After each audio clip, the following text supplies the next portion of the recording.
The year 2001 marked a turning point for China's economy on a national scale. It was a year of reform and the beginning of rapid growth. But for Chen Weiguo, a man living in Jiangning City, Lotus District, Zhonan Province, it was a year of tragedy and hardship. Two major events happened that year. First, due to poor performance, the factory went bankrupt. Chen, once a workshop director, became an unemployed worker overnight. Second, his wife, Xiaohaozi, passed away during childbirth due to severe bleeding. Thankfully, their son, Xiaohaozi, survived. Chen Weiguo would never forget it happened on December 18th, the day Jiangning experienced its first snowfall in 10 years. Before rushing to the hospital, he had joined other workers protesting outside the factory gates. His coat pocket still held a rolled-up banner from the protest. When he first saw his newborn son, Chen was still drowning in grief over losing his beloved wife. He couldn't say he loved the baby. In his heart, he blamed him for her death. After handling his wife's funeral, Chen fell into a deep depression for months. It wasn't until after Spring Festival the following year that he began looking for work again. For most of his life, he had relied on the stability of a state-owned enterprise big pot system where everyone got fed equally. Suddenly thrust into the competitive job market like a commodity with a price tag, he struggled to adapt at age 30. After trying 2 poorly paid management jobs, he gave up and stopped looking altogether. Instead, he spent his days playing cards with former colleagues. His son, Xiaohaozi, was raised entirely by his retired mother. Chen barely took any interest in the child. When the factory collapsed, Chen received a severance package of several thousand yuan. Within 3 months, he had squandered nearly all of it. Then came May. It felt as if Jiangning leaped directly from winter into summer overnight. At the same time, Xiaohaozi grew from a tiny infant into a healthy, chubby baby. Meanwhile, the balance in Chen Weiguo's savings account dropped from 5 digits to just 3. Panic started to set in, so he resumed his search for work. Unfortunately, he looked down on low-paying jobs. After all, he used to be a workshop director managing dozens of people he couldn't bear to lose face. On the other hand, better-paying jobs looked down on him. On the last day of May, Chen returned home defeated after failing to land a workshop director position at a dairy plant. His elderly mother was sitting on the sofa feeding milk to young Xiaohaozi. Chen simply brushed his finger against his son's cheek before collapsing onto the couch. "How did the job interview go?" his mother suddenly asked. Chen sighed, but said nothing. He grabbed the remote and turned on the TV. "The baby's almost out of formula. Remember to buy more," his mother reminded. Chen blinked, then nodded slowly. As the boy grew older, he now drank a full can of formula every week. A decent brand cost around 80 yuan per can, nearly 300 a month. That was close to half the average person's monthly salary. Chen thought about switching the baby to rice porridge instead. He glanced at his mother, hesitated, then decided not to bring it up. His mother doted on the child like a treasure. She'd willingly give up a piece of her own flesh for him. If Chen even dared suggest it, she might disown him. As the TV switched to a sports channel, something unexpected happened.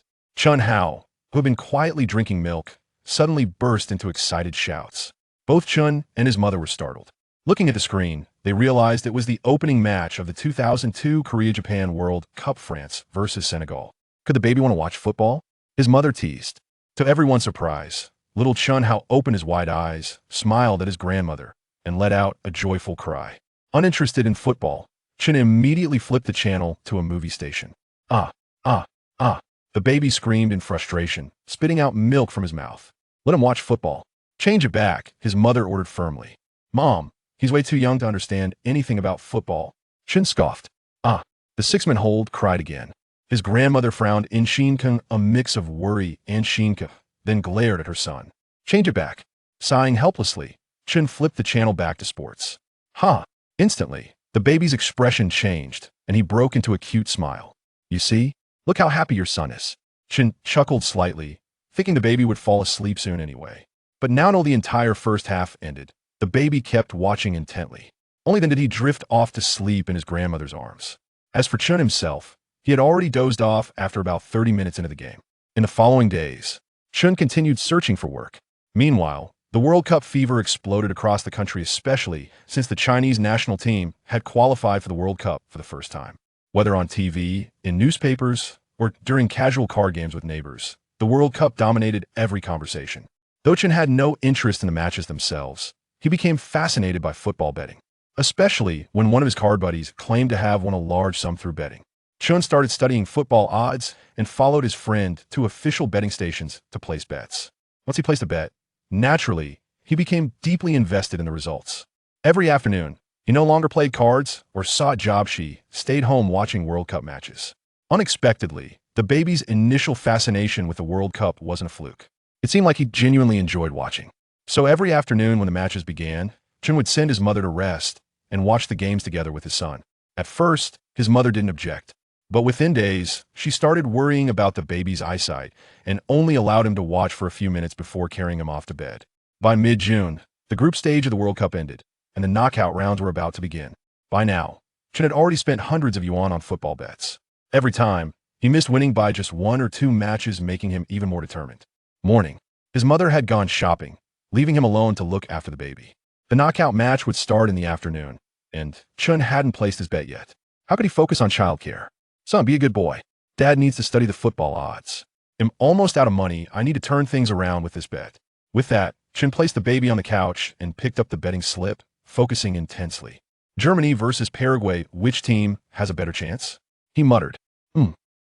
Suddenly, the baby beside him grunted twice. Chen frowned and looked at his son. Need a diaper change? The baby grunted again, staring at the betting slip in Chen's hands. Confused, Chen scratched his head. Seeing that the baby had stopped, Chen resumed studying the odds. Sweden versus Senegal? Senegal? Never heard of them. Sweden will definitely win. The baby grunted 4 times in a row. Chen looked at him again, then checked the baby's diaper. It's dry. The baby's round eyes remained fixed on the betting slip, letting out another series of grunts. Ha! Chen suddenly laughed aloud. You're not telling Dad to bet on Senegal, are you, son? Chapter 2. The son's hints, however. What took Chen Weiguo by surprise was his son's slight nod and jubilant cheer, as if he had comprehended his words. With a look of astonishment, Chen pondered for a moment before inquiring, Germany against Paraguay? The son responded with 2 muffled humps. Brazil versus Belgium? Again. The son offered 2 more muffled humps. Wondering if his son merely enjoyed humming, Chen pressed on. What about Japan against Turkey? This time, the son emitted 3 muffled humps. When the old mother returned from her shopping expedition, Chen Weiguo hastily departed from home. A few minutes later, he nearly sprinted to the nearest sports betting shop. At that moment, the World Cup was in full swing, and the betting shop was teeming with people. Among them were Chen Weiguo's 2 card-playing friends, Zhang Aimin and Li Jiying. Just a few days prior, it was through these 2 that Chen had been introduced to soccer lottery tickets. Hey, Chen Weiguo. Zhang Aimin greeted him, pulling Li Jiying over to stand before him. Have you placed your bets? Chen asked. Just bought them, Zhang replied, snatching the betting slip from Chen's hand. Chen didn't mind, similarly taking Zhang's slip as a reference. After glancing at Chen's betting slip, Zhang inquired, Chen Weiguo, the teams you marked 1T be your picks, right? Chen nodded in affirmation. Are you just making random bets? Zhang couldn't help but say, Senegal winning against Sweden? If I gave you a world map, you might struggle to locate Senegal. It's already a miracle they made it to the knockout stage. Chen was at a loss for words. He truly felt as if he were utterly clueless. Moreover, he hesitated to reveal that his son's suggestions had guided his choices. And for Korea against Italy, you're betting on Korea to win? Do you have any idea how formidable Italy is? Zhang asked. His loud voice caught the attention of numerous patrons in the betting shop, who turned to chuckle at Chen Weiguo. With that money, you might as well give it to me, chimed in Li Jiying. With a wry smile, Chen asked, is the Korean team really that weak? Zhang patted Chen on the shoulder, adamantly asserting, trust me, I've been watching football for over a decade. If Korea wins, I'll treat you to a month's worth of meals. I'm with you on that. Li Jiying concurred. Chen Weiguo was squinted in contemplation, feeling somewhat swayed. However, when it came time to place his bet, he ultimately followed his son's suggestions. Initially, he had intended to wager his remaining 100+ yuan in its entirety, but decided instead to place a 50 yuan bet. He then used another 50, guided by Zhang Aimin's advice, for a separate wager. After witnessing Chen's unwavering commitment to betting on Korea, Zhang Aimin and Li Jiying couldn't resist teasing him as they exited the betting shop. In addition, because Chen Weiguo placed bets on all 8 matches of the 18 finals, although the potential returns were greater, the probability of winning was considerably lower. Thus, in the eyes of Zhang Aimin and Li Jiying, Chen Weiguo was merely indulging in fanciful dreams, embodying the typical mindset of one who seeks overnight wealth. Fortunately, he had followed their lead and placed a bet on the Western match. Otherwise, his money would have been in vain once more. Upon returning home, his elderly mother inquired, "Did you buy baby formula as I asked last time?" "I forgot, but I will purchase it in the next few days," Chen Weiguo replied. Unable to confess to his mother that he had squandered all his savings over the past few months playing cards, he had resorted to wagering the little savings he had left, considering it his last desperate throw. "Remember, you can only afford to eat at the Western restaurant at most," his mother reminded him. Chen Weiguo nodded in agreement and then approached his son, who was seated in a stroller.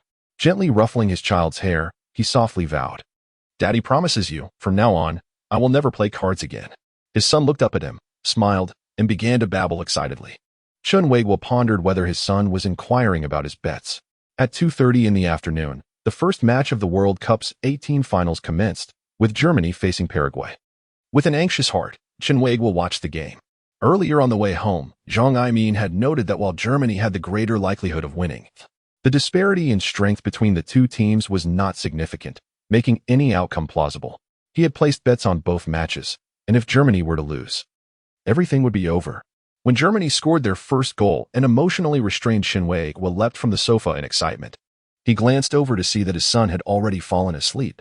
Ultimately, Germany maintained their lead until the final whistle, triumphing over Paraguay with a score of 1-0. Upon witnessing this, Chen Weiguo exhaled deeply in relief. As night fell, the match between England and Sweden took place. Like the earlier game, Chen Weiguo had wagered on both outcomes. However, in contrast to the earlier tension, this match held little suspense. England scored early and ultimately won the game with a decisive 3-0. The night was late.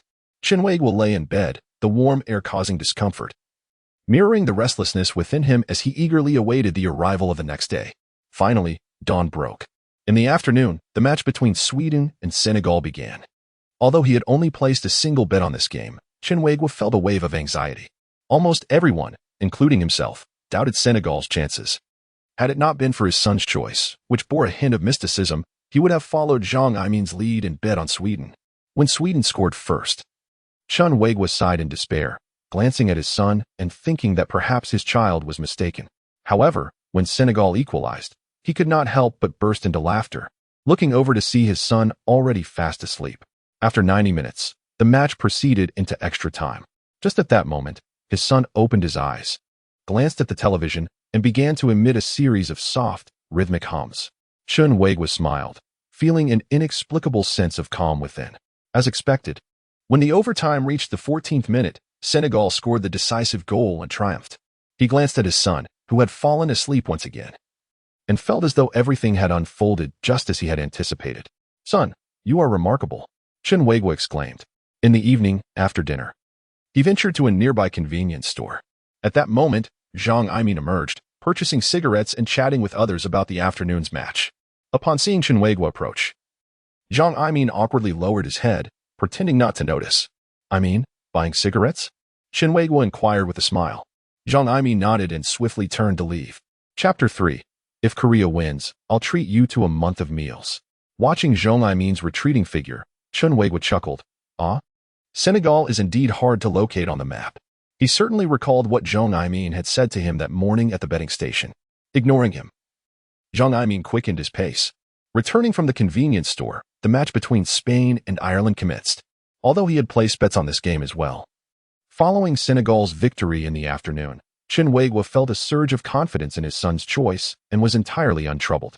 However, as the match progressed into a penalty shootout, his heart raced, more anxious than at any prior game. Ultimately, Spain emerged victorious, but it felt as though it had drained him of half his vitality. Thank goodness for his youth. Otherwise, he might have needed a quick-acting heart remedy to revive him. After switching off the television, Chen Weiguo returned to his room and retrieved 2 betting tickets from the drawer. As long as Brazil secured another one the following day, he would profit from his wager on the West match. "First, I'll buy milk powder for my son," he thought to himself. That night, yet again, was one of sleeplessness. On the 17th, having experienced the excitement of the previous 2 days, Chen Weiguo appeared markedly calmer while watching the game. In fact, during the afternoon match, he stepped out to interview for a floor manager position at a shopping mall. Although he did not secure the managerial role, the recruiters offered him a job as a maintenance worker, which was comparable in terms of compensation. It was not that there was a lack of promotion opportunities, rather, they were entirely non-existent. Reflecting on the absurdity of his life over the past few months and the daily growth of his son, Chen Weiguo accepted the offer. After the interview, as he passed by the television section of the mall, he caught a glimpse of the World Cup match that was currently airing. The game was nearing its conclusion, with the United States leading Mexico 2-0. He smiled, realizing his son had guessed correctly once again.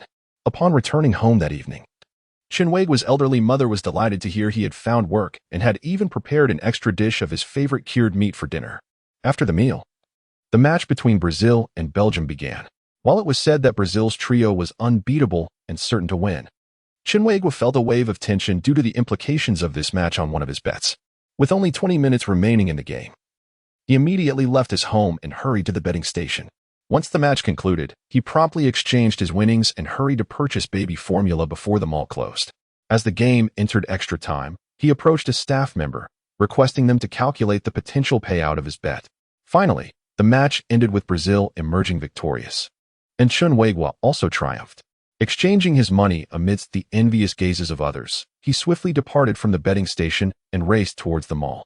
Unfortunately, upon his arrival, he witnessed the front shutter descending slowly. Bent over, he stood at the entrance, gasping for breath, drenched in sweat, filled with remorse for his son.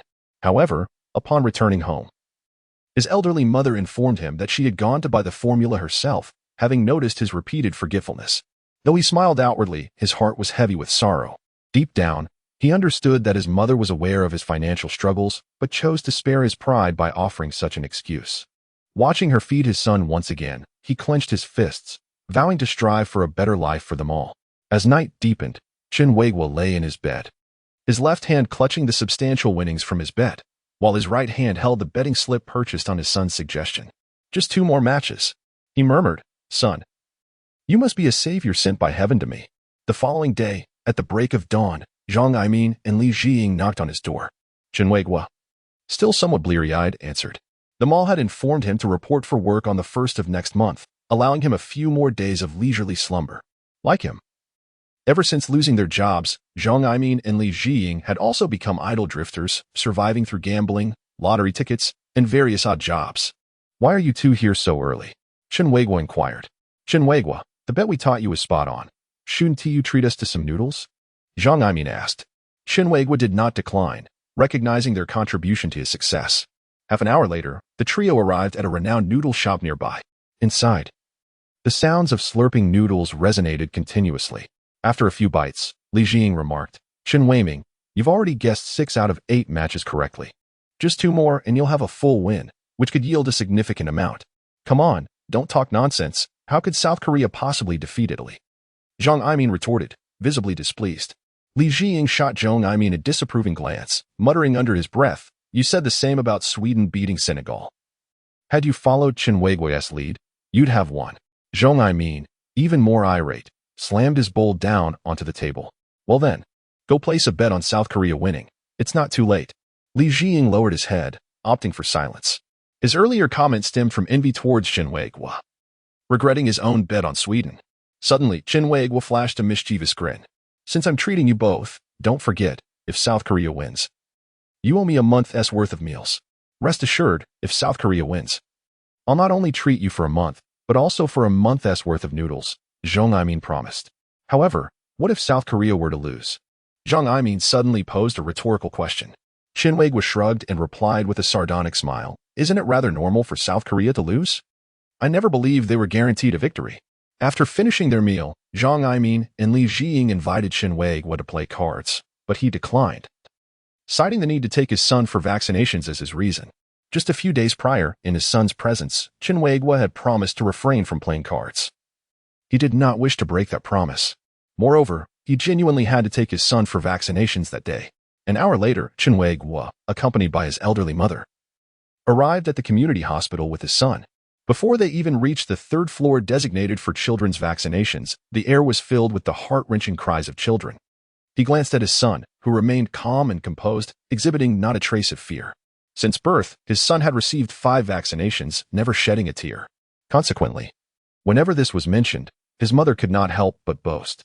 Aside from vaccinations, his son had also remained stoic during blood tests, hair washes, baths, and even minor bumps. Son, the doctor will prick you with a needle soon. Chen Weiguo teased his son. The boy's reaction was unforgettable. He scrutinized Chen Weiguo with an expression of disdain. When the moment for the vaccination arrived, his son indeed displayed no reaction whatsoever. In fact, after receiving the injection, he even extended a hand to comfort a nearby sister who was wailing inconsolably. Chen Weiguo smiled with pride, recognizing that his son's considerate and gentle nature mirrored his own. Chapter 4. A near altercation at the bar in the afternoon, Chen Weiguo entertained his son while also watching the match between Turkey and Japan. The outcome of Turkey's victory was inconsequential. What mattered was Japan's defeat. As soon as the match concluded, Li Jiying rushed over. Chen Weiguo had successfully predicted the outcomes of 7 out of 8 matches, which Li Jiying found astonishing. If South Korea were to win that evening, Li Jiying declared that he would forsake all deities, worshipping only Chen Weiguo. Chen Weiguo, you're just one match away, Li Jiying exclaimed, even more excited than Chen Weiguo himself. Chen Weiguo tapped his fingers, perhaps feeling content with his financial gains, and thus he was less concerned about the evening's match outcome. One cannot rely solely on luck throughout life. Ultimately, effort is paramount. He understood this simple truth well. If South Korea wins tonight, I will bet with you next time, Li Jiying proposed. Chen Weiguo's lips curled into a slight smile, brimming with satisfaction. Let us not forget, you owe me a month's worth of meals. Li Jiying's expression darkened momentarily, but he quickly responded with a goofy grin of acquiescence. With the World Cup still featuring the round of 16, semifinals, and finals, if he could accurately predict every match alongside Chen Weiguo, the cost of a month's meals would be trivial. He had already envisioned consulting an agent for a villa once the World Cup concluded. During dinner, Li Jiying treated Chen Weiguo to a sumptuous meal. Afterward, he took Chen Weiguo to a nearby bar, which was bustling with patrons eager to watch the evening's World Cup match. At 7:30, the match between South Korea and Italy commenced.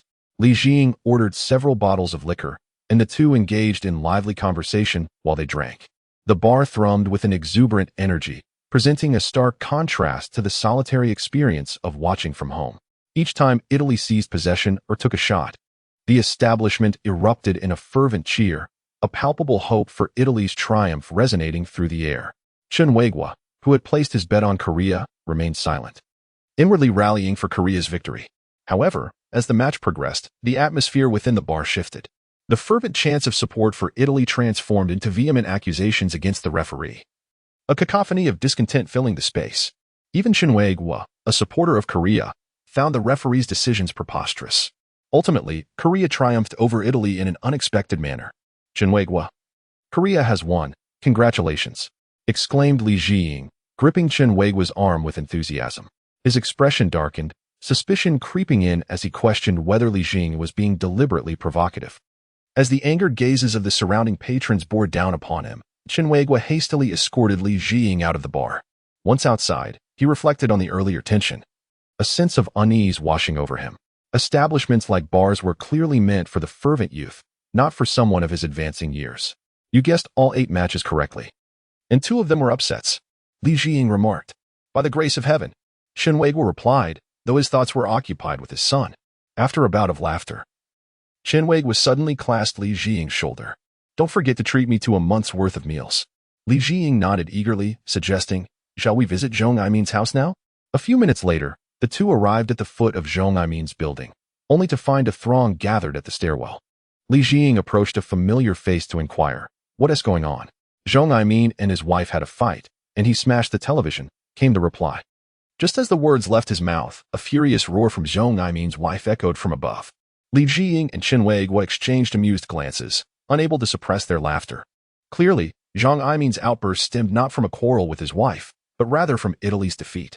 Yet, it would be unjust to place all the blame on him. The match was indeed exasperating. The two abandoned their intentions to visit Zhong Aimin and opted to return to their respective homes. Upon entering his house, Chen Weiguo was greeted by the sight of his elderly mother cradling his son on the sofa. Still awake? He queried, surprised. I suppose your child refuses to sleep. Waiting for you to return, his mother chuckled. As he approached, half squatting before them, his son sported a slight smirk, casting a look that seemed to convey, what do you think? Are you impressed? Were it not for his mother's presence, Chen Weiguo might have felt compelled to bow reverently before his son. Just as he began to drift into a sweet slumber, a voice pierced through the tranquility. Chen Weiguo. Chen Weiguo. He struggled to open his eyes, startled by Li Jiying's gaunt face looming over him. After a moment of confusion, he sat up in bed. irritation evident in his tone. Li Jiying, how did you get in here? Your mother let me in, Li Jiying explained. Get up, quickly. What for? Chen Weiguo grumbled, displeased. Let's place a bet. This time I followed your lead, Li Jiying said with a smile. Chen Weiguo, feeling rather irritable, scratched his head and grumbled. The quarterfinals are still 2 days away. Why the rush? I'll treat you to noodles, accompany you to claim your winnings, and then take you out for lunch. Li Jiying replied, grinning. All right then. Chen Weiguo finally lightened up, but added a warning. Just don't have any intentions on that money of mine. It's reserved for my child's milk powder. I wouldn't dream of it. After enjoying their noodles, Chen Weiguo and Li Jiying made their way to the sports betting station. As usual, the place was bustling with activity. Most patrons were like Chen Weiguo, unemployed factory workers seeking to change their fortunes through betting, much like Li Jiying. In these individuals, Chen Weiguo saw a reflection of his own future and thought to himself that he could not continue down this path. With his betting slip in hand, Chen Weiguo approached the staff at the station. After scrutinizing his slip for a moment, the staff member exclaimed, Goodness! You've predicted all 8 matches in the knockout stage correctly. At this announcement, the station fell silent, and all eyes turned toward Chen Weiguo. He forced a smile, feeling rather embarrassed. After all, he had only begun betting since the World Cup commenced. Impressive, right? Li Jiying chimed in, further stoking the excitement. Consequently, everyone crowded around, eager to verify the staff member's claim and to seek Chen Weiguo's insights on betting on South Korea. Chen Weiguo managed to respond with a smile, a skill he had honed during his time as a workshop director while simultaneously signaling the staff to expedite his winnings. Amidst the awe of the crowd, the staff member presented him with a stack of cash. After receiving the money, Chen Weiguo purchased several packs of cigarettes and betel nuts to share with those present before grabbing a few new betting slips and dashing off. Upon reaching the community activity center, he and Li Jiying settled on opposite ends of a seesaw. Chen Weiguo chuckled as he counted his money, while Li Jiying watched him with a silly grin. Once he finished counting, Chen Weiguo carefully pocketed the cash and said to Li Jiying, Allow me to treat you for lunch. Let us invite Zhong. Sounds good, Li Jiying replied cheerfully. However, he soon lamented, I shouldn't have listened to you. If I had bet the full 100 on that single game, my earnings could have doubled, Chen Weiguo complained, feeling a pang of regret. Nevertheless, he rationalized that betting the entire 100 would have been somewhat reckless. What is that saying? Don't put all your eggs in one basket. By the way, Li Jiying, I almost forgot to mention something important. Li Jiying immediately became serious, anticipating Chen Weiguo's advice on which team to back. In the future, speak less and learn to amass wealth quietly, Chen Weiguo instructed. Chapter 5, Son, please give Dad a hint during lunch. The two called Zhong to join them. Upon entering the restaurant, Zhong appeared quite sullen. Once seated, he began recounting an argument he had with his wife the previous night. As Chen Weiguo and Li Jiying had speculated, Zhong indeed became enraged while watching a football match and smashed his television, leading to a fierce argument with his wife.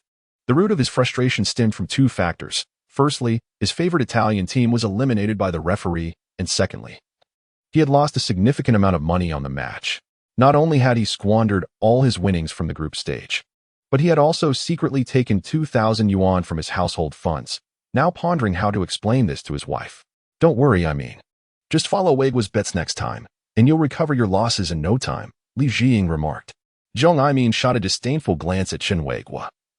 Despite Weiguo's successful predictions in all 8 matches, believed it was merely a stroke of luck. How could one possibly be so fortunate every time? Such luck is a rarity in this world. Weiguo, how will you bet on the quarterfinals?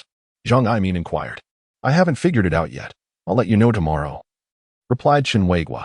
Zhong smirked coldly, thinking to himself that he doubted Weiguo could maintain his winning streak. After a satisfying meal, Chen Weiguo settled the bill. As they exited the restaurant, he playfully tapped Zhong on the shoulder, saying, don't forget to treat me to meals for a month. Zhong expression soured as he reluctantly acknowledged, I know, and a month's worth of snacks. Chen Weiguo added, further darkening Min's countenance. Upon returning home, Chen Weiguo found his mother feeding his son. He approached and playfully interacted with the boy, hoping to garner some affection, as he would need his son's support for future betting endeavors. Initially, Chen Weiguo had considered giving up betting after securing a job. However, upon holding a thick wad of cash at the lottery office that morning, he felt the familiar urge return. After all, earning money this way was quite effortless. And as a single father, he needed to save for his son's future. After making silly faces for an extended period, his son finally smiled, albeit briefly, as if acknowledging his father's efforts with a fleeting expression. This child is just like me. Chen Weiguo chuckled. Oh, please. The baby is so clever and obedient. Where does he resemble you? You are the one who causes worry. His mother chimed in. Chen Weiguo chose not to engage in an argument with her and instead pulled out a stack of cash, counting out 1,000 yuan to hand to his mother. Mom, 400 of this is for the milk powder I bought the other day, and the remaining 600 is for groceries over the past 2 months. His mother, ever quick to seize an opportunity, swiftly took the money, her eyes gleaming with excitement. By the way, son, I'd like to play some music for the baby. The old tape recorder is broken. Nowadays, it's all the rage. You should buy a new one. It could even be used to play cartoons for the baby. His mother suggested. As soon as she finished speaking, his son let out a cheerful shout. Glancing at the boy, Chen Weiguo replied, What do we need that for? We have a television. You won't understand anyway. Any random program will do. The son protested, appearing displeased. Be good, son. Listen to your father. Chen Weiguo laughed as he affectionately ruffled his son's hair. The sun blazed down, a day of sweltering heat. Seizing the opportunity while his elderly mother was out shopping for groceries, Chen Weiguo hastily fetched a chair and settled himself before his son. Once again, I must rely on you, he declared, producing a betting slip for the football match between England and Brazil from his pocket. He read aloud to his son, his face alight with anticipation. However, after a mere glance, the boy turned his head away. Son, Chen Weiguo leaned in closer. England or Brazil? The boy cast a sidelong glance before again shifting his gaze elsewhere. Undeterred, Chen Weiguo persisted, leaning closer still, furrowing his brow as he repeated, England, Brazil, England, Brazil, England, Brazil. Noticing his son's lack of response, he reluctantly mentioned another matchup. Germany, USA, Germany, USA. The boy turned his head once more, surveying the surroundings as if disinterested in the conversation.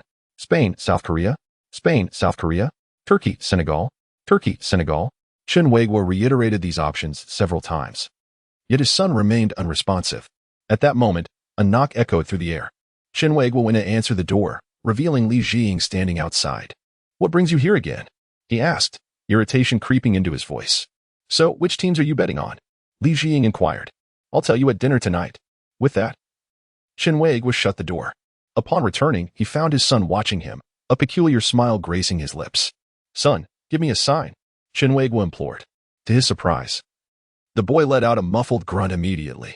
A spark of hope ignited in Chen Weiguo's eyes as he rushed towards his son, anxiously asking, Brazil or England? Brazil or England? Yet, disappointingly, the boy merely glanced at him before turning his head once more. Chen Weiguo frowned, pondering whether his son was simply being contrary. But why would he be? It soon dawned on him, recalling the conversation his mother had initiated the previous day regarding a purchase. Son, do you truly wish to buy something? Instantly, the seemingly absent-minded boy turned to him, his chubby face blossoming into a radiant smile. Chen Weiguo, brimming with excitement, clapped his hands and, without further ado, scooped up his child and exited their home. As they reached the alley's entrance, they encountered his mother returning from the market. Chen Weiguo, where are you taking the child? She asked, bewildered. Going to buy something, Mom. Come along. Surprised yet intrigued, his mother followed him into a taxi. Half an hour later, the trio first visited a mall to purchase a machine, then turned to a nearby audiovisual store. His mother consulted the staff and located a shelf brimming with children's records. While she perused the selections, Chen Weiguo's son began to wail incessantly. Initially assuming his son was hungry, he softly attempted to soothe him. However, the boy only cried louder, tugging at his collar with tiny hands. Noticing that his son was fixated on a row of shelves ahead, he decided to approach. Hearing his son emit an excited exclamation, Chen Weiguo was taken aback, realizing that his child had been captivated by something intriguing. As they approached a peculiar album cover, his son suddenly animatedly tapped his shoulder several times. Chen Weiguo reached for the record, furrowing his brow and murmuring to himself, J-Cho? Fantasy? He had never encountered this artist before. Son, are you certain you wish to listen to this? To his surprise, the boy nodded vigorously. Chen Weiguo hesitated, glancing at the record. This may not be suitable for you, right? However, seeing his son's eager expression and persistent nodding, he reluctantly decided to purchase it. On the bus ride home, his elderly mother initially expressed delight over the new acquisition, but upon seeing the fantasy album, her brows furrowed in disapproval. You spent 30 yuan on this? Are you sure it's appropriate for the baby? She inquired, visibly irritated. He insisted on buying it, and I had no choice. Chen Weiguo defended himself. At such a young age, how could he possibly know? I suspect you simply wanted it for yourself, his mother retorted skeptically. Chen Weiguo looked to his son, hoping for a reaction that would vindicate him. Yet, the child sat quietly in his grandmother's lap, gazing out of the window with bright eyes. Lost in the serenity of the moment. With a resigned sigh, Chen Weiguo lamented feeling duped by his own son. Chapter 6. His 6-month-old son wants to listen to Jay Cho upon returning home. Chen Weiguo, a seasoned electrician, swiftly set up the device. At his mother's request, he inserted a lengthy disc of children's songs. As the television displayed animated scenes accompanied by the tune of Two Tigers, his mother began clapping and cheering, attempting to elevate her grandson's spirits. However, the child remained unmoved, gazing at his singing grandmother with a look of confusion, sensing the disdain reflected in her grandson's eyes. The grandmother urged Chen Weiguo to change the track. Two little friends are making a phone call. Hello, hello, where are you?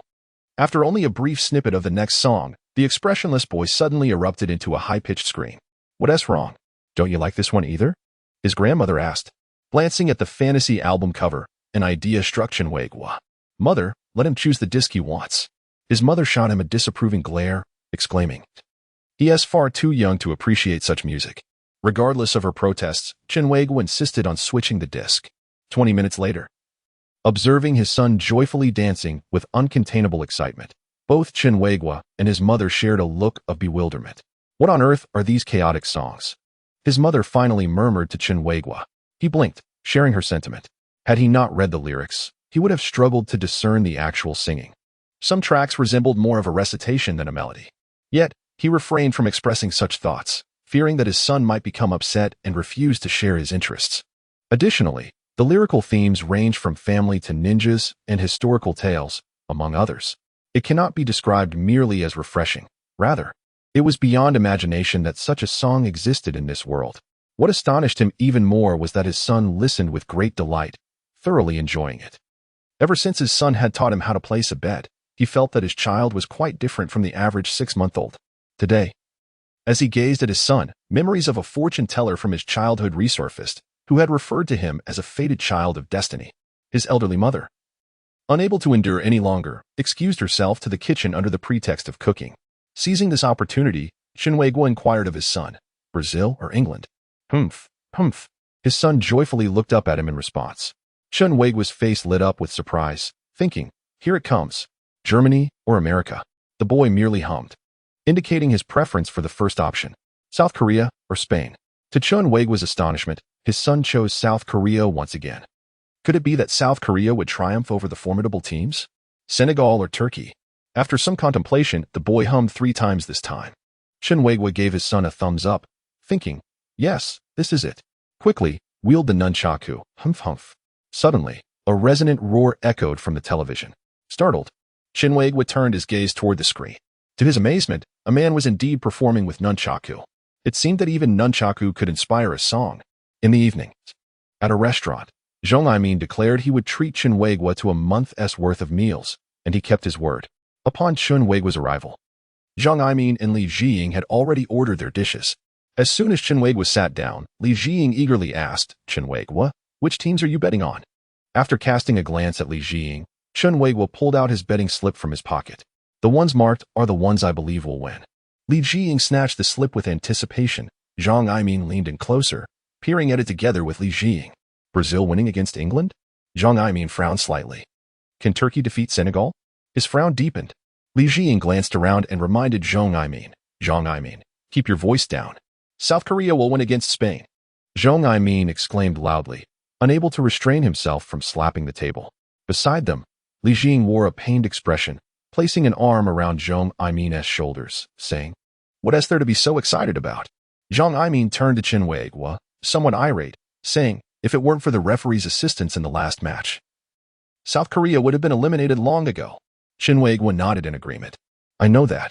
Then why do you still believe South Korea can win against Spain? Zhong Aimin questioned, his tone incredulous. Chen Weiguo scratched his head and countered, why can't the referee help South Korea once more? Zhong Aimin was left speechless. Zhong Aimin, stop asking so many questions. Just follow Chen Weiguo's lead this time. Li Jiying urged. Zhang Aimin shook his head, his resolve firm. I refuse to believe South Korea can win. Despite his words, when he arrived at the betting station the following day, he still placed a bet according to Chen Weiguo's suggestion. Aside from the differing opinions regarding the match against South Korea, Zhang Aimin believes that Brazil will succumb to England, while Senegal is poised to triumph over Turkey. 2 days later, on June 21st, the World Cup round of 16 commenced. Just after lunch, Li Jiying arrived at Chen Weiguo's home, expressing his desire to watch the match together. Prior to the game, Li Jiying quietly inquired of Chen Weiguo, "How much have you wagered in total?" Chen Weiguo glanced towards the kitchen, ensuring that his elderly mother, who was washing dishes, was oblivious to their conversation. He leaned closer to Li Jiying and whispered, 600. To be honest, that's my entire fortune. What about you? Li Jiying leaned in and murmured something in Chen Weiguo's ear, causing him to gasp in shock. Li Jiying, have you lost your mind? He exclaimed. Chen Weiguo was taken aback to discover that Li Jiying had staked his entire savings. Li Jiying chuckled foolishly, then patted Chen Weiguo's shoulder, saying, "It's fine. I believe in you." Chen Weiguo pushed Li Jiying away, suddenly feeling an immense weight of pressure. Had he known of Li Jiying's reckless abandon, he would have refrained from engaging with him. Although he had also placed a substantial bet, it was merely a few hundred yuan. Even if he ultimately lost, he could consider it a contribution to a charitable cause. Moreover, his mother had saved a considerable sum over the years and was now receiving her pension. At the very least, there was a safety net. But Li Jiying was different. He had lost both parents and was nearing 30, still a solitary figure. Now unemployed and struggling to find work, if he lost even this small amount, it would spell disaster for him.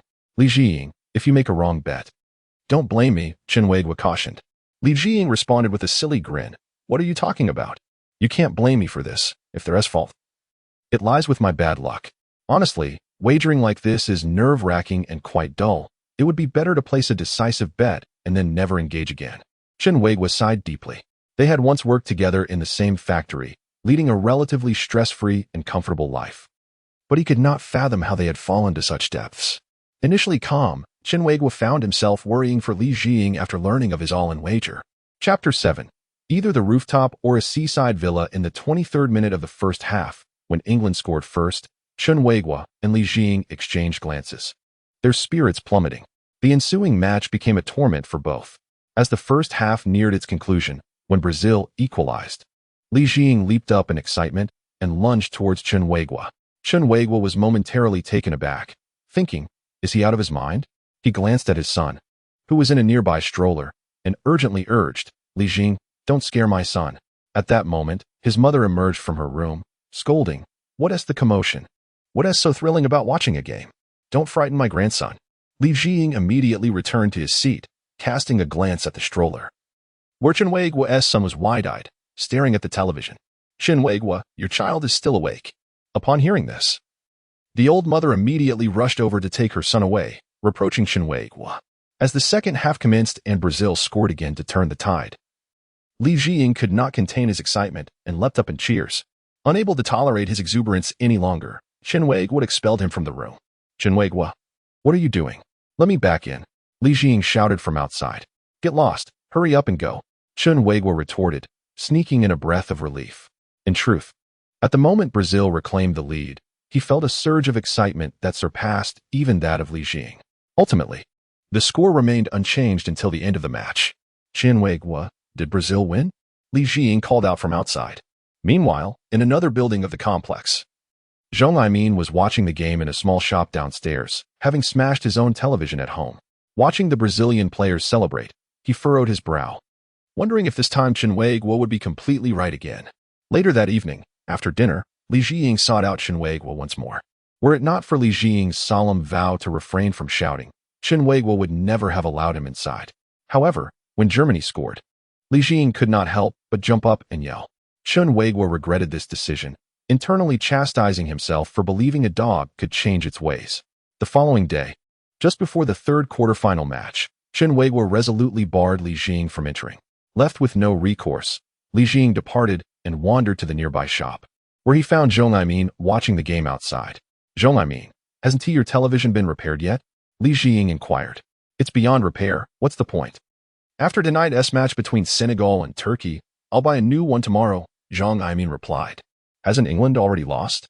Subsequently, Zhang Aimin confided that he had secretly placed a bet alongside Chen Weiguo, urging Li Jing to keep it a secret. Li Jing agreed, stating, I knew I wouldn't go wrong following Chen Weiguo's lead. If Korea actually wins this match, I'll be utterly convinced. All those years of watching would have been for naught. Zhang Aimin chuckled ruefully. As the matches progressed, Zhang Aimin found himself in a quandary, uncertain whether to root for or against Korea. If Korea lost, he could mock Chen Weiguo, yet if they won, he would not only recoup his losses, but would also need to replace his television and purchase a washing machine and air conditioner. After contemplating, Zhang Aimin decided that rooting for Korea was the better option. After all, why should he be at odds with his finances? As the clock approached 5 in the afternoon, a collective gasp arose from the crowd as Korea triumphed over Spain in a penalty shootout. They won. They won. Li Jing exclaimed, embracing Zhang Aimin.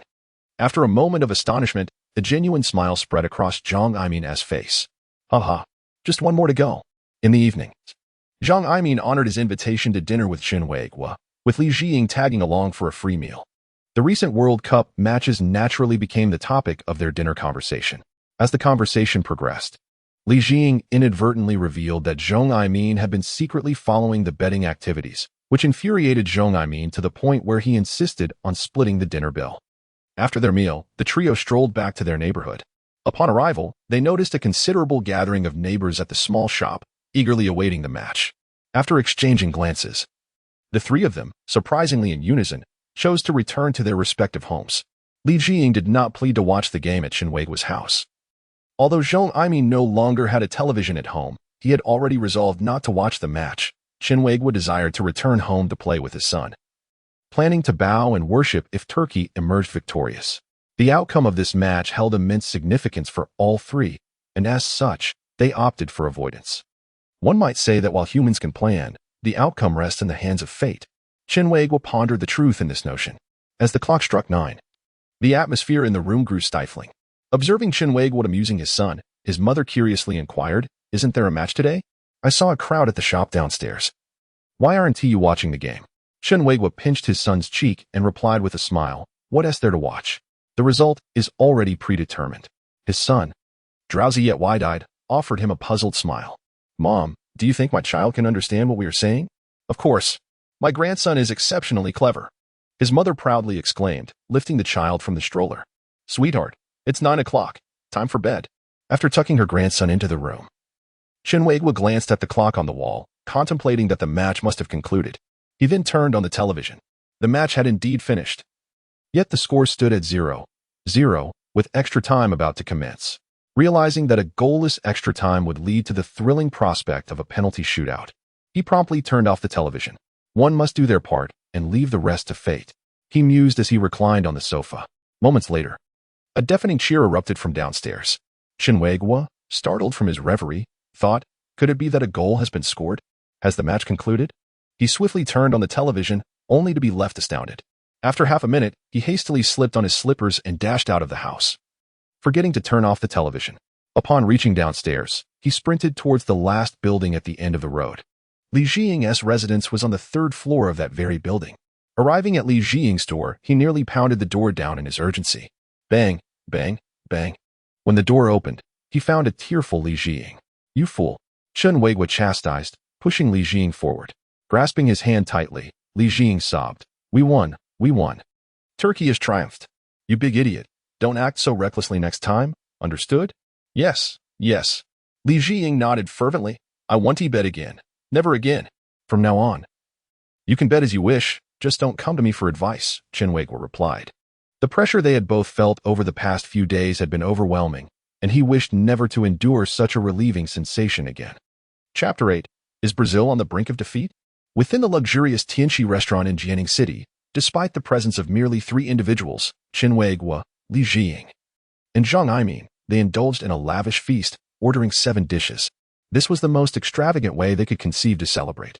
Following the final match of the World Cup quarterfinals, Chen Weiguo's savings had once again soared into 5 figures. Zhang Aimin's household was poised to acquire a new color television, while the impulsive Li Jing experienced a windfall akin to sudden wealth. Jing, now that you have some money, what are your plans for the future? Zhang Aimin inquired with a smile, having once mentored Li Jing during their time at the factory. Li Jing had always been somewhat lackadaisical, lacking ambition, and at nearly 30, remained unmarried, which led Zhong Aimin to regard him with a degree of disdain. However, the overnight transformation of Li Jing's fortunes prompted a complete shift in Zhong Aimin's attitude. Listen to me, first buy a house. Jing, you can drive. So get yourself a taxi. That way, you'll have a home, a vehicle, and a job, Chen Weiguo advised. Li Jing nodded vigorously in agreement, fully endorsing Chen Weiguo's suggestions. That sounds excellent, Zhong Aimin concurred. I will have my partner help you find a suitable match. Oh, Zhong Aimin, how generous of you, Chen Weiguo jested. When this fellow had no money, where was your matchmaking enthusiasm? Zhong Aimin's expression darkened momentarily before he hastily retorted. Well, he wasn't settled at that time. Enough. Chen Weiguo clapped Zhong Aimin on the shoulder. We've narrowly escaped this time, and now with some money, we should all live more grounded lives.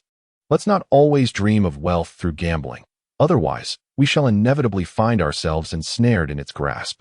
Both Li Jing and Zhong Aimin nodded in agreement, acknowledging their recent bouts of recklessness, which could even be described as obsession. Usually, I would wager just a few coins for fun, if I won. I would treat everyone to a meal, and if I lost, it was merely a contribution to charity. No loss there, Zhong Aimin remarked. For him, having engaged in sports betting for years, the prospect of complete abstinence seemed unlikely. As for me, I shall never touch it again. This fool Li Jing has kept me awake at night with worry, Chen Weiguo complained. Yet, despite his words, after their meal, he discreetly visited the betting station. While Li Jing and Zhong Aimin approached betting with the mindset of gamblers, an unwise pursuit, Chen Weiguo believed himself to possess insight, confident in his ability to profit. Upon returning home, in addition to his betting slip, Chen Weiguo brought back a toy car as a gift for his son, believing that the colorful, fabric-stitched racing car would delight him. However, upon seeing the toy, his son cast him a look of disdain, leaving Chen Weiguo feeling quite embarrassed. He couldn't shake the feeling that in the future, his son would look down upon him. He felt an urgent need to establish a formidable image in his son's eyes before the child learned to form memories. Although his son was indifferent to the toy car, he still provided a hint regarding the outcome of the World Cup semifinals. In the match between Brazil and Turkey, without any prompting from his son, Chen Weiguo anticipated Brazil's victory. Against Germany, his son's suggestion was likewise in favor of the German team. Ultimately, even the referee could not assist the South Korean squad. Nonetheless, the fact that South Korea reached the quarterfinals was a testament to the referee's exertion. Initially, Chen Weiguo intended to emulate Li Jing and wager everything, but upon reflection, he hesitated and only staked half of his remaining ballots. After all, with responsibilities both above and below, it was prudent to leave a safety net. Moreover, he found himself somewhat weary of the betting endeavor. After this World Cup, he resolved to abstain from placing further bets. To avoid detection by Li Jing and Zhong Aimin regarding his clandestine wagers, Chen Weiguo deliberately chose a distant official betting station. A few days later, the two World Cup semifinals unfolded as anticipated, with the results aligning with his son's predictions. Due to the reduced number of betting events, the cumulative returns were considerably less than those from his previous successful streaks. However, for Chen Weiguo, any profit was satisfying enough. He believed that this reliance on chance and superstition for earnings paled in comparison to the security of earning through diligent work. Furthermore, over this period, he discovered the inherent joy of the sport of football. By the time the World Cup final arrived, he had ceased wagering, choosing instead to revel in the match itself. According to his son's insights and predictions, Brazil was destined to claim the coveted trophy, a belief he held firmly, as he too favored the Brazilian team. As the match approached the 85th minute, with the score still at 0-0, Chen Weiguo pondered whether they were destined for another nail-biting penalty shootout. Suddenly, his son emitted a high-pitched scream. Chen Weiguo turned to see his son, visibly excited, gazing at the television screen with an expression of disbelief. "What is the matter? Are you tired or in need of milk?" he asked. The child shook his head, then turned to him, babbling in infantile sounds, clearly exhilarated. At that moment, his mother emerged from the room, chiding, "I've already said not to let the child watch too much television." She then attempted to take the child away. However, the boy responded with two excited shrieks. Look, my little one is not happy." Chen Weiguo protested. "There are only a few minutes left. Let him watch until the end. This World Cup match will conclude, and he will have to wait for years to see another." After a moment of hesitation, his mother settled beside Chen Weiguo, holding the child. "What is so captivating about a group of people chasing a ball around?" she complained. Chen Weiguo chuckled and remarked, Who was it that insisted I show the game to the baby? Now you're the one complaining. He noticed that his son remained transfixed on the screen, still wearing that incredulous expression. As the game entered stoppage time and the final seconds ticked away, Chen Weiguo found himself troubled by how to explain the overtime to his mother when the commentator on the television suddenly exclaimed, "Goal! Germany scores in the last minute of stoppage time." Chen Weiguo was taken aback. Was the match about to conclude? Could it be that the Brazilian team will score again and equalize, thus taking the match into extra time? Or will the score remain unchanged until the final whistle? With Germany triumphing over Brazil to claim the World Cup title, Chen Weiguo leaned towards the former possibility, hoping for a miraculous equalizer from the Brazilian team. His son had accurately predicted the outcomes of the previous matches, even foreseeing South Korea's stunning advance to the quarterfinals. How could he possibly be wrong in the final? He glanced at his son, Chen Hao, and found him in a state of shock. "Son, I believe in you." Chen Weiguo smiled as he held his son's small hand. Chapter 9. Unemployment again as the match entered its final minute of countdown. From the moment the Brazilian players kicked off from the midfield, Chen Weiguo awaited a goal with bated breath. Especially when Ronaldo received the ball and shot from the edge of the German penalty area, he even stood up in anticipation, ready to cheer. Yet, the ball narrowly missed the goalpost and went out of bounds. Chen Weiguo was taken aback. How could that shot have failed to score? Time was running out for Brazil. "Look at you. Is it really worth getting so worked up over a game? Don't scare the baby," his mother remarked with disdain. No sooner had she spoken than the child in her arms let out a sharp cry. See, she continued. Chen Weiguo sat back down, feeling somewhat embarrassed. On the television screen, the German goalkeeper was deliberately wasting time, kicking the ball far into play as the displayed extra time had already elapsed. As players from both teams battled for possession at midfield, the referee blew the final whistle. Watching the jubilant German fans celebrating wildly on the screen, Chen Weiguo was stunned. Brazil had lost. His son had guessed incorrectly this time. He never anticipated that after so many correct predictions, his son would falter in this decisive match. In that moment, Chen Weiguo felt a sudden wave of regret for having placed bets based on his son's predictions.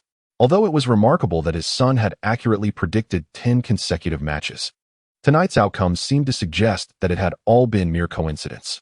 He felt relieved that he had not, as he had in previous days, lost his reason and placed more bets.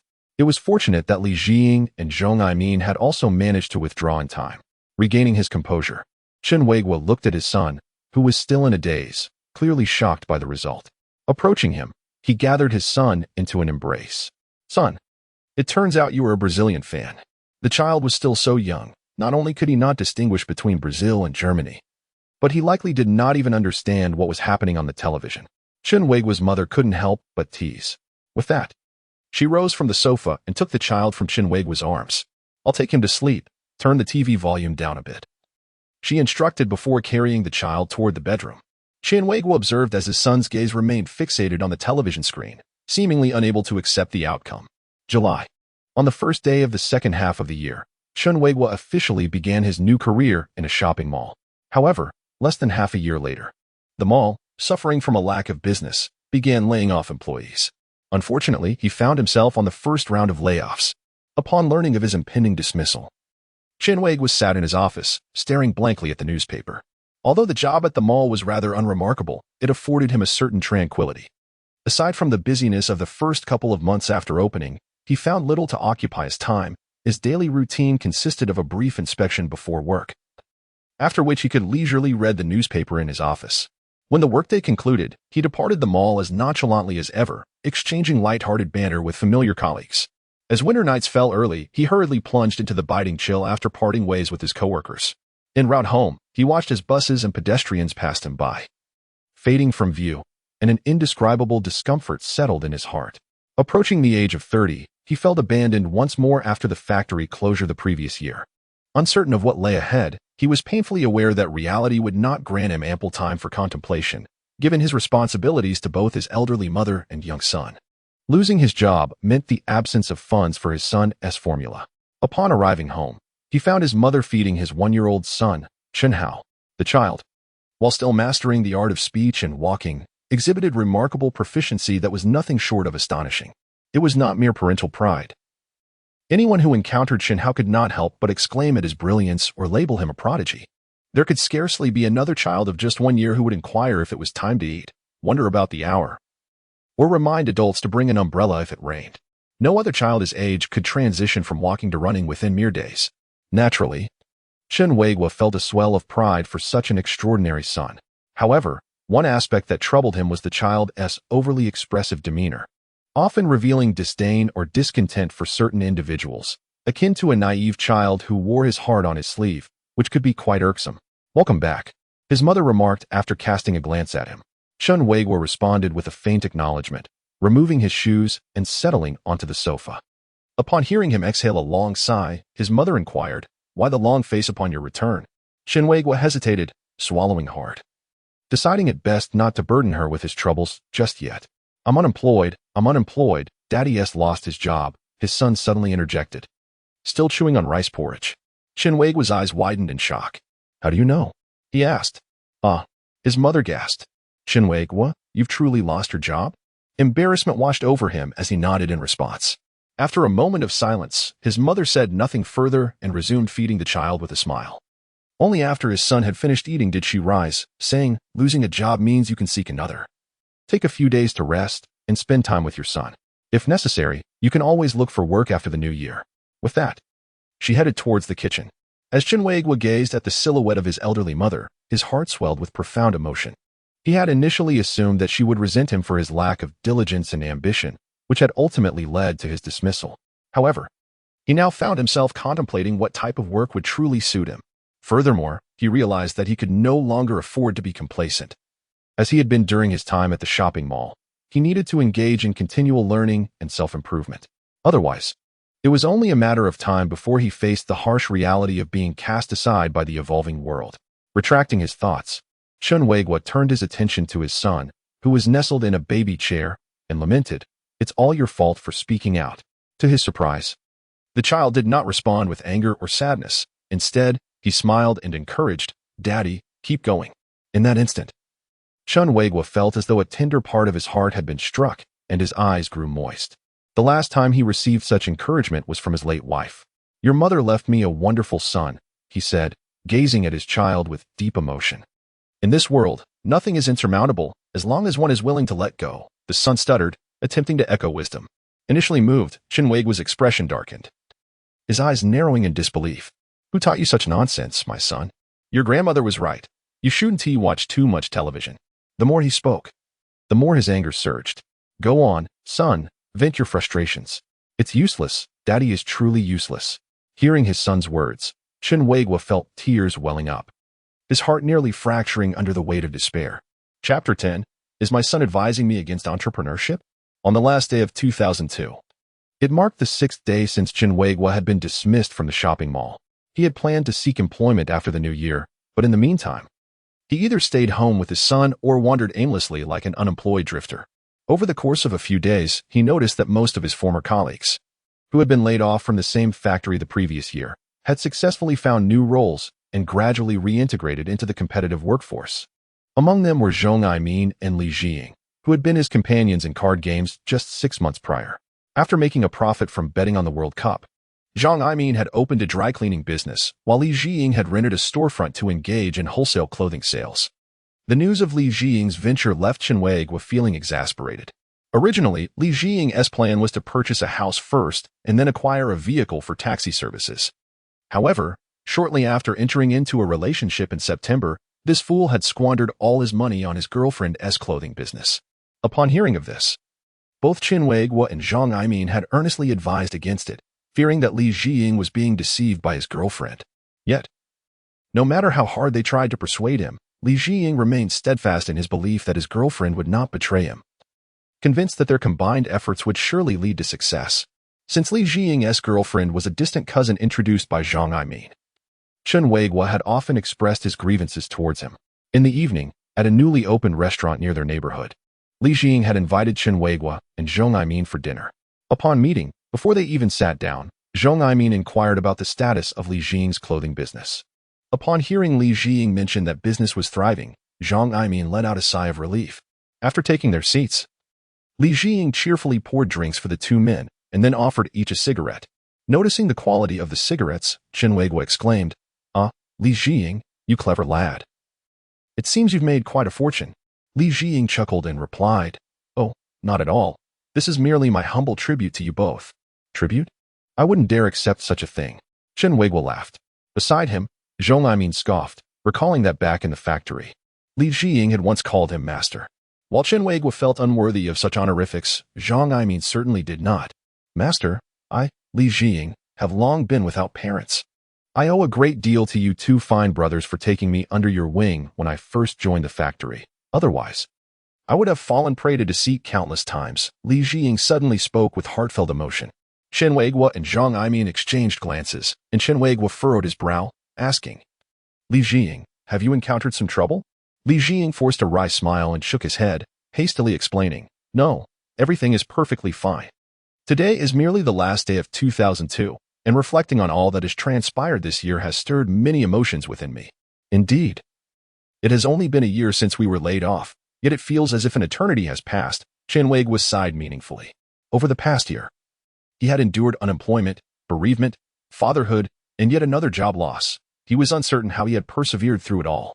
At that moment, Zhong Aimin slapped Chen Weiguo on the shoulder with his left hand, raised his glass with the right, and proclaimed, Come, let us toast. Happy New Year. May tomorrow be even better. Happy New Year. Tomorrow will be better. The wheels of time gradually turned forward, ushering in the year 2003. Across the nation, a scene of flourishing prosperity unfolded. On New Year's Eve, Zhong Aimin invited Chen Weiguo over for dinner, but did not extend the same invitation to Li Jiying. Thus, upon arriving at Zhong Aimin's home, Chen Weiguo inquired, Why wasn't Li Jiying invited? He is a businessman now, unlike us who have so much idle time.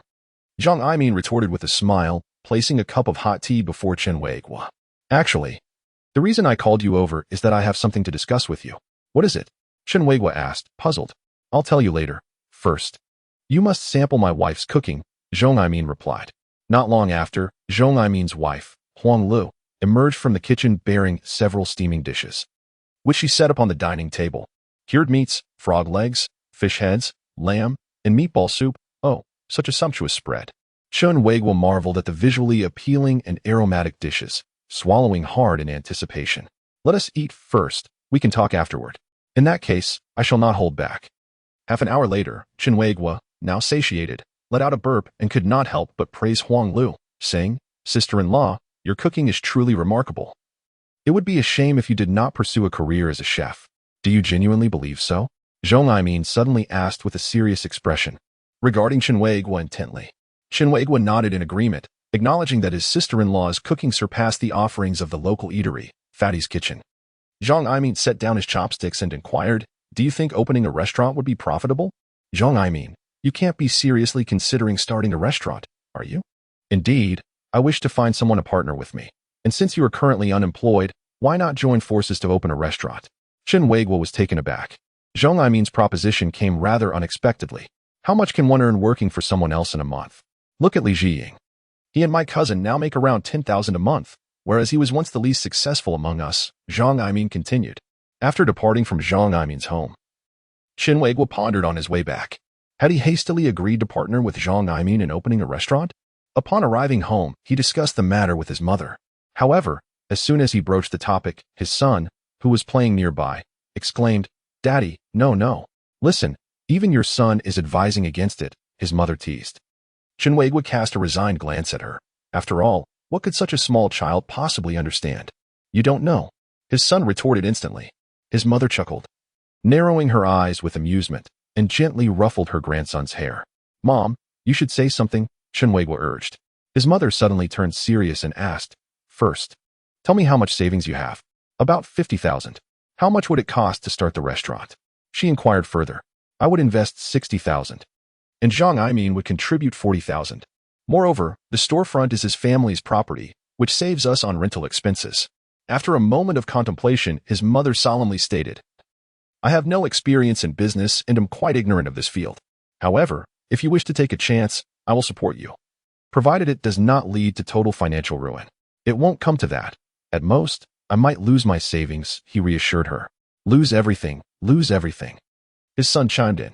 Hey, can't you wish for your father to succeed just a little? Chen Weiguo lamented. His mother smiled again and gently said to his son, Sweetheart, refrain from such talk. Only when daddy earns money can you enjoy good food and drinks. If he doesn't earn, he won't earn, his son replied. Chapter 11. Does my son want me to buy an old house? Once the new year had passed, Chen Weiguo and Zhong Aimin began to immerse themselves in the preparations for the restaurant. With the Spring Festival approaching at the end of the month, they aimed to complete the renovations before the holiday, intending to open after the new year. The establishment was originally Zhong Aimin's laundromat, covering an area of approximately 110 square meters, excluding the kitchen, restroom, and cashier area.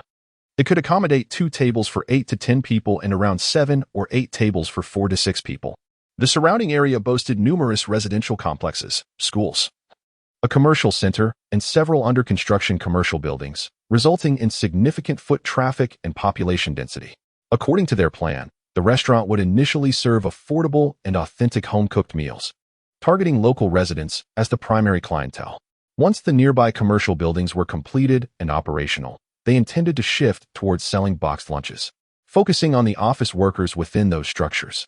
In Chen Weiguo's perspective, as long as Huang Lu, the wife of Zhong Aimin, maintains her standards, it is unlikely that he will incur losses. What perplexes him is that every time he returns home, his son consistently advises him against opening a shop, warning that he will suffer financial setbacks. As mid-January approached, the laundry shop's inventory was finally cleared and renovations commenced. From the day the renovations began, Chen Weiguo found himself leaving early and returning late each day. Fortunately, his 1-year-old son had ceased to utter those ominous phrases. By late January, just before the small new year, the store's renovations were completed. Although simple, the decor was designed to highlight cleanliness and tidiness, setting it apart from nearby competitors. All necessary items, cooking utensils, business licenses, and store signage were meticulously prepared, awaiting the grand opening after the new year. On the small new year, as customary, Chen Weiguo assisted his elderly mother with the cleaning. Near midday, Li Jing arrived with his girlfriend, Wang Lifan, bringing numerous gifts. Chen Weiguo's mother promptly welcomed them into the living room and went to brew tea for the guests. Oh, how come the boss and the lady boss have time to visit today? Chen Weiguo inquired, peering back at them from the ladder where he was cleaning windows. Li Jing approached, steadying the ladder, and smiled up at Chen Weiguo, saying, "You'll be a boss soon too. Can you refrain from calling me boss?" Chen Weiguo chuckled and replied, "Considering how many gifts you've brought for my son, I'll let it slide. Why aren't you opening the shop today?" "It's the holiday," Li Jing responded. "We won't resume operations until the 9th day of the new lunar month." Descending the ladder with a light-hearted demeanor, Chen Weiguo quietly inquired, "How are things with Xiaohaozi?" "We plan to get our marriage certificate after the new year," Li Jing replied, a hint of shyness betraying his joy. "Oh, that is quite swift," Chen Weiguo exclaimed, then called out, "Mom, prepare a few extra dishes for a celebration. Li Jing is getting married. It's just for the certificate. We haven't finalized the wedding feast yet," Li Jing interjected. "Silly boy, in this day and age, a wedding feast is insignificant. Obtaining the certificate is tantamount to being truly married." At that moment, Chen Weiguo's mother emerged from the kitchen, beaming with 2 cups of tea, and said, "Li Jing, congratulations. Your lifelong commitment is finally set." Li Jing smiled sheepishly, scratching his head, while Wang Lifan on the sofa also shared a shy smile. During the lunchtime feast, Chen Weiguo's mother indeed prepared 3 additional dishes, all of which were her signature specialties. As they chatted, she suddenly broke into tears, startling the other 3. "Mom, what is wrong?" After a sniffle, she looked at Wang Lifan and said, "Jing as parents and I used to work at the same factory. We knew each other when we were young. I've watched Jing grow up." She continued, "He is not foolish at all. He is simply very sincere." It was truly heartbreaking when his parents passed away one after the other. As she spoke, her tears flowed more freely, prompting Li Jing and Wang Lifan to also redden their eyes. Just as everyone was engulfed in a somber mood, Chen Weiguo's son, who had been quietly playing with his toys, suddenly piped up, "Grandma, don't cry. Uncle is getting married. Let us celebrate with a feast." As soon as the son spoke, he instantly amused everyone present. Looking at Chen Hao, Li Jing could not help but praise Chen Weiguo. "Your child is exceptionally clever and endearing. I wish my son could be as astute as he is in the future." Wang Lifan, standing nearby, nodded in agreement, sharing the same sentiment. "Since you are about to obtain your marriage certificate, when will you renovate your house?"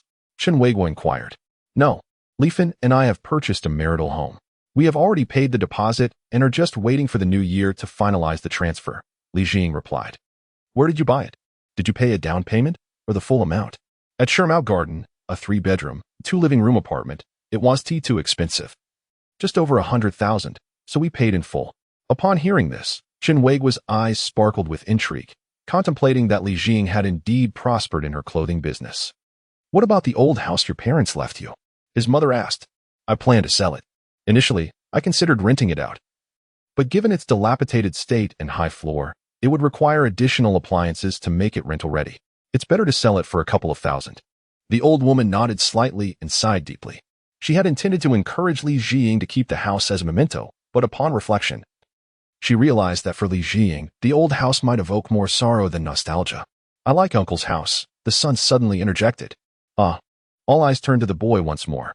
Son, you like Uncle Jing's house? Chen Weiguo asked, bewildered. The boy nodded vigorously. Uncle's house is fun. I like it. Chen Weiguo was increasingly puzzled and turned to Li Jing. Have I taken him to your house? Twice, I believe, Li Jing replied uncertainly. Daddy, I like Uncle's house. Bye. Bye. Chen Weiguo sighed in exasperation. Son, be good. Don't say such things. If you like Uncle Jing's house, I will take you to play there. If it's sold, we can't go, the son retorted. At this, both Li Jing and Wang Lifan could not help but burst into laughter. Grandma. The son looked at his grandmother. Bye. All right. Grandma will buy. The old woman coaxed, then pretended to ask Li Jing, how much is your house for sale? Li Jing took her seriously and replied with utmost sincerity, Auntie, do you really want to buy it? If Haozi truly likes it, I'll gladly give it to him. It wouldn't fetch much anyway. Great. Chen Weiguo and his son chimed in almost in unison. The old woman, flustered, slapped her thigh. Why are we all taking this kid's antics so seriously? Suddenly, the son let out a sharp cry and began to sob. Mom, is the baby hungry? He just had milk. He.S. probably tired. The grandmother responded, swiftly picking up the child. I like Uncle's house. Bye. The son insisted, repeatedly patting his grandmother's shoulder. All right. Grandma will buy. The grandmother feigned agreement and carried the boy to the room. Chapter 12. My son doesn't want me to sell the old house. As the grandmother closed the door, the son continued to chant bye. As the door to the room closed, Chen Weiguo withdrew his gaze and offered an awkward smile to Li Jing and Wang Lifan. Chen Weiguo, if Haozi truly likes it, then the house can be. Li Jing paused, casting a glance at Wang Lifan beside her. Chen Weiguo noticed Wang Lifan's right hand gently tugging at Li Jing's coat, attempting to dissuade him. Nevertheless, Li Jing continued. Then let us give it to your family as a token of gratitude for the money you helped me earn through betting 6 months ago. Chen Weiguo hurriedly waved his hand, smiling as he replied, that simply won't do. That house was left to you by your parents. My child is still young. We mustn't take what they say too seriously. As he spoke, Chen Weiguo kept a close watch on Wang Lifan's expression. Upon hearing his words, Wang Lifan's furrowed brow gradually relaxed, and a radiant smile blossomed on her face. Chen Weiguo chuckled to himself, thinking that Li Jing was rather naive, and he needed a clever wife to compliment him. After dinner, once Li Jing and Wang Lifan had departed, Chen Weiguo made his way to his mother's room. After much coaxing, his mother was still unable to get him to sleep, as he was adamantly insisting on purchasing Li Jing's house. This left his mother quite perplexed. What on earth is wrong with you? Why are you so determined to buy that old house from Li Jing's family? She questioned, looking at Chen Weiguo with concern. He shrugged, his expression one of helplessness. Suddenly, his son, who lay in bed, sat up and declared earnestly, Dad, we absolutely must buy the house from Uncle. Chen Weiguo was bewildered by his son's serious demeanor. Previously, he had never mentioned wanting to visit Li Jing's home. Why was he suddenly expressing a fondness for the house today? The following day, Chen Weiguo had hoped that after a night's rest, his son would have forgotten about the matter. However, early in the morning, before he had even awakened, his son rushed into his room, once again chanting like a mantra about buying Li Jing's house. With no other option, he decided to call Li Jing. At lunchtime, Chen Weiguo met Li Jing at a nearby small restaurant. As soon as they met, Li Jing remarked, Weiguo, you're not planning to borrow money from me, are you? Is that why you specifically asked me to sneak out with you, away from Lifan? Chen Weiguo smiled wryly and shook his head, sighing before saying, Ever since you mentioned selling the house yesterday, my son has been incessantly pestering me to buy it. It's driving me nearly insane. You called me here for this matter, didn't you? Didn't I say yesterday that if Haozi liked it, I would give it to your family? Chen Weiguo felt a flicker of joy within, yet maintained a serious facade as he waved his hand. That simply cannot be. He poured wine into Li Jiying's cup while continuing, "You are bound to sell it eventually. Let me buy it and name your price." "Oh, I've already told you." "I don't want your money," Li Jiying replied. "No, I can't accept that. It would weigh heavily on my conscience. Furthermore, how will you explain this to Xiaohaozi?" "You needn't worry about that. I will clarify everything with her. If it weren't for you 6 months ago, I wouldn't be where I am today." Chen Weiguo suddenly slapped the table, feigning displeasure. "Li Jiying, let's be clear about this matter. How about this?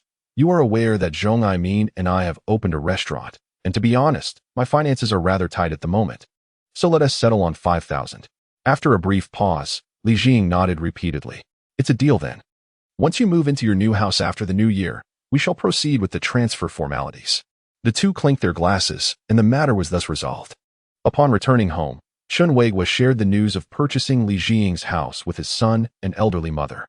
He had anticipated that his son would be overjoyed and celebrate. But instead, his son merely nodded expressionlessly. "The little rascal, I invested quite a bit to bring you joy," Chen Weiguo remarked, ruffling his son's hair. 5,000 for the purchase is quite a bargain," his mother interjected, noting that once the baby grows, she would move to that place. Furthermore, it would provide accommodation for Wei Wang and Wei Hong when they returned for visits. As the Spring Festival approached, many guests came to visit and present gifts to Chen Weiguo, primarily comprising relatives and friends with whom he maintained regular contact.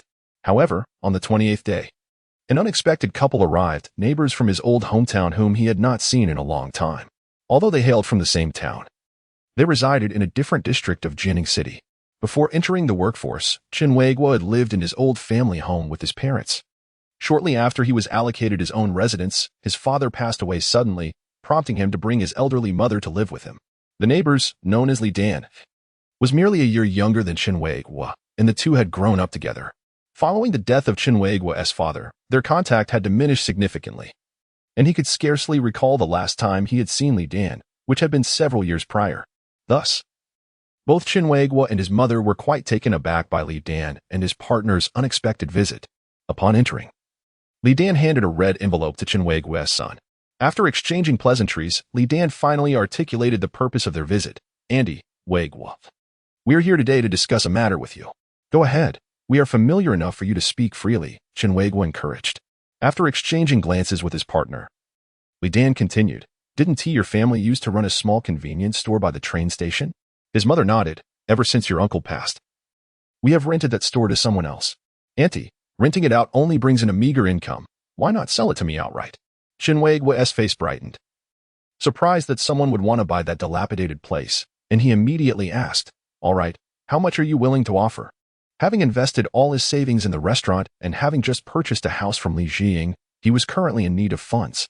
In Chen Weiguo's view, as long as Li Dan offered several thousand, he would be ready to sell.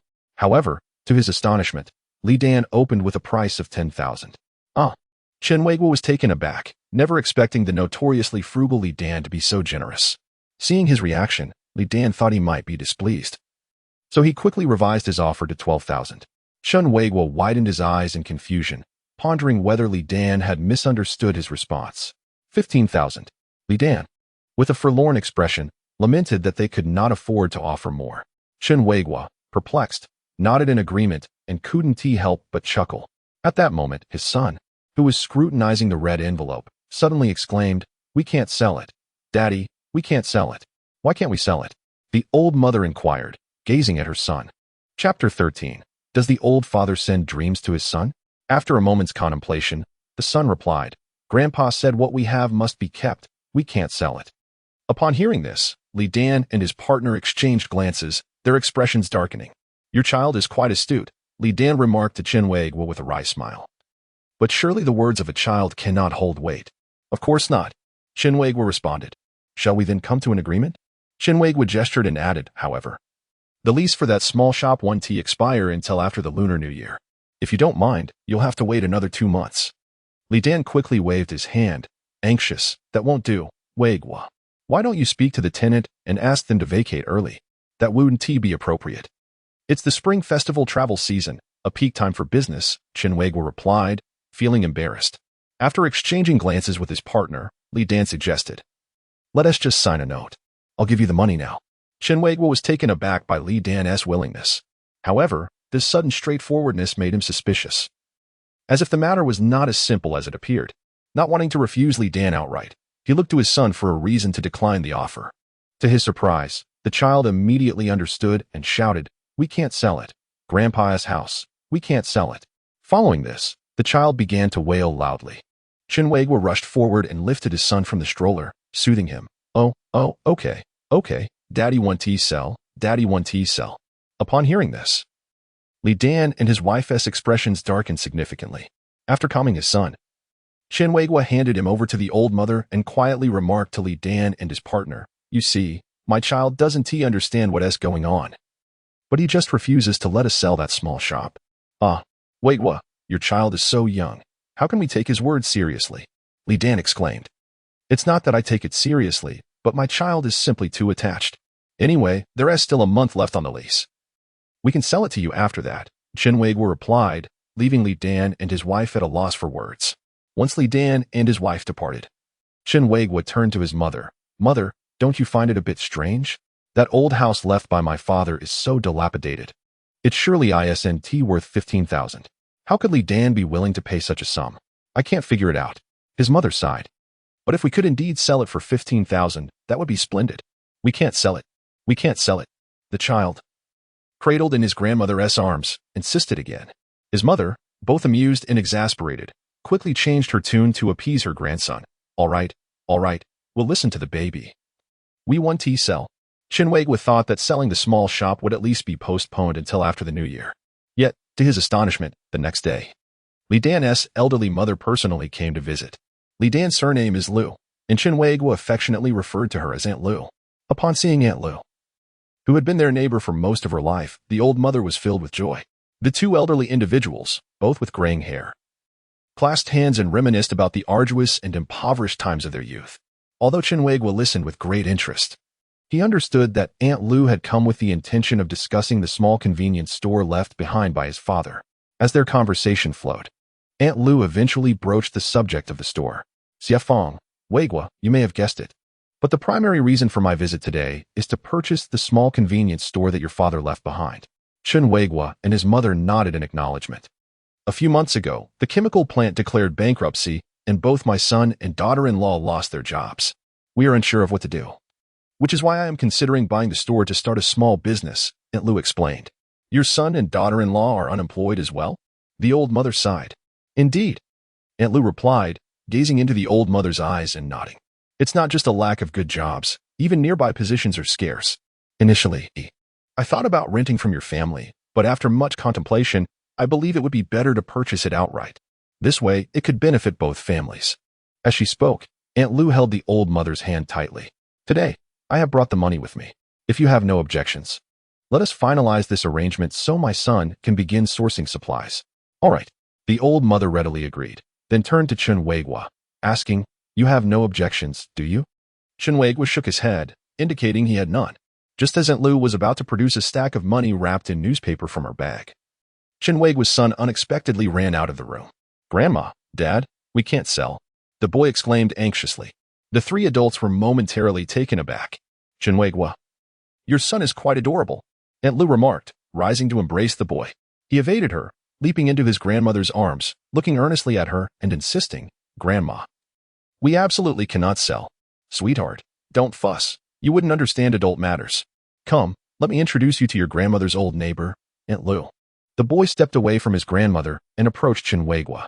"Dad, just now, I dreamed of Grandpa." Upon hearing this, Chen Weiguo was struck with alarm. His son had been born just last year, and his father had passed away many years prior. The boy had never met him. So how could he know what his grandfather looked like? Chen Weiguo crouched down, stroking his son's head as he asked, "Are you sure it was Grandpa you dreamed about?" "Grandpa looks like you, Dad. He has a mole on this side," the boy said, pointing to his left cheek. A chill ran down the spines of Chen Weiguo, his mother, and Aunt Lu as they absorbed the boy's description, which indeed matched the characteristics of his late grandfather. "What else did Grandpa say to you?" the old mother inquired, rising abruptly. The boy turned to her and replied, "He said he misses you and Dad." At this, the old mother's eyes welled with tears. The son turned to Chen Weiguo and said, "The small shop cannot be sold. Father, it would be unfilial, and he will not let you go." Upon hearing his son's words, Chen Weiguo's face turned pale and his body trembled. His late father had always been a cantankerous old man, and it was not surprising that he would utter such disowning words. A sense of fear crept into Chen Weiguo's heart, if there were any truth to it. His life would be far from peaceful. He immediately turned to Aunt Lu and said, "Aunt Lu, you heard him. I cannot sell that small shop."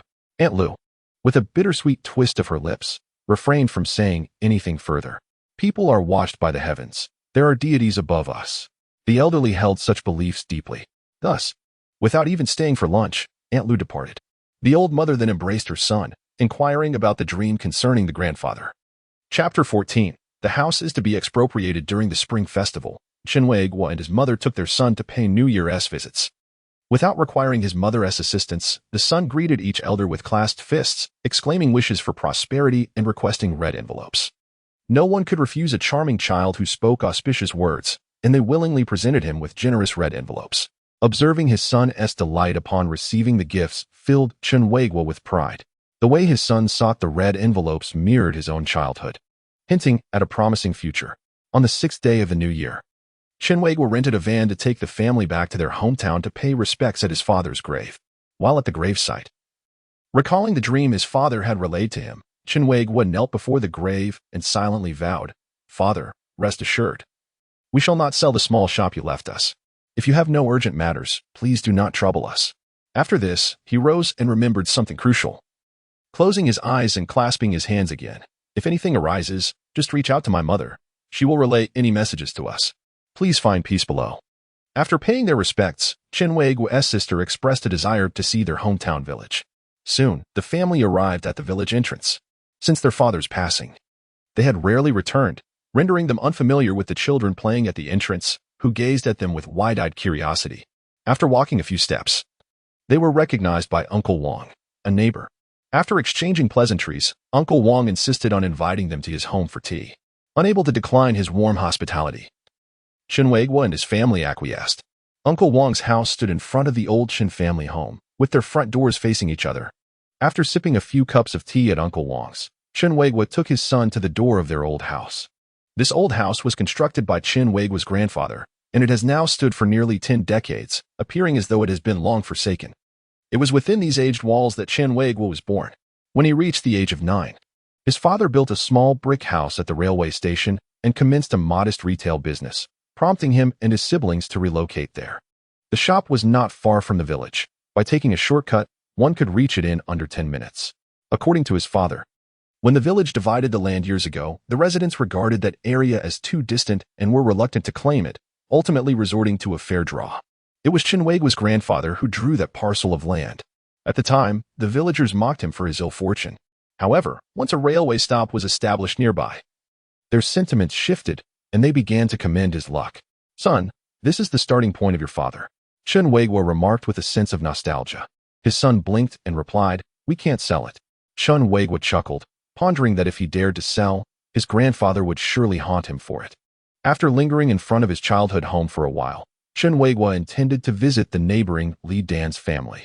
During the new year, Li Dan and his wife, along with his elderly mother, Aunt Lu, had brought gifts to visit Chen's home. However, upon arriving at Li's doorstep, they found the windows tightly shut, indicating that the family was likely visiting relatives for the holiday. Returning to Wang Dajia's residence, he found the two families engrossed in animated conversation. Not wanting to interrupt their merriment, Chen Weiguo sat quietly with his son at the side. Shortly thereafter, Wang Dajia turned to him and inquired, "Weiguo, how long do you plan to rent out your little shop?" "It will be due for renewal after the new year," Chen Weiguo replied. "Why do you ask?" "Make sure you do not renew the lease," Wang Dajia cautioned. "Why not?" Chen's mother asked with curiosity. "I've heard that a road is to be constructed by the end of the year, and a segment will run along the railway, likely passing through your shop. They are expected to begin requisitioning in 2 or 3 months, Wang Dajia explained. Upon hearing this, Chen Weiguo and his mother were taken aback.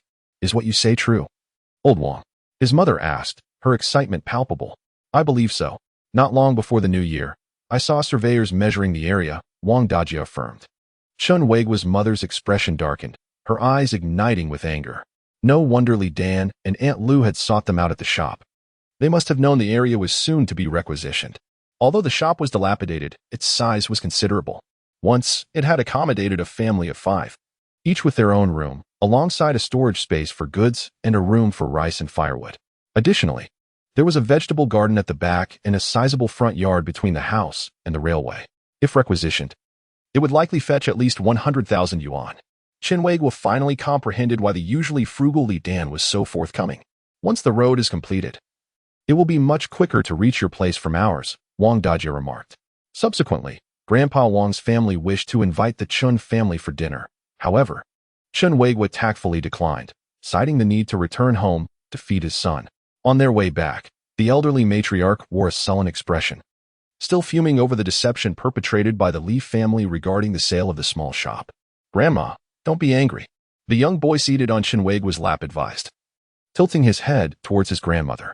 Upon hearing her grandson, the elderly woman's face softened into a smile. "All right, my dear grandson, my sweet baby, Grandma is no longer upset." At this moment, Chen Weiguo felt emboldened to voice his grievances to the matriarch. "Thank goodness we didn't agree to sell to Li Dan and Aunt Lu. Otherwise, we would have been driven to despair." The elderly matriarch sighed deeply. "I never imagined they would deceive us for money, the three of them, mother, son, and daughter-in-law. Nowadays, people are like that. They are all about money.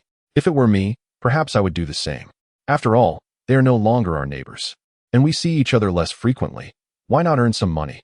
"Indeed, people's hearts have changed," the matriarch concurred, gazing out the window.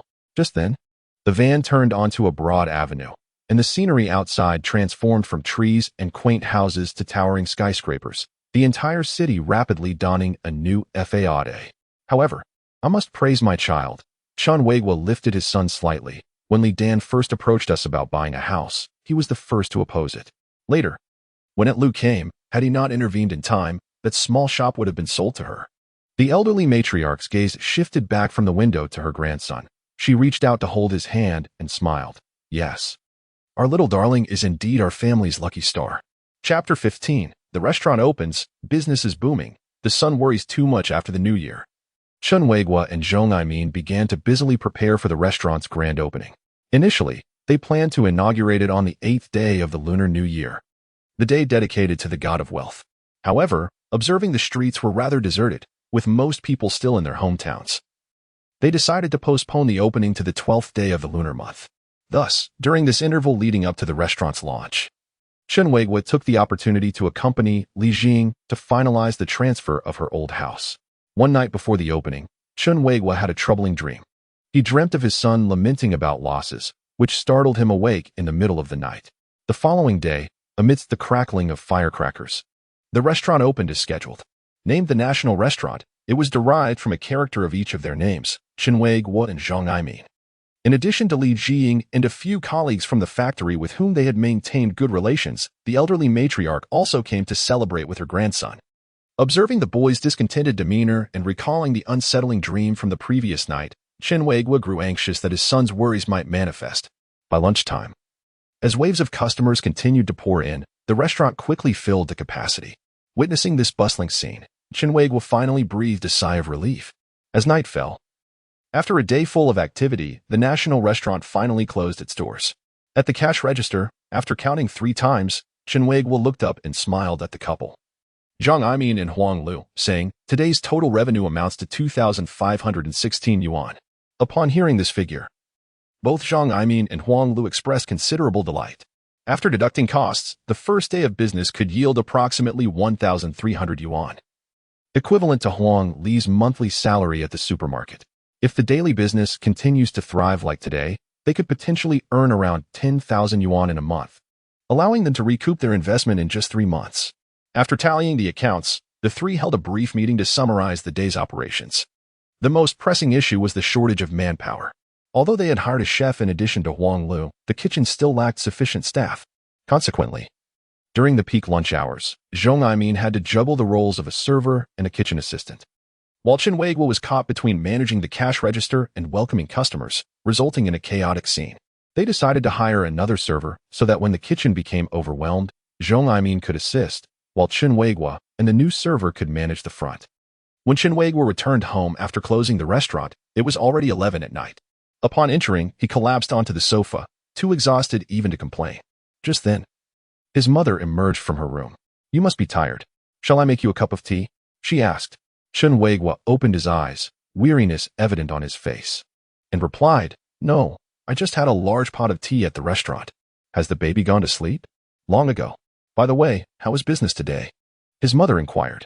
A smile crept onto Chen Weiguo's lips as he responded, "It was decent. We made over 2,500 yuan. His mother appeared pleasantly surprised, exclaiming, "Oh, that's quite good." She then added, "Earlier, your son kept saying it was a bad idea, that we would lose everything, which made me quite worried." Suddenly, a glimmer of intrigue flashed in Chen Weiguo's eyes. After glancing towards his mother's room, he slowly rose and leaned closer to her, whispering, "Mom, do you also feel that the baby has a bit of an uncanny aura?" His mother immediately frowned, gently admonishing him, "Chen Weiguo, how can you speak of your own child in such a manner?" Chen Weiguo furrowed his brow and quickly clarified, "That's not what I meant. You know what I mean. I just feel that he possesses some mysterious power, much like those fortune tellers." His mother couldn't help but roll her eyes at him, retorting, "Children say all sorts of nonsense. How can you take it seriously? If it shouldn't be taken seriously, then why worry at all?" Chen Weiguo countered. His mother was left speechless. When Li Dan approached us to buy that old house, he opposed the sale, as if he already knew it would be expropriated. "Wasn't it your father who appeared in his dreams, warning him not to sell?" Chen Weiguo speculated. "Then how did he know your father had a mole and a limp?" "That's what makes it so remarkable," his mother scoffed. "By your reasoning, does that mean the restaurant's business is destined to fail?" Chen Weiguo queried. Chen Weiguo let out a bitter smile and reclined once more upon the sofa. "How can one take the childish words seriously?" he murmured, closing his eyes. "Quickly prepare a foot soak and retire for the night. Be wary of catching a chill while dozing on the sofa." On the second day of operations, the restaurant continued to thrive. Due to the inability to recruit staff promptly, Zhang Aimin called upon his recently retired cousin to assist temporarily. The hustle and bustle during work hours was matched only by the joy of counting the earnings at the close of the day. For the following week, the restaurant maintained a robust flow of business. As profits soared, both Chen Weiguo and Zhang Aimin found themselves in unison, contemplating the prospect of relocating to a larger venue and opening a branch elsewhere. However, as the festive season faded, the patrons began to dwindle, plunging into a more routine pace of life. Lunchtime brought only a few small tables of customers, and Zhang Aimin, who had previously lamented the overwhelming rush, found himself reminiscing about the frenzied days gone by. Fortunately, by evening, the restaurant managed to fill its seats, and the turnover rate was satisfactory. Although the earnings paled in comparison to the bustling opening days, they still surpassed what they would earn working for others. Yet, to grow and strengthen their establishment, meticulous planning was essential. Chen Weiguo analyzed the stark contrast in business. On one hand, the previous surge was spurred by the festive dining season. On the other, the post-New Year reality forced patrons to tighten their belts. Nonetheless, he was heartened to discover a substantial number of repeat customers, many residing or working nearby. As long as this loyal clientele remained, the restaurant would continue to thrive. As spring blossomed, March arrived in a blink. One day, seizing a lull in activity, Chen Weiguo found an excuse to slip back home. Upon entering, he saw his son engrossed in the television while his elderly mother was stirring a pot in the kitchen. "Baby, Daddy's home," he called out. Glancing over, his son struggled to grasp the remote, ultimately changing the channel to the news. "Oh, my son, you can operate the remote. How clever." Chen Weiguo chuckled. At that moment, the news anchor announced, "The situation regarding lung disease has become increasingly severe." Upon hearing this report, Chen Weiguo's gaze shifted from his son to the television. During the new year, he had heard whispers of a lung disease outbreak in a neighboring province. He was taken aback by the realization that numerous individuals were now infected, and a worrisome trend seemed to be emerging. Would the proximity of the two provinces yield any repercussions? In the ensuing days, news coverage regarding this lung disease proliferated, yet the immediate impact remained negligible. However, by mid-March, a confirmed case of lung disease appeared within Jianing City, igniting a rapid spread of panic and rumors akin to an uncontrollable flood. At noon, Chen Weiguo was busy at the restaurant when suddenly his elderly mother hurried in, cradling her grandson. Immediately rising from his position at the cash register, Chen Weiguo went to greet her, inquiring, "Mother, what brings you here?" Without hesitation, his mother handed the child over to him, exclaiming, "Watch over him for a moment. I need to run to the pharmacy to buy some Banlon gin and masks, and then head to the supermarket for oil, salt, and rice." No. The child suddenly shook his head in protest. Furrowing his brow, Chen Weiguo questioned, "Mother, why do you need to buy these things? There are many people in our city who have been infected, including quite a few doctors and nurses. I've heard that drinking Banlan gin and consuming more salt can help prevent this illness.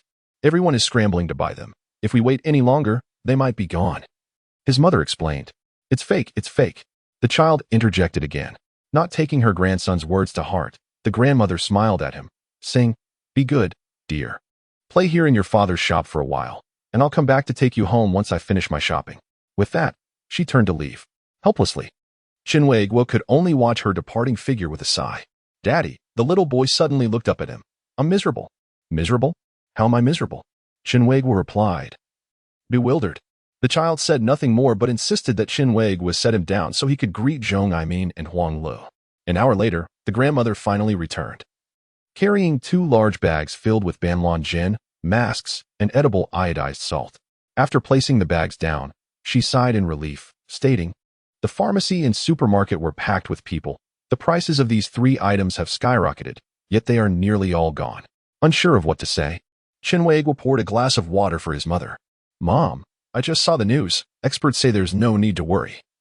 Just continue with our usual eating and drinking. With so many people contracting this lung disease, how can there be no cause for concern? It seems we cannot trust everything the experts say, his mother retorted. Chen Weiguo couldn't help but scoff. You're right. The experts on television cannot be trusted. Perhaps you should buy fewer health products and avoid eating raw mung beans. Dad, that's true, the child chimed in agreement, initially displeased. The grandmother couldn't help but chuckle upon hearing her grandson support his father. You little ungrateful one, I must have spoiled you for nothing. You were just trying to vex your grandmother. She teased. Grandma, health products are fake. All right, I hear you. I won't buy them anymore, she replied, lifting her grandson into her arms and then advising Chen Weiguo, I can't carry all of this at once. Please take these 2 bags back home tonight. After exchanging farewells with Zhong Aimin and Huang Lu, the grandmother departed, holding her grandson. Auntie, have a safe journey. And remember to bring Haozi to the shop to play often. Huang Lu waved goodbye as he watched them leave. Once the grandmother was far away, Huang Lu glanced at the 2 large bags on the ground before saying, My mother-in-law also rushed to buy these items last night. I've heard the situation has become quite serious. Surely not. If it were truly that severe, it would be reported in the news.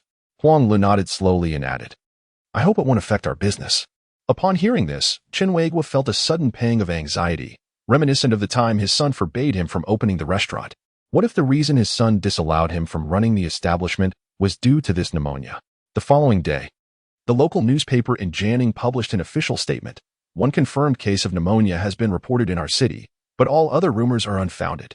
For instance, Banlan cannot prevent this illness, and excessive salt intake does not offer protection. Rather, it could lead to other health issues. There is no need to hoard medical supplies, and stockpiling rice and cooking oil is unnecessary. Upon reading this statement, Chen Weiguo silently sighed in relief, believing that the situation would not adversely impact his restaurant's business.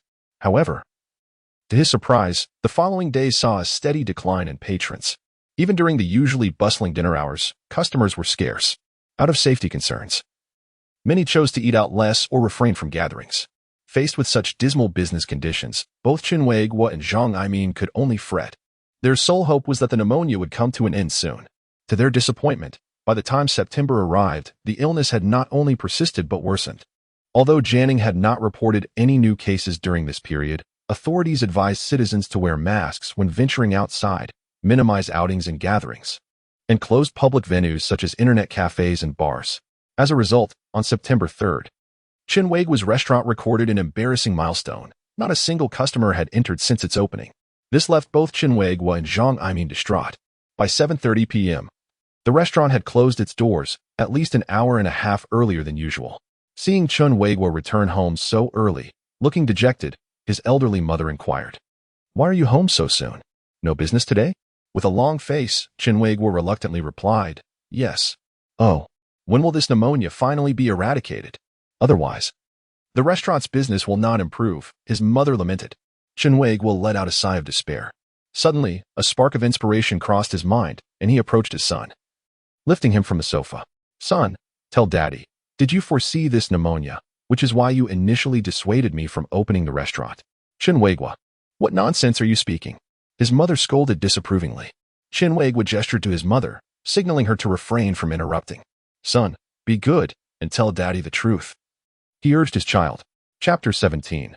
The son's suggestion. The boy's lips quivered, seemingly torn between speaking and remaining silent. After a moment, he finally appeared ready to speak. Just then, a sudden thunderclap startled everyone. "Well," the boy cried out in fright. "Oh, my dear, do not fear." Chen Weiguo immediately embraced his son, gently patting his back and offering soft reassurances. "Why did it suddenly thunder? Could a torrential rain be on the way?" his anxious mother remarked, gazing out the window. Chen Weiguo remained silent, his eyes narrowed in contemplation. Half an hour later, as his mother went to take a shower, he observed his son playing with toys on the soft mat, pondering whether he should inquire again. After a moment's hesitation, he approached, crouching down to ask, "Son, tell Daddy, do you possess some sort of prophetic ability?"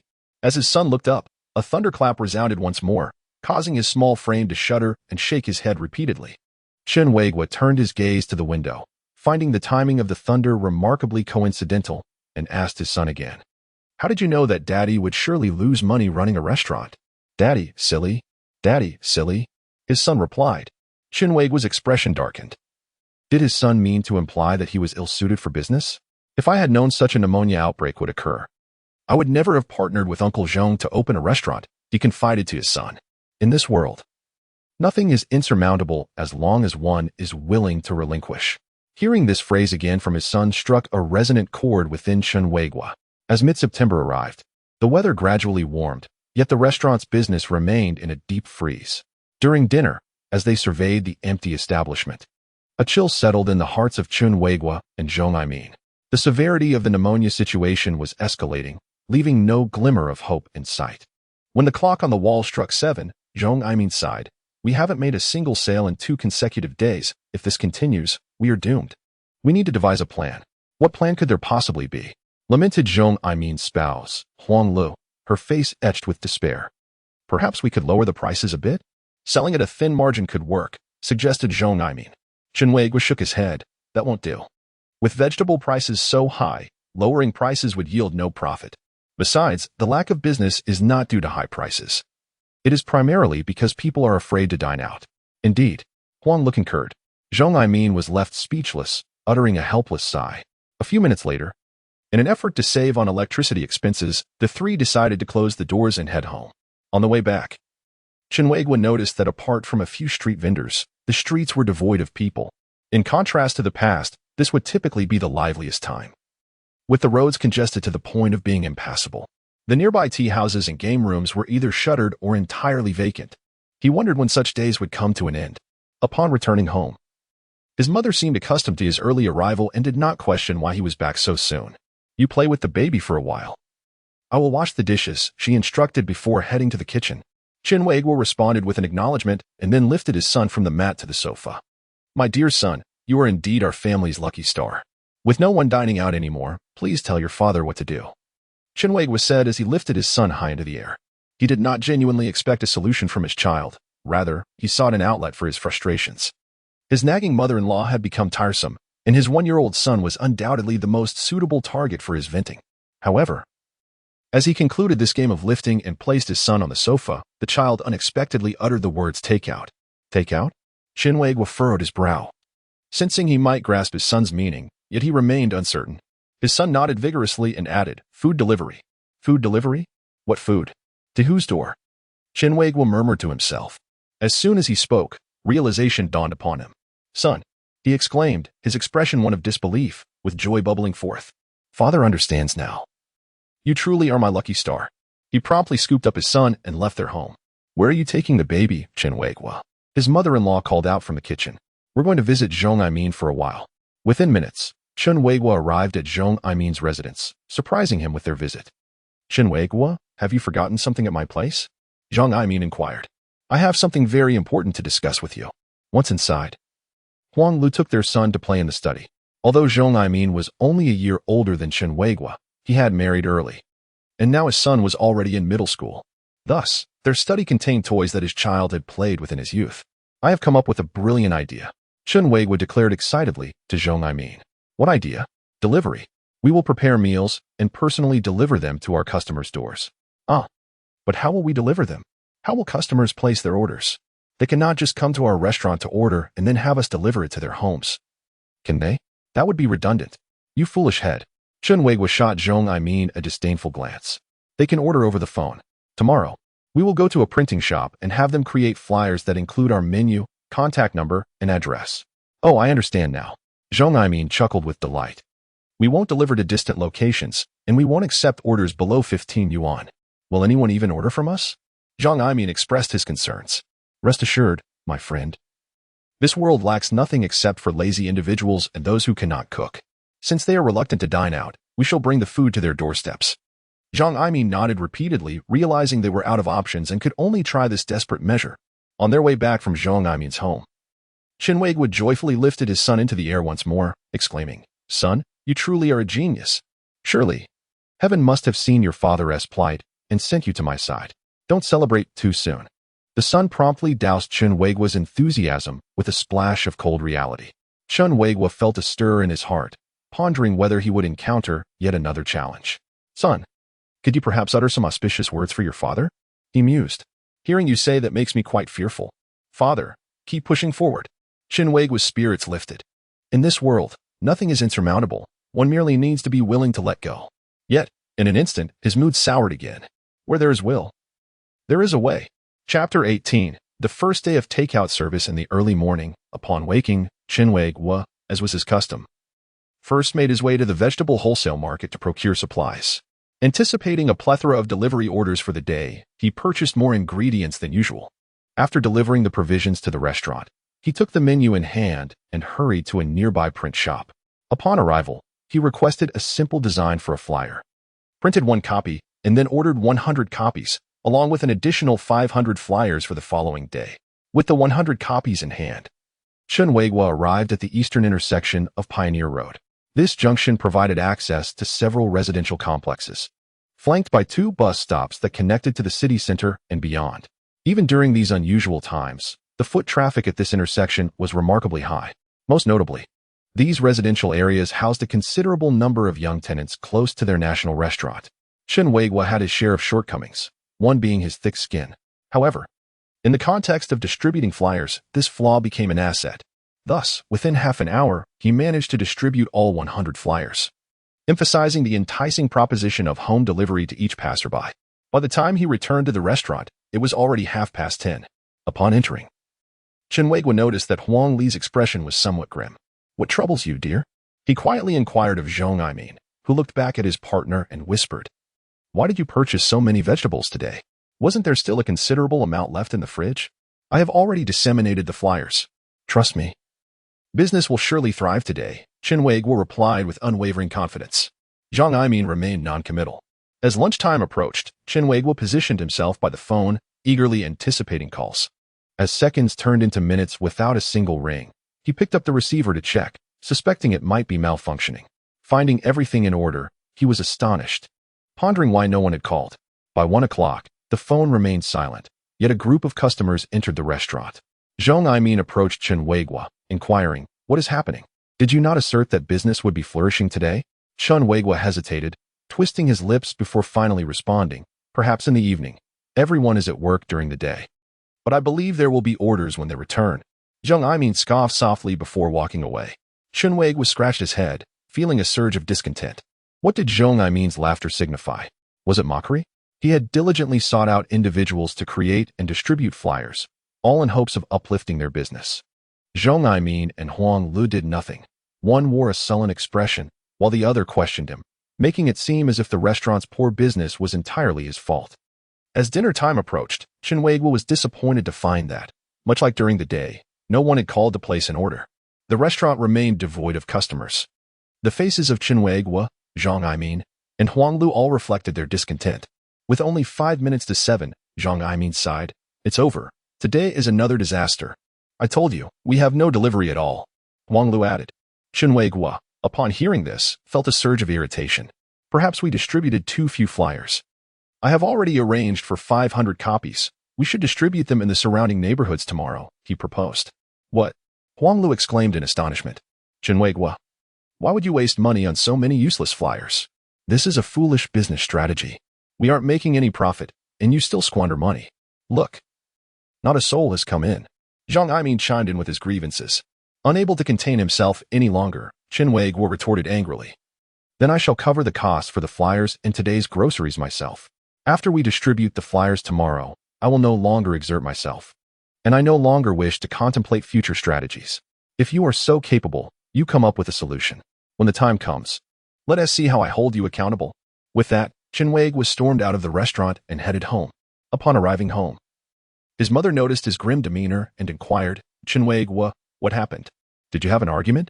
He then recounted the dispute with Zhang Aimin and Huang Lu, while his son quietly listened nearby. After hearing the entire story, his mother sighed. This is the nature of partnerships. When profits flow, everyone is joyful, but once losses arise, friendships can easily fray. That's why the old adage advises against going into business with relatives or friends. How was I to know they were those kinds of people? Chen Weiguo's frustration mounted. Uncle Zhong has a narrow vision. He's going to ruin everything. Suddenly, his son interjected, narrow vision? It was the first time Chen Weiguo had heard that term. Though novel, he grasped its meaning. His mother beamed, saying, "Oh, my baby is so clever." Chen Weiguo fell into contemplation. Was his son advising against starting a restaurant because of Zhang Aimin? His son was correct. Zhang Aimin was suited for technical work, not for significant endeavors, and doing business with him was bound to lead to losses. Around 9 o'clock that evening, Zhang Aimin called. He did not mention their earlier quarrel but promised to join Chen Weiguo in distributing flyers the following day and assured him that he would not need to bear the cost of the flyers or today's groceries. However, from Zhang Aimin's tone, Chen Weiguo sensed that he was merely acting out of obligation rather than sincerity. Furthermore, he could faintly discern Huang Li's complaints and dissatisfaction in Zhang Aimin's speech. He could not be bothered by these nuances. The pressing concern was how to resolve the restaurant's crisis. Once they weathered this challenging period, he would consider stepping back. There is no difficulty in this world if one is willing to give up. This saying held profound truth. And thus, a new day dawned. After rising from slumber, Chen Weiguo first indulged in a bowl of noodles at home before proceeding to the print shop, where he met with Zhang Aimin. After acquiring 500 flyers, the duo split up to distribute them throughout the nearby residential community. It was not until lunchtime that they returned to the shop together. To their astonishment, the establishment was graced by 2 tables of patrons, a rare occurrence. As Huang Lu was the sole staff member present, she had to juggle the roles of hostess, chef, and server, leaving her quite irritable upon their arrival. Seated at the cash register, Chen Weiguo awaited the phone call with eager anticipation, only to be met with disappointment as the phone remained silent, just as it had the previous day. When the 3 of them sat down for dinner, Huang Lu sarcastically remarked, "What a waste of effort and money. Please refrain from such comments. We all desire the success of the business," Zhang Aimin responded. Huang Lu scoffed and muttered something under her breath. Chen Weiguo, weary from the day's endeavors, chose to ignore her. As dinner approached and the clock edged towards 6, the restaurant remained empty, prompting Chen Weiguo to rest his head on the table in despair. It seemed yet another evening would pass without any customers. Thankfully, they had not overpurchased ingredients that day. Huang Lu, addressing Zhang Aimin, spoke loudly, evidently for Chen Weiguo's benefit. Just then, the phone rang. Chapter 19. The thriving takeout. At the moment the phone rang, Chen Weiguo was momentarily stunned, feeling as though he were on the cusp of receiving something he had long desired, exhilarating yet surreal. After 3 rings, Zhang Aimin urged, "Chen Weiguo, answer the phone." Regaining his composure, Chen Weiguo swiftly picked up the receiver. "Hello, is this the National Restaurant?" A male voice inquired from the other end. "Yes, indeed. Good day. May I assist you with a takeout order?" Zhang Aimin, standing by the kitchen door, approached the cash register, eager to hear the response. As he neared within a meter of Chen Weiguo, the latter suddenly glanced at him and then hung up the phone. "It's 1 serving of green pepper stir-fried pork and 1 serving of spicy diced chicken, along with 3 servings of rice," Chen Weiguo exclaimed. Zhang Aimin nodded enthusiastically and dashed into the kitchen. "We have a customer. Quickly. 1 serving of spicy diced chicken, 1 serving of green pepper stir-fried pork, and 3 servings of rice." Meanwhile, Chen Weiguo lowered his head, jotting down the address: Metallurgy Institute Staff Community, Building 2, Apartment 301. 10 minutes later, while Huang Lu was still busy cooking, another call came in. Chen Weiguo promptly answered, stating, "You've reached the National Restaurant. May I assist you with a takeout order?" After hanging up, he hastily noted the address and called out to the kitchen. "Zhang Aimin, 1 serving of spiced fried tofu with pork and 1 serving of garlic sprout stir-fried pork with rice." Zhang Aimin poked his head out from the kitchen, smiling and nodding at Chen Weiguo. Shortly thereafter, he emerged from the kitchen, carrying a bag of takeout, and handed it to Chen Weiguo with care. Be cautious. Don't spill it. This is our very first takeout order. Chen Weiguo smiled and nodded, then left the restaurant with the packed meals. Riding his motorcycle, he delivered the first takeout order to the customer in less than 5 minutes. At the moment he received the payment, a sense of joy filled his heart. After 2 days of distributing flyers, he finally heard a rewarding sound. He eagerly anticipated that more and more people would seek their delivery services in the future. A few minutes later, upon returning to the restaurant, he noticed Zhong Aimin at the cash register, listening intently on the phone while swiftly jotting down notes on a piece of paper. After hanging up, Zhong Aimin immediately looked up at him, urgency in his voice. While you were gone, 3 more calls came in. Saying this, Chen Weiguo picked up another packed delivery from the table, stating, deliver this one later. There's another order going to the Diamond Industrial Community as well. Deliver both together. With that, Zhong Aimin dashed into the kitchen. For the dining customers, 1 order of stir-fried pork with tofu and 1 order of stir-fried bean sprouts. Watching Zhong Aimin's figure disappear into the kitchen, Chen Weiguo grabbed the notebook on the cash register, noting that there were already 5 orders recorded. Ding, ding, ding. The phone rang again.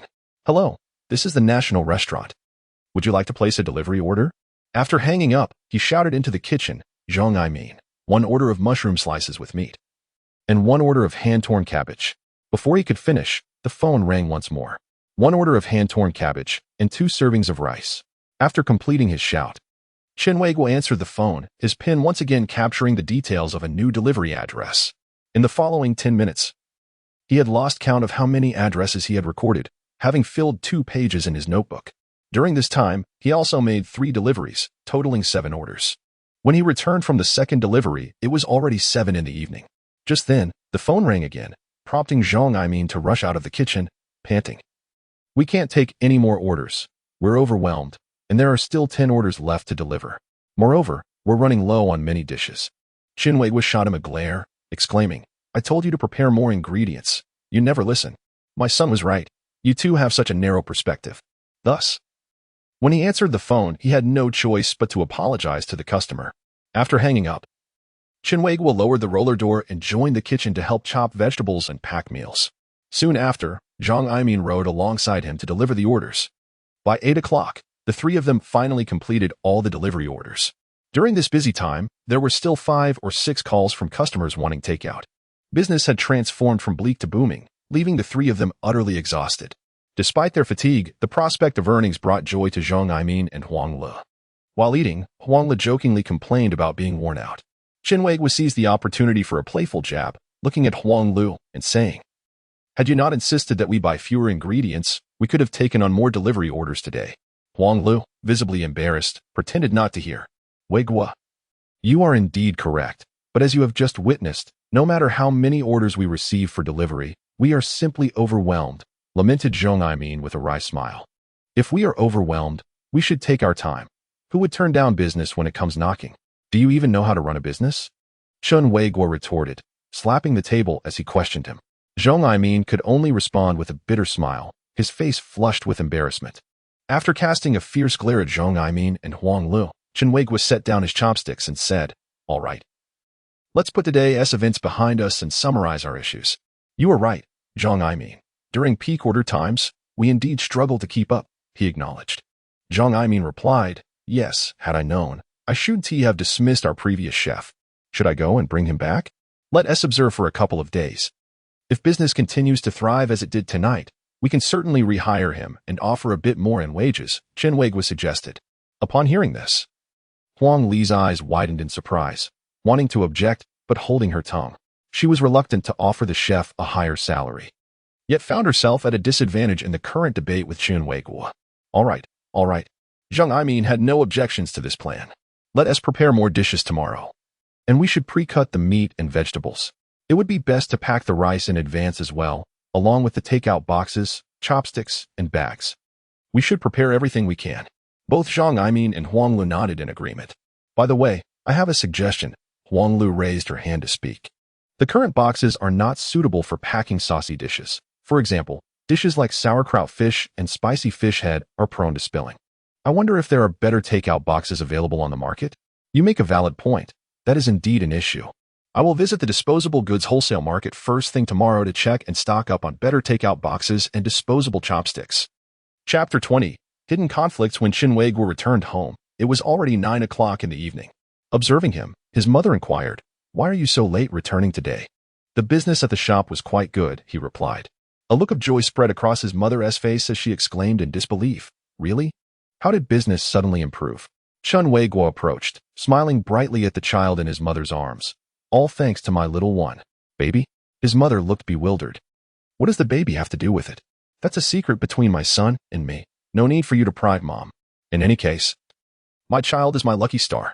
Chen Weiguo teased, pinching his son's cheek.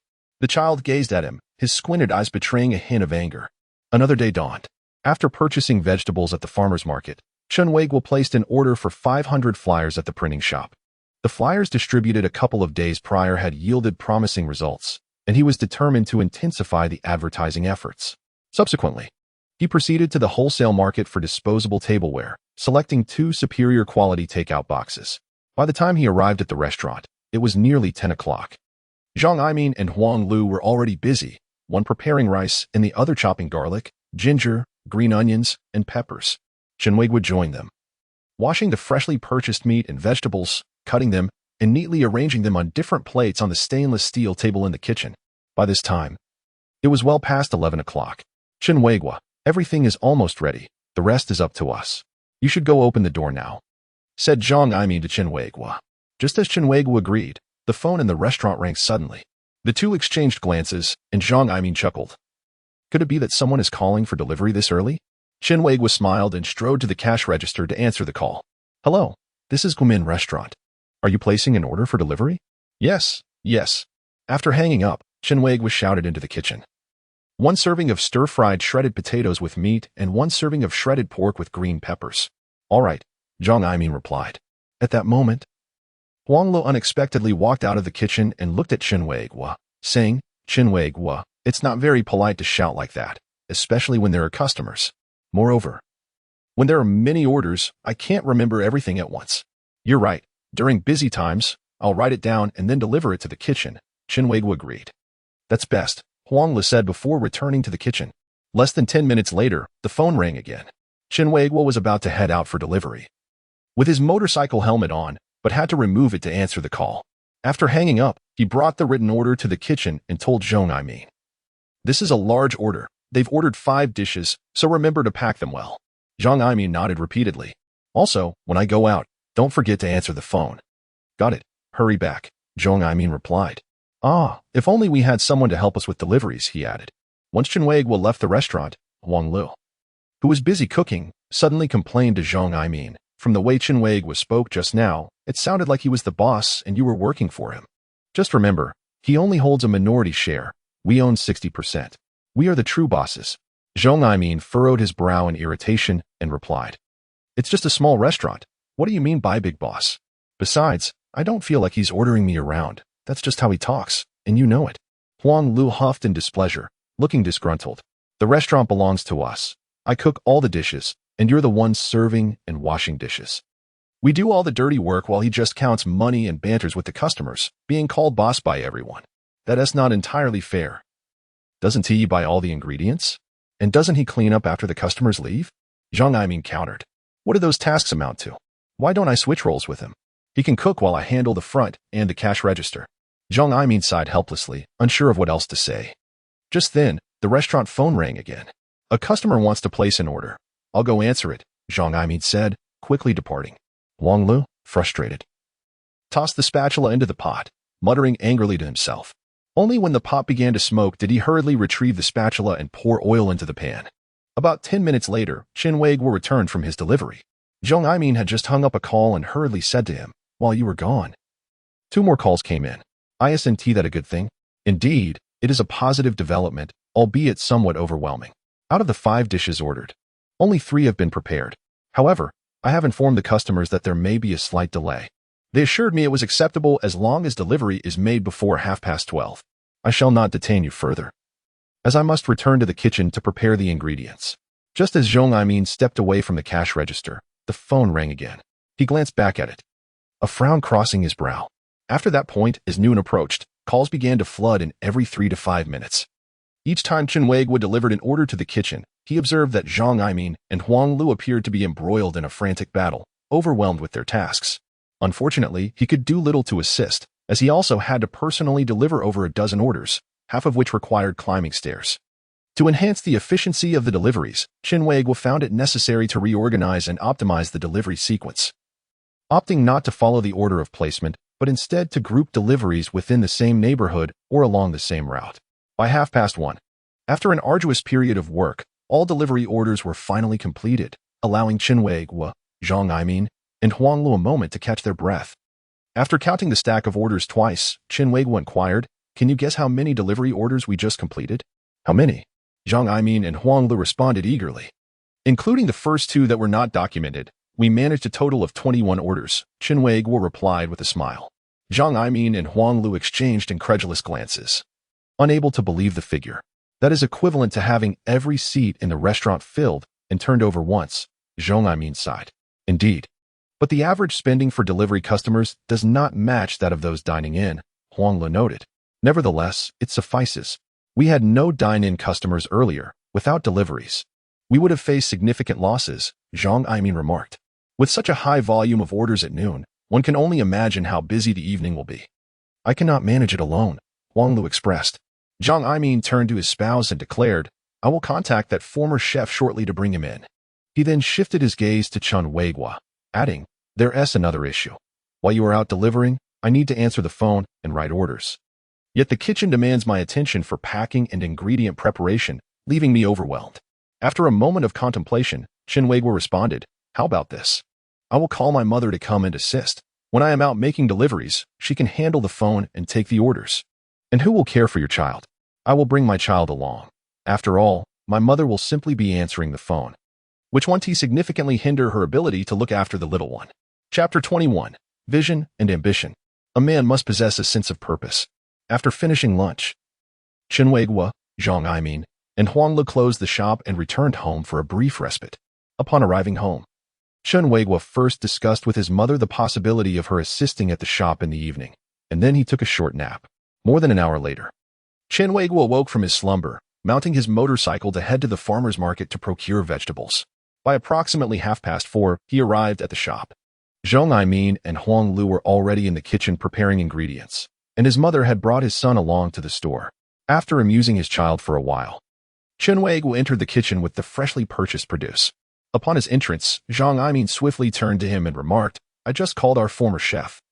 He has agreed to come in tomorrow." "That is splendid. Should we also invite back the previous waiter?" Zhang Aimin inquired. Before Chen Weiguo could respond, Huang Lu interjected, "There aren't many patrons dining at the restaurant currently. Summoning Xiaohaozi back would be rather inconsequential." "You are indeed correct," Chen Weiguo concurred with Huang Lu. "Let my mother come in to assist for a while. We shall address the rest as the situation unfolds." Shortly after 5:00, the phone in the restaurant rang. Chen Weiguo answered, while his elderly mother held his son, observing how to take orders. Within minutes, the second and third calls followed in quick succession. As Chen Weiguo prepared to make a delivery, he entrusted the task of answering calls and taking orders to his mother. Although her age had advanced, this simple and light work posed no challenge for her. The only drawback was her belief that one's handwriting reflects one's character. Thus, she wrote slowly to ensure her script was neat and aesthetically pleasing. As Chen Weiguo stepped out of the restaurant with the first delivery of the evening, the establishment had already processed 6 orders. By the time he returned, the number of orders had escalated to 10, and it was only 5:39.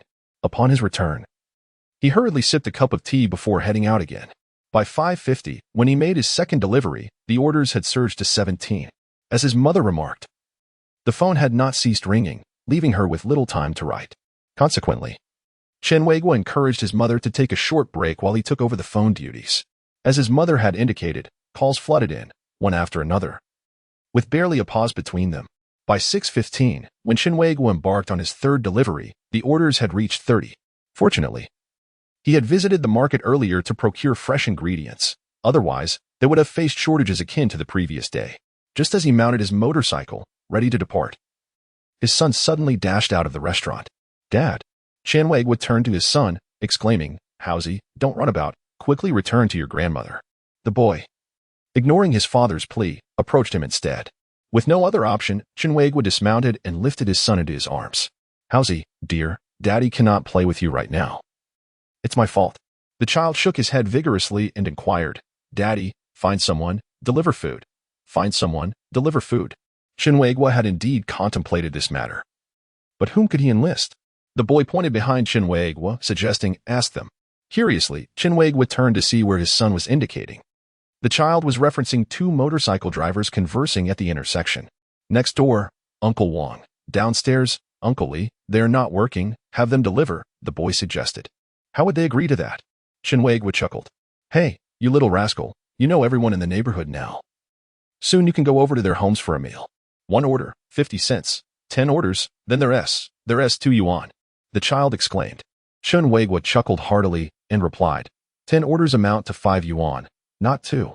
Having spoken, Chen Weiguo's eyes suddenly sparkled with brilliance.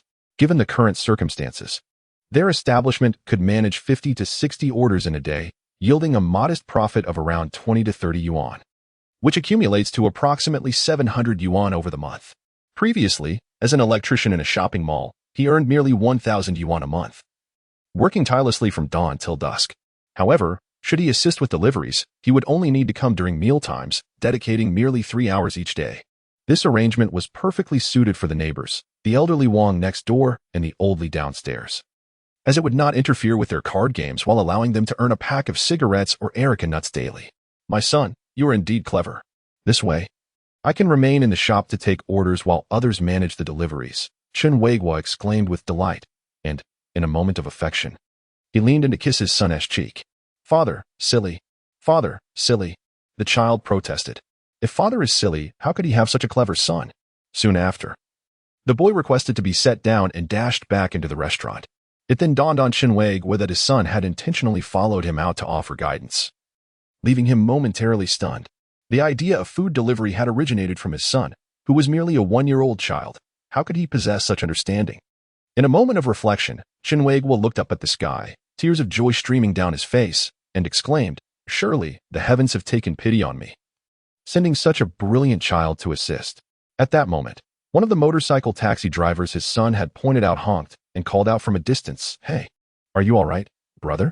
Lowering his gaze, Chen Weiguo approached the motorcycle driver with a beaming smile. Brother, may I ask your name? Just call me Wu. Aren't you the proprietor of the national restaurant? Chen Weiguo nodded and replied, Brother Wu, how's business today? Daytime is decent, but once night falls, business dwindles. The recent outbreak of pneumonia has made people reluctant to venture out at night. Do you have time now? I have a task for you. What kind of task? I can't cook, the motorcycle driver jested. Chen Weiguo raised the few delivery orders in hand and said, Help me deliver these meals to the customers. They are not far and all along the same route. I'll pay you 50 cents per order. 50 cents per order? Isn't that a bit too little? How much do you earn a day driving your motorcycle? My restaurant has dozens of meals to deliver daily. If you handle it alone, you could earn around 30 yuan a day, and it only requires about 3 hours of your time. Chen Weiguo calculated the potential earnings for the motorcycle driver. After contemplating seriously, the driver replied, All right, I'll give it a try today to see if I can earn what you mentioned. Rest assured, it's no problem. However, I need you to leave a deposit of 100 yuan with me, which I will return when we settle the payment later. What? A deposit? The driver replied, visibly displeased. Of course, each meal costs nearly 100 yuan. If you take off with the customer's payment, how would I find you? The motorcycle driver scoffed and retorted. But what if you don't return my money afterward? You have become small-minded. Chen Weiguo borrowed a phrase taught by his son, asserting, My shop is right here. Even if the monk runs away, the temple remains. I cannot jeopardize my establishment for a mere $100. All right then, when we settle the wages later, make sure to refund me. Certainly. If you dare not refund, I shall bring people to stir trouble at your doorstep every day. Rest assured, my brother. It is a matter of perspective. A man must possess a certain vision. Chapter 22, The Son's Sudden Sleep Talk. After entrusting the delivery to the motorcycle driver, Chen Weiguo returned to the restaurant. Upon his arrival, his mother, surprised to see him without the packed meals and engaged in a phone call, was taken aback. Before she could hang up, Chen Weiguo had already stepped into the kitchen. Inside, Zhang Aimin was busy packing meals while his spouse was cooking over high heat. I'm here to help, Chen Weiguo announced. Zhang Aimin and Huang Le turned to him, confusion etched on their faces. Chen Weiguo, didn't you just go out for deliveries? How could you return so quickly? Huang Lu inquired, promptly turning back to his cooking. I found someone to deliver for us. I paid him 50 cents per order. Ah, Huang Lu exclaimed, pausing momentarily before resuming his cooking, a look of dissatisfaction creeping onto his face. Zhang Aiming nodded. That sounds good. After Chen Weiguo exited the kitchen with several packed deliveries, Huang Lu complained to Zhang Aiming. Did Chen Weiguo discuss this matter with you? What matter? The delivery arrangement. Zhang Aiming shook his head, perplexed. No, why? Why did he decide without even consulting you? Zhang Aiming's brows furrowed as he quietly asked, is there a problem? A significant one. Consider this. If our shop manages to deliver 60 orders a day, we would need to spend an extra 30 yuan to hire someone for deliveries, amounting to 900 yuan a month. That's almost enough to hire 2 waitstaff. Zhang Aiming contemplated this, his eyes lighting up. Indeed, when you break it down, that is quite costly. Chen Weiguo's actions stem from his desire to take the easy route. He has always been lazy, and you should know this better than I do. Yet he has not been idle. Didn't he just come in to help with the dishes and packing? Today, he has his mother here, but once she departs, he will revert to sitting idly while taking calls and writing orders. His mother is here merely to lend a hand. We cannot expect her to come every day. Huang Lu scoffed in discontent and declared, regardless, I do not agree with spending so much on delivery personnel. It is wiser to spend 500 or 600 on hiring a waitstaff. Weren't you the one who said hiring waitstaff was pointless yesterday? I merely wanted to avoid unnecessary expenses. Now that we must spend, we might as well hire a waitstaff. When the staff arrives, you can answer calls and take orders at the front while Chen Weiguo handles the deliveries, Huang Lu suggested. Zhang Aiming appeared helpless, murmuring, that may not be appropriate. There is nothing inappropriate about it. We are partners in this business, and we cannot bear all the burdens alone. With a sigh, Zhang Aiming responded, let us discuss this matter again in a couple of days. It is not acceptable. If you cannot lower your pride, I shall speak later. Very well. Do as you wish. Unbeknownst to them, Chen Weiguo had already been standing outside the kitchen door for some time, clenching his left fist. He turned and walked towards the cashier. His elderly mother was still busy answering phone calls, while his son obediently played with his toys nearby. Approaching his son, Chen Weiguo said meaningfully, Son, was it because of Uncle Zhang and Aunt Huang that you did not want your father to open a restaurant? The child looked up and replied, your vision is too narrow. Chen Weiguo smiled wryly and affectionately ruffled his son's hair. Shortly thereafter, he asked his mother to take the child home. By 8 o'clock that evening, the delivery driver returned to the shop after completing his last delivery. He walked up to the cashier, panting, and asked, is there another delivery? Chen Weiguo shook his head and replied with a smile, we are closing, no more deliveries. Finally finished. The driver sighed, pulling out the money from his shirt pocket and handing it to Chen Weiguo. This is for the last 5 orders, totaling 83 yuan. Chen Weiguo pushed the money back, retrieving 10 yuan from the drawer and handing it to the driver. Adding this 10, the total is 123 yuan. 100 was the deposit you received earlier, and the remaining 23 is your delivery fee. The driver quickly accepted the money, smiling as he said, Boss, business is good. So many orders in one night. Will you need me for deliveries tomorrow? Chen Weiguo sighed and shook his head. It's uncertain. If I need you, I'll reach out. All right then, come and check during lunchtime. Barely had the driver left when Zhang Aiming and Huang Lu emerged from the kitchen carrying dishes. Chen Weiguo, it's time to eat. All right. Once seated, Zhang Aiming eagerly inquired, how many orders did we have tonight? Over 10, Chen Weiguo replied. Zhang Aiming's face lit up. That means we've done nearly 70 orders today. But what does it matter if we haven't made much profit? Huang Lu muttered softly. Chen Weiguo cast a sidelong glance at Huang Lu, hesitant to respond.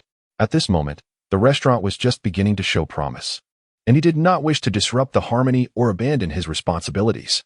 However, he had already resolved that once the impact of the pneumonia subsided and the business stabilized, he would part ways with Chen Weiguo and Huang Lu.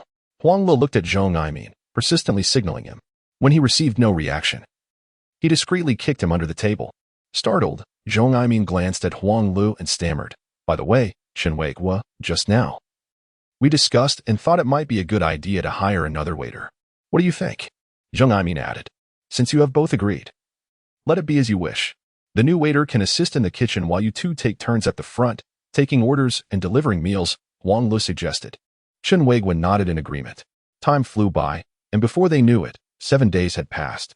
Previously, Chef Lao Jiang and waiter Xiao Yang, who had worked in the establishment, were invited back as the takeaway business of the national restaurant flourished, reaching nearly 90 orders in a single day at its peak. However, witnessing the success of the national restaurant's delivery service, neighboring eateries began to emulate this model. Fortunately, the national restaurant had seized the initiative, and its takeaway business remained largely unaffected. One night, Chen Weiguo returned home. As usual, he first glanced into his mother's room to check on his sleeping son. Just as he leaned down to kiss his son's forehead and intended to leave, the boy suddenly opened his eyes. "Daddy," he said. "Son, it's my fault for waking you." Chen Weiguo responded hastily. The boy slowly sat up and looked into his father's eyes, saying, "Daddy, remember, only do takeaway. Do not serve dine-in." With that, he promptly closed his eyes and drifted back to sleep. Chapter 23. Ignoring his son's words, consequences loom ahead after uttering this phrase. The boy fell asleep again. Chen Weiguo was taken aback. Was his son merely mumbling in his sleep?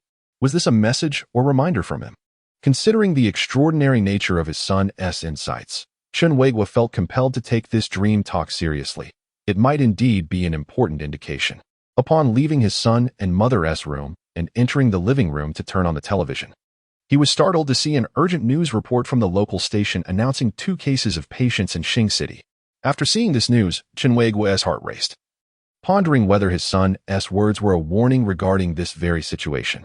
The next day at the restaurant, upon meeting with Zhong Aimin and Huang Lu, Chen Weiguo proposed, "Given the recent surge in our takeaway business, we are nearly overwhelmed. Perhaps we should temporarily halt dine-in services and focus solely on delivery?" Upon hearing Chen Weiguo's suggestion, Zhong Aimin and Huang Lu exchanged puzzled glances and replied in unison, "Why would we do that? There are new confirmed cases in Xing City, and our city is adjacent to it. If someone were to come here from there, it could pose a danger," Chen Weiguo explained. Huang Lu scoffed dismissively, countering Chen Weiguo. "I thought it was something serious.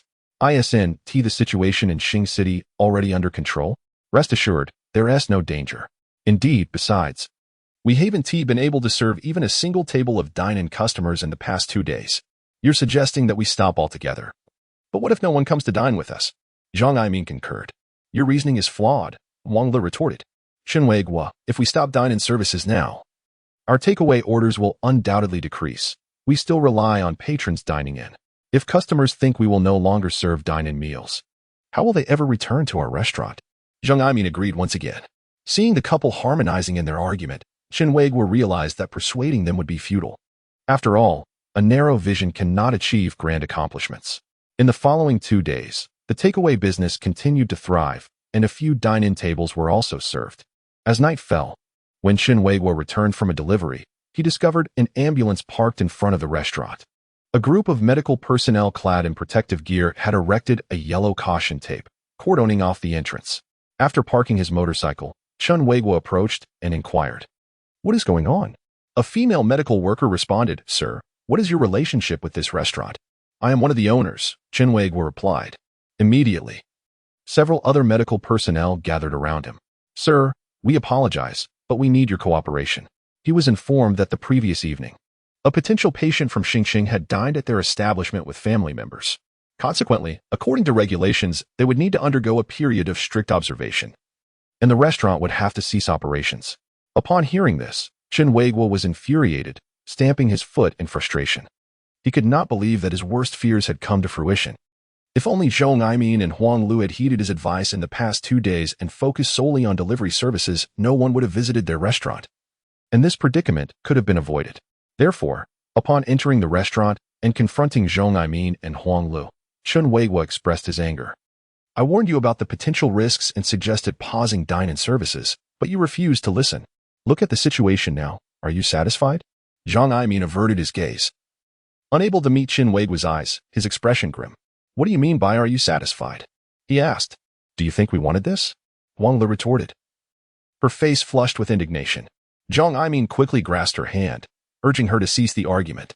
"I never said you wanted this. But it is indeed your disregard for advice that has led to this situation." "What do you mean we caused this situation? We are not clairvoyants. How could we possibly know if a customer had issues?" Huang Lu countered, her voice growing louder and more strident. "At this point, I can no longer argue with you. I'm utterly exasperated with your incompetence." "Chen Weiguo," Huang Lu exclaimed, slamming her hand on the table. "Do you have the audacity to speak like that? What have you done? All the dirty and laborious work falls on us, while all you do is answer calls and take orders.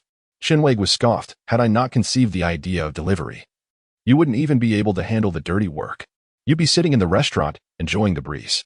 Zhang, unable to contain himself, looked gravely at Chen Weiguo and said, all right, Chen Weiguo, enough with the shouting. I acknowledge that we were at fault in this situation, but what exactly did we do wrong? Huang Le interrupted Zhang. You should be silent. Your voice is always included in everything.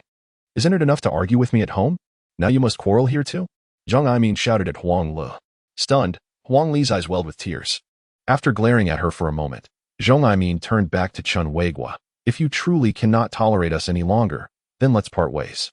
We have known each other for over a decade since you entered the factory. There is no need to let this trivial business ruin our friendship and lead to a permanent estrangement. Let us endure this challenging period before making any decisions. Though it appears we may not withstand it, Chen Weiguo remarked in a somber tone. Zhang nodded, choosing to remain silent. His partner, Huang Le, feeling aggrieved and in pain, hastily retreated to the restroom. Observing Huang Le's retreating figure, Zhang face turned ashen, his heart a tumult of emotions. Initially, when the restaurant opened, business flourished, and the prospect of profit brought joy to all. However, unforeseen circumstances arose. It was believed the restaurant might be doomed. Yet thanks to Chen Weiguo's innovative idea of delivery services, the establishment experienced a revival. Just as Zhang envisioned a prosperous future, the current predicament struck. Beyond the whims of fate, he could conjure no other rationale to reconcile himself with this reality. After 9 o'clock, Chen Weiguo and his companions departed the restaurant in an ambulance. Witnessing the closure of the restaurant weighed heavily on Chen Weiguo's heart. He felt a pang of regret, contemplating that had he been more resolute a few days prior and insisted on suspending dine-in services, perhaps these troubles could have been averted. Yet, in this world, anything is possible, except for a chance to begin anew. Upon returning home in the ambulance, due to the situation, his family and the entire building were confined to their homes for an indefinite period. After learning the circumstances from Chen Weiguo, his elderly mother was filled with trepidation. Grandma. Chen Weiguo's son grasped his mother's hand. Do not worry. Everything will be fine. Indeed, mother, he reassured. Haozi is right. Stay calm, Chen Weiguo added. Fatigue etched across his face. Father, that's not right. His son suddenly raised his gaze at him. What is not right? Ignoring his son's counsel led to imminent consequences. Chen Weiguo's expression darkened, leaving him speechless. Chapter 24. In the face of adversity, heroes are but illusions. 10 days later, Chen Weiguo's family was finally permitted to leave their home. By now, it was mid-May, and the recent days had seen temperatures approaching 30 degrees, heralding the arrival of summer. Although it had ultimately been a mere scare, Chen Weiguo felt no joy, for their restaurant had yet to be allowed to resume operations. Observing neighboring establishments thriving with their own delivery services, he felt a pang of envy. How wonderful it would have been had their restaurant not been forced to close. Upon encountering Zhang once more at a noodle shop, Chen Weiguo noted that merely half a month had passed. Yet Zhang appeared as though several years had gone by, his visage marked by hardship. I just returned from the restaurant and noticed that an increasing number of our peers have begun offering delivery services, Chen Weiguo informed Zhang with a weary smile. Zhang replied, appearing quite worn. Chen Weiguo, during these days, I have come to realize a profound truth. What truth? Circumstances give rise to heroes. In the face of adversity, all heroes are mere illusions. Those who align with fate shall thrive, while those who defy it shall perish, Zhang reflected thoughtfully. Zhang, it is merely a small business setback, and yet you have gleaned such a significant insight, Chen Weiguo remarked. 2 years have scarcely passed since the factory's closure, transforming all of us into unemployed workers. Some, like myself, squander their severance pay on card games and idleness. Others, such as you who previously worked in a mall, have sought employment elsewhere, while a few, like Li Jing, have embarked on entrepreneurial ventures. It is evident that the gap between Li Jing and us has widened significantly. Is it that he possesses more talent than we do? Inquired Zhang. Chen Weiguo shook his head and chuckled. I doubt that foolish lad even realizes it. Indeed. Why does he seem to be thriving the most? This is because he chose the right path, seizing the fair opportunities that our generation has been afforded by the times. After Zhang finished speaking, Chen Weiguo furrowed his brow and asked, Zhang, what have you been reading at home these past 2 weeks that has so profoundly shifted your perspective? I've read a few books and engaged in some deep self-reflection. Zhang clarified, taking a sip of water before continuing. During my time at home, I initially regretted not heeding your advice to suspend the dine-in service at the restaurant. And then I realized that even if I had followed your counsel, the restaurant could still be operational, yet it would not alter one undeniable fact. What fact? The chasm between us and Li Jiying continues to grow, Zhang Aimin replied. To be candid, I was once his superior at the factory, his mentor. Now, seeing him prosper more than I feel a sense of discontent and resentment, which is why I persuaded you to join me in opening the restaurant. Chen Weiguo was taken aback and asked, aren't we friends? Shouldn't friends wish for each other's prosperity? That's because you have yet to regard him as a true friend. Or perhaps you have not fully acknowledged the disparity between you. What disparity do you mean? He has already purchased a new home and is about to acquire a car. In just a couple of years, he will likely upgrade to a larger house and a better vehicle. And what about us 2 years from now? Back in the factory. The manager's salary was only marginally higher than that of the average employee, and we all lived similarly. But now, times have changed. Chen Weiguo was struck dumb, compelled to admit that Zhang Aimin's observations were accurate. Indeed, the times have transformed, and the disparities among individuals have broadened. Yet, he could not fathom why Zhang Aimin appeared as if he had undergone a transformation, brimming with such new ideas. After a few more exchanges, Chen Weiguo realized that during this period, Zhang Aimin's partner, Huang Lu, had been incessantly complaining to him, using Li Jiying as an example to illustrate his lack of ambition. Much like the majority of parents today who use the achievements of others' children to spur their own. What are your plans moving forward? Will the restaurant continue operating? Chen Weiguo asked, gazing intently into Zhang Aimin's eyes. Zhang Aimin shook his head. I have yet to reach a conclusion. However, the restaurant must remain open. As the business was decent before and still profitable, I simply do not wish to rely solely on a single restaurant for income. If the opportunity arises, I aspire to establish a second, a third, and even more. Chen Weiguo nodded thoughtfully, and after a moment's hesitation said, let me share a truth with you. I do not intend to continue. I wish to wait until the business recovers and begins to yield profit before I withdraw. Zhang Aimin offered a faint smile.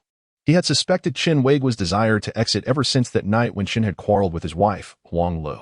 After a brief silence, Zhang Aimin replied, if you wish to leave, then leave. I only hope that our many years of friendship will not be adversely affected by this matter. It won't tea, rest assured. Chen Weiguo reassured him. After parting ways with Zhang Aimin, Chen Weiguo felt an indescribable sense of loss as he ascended the stairs to his home. Reflecting on Zhang Aimin's words, he realized that since losing his job at the factory, he, Zhang Aimin, and Li Jiying, 3 individuals of distinct temperaments and circumstances, were destined to tread divergent paths in life. Yet, where would his own path lead him? Chen Weiguo's heart grew heavy with uncertainty once more. Upon returning home, his elderly mother informed him that a call had come from their hometown, stating that the authorities had confirmed the expropriation of the small convenience store left by his father, and that specific compensation measures would require Chen to return for negotiation.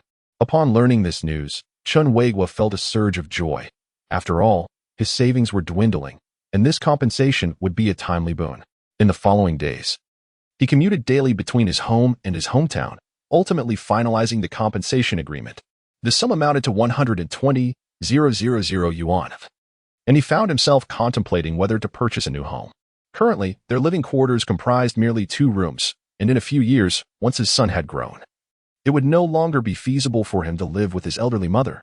Although he had recently acquired Li Jiying's old house at the start of the year, it would not be prudent to leave his mother to reside there alone, as she was aging, and should anything happen, there would be no one to assist her. After much deliberation, Chen Weiguo resolved to buy a house and began inquiring and contacting real estate agents. However, within a couple of days, his son suddenly grasped his hand and exclaimed, Dad, Uncle Wang next door is selling his house. Is that so? Mom, has old Wang also bought a new house? Chen Weiguo quickly called out to his mother, who was hanging up laundry. No, he lost all his money gambling. How could he afford a new house? But he is indeed selling his house. He is not from around here, and a few years ago, his wife ran off with someone else. Now, after being unemployed for over a year, he plans to sell and return to his hometown. Oh, I see. Dad, let's buy Uncle Wang's house, his son urged eagerly. Hearing his son insist on purchasing their neighbor's house, Chen Weiguo chuckled wryly and gently ruffled his son's hair, saying, Son, a house is not a toy. It's not something that can simply be bought on a whim. His son shook his head insistently, replying, Dad, we must buy it. Why is that? Chen Weiguo asked. If we don't buy it, you'll regret it. his son declared. Upon hearing this, Chen Weiguo's initial reaction was one of skepticism, recalling the extraordinary nature of his son, particularly regarding the matter of preventing him from selling the small shop left by his late father. Chen Weiguo felt a sudden jolt in his heart. Could it be that our area is to be expropriated? Contemplating this possibility, Chen Weiguo experienced a moment of clarity, as if a veil had been lifted from his mind. Their community, established in the 1970s, had undergone 2 expansions, transforming the surrounding landscape from fields and fish ponds into broad avenues and towering skyscrapers. The journey from their neighborhood to the bustling city center took no more than 5 minutes at a brisk pace. In recent years, alongside schools, hospitals, and public institutions, numerous office buildings and new residential complexes had sprung up nearby. In stark contrast to the surrounding modern developments, their community appeared dilapidated and out of place. Although there were no immediate indications of impending expropriation, it was merely a matter of time. Son, do you truly wish for your father to purchase the Wang family's house? Chen Weiguo asked earnestly, gazing intently at his son. The boy nodded seriously in affirmation. Very well, I shall speak with him shortly. Chen Weiguo's elderly mother, initially believing he was merely attempting to placate his son, was taken aback when he approached her directly. Mother, I need to discuss something with you. What is it? She inquired. Mother, I would like to borrow some money. Once the compensation from the shop's demolition arrives, I will repay you. Upon hearing this, her forehead creased with multiple lines of concern as she lowered her voice and responded, Chen Weiguo, you cannot be serious. Are you truly considering purchasing it? Chen Weiguo nodded. Who would just about such matters? I assure you, it is genuine. You must be out of your mind. Why would you buy the Wang family's house? He wished to affirm his son's wishes but suspected his mother would deem him insane for such a notion. Thus, he fabricated an excuse. Mother, isn't our home somewhat cramped? If we acquire the Wang family's house, when the time comes for our son to grow up, either you or I could move there. And it would be as if we were all together. But what about the Li Jing's house? His mother countered. The Li family's house is far too old, and its higher floors are impractical, he explained. Practicality. We are in the same community. How could it be inconvenient? She protested. Mother, let me speak frankly. After a pause, Chen Weiguo continued earnestly, my intention in purchasing Li Jing's house is not for us, but for him. To be precise, it is a gift for him. No matter how unappealing that house may be, it is the sole remnant of his parents' legacy. While he may wish to sell it now, he will inevitably regret that decision one day. Therefore, I intend to buy it, to preserve it for him, and return it when he comes to that realization. His mother, taken aback, questioned, Chen Weiguo, is this truly how you feel? Absolutely, Chen Weiguo affirmed, silently admiring his own ingenuity in devising such a compelling rationale. Very well, then. His mother finally acquiesced. I have some savings. Go and negotiate with Mr. Wang. Once you've settled on a sum, let me know. With his mother's approval, Chen Weiguo promptly went to knock on the door of the Wang household next door. When Chen Weiguo expressed his intention to purchase a house from old Wang, the latter was taken aback. Chen Weiguo, did you not just acquire Li Jing's house? Why are you now interested in mine? Old Wang inquired. Li Jing's house was bought by me to keep for him, and I intend to return it when he wishes to reclaim it. My interest in your house stems solely from our proximity. It would be more convenient when my mother moves in, Chen Weiguo replied. Old Wang scrutinized Chen Weiguo with a skeptical gaze. Are you selling or not? If not, I shall take my leave. Chen Weiguo feigned impatience and began to rise. Old Wang quickly stepped in to obstruct him, smiling apologetically. Of course I'm selling. I thought you were acquiring so many properties because you had heard some insider information. What kind of insider information? Do I appear to be someone with that kind of capability? Chen Weiguo retorted. Among the impoverished, disdain can be mutual. But elevating one's gaze is an affront. It's not as serious as you claim. I merely spoke casually. Let us negotiate a price. Your house, your price. If it's reasonable, I will purchase it immediately. Chen Weiguo understood well that those who initiate haggling often find themselves at a disadvantage. After contemplating for a considerable time while gazing at his television cabinet, old Wang finally stated, let us say, including all the furniture, this amount. As he spoke, he spread out his left hand, fingers splayed. 60,000? Chen Weiguo exclaimed, his eyes wide in disbelief, as he stood up to leave. Director Chen, don't go. If you find the price unsuitable, we can discuss it further, old Wang pleaded, prompting Chen Weiguo to pause and glance back at him. However, that is nearly the figure. Perhaps just a few thousand less, old Wang continued. Chen Weiguo turned away again, making his way toward the exit. Old Wang hurriedly grasped him, saying, Then you should suggest a number. Chen Weiguo turned back, raising 3 fingers. You must be jesting. I paid over 30,000 when I bought this house, and now, including the furniture and appliances, you say it's worth only 30,000? Old Wang's displeasure was evident. Those few pieces of furniture and appliances of yours would barely fetch 1,000 at a second-hand market. When you bought this house, it was new, and now, after 7 or 8 years of living in it, you expect to sell it at the original price? Were it not for our proximity, I wouldn't even consider it. Impossible, at least 60,000. Otherwise, I'm not selling, Old Wang insisted, waving his hand dismissively. Chen Weiguo remained silent, striding purposefully toward the door, although he appeared unfazed. Inwardly, he fervently hoped Old Wang would reconsider. He had resolved that if Old Wang did not relent by the time he reached the door, he would concede. As he approached the threshold, Chen Weiguo slowed his pace, internally urging Old Wang to hurry. Just as his hand reached for the doorknob, intending to turn it, Old Wang spoke up. 30,000 it is, then. I can't be bothered to haggle anymore. The sooner I sell, the sooner I can return home, he said to Chen Weiguo's retreating figure. Chen Weiguo turned back, feigning nonchalance as he complained, Old Wang, you are never straightforward. After finalizing the arrangement with Old Wang, Chen Weiguo returned home to borrow money from his mother. That afternoon, he paid a deposit to Old Wang, signed the agreement, and together they proceeded to complete the necessary formalities. Chapter 26. Acquiring another old house by late May, nearly a month had passed, and the National Hotel finally resumed operations. 2 days prior to the announcement of the hotel's reopening, Chen Weiguo and Zhong Aimin had meticulously printed 1,000 delivery flyers, distributing them throughout the nearby residential areas and businesses. Zhong Aimin, brimming with confidence, believed that, at the very least, they would receive a dozen delivery orders. However, reality delivered a harsh blow. After lunch had come and gone, not a single order had been placed, prompting the two to suspect that perhaps the phone in the restaurant was malfunctioning. As for dine-in customers, not even a shadow of one could be seen. This situation was difficult for both Zhang Aimin and Huang Lu to accept, given the previous success of their delivery service.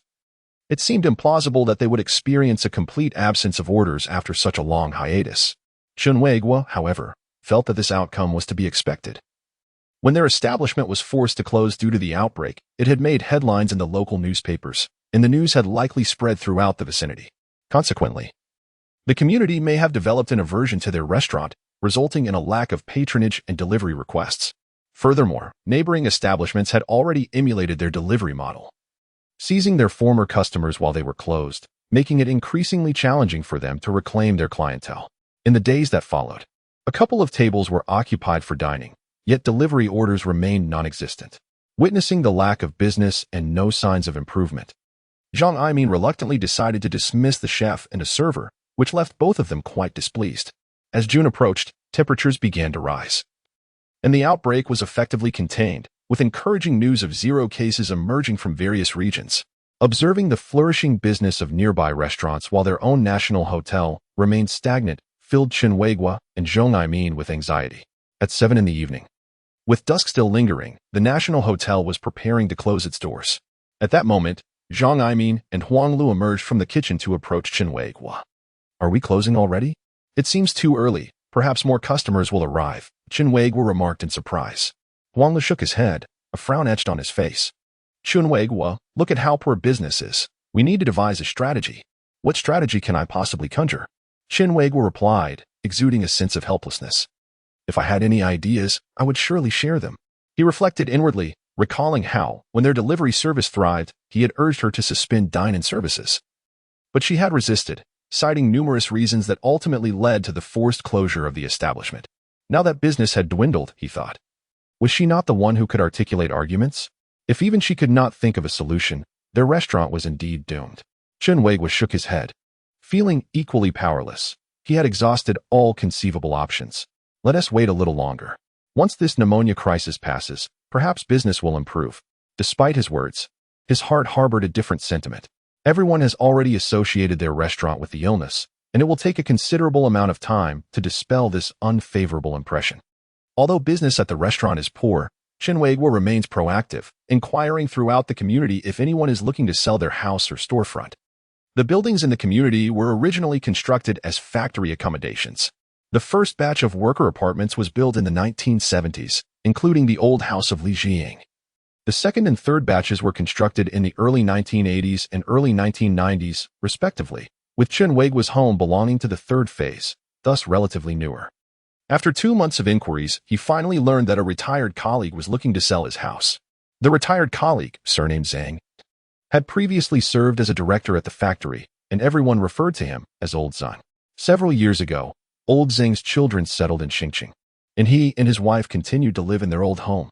This year, after his wife passed away, his children grew concerned about him living alone, prompting them to bring him to reside with them in Xinjiang. Additionally, Old Zhang owns a new apartment in Xiaohaozi, providing him with a place to stay should he wish to return to Jianing. Upon learning of Old Zhang's intention to sell, Chen Weiguo hurried over to his home after closing the shop. Surprised to hear that Chen Weiguo wished to purchase his house, Old Zhang, in his 70s, remarked, "Xiaochen, I thought you had already bought Old Li's house?" The Old Li referred to by Old Zhang is Li Jiying's father. "That foolish boy wanted to sell his father's house at a bargain, so I bought it to keep for him," Chen Weiguo explained, "when he decides to return. I will sell it back to him at the original price." Understanding the situation, Old Zhang nodded in acknowledgement. After a brief discussion, they finalized the deal, and Chen Weiguo purchased the house for 18,000. Like Li Jiying's old house, Old Zhang's home was also among the first batch built, modest in size and somewhat dilapidated, hence the reasonable price. Upon returning home, Chen Weiguo contemplated borrowing money from his elderly mother. He dared not reveal to her that he had already purchased Old Zhang's house, for she would undoubtedly disapprove. Instead, he fabricated a story claiming that a middle school classmate needed to borrow money. His mother, not probing further, handed him the bankbook, allowing him to keep it for the time being, stating that he could repay her once the compensation for demolition arrived. The following noon, Chen Weiguo accompanied Old Zhang to the bank, where he transferred 18,000 into Old Zhang's bankbook in his presence, including his original property. Chen Weiguo now owned a total of 3 apartments, all within his community. He made a point to inquire about the compensation standards for nearby demolitions, for if their community were to be requisitioned, it would yield considerable gains. Glancing at the balance in his mother's bankbook, he realized he could acquire yet another property. As July arrived in all its fervor, the illness had subsided, and the entire nation of Huag was seen to be infused with unprecedented vitality, akin to a lion released from its cage. For the first time, Chen Weiguo heard the term revenge consumption on the television news. Yet, it appeared that their restaurant's fortunes were untouched by this phenomenon, as business continued to languish without any signs of improvement. What angered Chen Weiguo was that Huang Lu audaciously placed the blame for the poor business on his shoulders, claiming that he and Zhang Aimin, 2 grown men, could not devise a solution. Chen Weiguo, disinterested in engaging in an argument with her, devoted his thoughts solely to the matter of acquiring properties. That evening, as was customary, the shop closed early. Upon returning home and opening the door, Chen Weiguo discovered his son standing behind it, seemingly waiting for his arrival. His son had never before stood at the door like that, which alerted Chen Weiguo to the unusual circumstances. "Grandma is angry," his son suddenly remarked. Chen Weiguo's eyes brightened, and he bent down to quietly ask his son, "Is she angry with you or with me?" "Of course, it's you. Grandma would never be angry with me." Chen Weiguo scratched his head, contemplating that his mother must have heard about his purchase of Old Zhang's house. After a moment's pause, he resolved that it was best to leave. However, just as he turned, his mother's icy voice pierced the air. "Chen Weiguo, stop right there." Chapter 27. Inside Information? "Mom, I just remembered I have an urgent matter to discuss with Zhang Aimin." Chen Weiguo hastily fabricated an excuse and quickly opened the door to his home. "Wait." His mother pursued him. "Chen Weiguo, Old Zhang came to see me earlier. I already know." Chen Weiguo turned back, forcing a smile. "Mom, it's not that. I was just afraid you would disapprove, which is why I kept it from you," he stammered. His mother's expression grew grave as she inquired, "Then tell me, why are you suddenly buying so many houses? Is it because the baby wants you to?" Chen Weiguo glanced at his son, hesitating to shift the blame onto him. After all, his mother cherished his son and would undoubtedly not hold him accountable. "Dad, are you really going to shift the blame onto me?" his son questioned, staring at him incredulously. Chen Weiguo was taken aback, surprised that his son could see through his thoughts. "Chen Weiguo, you must tell me the truth. What do you intend to do with so many houses?" his mother demanded angrily. With a resigned sigh, Chen Weiguo realized he had no choice but to confess. "Mom, in a couple of years, this area is going to be redeveloped, which is why I purchased so many houses." "Ah." His mother's eyes widened in disbelief. "Is that true? Who told you?" Noticing Chen Weiguo glance at his son Chen Hao once more, his mother scolded, Chen Weiguo, stop trying to pin everything on the child. Is this how a father should behave?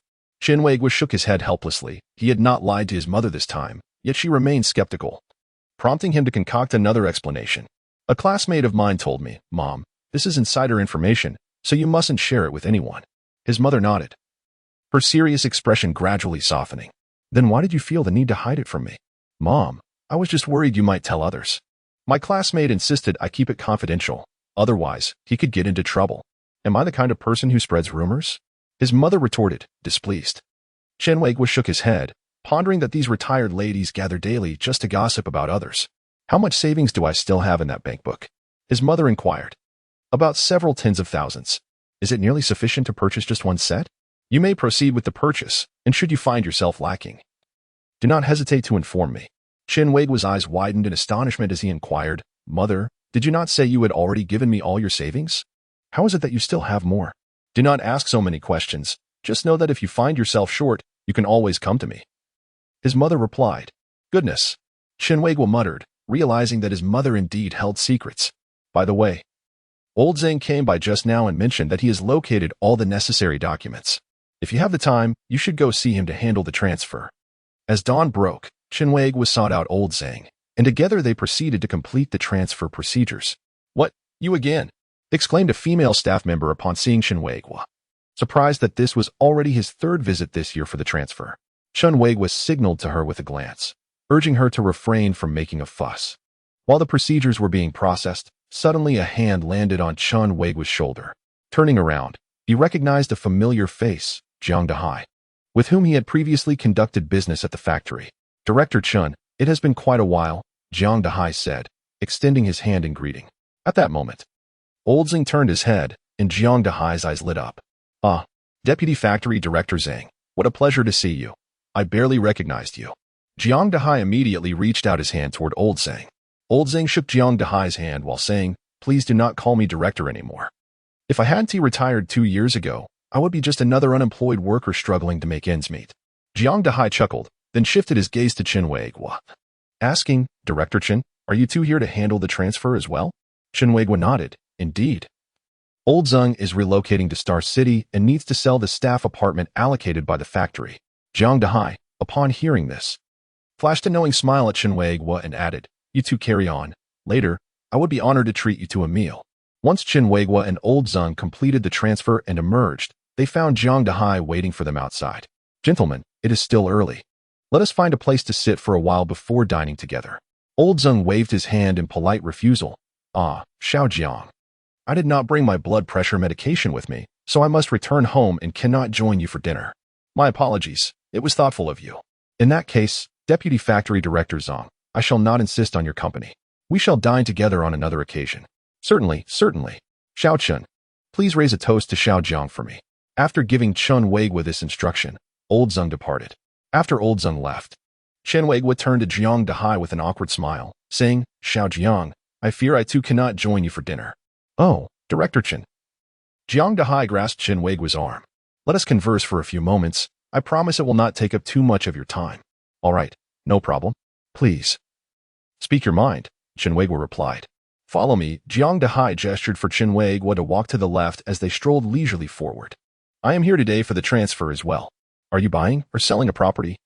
I am purchasing a residence in the 301 community adjacent to your factory's dormitory complex.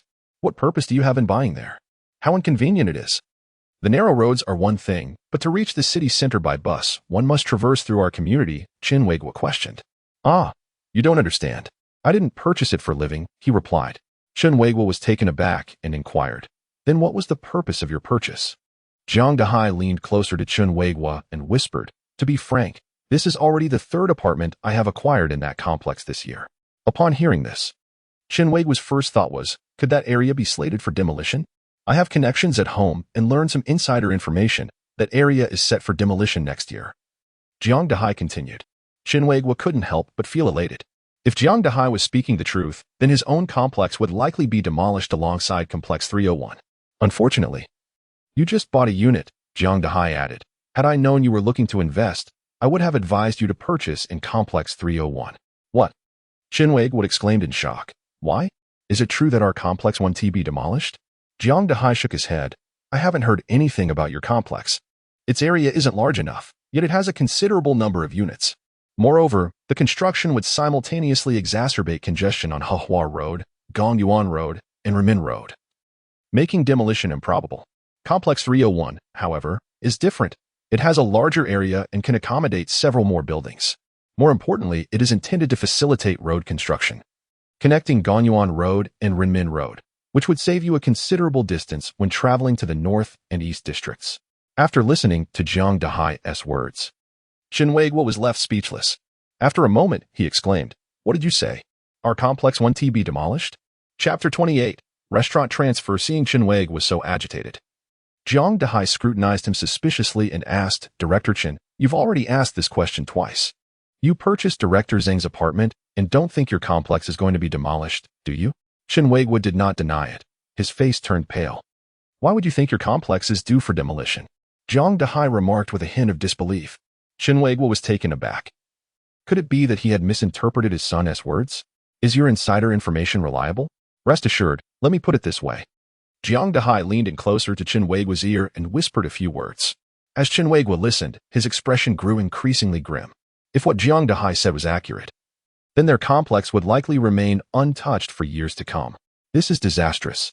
Jiang Dehai asked, besides Director Zhang's apartment, you haven't purchased any other properties, have you?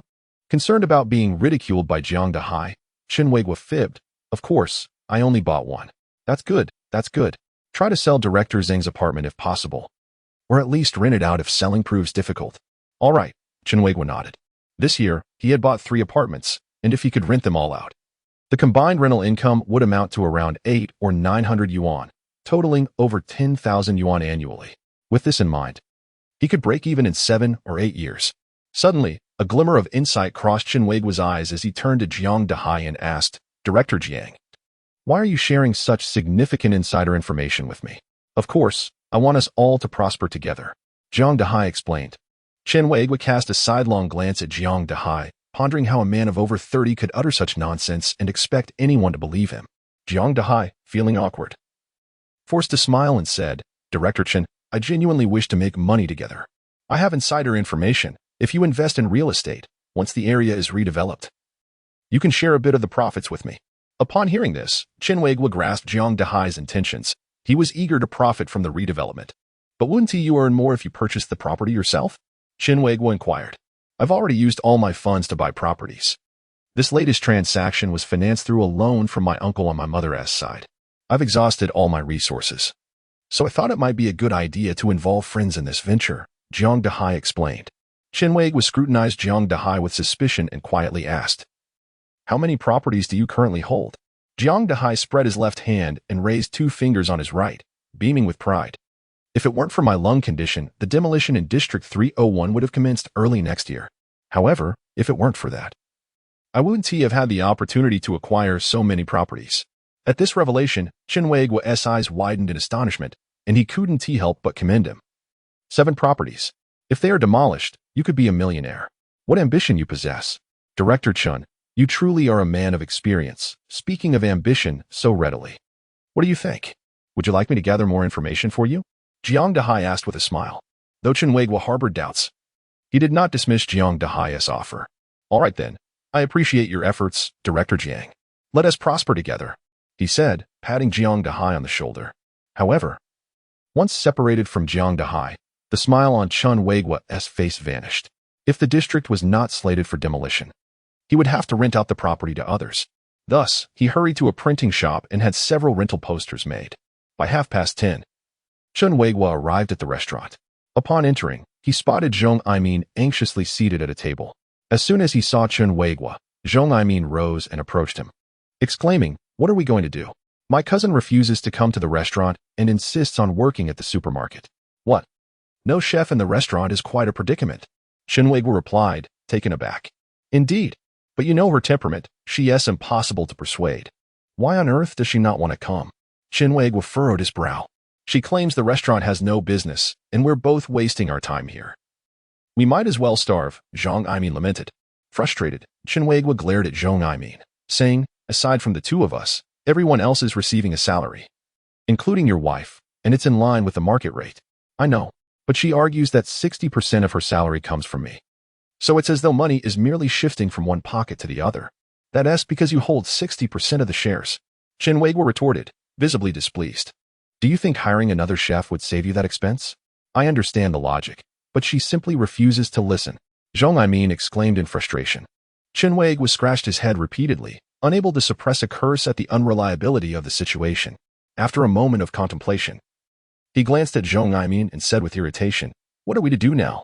The chef is gone. Should we find a replacement or simply let it be?" Considering there are no customers? Xiaohaozi's eyes narrowed to slits, his chubby cheeks flushed crimson, and his gaze was bloodshot. After a prolonged silence, he finally replied, "Perhaps we should just give up and transfer it. Then let us proceed with the transfer. We might recover some funds. This establishment originally belonged to your family, so you could still earn some rental income each month." Chen Weiguo concurred. Initially, during the height of the delivery boom, he had contemplated withdrawing from the business. However, it was unfortunate that the restaurant had not proven to be as profitable upon his exit as he had envisioned.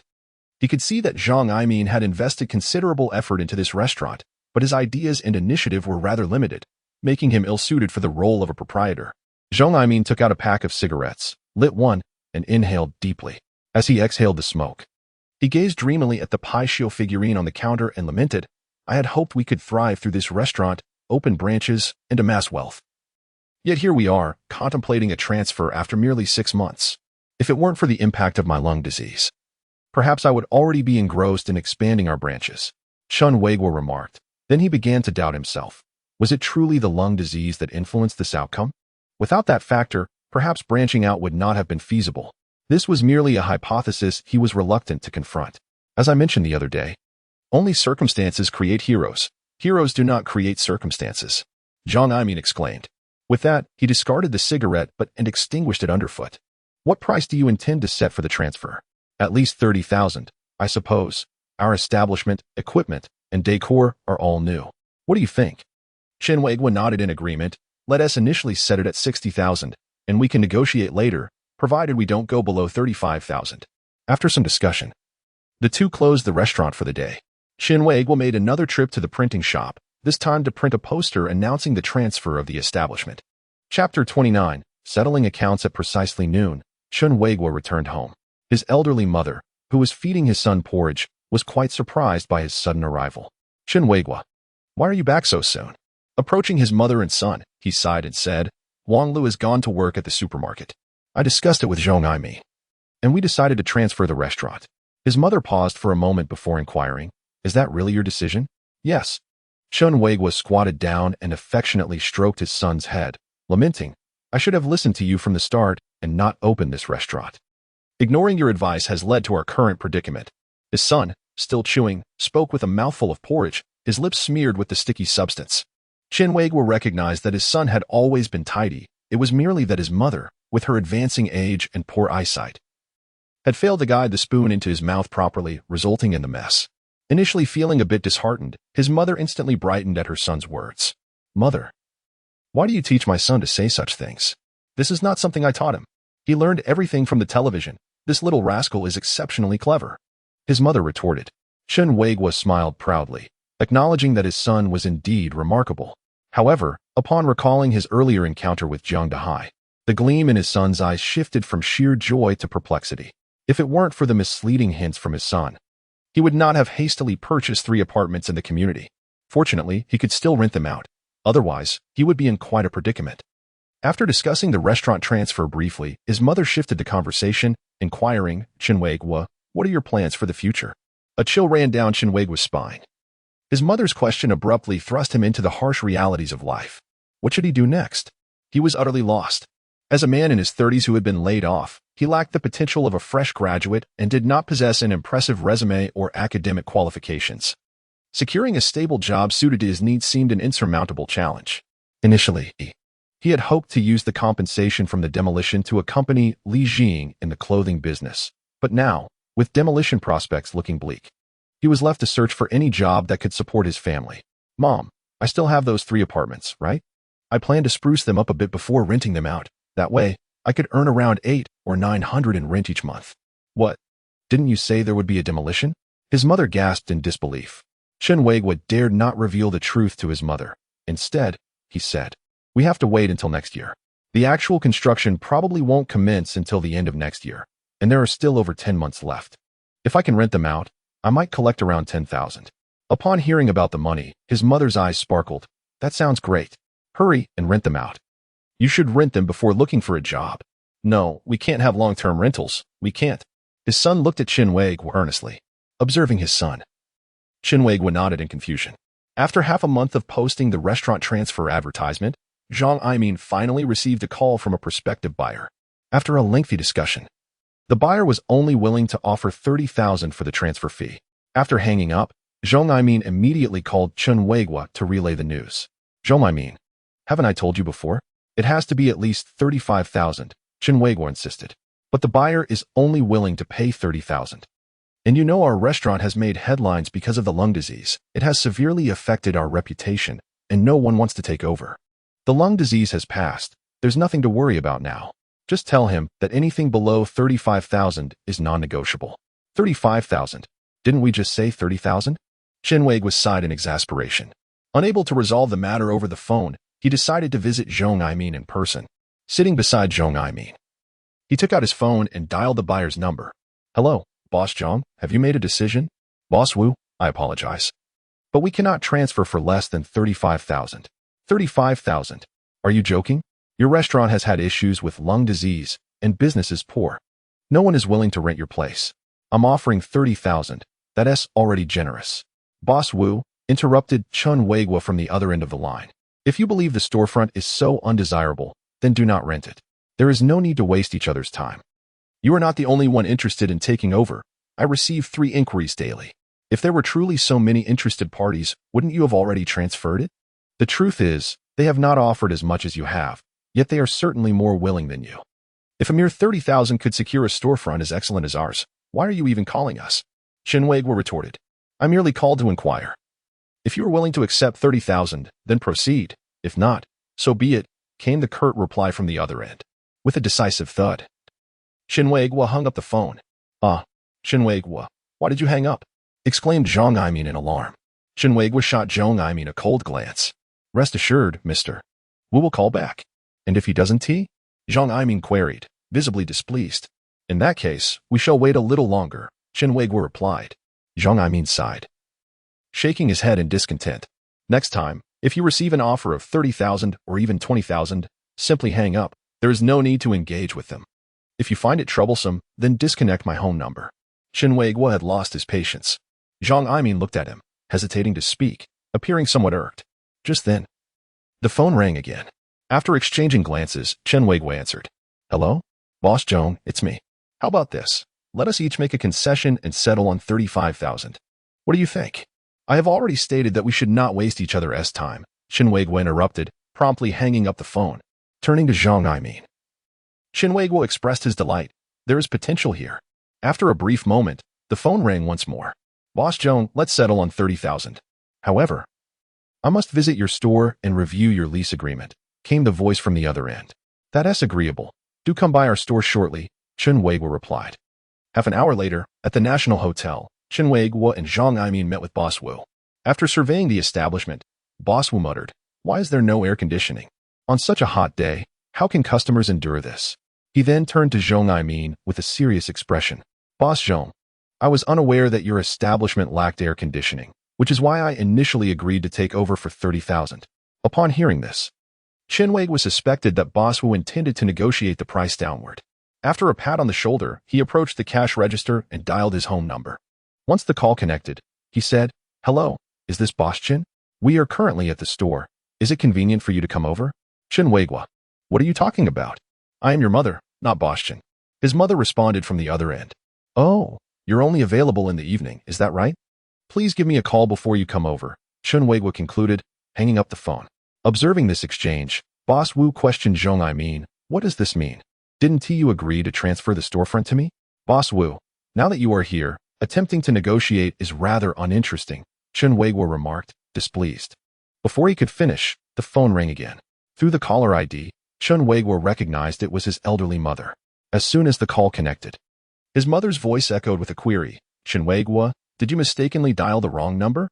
A smile crept onto Chen's face as he mused how fortuitous his mother's call was, serendipitously aligning with his own theatrical performance. Mr. Chen, can you come over shortly? He asked. All right then, we shall dine first and wait for you at the restaurant. Suddenly, a sharp shout from his mother pierced through the phone. Chen Weiguo, ignoring her. He merely smiled and set the receiver down. After terminating the call, fearing his mother might call again, he deliberately left the handset off the hook to prevent any further interruptions. Boss Wu, it is not our intention to pressure you into making a decision. However, as you have seen, if you find the lack of air conditioning too costly, there are others who would gladly take over, Chen Weiguo remarked to Boss Wu.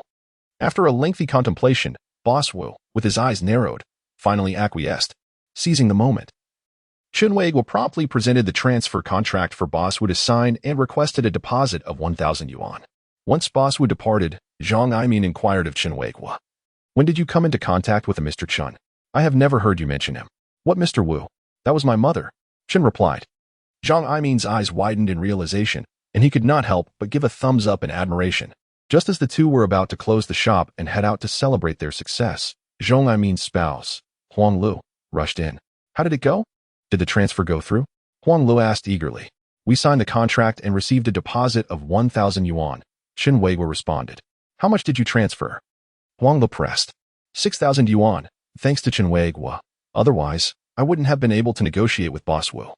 Huang Lu smiled with surprise and turned to Chen Weiguo. Now that the restaurant has been transferred, let us settle the accounts. Settle what accounts? Haven't we already calculated everything? Chen Weiguo questioned. Back at the restaurant, the three of them gathered around a table. Huang Lu produced a sheet of paper and a pen, addressing Chen Weiguo previously. The accounts Zhang Aimin calculated pertain to our store's expenses and revenues. Today, I wish to discuss the division of the 6,000 yuan transfer fee. Is there any need for calculation? We can simply divide it based on the initial investment, 60% for your family and 40% for mine, Chen Weiguo asserted. That cannot be the case, Huang Lu shook her head. This division is too disadvantageous for us. How is it unfair? Chen Weiguo inquired. The storefront was provided by our family, and the monthly rent is 1,200 yuan. From the opening of the store to now, over 6 months, we have incurred losses. Counting only the remaining 1,000 yuan monthly rent, which totals 6,000 yuan for the 6 months, Huang Lu explained, diligently writing a multiplication equation on the paper. Wait, during the opening, didn't you say you would cover the storefront costs? Chen Weiguo frowned.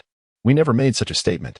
Of course, if the store were profitable, we wouldn't contest this amount. However, since it has not yielded a profit, we would be at a significant loss if we do not account for it. After hearing Huang Li's reasoning, Chen Weiguo turned to Zhang Aimin. Noticing Zhang's silence, he relented, fine then. Let us deduct the 6,000 yuan in rent from the total. Well, deducting 6,000 from 40,000 leaves us with 34,000. If there are no objections, we shall proceed with the calculations. More calculations? Chen Weiguo expressed disbelief. Chapter 30. Have the partners fallen out? Before opening this restaurant, our family was engaged in the laundry business. I will not overstate, merely accounting for a transfer fee of 20,000 and subtracting it from 30,000 leaves us with merely 10,000, Huang Lu stated, inscribing a subtraction equation on paper. Upon hearing this, Chen Weiguo was taken aback, incredulously exclaiming, is the transfer fee also to be deducted? Otherwise, what do you propose? Do you expect to take over a storefront without a transfer fee? Where do you think this sum of 30,000 comes from? Huang Lu retorted. Chen Weiguo scoffed and remarked, Huang Lu, were you not the financial officer at the factory? Huang Lu nodded. Now I understand why our factory could not sustain itself. Huang Lu narrowed his shrewd eyes, irate, and demanded, Chen Weiguo, what do you mean by that? The dilapidated laundry store you once operated, I even assisted with the renovations, didn't the total renovation costs exceed 3,000, excluding the washing machines? What gives you the audacity to demand a transfer fee of 20,000? Chen Weiguo, infuriated, disregarded their past friendship. Do the washing machines and dryers not count for anything? Of course they do. Chen Weiguo nodded repeatedly, his expression betraying annoyance. However, you took one washing machine home, and the others along with the dryer were sold. What justification do you have to include those in the transfer fee? But, Huang Lu attempted to interject. But what? Chen Weiguo interrupted. What kind of international joke are you making? Do you comprehend why a restaurant can command a transfer fee of 30,000? It is akin to your laundry business? Huang Lu inhaled deeply, preparing to counter. Yet, Chen Weiguo continued without granting her the opportunity. Let me enlighten you. Because Mr. Wu also intends to open a restaurant. If he were to take over a laundry business, he would need to renovate, purchase equipment, and acquire relevant permits, all of which require considerable time and financial investment. Wouldn't you agree? Chen Weiguo paused, finally allowing Huang Lu the chance to respond. However, she merely huffed and remained silent. Thus, I am perplexed as to your reasoning in believing that the transfer fee of your dilapidated laundry store is worth 20,000. This raises doubts regarding your competence in finance. Furthermore, there are numerous vacant storefronts on this street. Had you mentioned a transfer fee back then, I would never have considered partnering with you. Huang Lu's eyes widened. Her face flushed with indignation. She turned to Zhong Aimin, displeased, and said, Zhong Aimin, say something. Aren't you always eager to argue with me at home? Zhong Aimin exhaled through his nostrils, tilted his head aside, and shook it helplessly. What do you want me to say? Should I support your claim for a transfer fee of 20,000 or side with Chen Weiguo in opposing you? Who do you think you are, my husband? Chen Weiguo scoffed again, fixing his gaze on Huang Lu. Huang Lu, do not place Zhong Aimin in the middle of our dispute. It is utterly unreasonable. He is indeed your husband, and he should assist you. However, it is quite unreasonable for the two of you to conspire against friends. Who among us is truly your friend? If not, then I have no desire for such camaraderie. Even among brothers, accounts must be clearly settled, let alone between us. Thus, Chen Weiguo seized the pen and paper from Huang Li's grasp. Even if you consider the transfer fee to be a mere 1,000. Subtracting that from 30,000 leaves you with 30,000. You have no objections, do you? Chen Weiguo inquired. Zhong Aimin immediately shook his head, his tone somber. No objections. Huang Lu glared fiercely at Zhong Aimin, his eyes ablaze with anger. Then I shall continue my calculations, Chen Weiguo declared. What more is there to calculate? This time, both Zhong Aimin and Huang Lu were taken aback. The transfer fee of 1,000, coupled with the removal of a washing machine from your home, the sale of 3 other washing machines, 2 dryers, an iron, and a garment steamer, all totaling over 7,000, means that after deducting that amount, along with the second-hand price of the washing machine you brought back, you will need to compensate an additional 1,500, bringing the total to 30,000. What? Huang Lu slammed the table, furiously pointing at Chen Weiguo. Are you suggesting we owe you money? Do you take us for fools? In a fit of rage, Chen Weiguo stood abruptly, overturning the table. Wasn't your calculation of that 20,000 transfer fee also treating me as a fool? He bellowed. Huang Lu was momentarily stunned, having not anticipated such an outburst from Chen Weiguo. Are you looking for a fight, Chen Weiguo? Zhong Aimin shouted as he too rose to confront him. Chen Weiguo shot a glare at Zhong Aimin before turning back to Huang Lu. Had it not been for your presumption and unwarranted interference in the operations, would our restaurant have been transferred so hastily? Without my involvement, could this establishment have flourished? The truth is, you are indeed indispensable in the kitchen, yet you're sharp-tongued. Nitpicking demeanor frightens away customers, leaving no chance for return visits.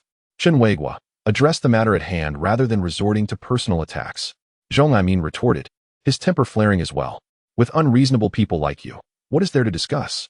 You can demand rent, and I have no objections. But the notion of a transfer fee is utterly preposterous. With that, Chen Weiguo stormed off in indignation, watching Chen Weiguo's retreating figure. Zhong Aimin felt a mix of anger and helplessness.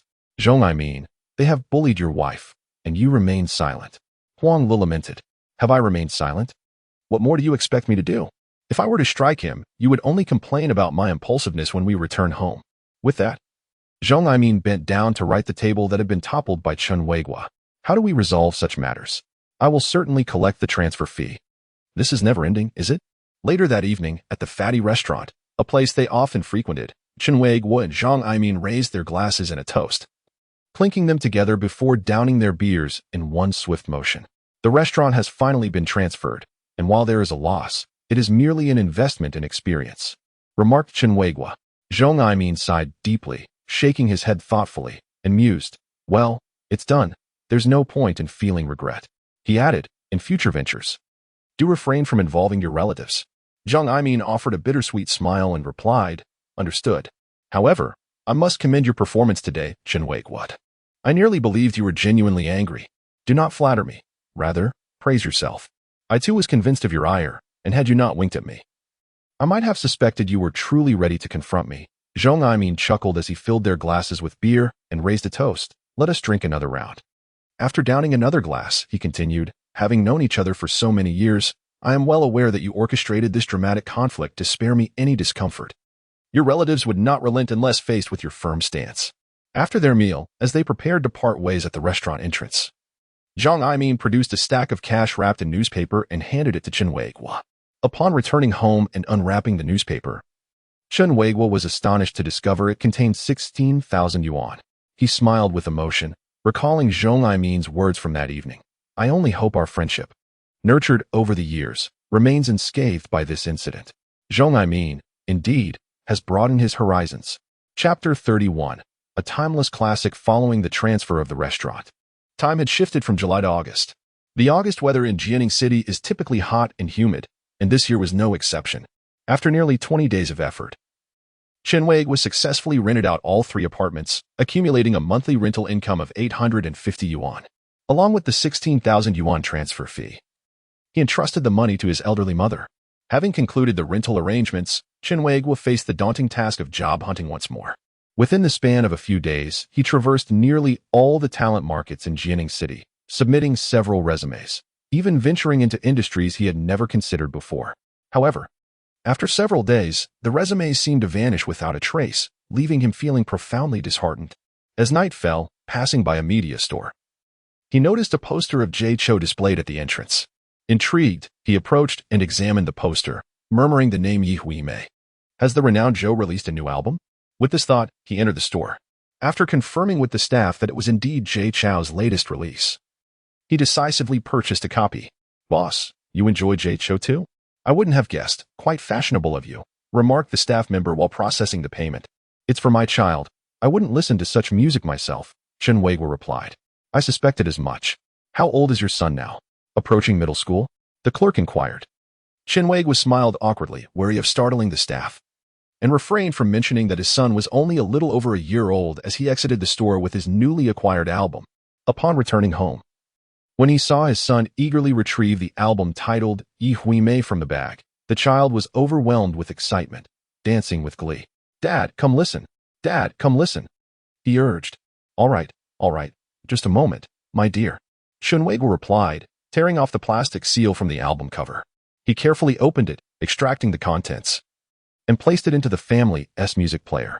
As the device began to spin, a prayer recited in a foreign tongue resonated through the room. Chen Weiguo scratched his head, pondering what peculiar antics this Zhou was up to this time. Next, an exceedingly bizarre piece of music played. Glancing at the display, which indicated that 50 seconds had elapsed, Chen Weiguo felt a sense of bewilderment. Was this really a song? Why hadn't he heard any singing yet? No sooner had he voiced his thoughts than a series of sharp soprano screams erupted, startling him into a slight tremor. What kind of chaotic song is this? He exclaimed, immediately scrutinizing the album in his hand, discovering that the first track was entitled In the Name of the Father. His son was introducing him to such a song? Was he attempting to send him away? At that moment, his mother hurriedly rushed in from the balcony, inquiring, Chen Weiguo, what was that strange noise just now? Chen Weiguo displayed the album, explaining, Mom, this is a song. Why does that little Zhou always sing such odd tunes? Do young people actually enjoy this now? As they spoke, both their gazes instinctively turned toward the son. Observing the child nodding along with the music, Chen Weiguo couldn't help but exclaim, Goodness. 5 minutes later, the song finally concluded. Seeing his son's insatiable enthusiasm, Chen Weiguo was left perplexed. Could it be that he was truly aging? This question arose in his mind. The subsequent track played, filled with incomprehensible lyrics and restless drum beats, leaving Chen Weiguo utterly stunned. He had to admit that he no longer belonged to the youth demographic. Nor could he fathom what was appealing about such music. How delightful were the songs of Teresa Teng, Emile Chow, and Mao Ning. Were it not for his mother being downstairs, he would have long since wished to escape the cacophony of indistinct melodies. As the third song commenced, the announcement Zhou Jeluan from class 2 to 3, please report to the office, startled him once more.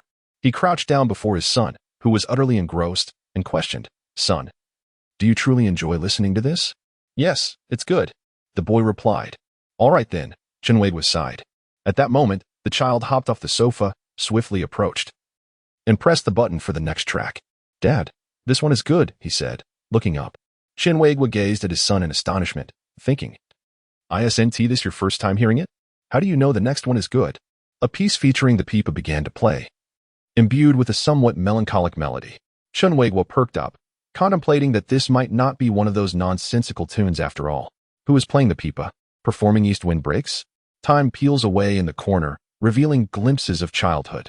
Upon hearing this melody, Chen Weiguo was suddenly struck by a moment of clarity in the lyrics. This is one of the few songs by Jay Cho that he can comprehend, and it is also among the rare melodies he finds pleasing. As the sound of the era gradually fades, the piece comes to a close. Chen Weiguo swallows hard. He must concede that the song is indeed delightful. Not only is it catchy, but it also exudes beauty and depth, marking his first encounter with such a composition. He picks up the album, committing to memory the title of the song, East Wind Breaks. Son, could you play it once more? Chen Weiguo inquires. His son readily agrees. Pressing the replay button before returning to his father, Chen Weiguo gathers his son onto his lap, and together they immerse themselves in the enchanting melody. Chen Weiguo, phone. Upon hearing his mother's call, Chen Weiguo opens his eyes and promptly rises to answer the phone. Hello? He mumbles, still groggy. Hello. I am the owner of the Tianyuan Starlight Hotel, comes the voice of a woman from the other end. The Tianyuan Starlight Hotel? Chen Weiguo responds, puzzled. What can I do for you? Were you not previously a partner in a restaurant called the National Hotel? Yes, I have already transferred my share, Chen Weiguo replies coldly. Assuming the woman is inquiring about the transfer. Actually, our hotel is about to commence operations, and we are in need of a manager. I wonder if you might be interested, or have you already engaged in other business? Hearing her words, Chen Weiguo becomes alert. Excuse me, what is your surname? Boss. Please call me Guan. Hello, Boss Guan. I am currently seeking employment. However, how did you find me? I do not recall submitting my resume to you. A light chuckle comes through the line before she responds, we did not acquire your information from a job market. Rather, we learned about you through a mutual acquaintance. Your restaurant was the first to venture into delivery service. To conceive such an idea during the market's most challenging times is quite impressive. We believe you would be a perfect fit for us.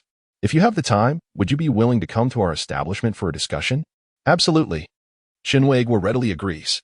Chapter 32. Interview with the young female boss. After hanging up the phone, Chen Weiguo hastily completes his morning routine of brushing his teeth, washing his face, and getting dressed. Mom, I'm heading out for an interview. I'll return later. Please keep an eye on my child, he instructs before leaving the house. Following the address provided by the woman on the phone, Chen Weiguo takes a taxi to the Tianyuan Starlight Hotel. Upon exiting the taxi, he pauses at the sight of the hotel's grand and eye-catching sign. Compared to the National Hotel he previously operated, the Tianyuan Starlight Hotel is not only larger but also boasts a sophisticated decor that emanates a sense of elegance. Through the glass windows, he observes workers busy with the final touches of the renovation, many of whom are clad in matching uniforms, diligently wiping tables and setting them up. At the entrance, 3 individuals are engaged in a spirited discussion. After observing for a moment from outside, Chen Weiguo finally steps into the hotel. Upon pushing the door open, he beheld a woman clad in a short dress turning to face him, inquiring, Hello, how may I assist you? May I ask if Manager Guan is present? The woman appraised Chen Weiguo from head to toe, then a smile graced her lips. That's me. You must be Chen Weiguo, she remarked.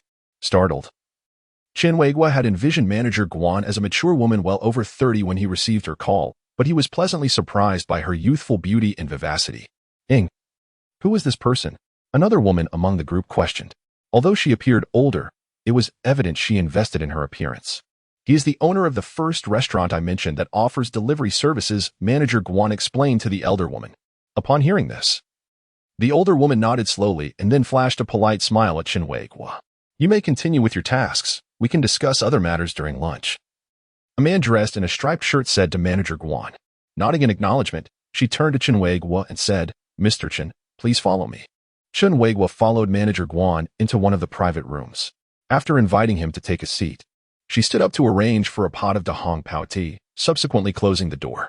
As the door shut, the room, previously filled with the scent of renovation, was instantly enveloped in the fragrance of Manager Guan's perfume. Observing her exquisitely made-up visage, Chen Weiguo found himself pondering her age. Mr. Chen, I appreciate your effort in coming here, she said. It's no trouble at all. Also, please refrain from calling me Mr. Chen. I am no longer a boss, he replied.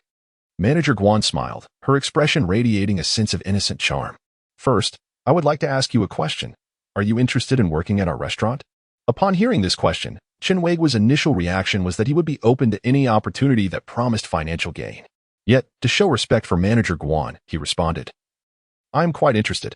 I previously co-owned a restaurant with a friend, though it was on a much smaller scale and does not compare to yours." Manager Guan smiled politely again and continued, "We are currently seeking a manager. The role involves overseeing daily operations and some marketing planning." Feeling a bit awkward, Chen Weiguo confessed, "To be honest, I have no understanding of marketing strategies. I previously worked in a factory, and after being laid off, I took a job as a handyman in a supermarket before co-founding that popular restaurant with a friend. Once we establish our second and third branches, we may require someone specifically for maintenance. However, I believe with your vision and talent, it would be a waste for you to only serve as a maintenance worker." Manager Guan's words left Chen Weiguo feeling quite perplexed. He could not fathom the reasons behind her considerable misunderstanding of him. "Chen Weiguo, I am curious to know, how did you come up with the idea of offering delivery services? Although some foreign chain restaurants have been doing this for quite some time, their scale vastly exceeds yours, and their models differ significantly," Manager Guan inquired. This marked the second time she had mentioned the delivery aspect. Chen Weiguo now comprehended that Manager Guan deemed him suitable for marketing planning due to the inspiration drawn from food delivery services. To be precise, this idea was instigated by his son, rather than originating from his own mind.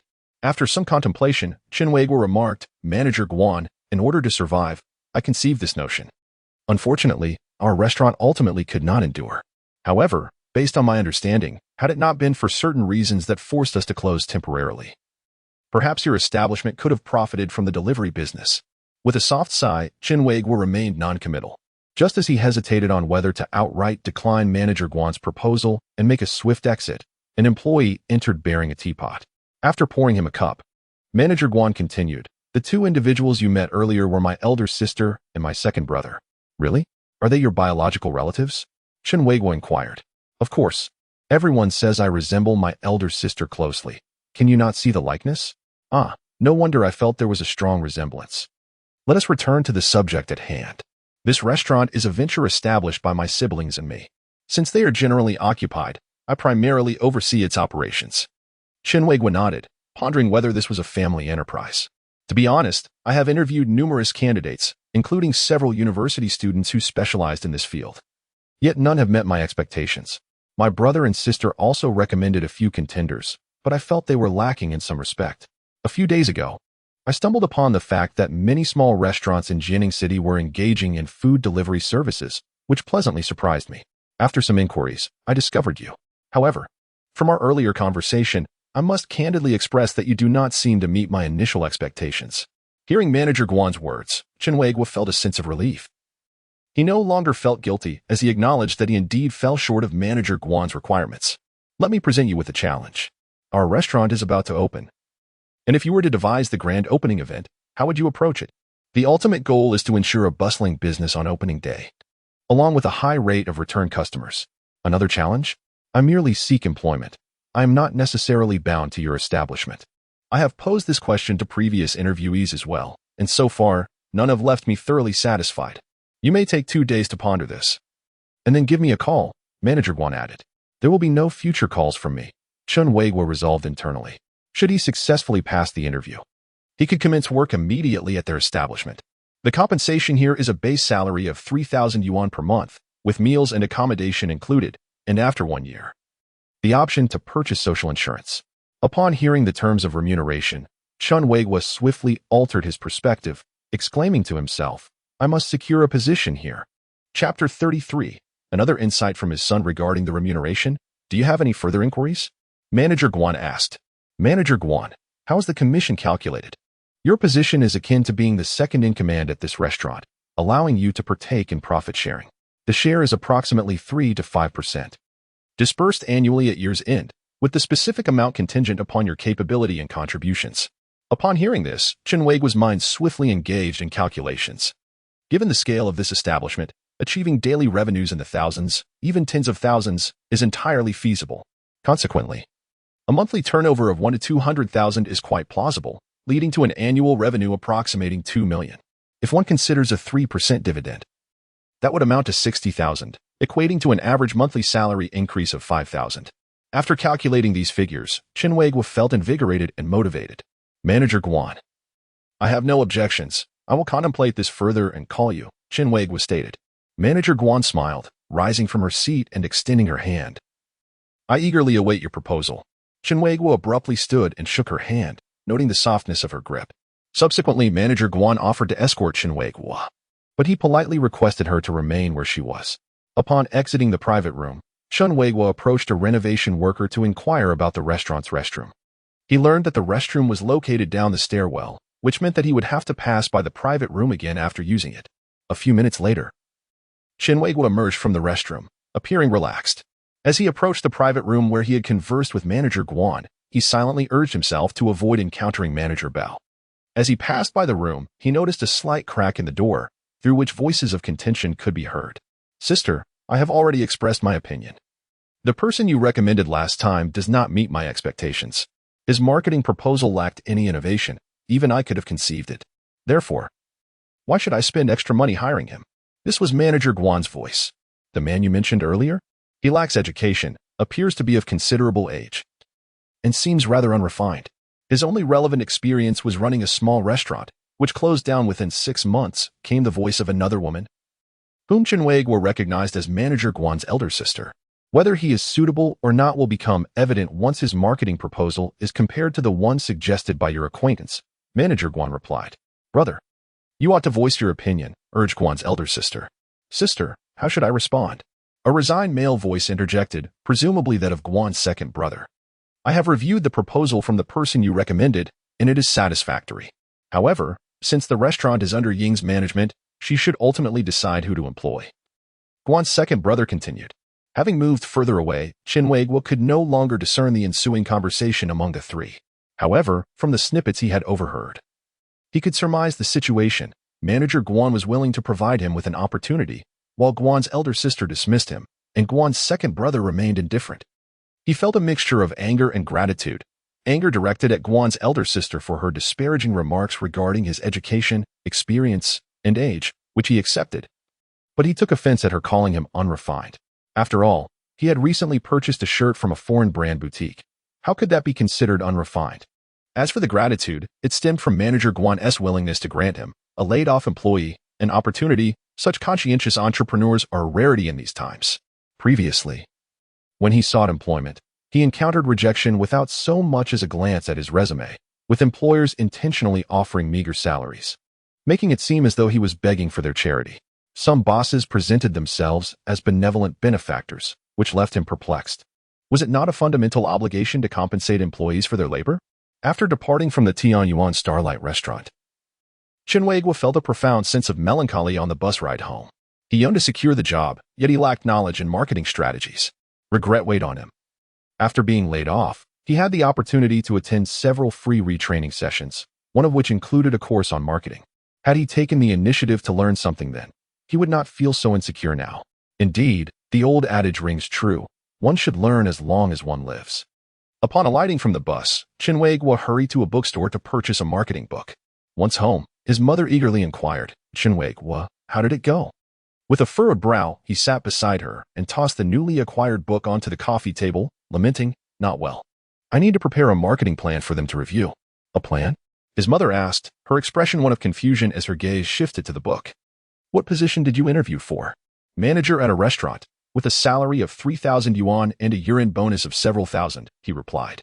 Oh, that sounds quite good, she exclaimed. It is indeed good, but I am not good enough, Chen Weiguo responded. He then shared his concerns with his mother.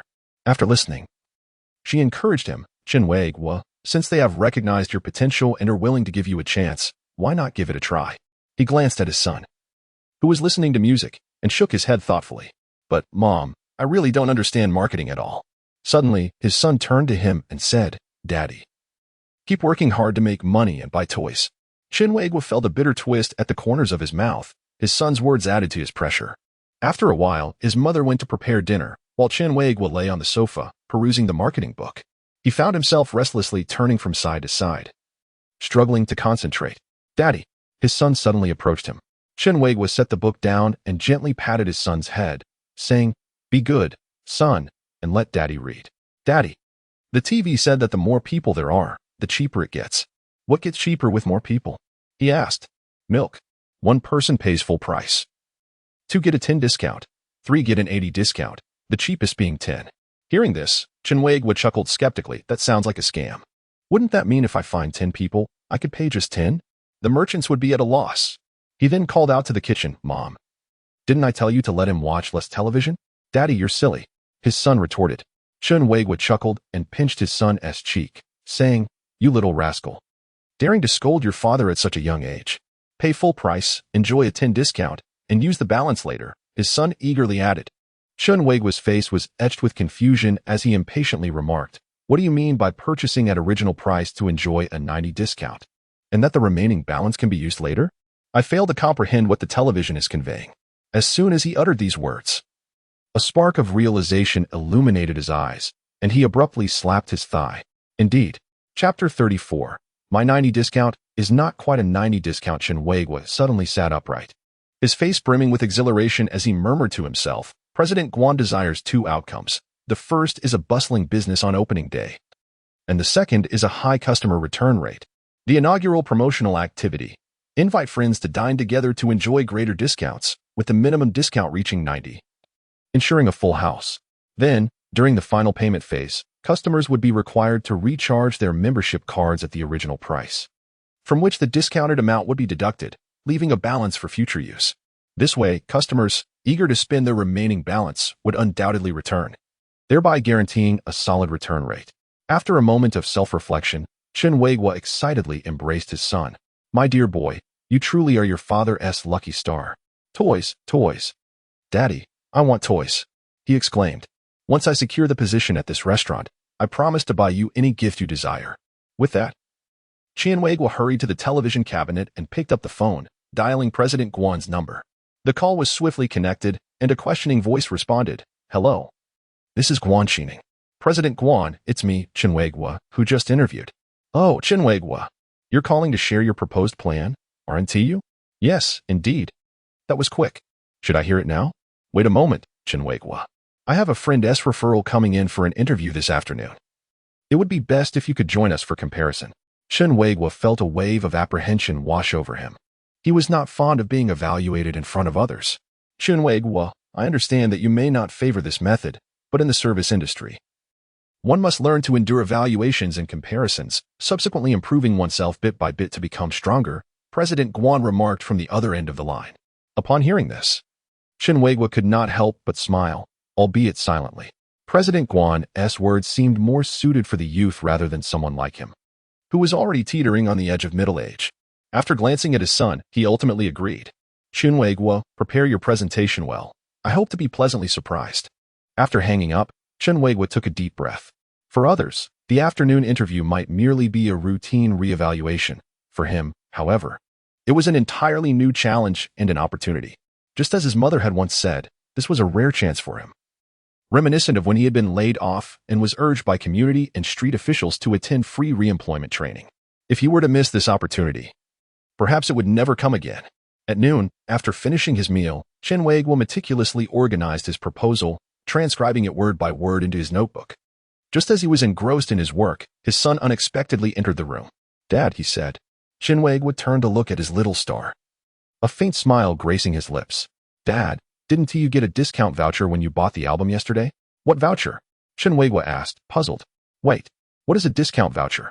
Upon uttering this, he immediately pondered the question. It's like, after making a purchase, you receive a coupon that reduces the cost on your next purchase. Chen Weiguo scratched his head and shook it. No, I didn't receive anything like that. The bookstore staff didn't mention it at all. Oh, all right then. With that, his son turned and left the room. Chen Weiguo resumed his writing. At 3 o'clock in the afternoon, Chen Weiguo returned to the Tianyuan Xinguang restaurant.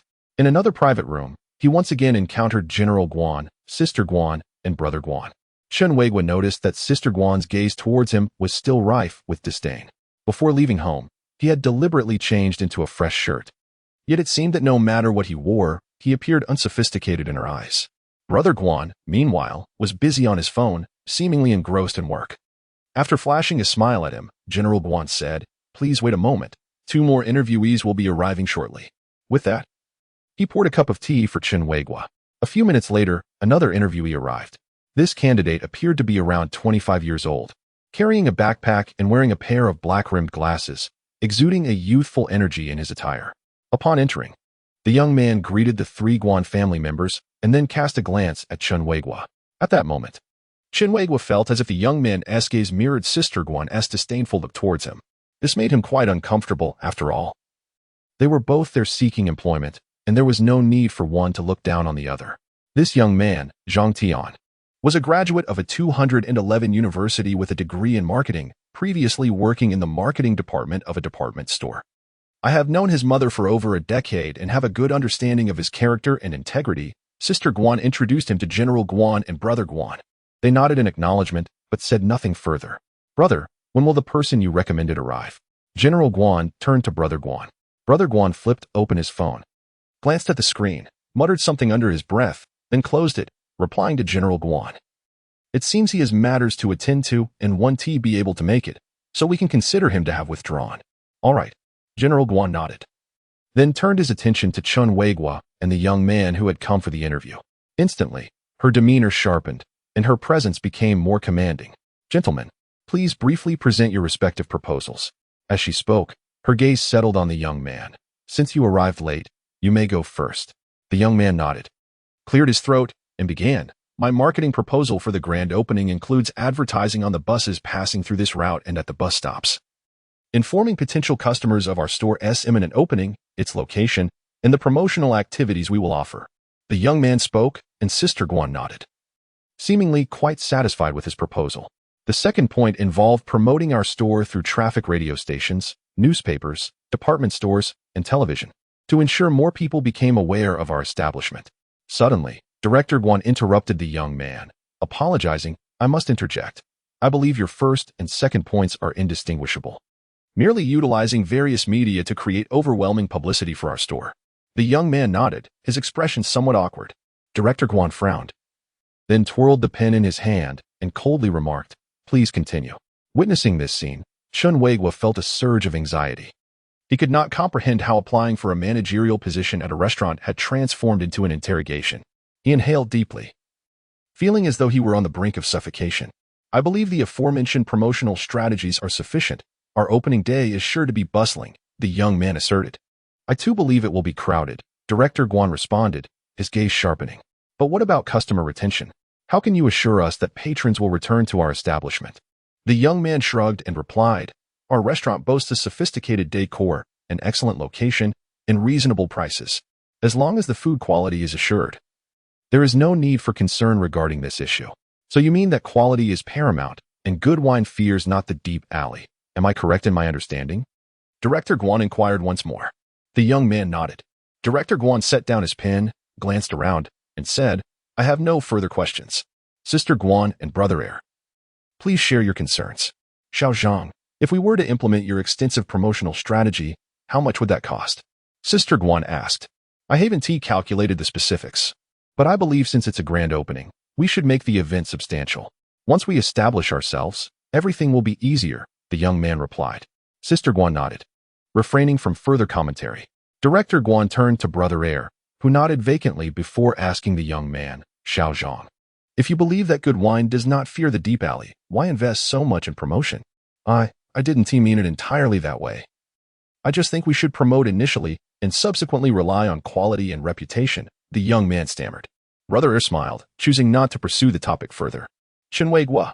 Director Guan suddenly called out his name. Chen Weiguo's heart skipped a beat, and he promptly replied, yes? After casting a puzzled glance at Chen Weiguo, Director Guan asked, what are your thoughts on his proposal? To avoid offending anyone, Chen Weiguo quietly responded, it's quite good. Director Guan sighed in disappointment, then said, please share your proposal. Chen Weiguo nodded, took a deep breath, and opened his notebook, observing his trembling hands. Sister Guan could not help but cast an admonishing glance at him. Regarding the issue of ensuring a bustling crowd on opening day, my proposed activity is that the more people dine together, the greater the discounts they enjoy, Chen Weiguo stated. We can call it discounts galore, he quickly added. Discounts galore? Director Guan expressed considerable interest. Please elaborate on the details of the event. For instance, if 2 individuals participate, they enjoy a 10% discount, with 3 participants. the discount increases to 20%, and so forth. The more participants, the greater the discount. In terms of promotional strategy, I believe distributing flyers in crowded areas would suffice. As once one person becomes aware, they will inevitably seek to inform others. Upon concluding his statement, Chen Weiguo noticed a faint smile on Manager Guan's face, indicating her satisfaction with the proposal. If you continue with this plan, every table will effectively receive a 10% discount. Wouldn't that result in substantial losses on our opening day? Questioned Sister Guan. Moreover, how do you intend to address the issue of returning customers? The 10-person tables in the restaurant occupy less than 50% of the seating. The remainder consists of smaller tables. Patrons unwilling to wait for a 10-person table are likely to opt for a 6-person table, thus not all will benefit from a 10% discount. Furthermore, compared to an expansive promotional campaign, this expenditure seems rather insignificant, Chen Weiguo added. Hearing this, a young man nearby became visibly displeased. If we proceed as you suggest, wouldn't the opening day result in an entire venue at a 10% discount? He asked. That is not quite the same, Chen Weiguo countered. As I previously mentioned, when one encourages 10 individuals to spread the word, the costs and outcomes differ significantly. Additionally, I have yet to finish my explanation. This 10% discount is not entirely equivalent to a mere 10%. Not entirely a 10% discount? This piques my interest, remarked Brother Guan.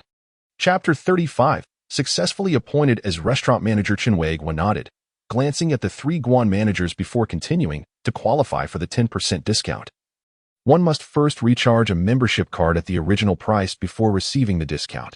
What do you mean? I don't quite understand, Sister Guan frowned. For example, if a patron spends 200 yuan, they must first recharge their card with 200 yuan. A 10% discount on that amount yields 20 yuan, leaving a balance of 180 yuan for future use, Chen Weiguo elaborated, referencing notes he had prepared in anticipation of such inquiries. As long as there is a balance in their account, that customer is likely to return, thereby ensuring repeat business. Am I correct? Manager Guan inquired, an involuntary smile forming at the corners of her lips. Precisely. This proposal is commendable, Brother Guan complimented, adding that upon exhausting the balance, the effective discount would approximate 50% rather than merely 10%. Seeing that both Guan managers endorsed Chen Weiguo's proposal, the young man beside him grew anxious. After a brief silence, Manager Guan turned to Sister Guan and asked, Sister, could you evaluate these 2 proposals?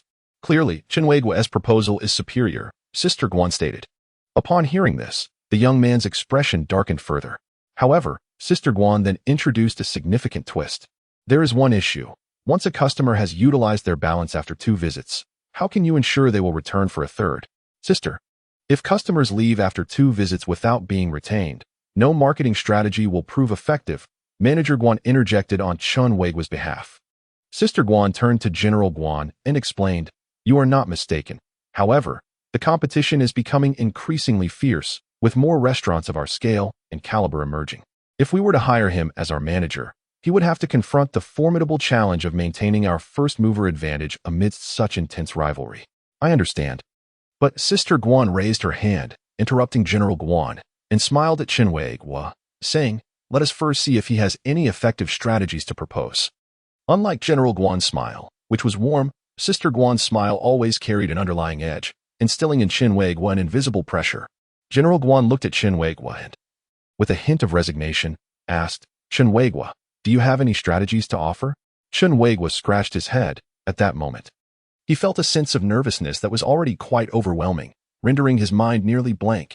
Moreover, the 2 marketing proposals he had previously suggested were inspired by his son. His son.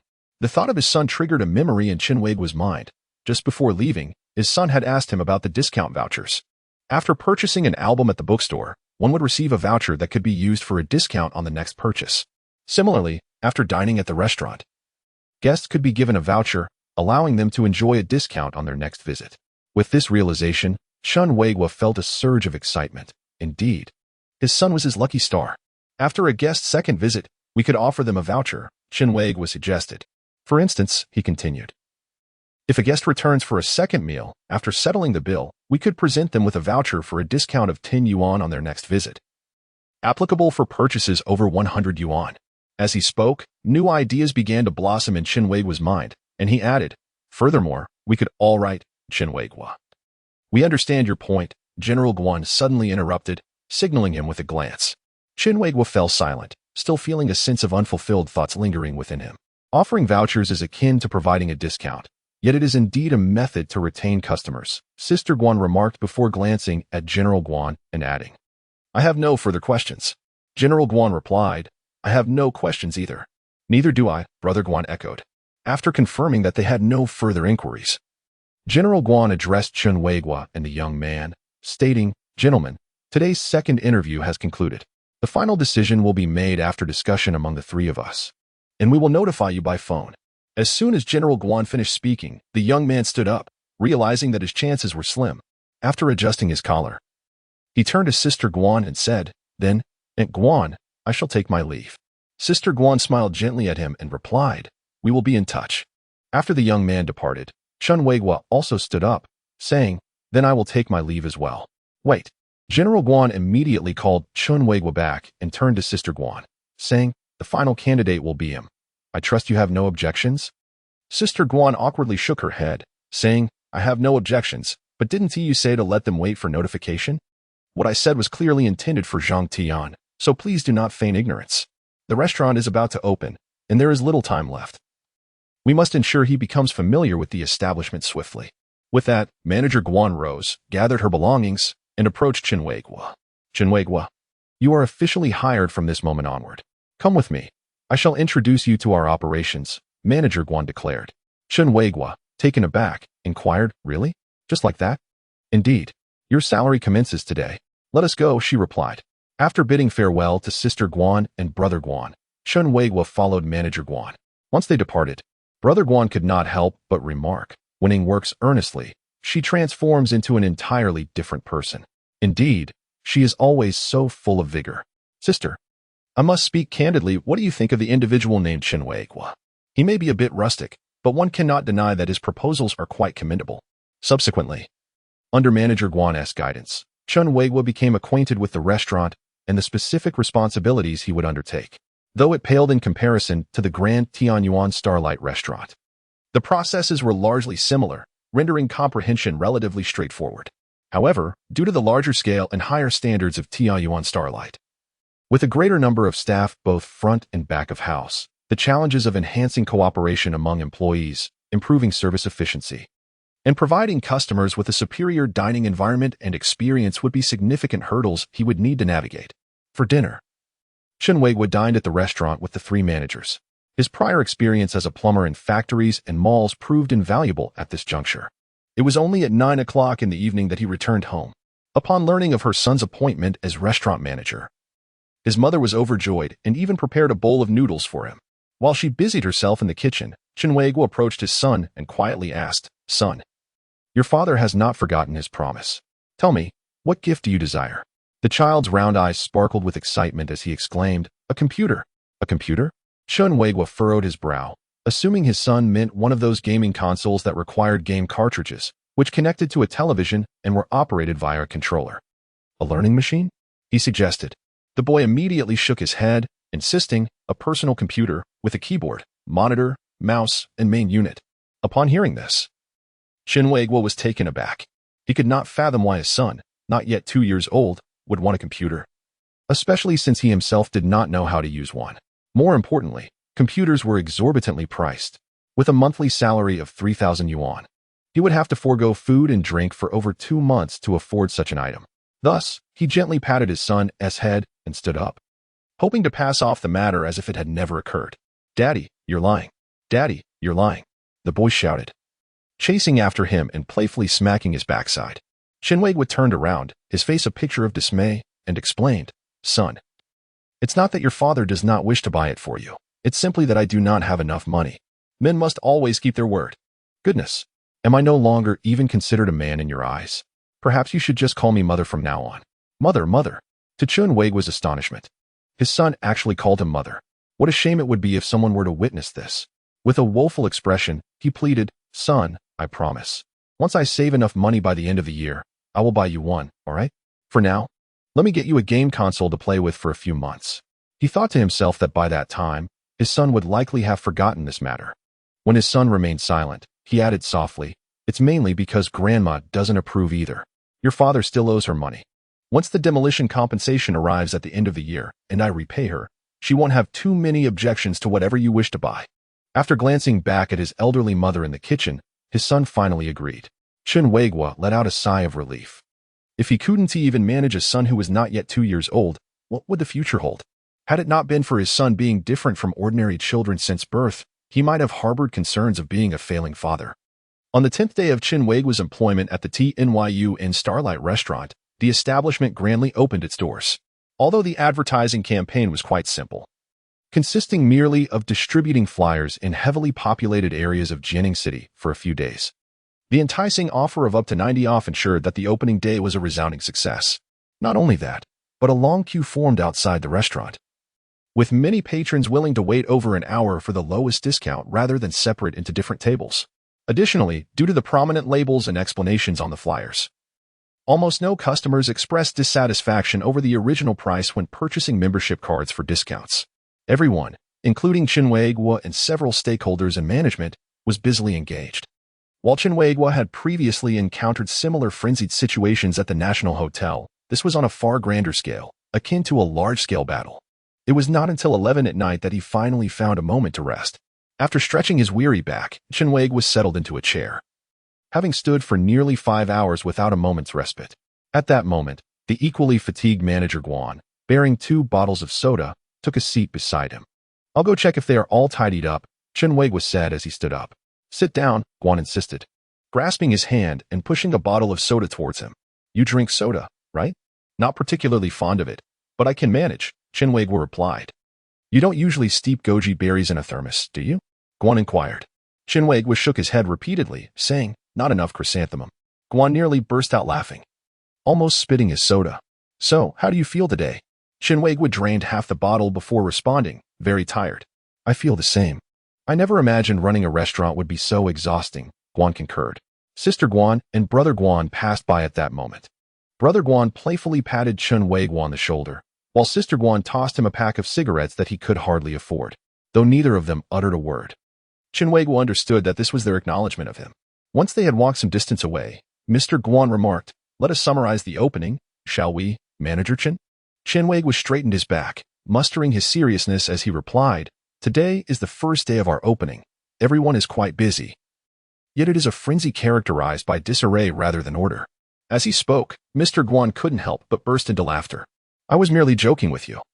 Why did you take it so seriously?" He chuckled, leaning on the table. Chen Weiguo was momentarily taken aback, then offered a wry smile. At that moment, Mr. Guan appeared to him as an old friend, revealing an unguarded, innocent smile. After lifting his head from the table, Mr. Guan continued, "I am utterly exhausted today.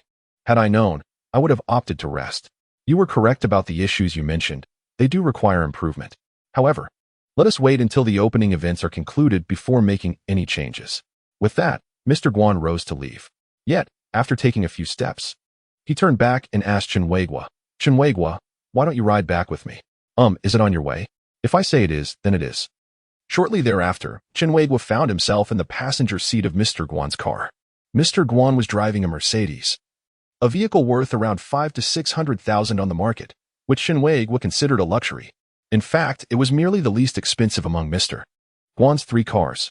Once the car was in motion, Chen Weiguo suddenly recalled something important and said, "By the way, Mr. Guan, about the store." "Wait." Mr. Guan interjected, "Manager Chen, once work hours are over, we shall not discuss work." "But there is no but about it. The purpose of work is to enhance our lives." Chen Weiguo sighed, thinking to himself that he would prefer not to bring up work matters. As the car journeyed on, Mr. Guan and Chen Weiguo engaged in casual conversation. "Chen Weiguo, how old is your child?" "Almost 2. You are in your 30s, and your son is only 2. That means you had your child rather late. What does your wife do now?" Chen Weiguo's expression darkened, and after a long pause, he replied, "My wife is gone. She passed away due to severe bleeding during childbirth." Upon hearing this, Mr. Guan looked at him in astonishment, clearly taken aback. After a prolonged silence, she softly murmured an apology. "It's all right." "It's not as if you asked something inappropriate," Chen Weiguo replied, attempting to appear nonchalant before shifting the topic. "What about you, Mr. Guan? How old is your child?" "I am not married yet." Chapter 37. Next time, I shall host you properly upon hearing Mr. Guan's declaration of being unmarried. Chen Weiguo nodded without expression. Gazing out the window at the passing scenery, he hesitated before asking, Mr. Guan, may I be so bold as to inquire how old you are this year? Mr. Guan glanced at him and teasingly replied, Manager Chen, inquiring about a woman's age is rather impolite. Indeed, it was an inappropriate question. Chen Weiguo chuckled awkwardly. But with your excellent qualities, you must have no shortage of suitors. Every day is so busy that there is hardly any time to pursue a romantic relationship. Yet, did you not just mention that the purpose of work is to foster a better life? A subtle smile graced the corners of Manager Guan's lips as her bright eyes darted towards Chen Weiguo. She replied, For me, work constitutes the entirety of life. Moreover, who claims that marriage guarantees a better life? Look at my elder sister and second brother. They are both divorced. Chen Weiguo was taken aback, pondering whether Manager Guan's reluctance to marry stemmed from familial influences. After a moment of silence, Guan suddenly asked, Manager Chen, how old do you think I appear? If you insist on asking, I can only dare to say 18. Guan chuckled, tucking a silky strand of hair behind her ear. I am 28 this year. Then you must hurry, Chen Weiguo remarked casually, only to immediately sense the displeasure in Guan's gaze and swiftly covered his mouth with his hand. After several minutes, the vehicle halted in front of the community entrance. As Chen Weiguo unbuckled his seatbelt, Guan unexpectedly retrieved a red envelope from her bag and extended it towards him. Manager Guan, what does this mean? Chen Weiguo inquired, frowning, yet his hand instinctively grasped the envelope tightly. With a playful glance at Chen, Guan loosened her grip and explained. This is a reward for you. You have worked hard during the preparations for the opening. Thank you, boss, Chen Weiguo replied with a smile. Adhering to his principle of never opposing money, regardless of circumstances. This is also the sentiment of my elder sister and second brother. Thanks to the other two, Manager Guan. Now, you should return and rest early. Remember not to be late tomorrow.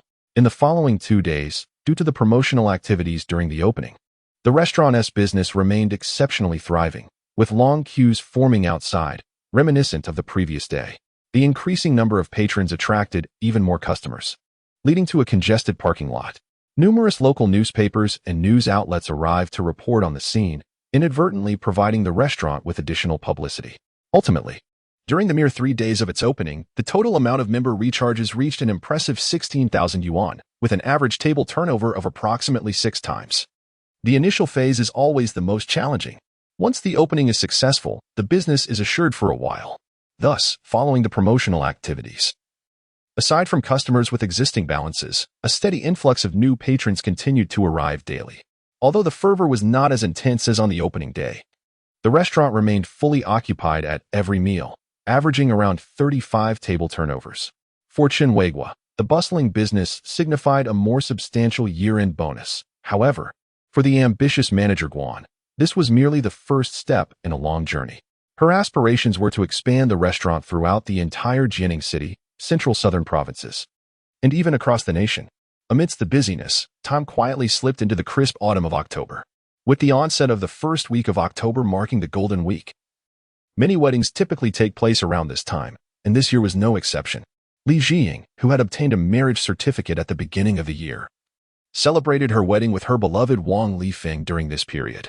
Although they faced a historic natural disaster prior to the start of their work year, the couple's adaptability and management skills ensured that their garment wholesale business not only remained unaffected but thrived even more. Seizing the opportunity amidst a wave of closures, they secured several well-located storefronts at a low rental cost, thus establishing their own clothing chain. Subsequently, they registered a company, creating their own clothing brand, while also acquiring 2 brand agencies targeted at the youth market. Amidst their busy pursuit of financial success, the couple managed to carve out time to hold their wedding. To streamline the process, they entrusted the entire wedding planning to a professional company, taking on the roles of financial backers and attendees.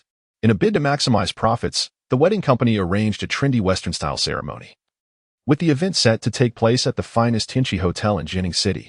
Over a year ago, during the World Cup, Chen Weiguo, and Li Jiying had celebrated their betting success at this very hotel. None of them could have anticipated that their next visit would be for Li Jiying's wedding. Reflecting on it now, it seems that was when the three embarked on their distinct life paths. To attend Li Jiying's wedding, Chen Weiguo had requested leave from his boss, Guan, a full 2 weeks in advance. Initially intending to attend alone, He ultimately brought along his elderly mother and son at Li Jing's insistence. As they approached the hotel around 11 o'clock, the trio hailed a taxi and arrived at the entrance of Tianqi Hotel. From a distance, Chen Weiguo spotted Li Jing, resplendent in a suit, alongside Wang Lifan, who looked stunning in her white wedding gown, transformed by careful preparation. "Hey, look at Li Jing. He has really made something of himself," Chen Weiguo remarked, cradling his son. His mother gently tapped his shoulder from behind, admonishing him softly, "Watch your words, or others may take offense." "No way. What connection do I have with Li Jing now that he would be upset?" Chen Weiguo replied as he approached Li Jing and Wang Lifan, his son in his arms. At that moment, Li Jing and Wang Lifan were engrossed in thanking other guests and had yet to notice their arrival.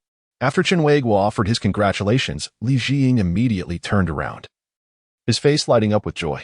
"Lifan, Chen Weiguo, and Danny are here," he exclaimed, tugging at Wang Lifan excitedly. Wang Lifan, who had been engaged in jovial conversation with the guests, shot Li Jing an irritated glance before finally looking over. In that instant, her disdainful and impatient expression reminded Chen Weiguo of the way she had first regarded Sister Guan, who had given him a similar look. Chen Weiguo paused momentarily, furrowing his brow.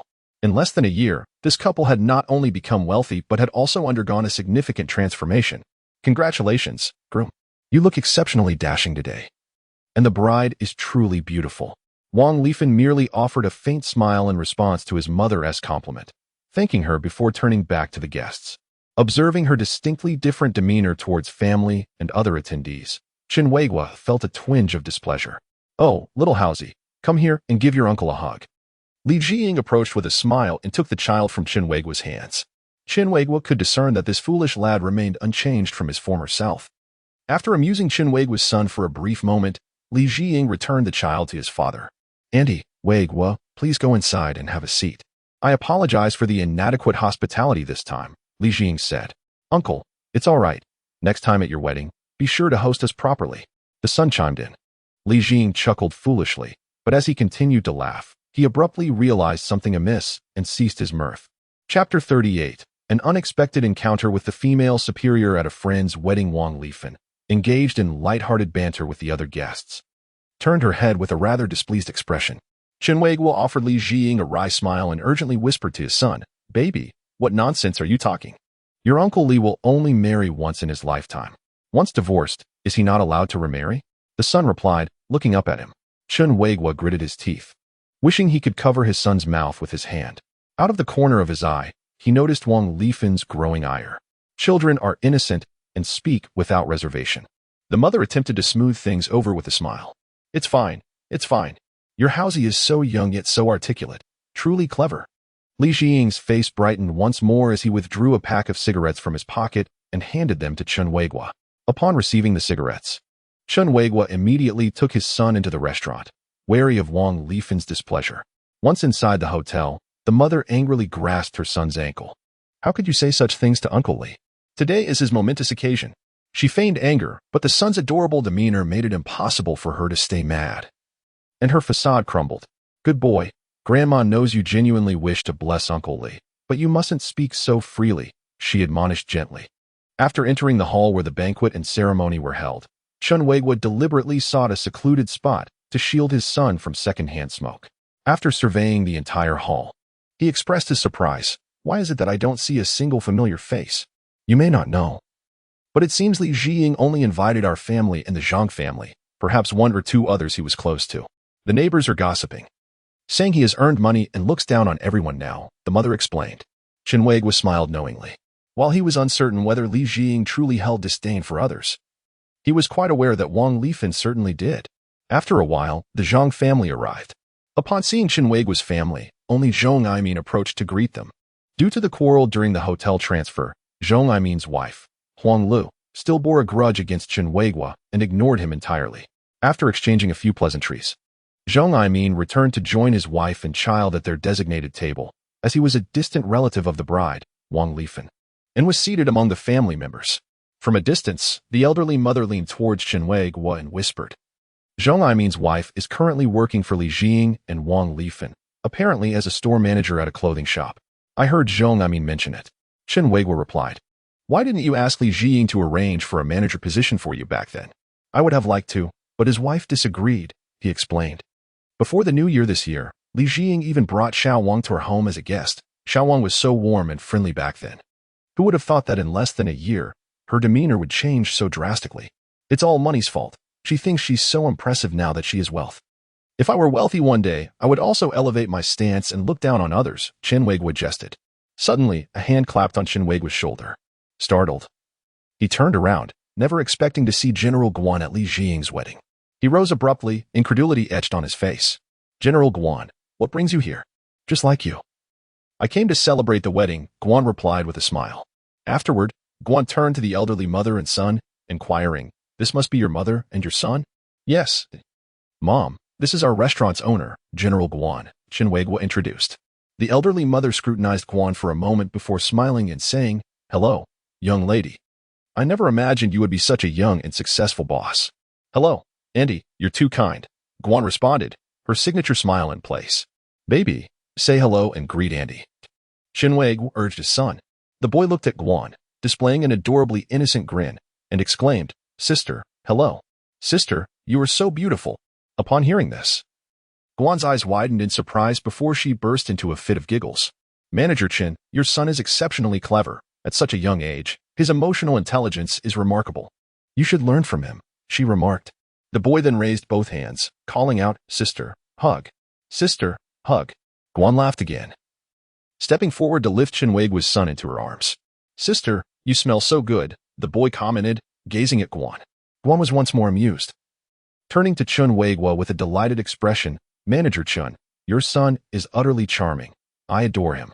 With that, Guan sat beside Chen Weiguo, joyfully playing with his son. Chen Weiguo and his mother exchanged glances, hesitant to speak. After some time of playful interaction, Guan returned the child to Chen Weiguo, who then handed him to his mother. Manager Chen, is this seat unoccupied? If not, I shall take it, Guan inquired.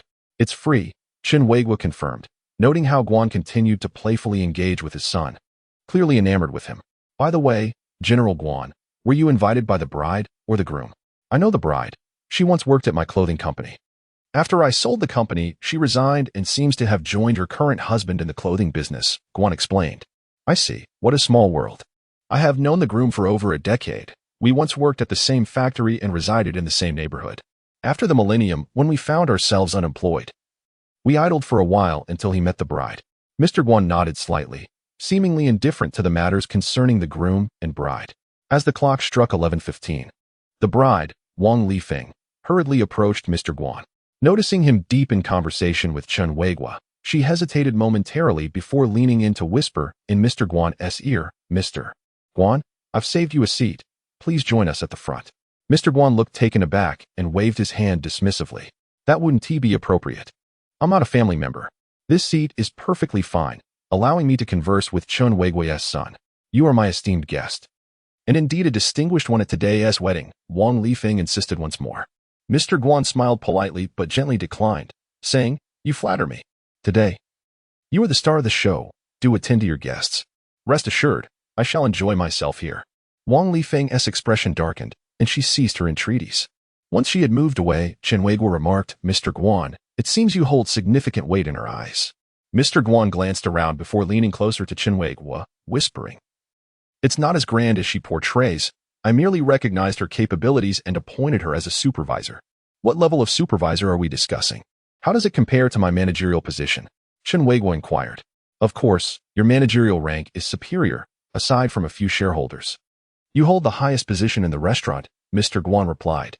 Chapter 39. The son becomes the flower boy outside the hall. The bride, Wang Lifeng, was having her makeup touched up while observing Mr. Guan and Chen Weiguo, who were engaged in quiet conversation. The groom, Li Jiying, stood nervously at the podium, preparing for his speech. Darling, how did Chen Weiguo come to know Mr. Guan? Wang Lifeng asked. Interrupted, Li Jiying paused, glancing helplessly at his notes before responding. Who is Mr. Guan? Wang Lifeng tugged at the sleeve of his arm with her left hand while pointing towards Chen Weiguo and Mr. Guan with her right. The beautiful woman sitting beside Chen Weiguo. Li Jiying shook his head. I have no idea. Wang Lifeng sighed. At that moment, her sister, Wang Lifeng, arrived, holding her 3-year-old niece, looking frantic. Xiaofan, Shiyu's child refuses to be the flower boy. He is outside the restaurant, crying inconsolably. The child, whom Wang Lifeng referred to as Xiyu, was her own son, not yet 3 years old. Originally, both her younger son and older daughter had agreed to be flower boys for their aunt, but upon arriving at the restaurant, her younger son had been overwhelmed by the crowd and clung to his mother's leg, wailing and refusing to enter. This cannot happen. At this point, no matter how much he cries, he must be brought inside, Wang Lifeng insisted urgently. Wang Lifeng nodded in resignation and handed her older daughter to Li Jing before departing. 3 minutes later, Wang Lifeng and her partner returned, carrying the young boy, who was protesting vehemently. No, I don't want to. Her youngest son was wailing loudly, thrashing his arms and legs in a desperate attempt to break free. Observing her nephew's heart-wrenching, nearly distraught appearance, Wang Lifeng felt a pang of compassion and waved her hand, saying, Enough. Quickly, take Xiaohaozi outside to soothe him. We can return once he calms down. Wang Lifeng nodded and, along with her partner, carried their son toward the entrance of the restaurant. Dear, what should we do now? We're short one male flower boy, Li Jing inquired. After pacing for a few steps, Wang Lifeng turned to the wedding planner beside her and suggested, Let us simply forego the flower boy altogether. Very well then. The wedding planner agreed, but almost immediately, her niece began to cry. Oh dear, what is wrong? Wang Lifeng quickly crouched down to console her. Auntie won't let me be your flower girl anymore. Auntie is lying to me. Wang Lifeng's heart ached at the sight, recalling how delighted her niece had been when she initially asked her to be the flower girl. Moreover, in preparation for this role, her niece had smashed her ceramic piggy bank to purchase the lovely white tulle dress she wore today. It would be rather unfair to deny her the opportunity to shine on stage. One must not shatter a child's hopes and dreams. Thus, Wang Lifeng turned to the wedding planner once more and inquired, Is it permissible to have just one flower girl? You may arrange it however you wish, but traditionally, this is considered inauspicious, the wedding planner replied with a hint of resignation. Why not have Chen Weiguo's son serve as the flower boy? Li Jing suddenly proposed. Noting that although Haozi was a year younger than Xiaohaozi, their heights were comparable, and that flower boy suit should fit him well. But his son is even younger than Xiaohaozi. He might be even more prone to crying. Wang Lifeng countered. Actually, that is not the case. I've watched him grow up. He hardly ever cries and is quite clever and sensible, Li Jing insisted. No, I don't think he is suitable at all. Witnessing the dispute, the wedding planner interjected, Newlyweds, let us not bicker over this, shall we? First, let us ascertain whether the child you mentioned is willing to be the flower boy, and then we can discuss it further. Time is of the essence.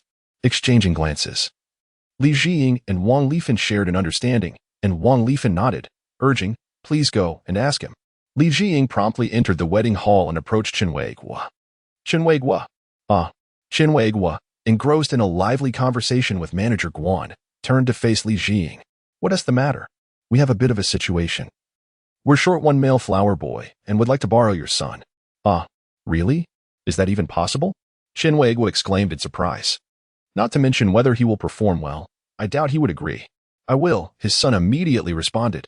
Li Jing's face lit up with joy as she leaned closer to Chen Weiguo's son. You have just helped your uncle tremendously. Whatever you desire, I will gladly grant it to you. Seated in a high chair, the boy reached out his hands, signaling for Li Jing to lift him. Hey! Chen Weiguo was somewhat bewildered. How could such a significant decision be made without his consent as a father? I'll go check on him. Just in case he cries or wanders off, the concerned mother said, rising to follow.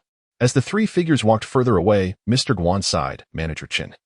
Your son is truly remarkable. He is undoubtedly the most intelligent child I have ever encountered. When Li Jing approached with Chen Weiguo's son in her arms, Wang Lifeng questioned, Is he really capable? Far more reliable than someone who backs out at the last moment, Li Jing retorted, her displeasure evident. Aware of her own shortcomings in the argument, Wang Lifeng refrained from further contention and retrieved the small suit originally intended for her nephew. With the combined efforts of the grandmother and the wedding planner, the boy was soon dressed in his suit, with less than 5 minutes remaining until the ceremony commenced. Observing that Chen Weiguo's son remained calm and collected, the wedding planner exclaimed, What a well-behaved little one. I've always said he has been obedient and sensible since childhood. Li Jing beamed with pride. The wedding planner gently patted Chen Weiguo's son on the head and whispered, Little one, shortly you will walk alongside this lovely young lady, following uncle and auntie, all right? The boy seemed non-committal and inquired, Do we not need to hold the diamond rings? The wedding planner chuckled and explained, You'll receive the rings just before the exchange, and then you will hand them to the bride and groom." The boy gestured confidently, saying, "Understood. That's simple." His declaration elicited hearty laughter from the wedding planner. As the clock struck 12, the ceremony commenced as scheduled. First, the host took the stage for a brief address, followed by Li Jiying. And then the bride made her entrance. Under the spotlight, Wang Lifeng appeared in a stunning white wedding gown, with Chen Weiguo's son and his little niece trailing closely behind. Watching his son ascend the stage, Chen Weiguo felt a wave of anxiety, fearing his child might suddenly refuse to participate. Ultimately, his worries proved unfounded. As the bride and groom exchanged rings, the boy exhibited no signs of distress. However, just as Chen Weiguo believed his son would successfully complete his role and descend the stage without incident, an unexpected event unfolded. Chapter 40. The son's wedding speech for the newlyweds. After presenting the rings to the bride and groom, the flower children were expected to exit the stage. Yet, as the wedding planner quietly prompted them to step down, Chen Weiguo's son unexpectedly tugged on the wedding host's trousers. The host, who had been facilitating the best man and maid of honor, paused and turned to smile at Chen Weiguo's son. "Our adorable little flower child can step down to find mommy and daddy," the host announced into the microphone. "Sir, I have something to say." Chen Weiguo's son looked up at the tall host and declared. The host's face brightened, responding, "Our delightful little flower child wishes to speak. It must be a blessing for our newlyweds." With that, the host squatted down and lifted Chen Weiguo's son into his arms. Observing this, Chen Weiguo felt a surge of astonishment and concern that his son might cause a commotion, prompting him to stride towards the stage. "Little flower child, tell uncle. Do you have something to say to Uncle Li Jiying and Auntie Wang Lifeng?" The host inquired, positioning the microphone before Chen Weiguo's son. Li Jiying and Wang Lifeng exchanged bewildered glances. "Yes," Chen Weiguo's son replied. As soon as he finished speaking, laughter erupted from the audience. The guests were curious about what blessings such a small child could possibly convey. The host encouraged him, asking if he could share his heartfelt wishes for the newlyweds and the guests present. "I wish Uncle Li Jiying a happy marriage, and may he soon have a child," the boy proclaimed.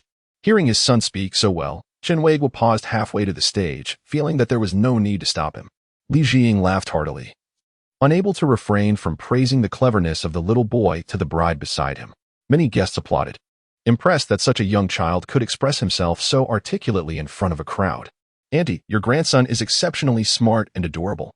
General Guan could not help but exclaim to Chen Weiguo's elderly mother. The old woman beamed with pride, but her gaze scrutinized General Guan, thinking that the young lady was quite impressive, youthful, beautiful, capable, and, importantly, she adored her grandson. "And I wish Aunt Wang Lifeng a prosperous marriage," Chen Weiguo's son continued. "Although your looks and personality are not particularly remarkable, you are indeed fortunate to marry Uncle Li Jiying." His words elicited uproarious laughter from the crowd. "Oh dear," Chen Weiguo, standing at a distance, stamped his foot in frustration, wondering how his son could utter such things.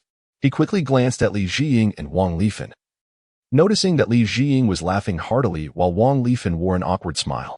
Although those present dismissed the child's comments as mere jokes, Wang Lifeng might not have shared that sentiment. "Little one, I don't agree," the host interjected. "I think the bride looks beautiful today and has a lovely personality. The groom is indeed lucky to have such a wonderful bride." As he spoke, the host attempted to release Chen Weiguo's son from his grasp to prevent him from making further inappropriate remarks. However, the boy clung tightly to the host's collar with one hand and grasped the microphone with the other, continuing, "With makeup, everyone is beautiful. Nonetheless, what's done is done. So I can only wish them well." Once he finished, laughter erupted again. General Guan, seated at the edge, was unable to contain her amusement. While children often speak without a filter, they often express truths. She surmised that Chen Weiguo must have made similar comments in front of his son in the past, or else the child would not have shared such sentiments on stage. At that moment, Chen Weiguo was utterly bewildered. Thinking to himself that he was doomed, Wang Lifeng would surely despise him now. He looked up at the stage, noticing that Wang Lifeng's smile had become rigid and her expression was rather unpleasant, while Li Jiying continued to laugh heartily, calling him a silly boy. He hurried to the edge of the stage, waving at his son and calling out, "You little rascal, come here. I hope Uncle and Auntie remain devoted to each other. Have children soon, and grow old together," Chen Weiguo's son added. The audience gasped in astonishment, never expecting that a 2-year-old could articulate such profound sentiments. Originally intending to forcibly dismiss the host who was awkwardly handling Chen Weiguo's son, it was assumed that this little prodigy would refrain from uttering any more unpalatable remarks. Ultimately, Chen Weiguo's son turned his gaze towards the newlyweds, expressing a hope that they would not forget their humble beginnings, remaining affluent but not extravagant, noble yet unpretentious. After delivering this final statement, he requested the host to set him down, prompting another wave of astonishment from the audience. Whose child is this? How is it possible for such a young one to articulate such profound thoughts? Surely, this child is a genius. Hearing the whispers about his son, Chen Weiguo felt a surge of joy within him. Let us give a round of applause for our adorable and intelligent little flower boy, exclaimed the host excitedly. The guests erupted into thunderous applause. On stage, the bride, Wang Lifeng, also clapped, yet felt a deep sense of grievance. The boy's last words seemed to serve as a warning or a satire directed at her, akin to an invisible slap delivered publicly, unnoticed by anyone else present. Once his son rushed into his arms, Chen Weiguo promptly withdrew from the stage and the gazes of the crowd. Upon returning to his seat with his son, Manager Guan could not restrain his admiration, giving a thumbs up to the boy. Xiaohaozi, you are remarkably astute. At such a tender age, you are capable of expressing such enlightening thoughts. Chen Weiguo turned to his elderly mother, lamenting, Mother, I told you not to let him watch so much television. Just look at what he has learned. His mother, exasperated, retorted, he has been watching very little television lately. Besides, the cartoons I allow him to watch are beyond my comprehension. I cannot fathom where he picked up those idioms, so fluent and structured, even I cannot articulate them. I think what your son said was quite commendable. Manager Guan interjected. Manager Chen, your son is exceptionally bright. He must be nurtured well, for he is destined for great success. Chen Weiguo scratched his head in helplessness. Logically, he should be pleased by his son's intelligence. However, the concern lay in his son's extraordinary cleverness, which set him apart from children of his own age. Indeed, even those 7 or 8 years old could not compare. Little one, tell your sister, what did your last remark mean? Manager Guan inquired. The boy looked at her, smiling, and replied, Aunt Lifeng, the tone. Do not set it too high. Manager Guan was astonished, exclaiming in disbelief. So you understand the meaning of these words. How impressive. I truly like you more and more. I like you too, beautiful sister.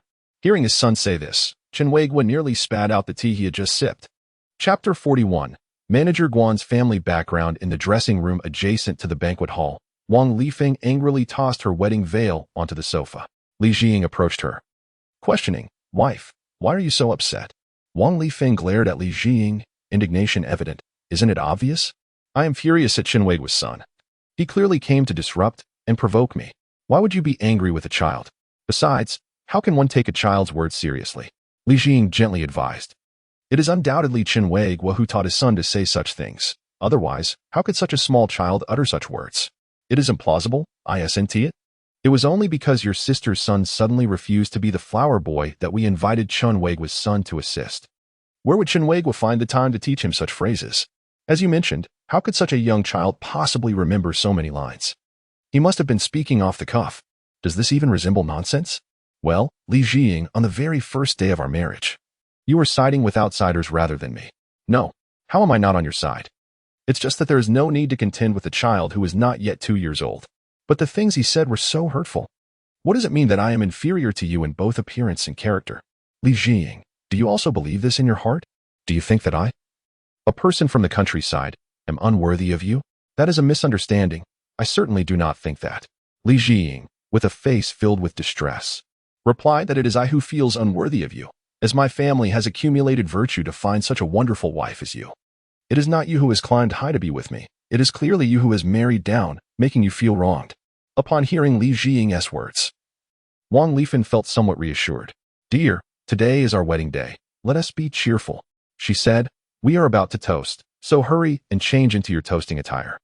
When the time for toasting arrived and they approached the table where Chen Weiguo's family was seated, Wang Lifeng's smile suddenly vanished. Chen Weiguo felt immensely embarrassed and thus took the initiative to pat Li Jiying on the shoulder, saying, Jing, Xiaowang, I sincerely apologize for the words my child spoke on stage just now. I should not have allowed that little rascal to watch so much television. All he learns are nonsensical phrases. It's all right, Weiguo. Children speak whimsically. It's quite amusing. Do remember to enjoy the food and drink. Li Jiying replied with a smile, her face flushed, as if she had consumed a bit too much. Meanwhile, Wang Lifan, standing beside her, remained silent and turned to General Manager Guan, saying, "Thank you, General Manager Guan, for taking the time to attend my wedding amidst your busy schedule. It is my pleasure. Moreover, if you hadn't invited me, I wouldn't have had the opportunity to see such a clever and adorable son of Manager Chen," General Manager Guan remarked. "Manager Chen?" Wang Lifan looked at Chen Weiguo in surprise. "Yes, my elder sister, my second brother, and I run a restaurant together. And he is the vice general manager of our establishment." Upon hearing General Manager Guan's words, disbelief washed over Wang Lifan's face as she sighed. "So that's how it is. I wondered how you could possibly know him." After the wedding concluded, the guests gradually departed. Li Jiying and Wang Lifan stood at the entrance, personally handing out favors to each guest. As General Manager Guan approached in her high heels, Wang Lifan beamed. "General Manager Guan, thank you for your efforts." General Manager Guan flashed her signature smile, nodded, and accepted the gift from Wang Lifan, departing without uttering a word. Just as General Manager Guan left, Chen Weiguo's family arrived. Upon seeing them, the smiling Wang Lifan deliberately turned to her bridesmaid beside her and began to whisper, "Auntie Weiguo, have you eaten enough?" As Li Jiying handed a return gift to Chen Weiguo, she inquired, "Have you eaten?" The taste was quite delightful. "Once again, congratulations, Jiying." The elderly matriarch chuckled. After receiving the gift, Chen Weiguo sincerely advised, "Li Jiying, may you lead a fulfilling life from now on." "Understood." Upon exiting the banquet hall, Chen Weiguo noticed the couple, Zhang Aimin and his wife, seated on a sofa in the lobby, and inquired, "Zhang Aimin, would you like to return with us?"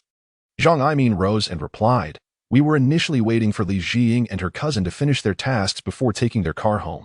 However, if it's more convenient, we can accompany you. Taking the bus is also an option." Just as he finished speaking, Wang Lifan approached and said to Zhang Aimin, "Cousin, there's no need to take the bus. We have a car. Once we finish seeing off our guests, we can drive you home." "Never mind. You all must be tired today. There's no need to trouble yourselves," Zhang Aimin responded. "It's no trouble at all. How can we speak of such things as family?" Wang Lifan insisted, adding that they still had some dishes and cigarettes to offer them. Her words clearly indicated to Chen Weiguo that he was an outsider. With a cold smile, Chen Weiguo said to Zhang Aimin, "Then you may wait for them. We shall head back first." Zhang Aimin appeared quite uncomfortable. At that moment, a voice called out from the restaurant entrance, "Manager Chen." Chen Weiguo turned to see General Manager Guan waving at him. "Come, ride back with me. It's on the way," Guan suggested. General Manager Guan, "It's not on your way. I wouldn't want to trouble you," Chen Weiguo replied with a smile. Guan strode back, grinning, and said, "Actually, I just want to spend a little more time with your child. Please grant me this opportunity." Given Guan's insistence, Chen Weiguo found it hard to refuse. As he observed Chen Weiguo's family following General Manager Guan, Wang Lifan appeared displeased. "Cousin, who exactly is this General Manager Guan?" Zhang Aimin inquired. "She used to be the owner of my former clothing company. She became a business owner at such a young age," Zhang Aimin exclaimed. "What of it? Not only was she the owner of my previous company, but even the entire building of the clothing wholesale market belongs to her family. She has an older sister and brother. Her sister is an agent for a luxury car brand in our city, and her brother is involved in real estate development, each wealthier than the last," Wang Lifan explained. After leaving the restaurant and waiting by the roadside for a few minutes, Chen Weiguo's family climbed into General Manager Guan's car. "General Manager, why have you switched cars again today?" Chen Weiguo exclaimed in surprise.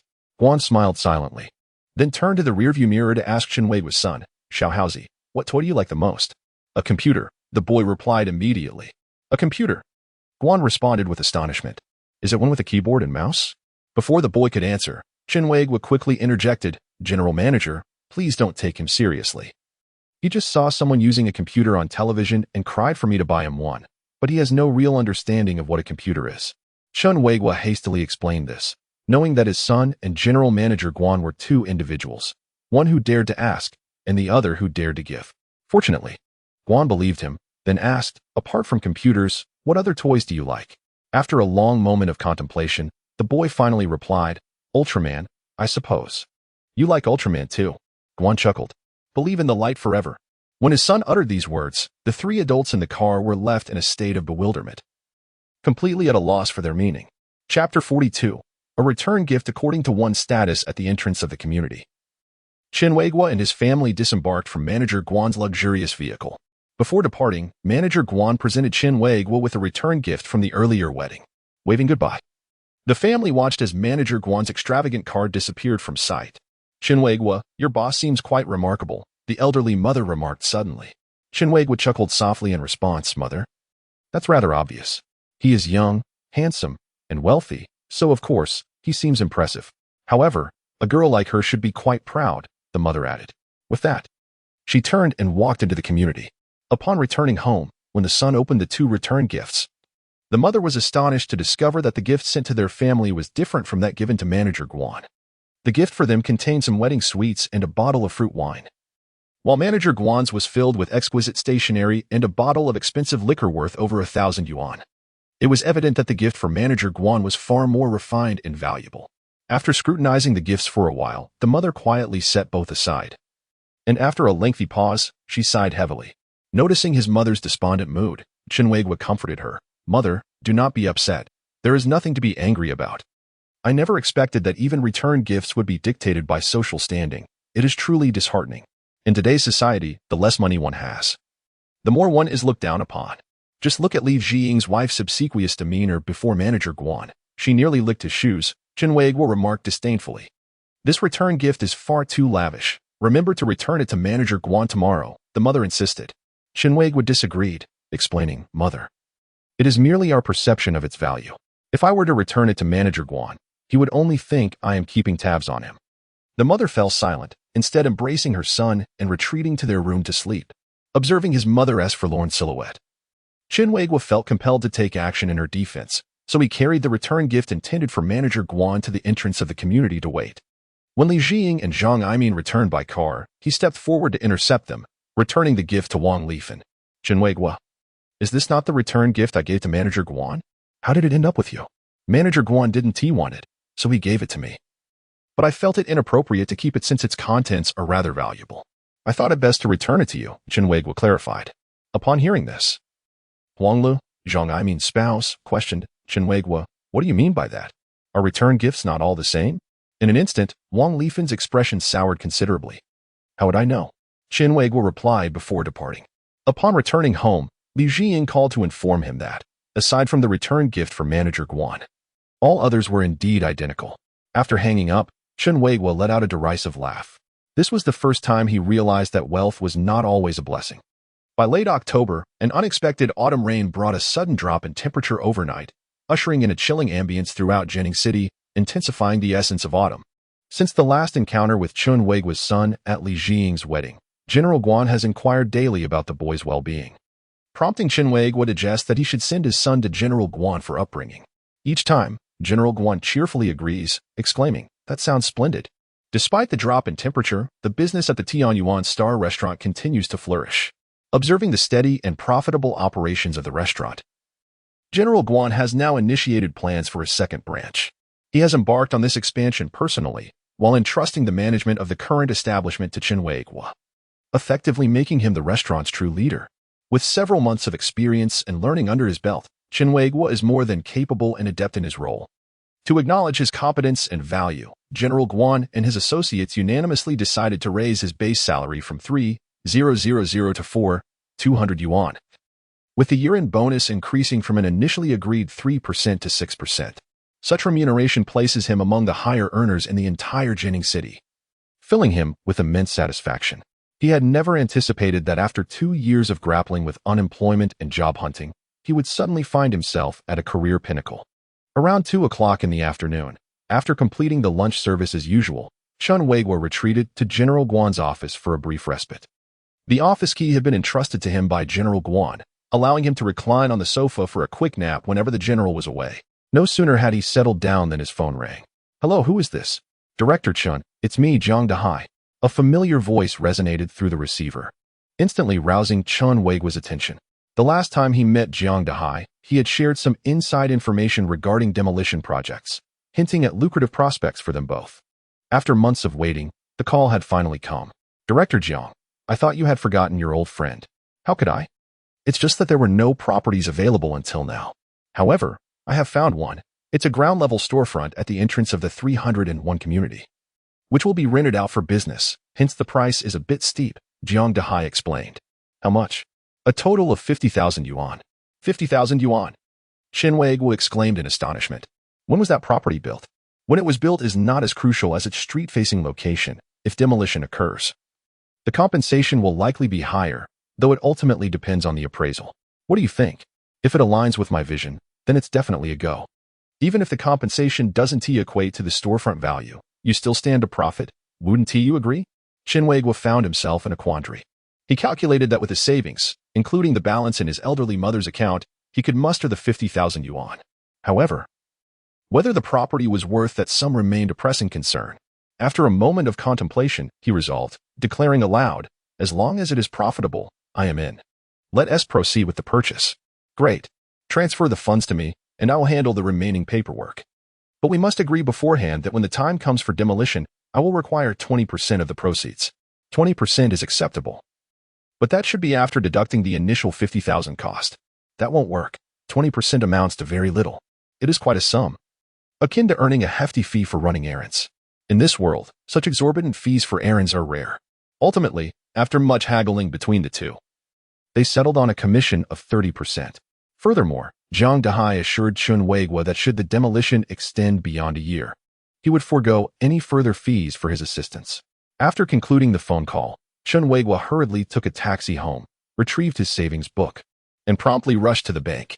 Upon transferring 50,000 yuan to Zhang Dehai, he swiftly returned to his duties at the restaurant. When Zhang Dehai later informed him via text that he had paid the seller a deposit and signed the agreement, a smile broke across Chen Weiguo's face as he eagerly anticipated the impending demolition next year. Upon returning home after work that evening, Chen Weiguo was greeted by his mother, who inquired, Chen Weiguo, have you taken my savings book? He nodded, replying, yes, I used the money to purchase an old house. Oh, mother, what is it? Do you need money? She asked. The old Sheng family in Building 11 is selling their house. Chapter 43. My mother purchased a house behind my back. Are you interested in buying the Sheng family's house? Chen Weiguo questioned. Did you not tell me that our community is soon to be requisitioned? I asked you to keep an ear out for any houses for sale, his mother explained. Chen Weiguo's eyes momentarily flickered as he smiled and replied, indeed, I almost forgot. I've been so busy with work lately. Wait a moment. Did you not just say you used my money to buy an old house? How could you forget? Were you not purchasing a house in our community? His mother's skepticism made Chen Weiguo uneasy. He was reluctant to disclose that their community would not be requisitioned, especially since he had acquired 3 old houses in the area this year. If the demolition did not occur, his mother would surely scold him mercilessly.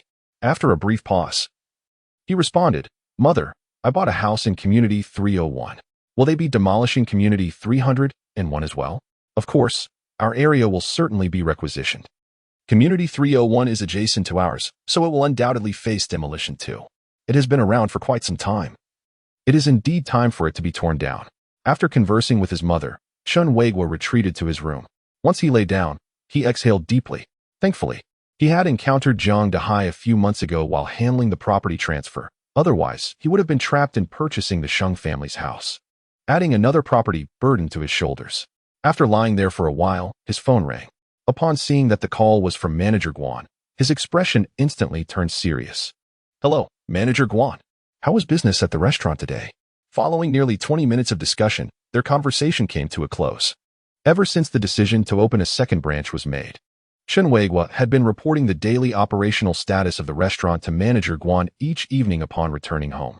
Sometimes, Manager Guan would update him on the progress of the second branch, share grievances, or even chat about Chen Weiguo's son, engaging in friendly banter. That morning, at just 8 o'clock, his son unexpectedly entered Chen Weiguo's room, waking him from his slumber. Typically, Chen Weiguo would not rise until around 9:30. With great difficulty, Chen Weiguo opened his eyes and, still in a daze, gazed at his son, who had just shaved his head. He gently patted his son's head and inquired, My dear son, what troubles you? Dad, I really like the house at Grandpa Sheng's, the boy replied. Sighing in resignation, Chen Weiguo rubbed his face and lamented, Son, could you possibly find something else to admire? Desiring something as expensive as a house should be avoided. Angrily widening his eyes, the boy tugged at the blanket and exclaimed, Dad, bye, but we cannot purchase it. Chen Weiguo responded, Son, I mistakenly believed your words when I thought our area was slated for demolition, which is why I acquired so many properties. Little did I know that I would later learn there are no plans for demolition here. The boy huffed dismissively and retorted, "If you disregard a child's words, you will surely suffer the consequences. Rest assured, my son, your father will not be at a loss. I have already purchased an old apartment in Community 301, which will soon be demolished," Chen Weiguo declared proudly, seeing the triumphant expression on his father's face. The boy shook his head and muttered, "What a pitiful situation," before turning to leave. "Hey, you little rascal, do you no longer recognize your father?" With that, Chen Weiguo leapt from the bed and scooped his son up from the floor, playfully giving his backside a couple of light pats. "Disregarding a child's words is truly unacceptable," he chuckled. "Good lad, you even adapt famous quotes now." By early November, Jiang Dehai had completed the transfer procedures for the apartment in Community 301 on Chen Weiguo's behalf. Anticipating that demolition would not occur until approximately this time next year, Jiang Dehai temporarily opened a game room in the apartment, promising to share the profits with Chen Weiguo. Furthermore, when the demolition compensation for the small shop left by his late father was finally received, Chen Weiguo handed the entire sum over to his mother. To his dismay, just after receiving the money, his mother immediately spent over 30,000 to purchase the old Sheng family's house. He learned of this news from Zhang Aimin. Including the old Sheng family's property, his family had acquired several apartments since the beginning of the year, and rumors were swirling throughout the community about their supposed insider information. Zhang Aimin approached him regarding this matter, advising him not to buy any more properties in the neighborhood. Zhang Aimin had heard from an unknown source that Community 301 was to be expropriated, prompting him to suggest that if Chen Weiguo were to buy, he should consider properties in that area instead. Upon discovering that his mother had purchased the old Sheng family's house, Chen Weiguo hurried home from the restaurant to confirm this with her. "Mother, didn't you say we were going to be relocated, which is why I made those purchases?" he questioned. "That's right, Chen Weiguo. I bought it because you said so," his mother explained. "But, Mom, we have already purchased 3 properties. What harm is there in acquiring one more?" Chen Weiguo stammered, momentarily at a loss for words. After a moment of contemplation, he felt compelled to reveal the truth. "Mom, I can no longer conceal this from you. The insider information was mistaken. Our community will not be demolished. It is the adjacent Community 301 that is set for demolition." Ah! His mother's complexion changed abruptly, and she trembled in fear. "Chen Weiguo, didn't you say our area would be demolished? Why is it only the 301 community?" Upon seeing his elderly mother clutching her chest, Chen Weiguo hurriedly stepped forward to support her. "Mom, please don't be too agitated. Even if we aren't being expropriated, purchasing the property to rent it out is still a viable option. Within 10 years, we could recoup our investment. Who knows? Perhaps our community will be slated for demolition in the future as well." His mother, visibly upset, shook her head and raised her hand as if to strike Chen Weiguo, but ultimately restrained herself. "Chen Weiguo, you truly infuriate me. If that is the case, why didn't you tell me sooner?" Just as Chen Weiguo was about to respond, his son suddenly interjected, "Dad, doesn't he understand? He asked talking nonsense." "Grandma is right." Chen Weiguo shot his son a glare and then turned to his mother to explain. "Mom, I was merely trying to spare you from distress, much like what you're feeling now. You unreliable fellow, over 30 years old and still so irresponsible. Your child is far more sensible than you." Ignoring his son's words, she lamented that her husband was no better. The son continued to fan the flames from the sidelines. Chen Weiguo wore a pained expression. Both his elderly mother and young son were his kin, and he couldn't afford to offend either.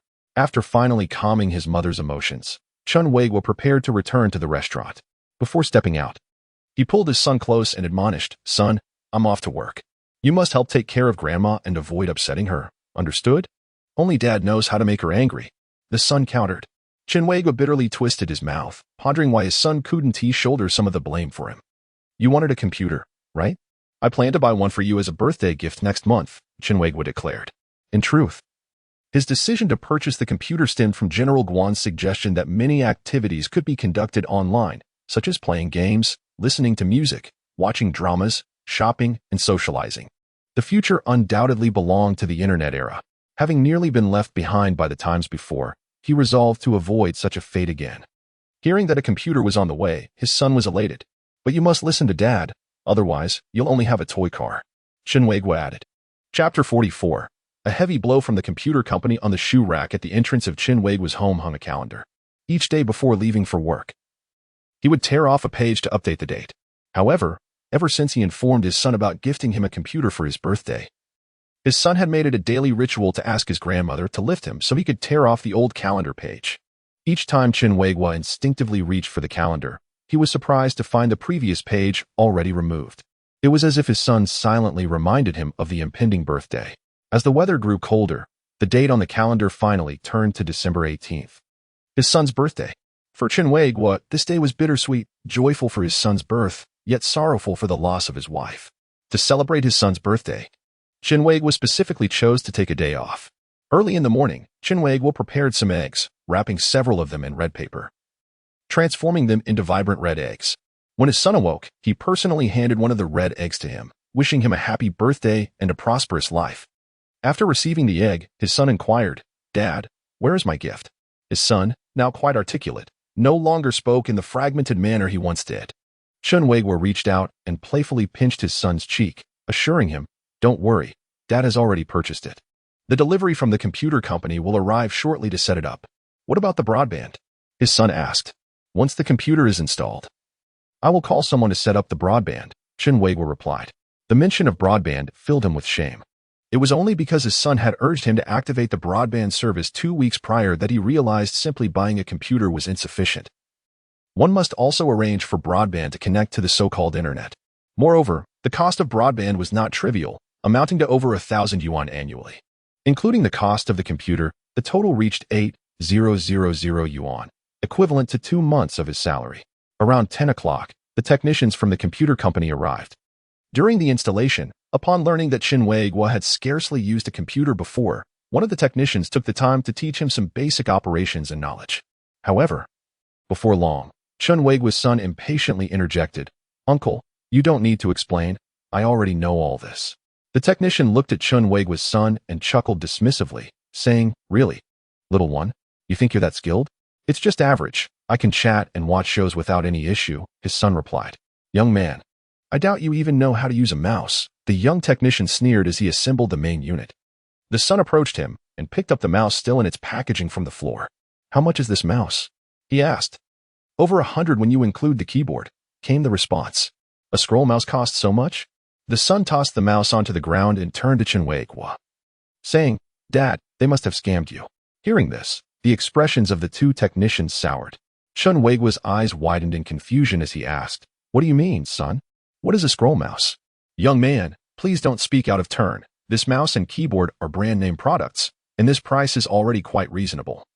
The older technician interjected, "Brand name? What doesn't have a brand?"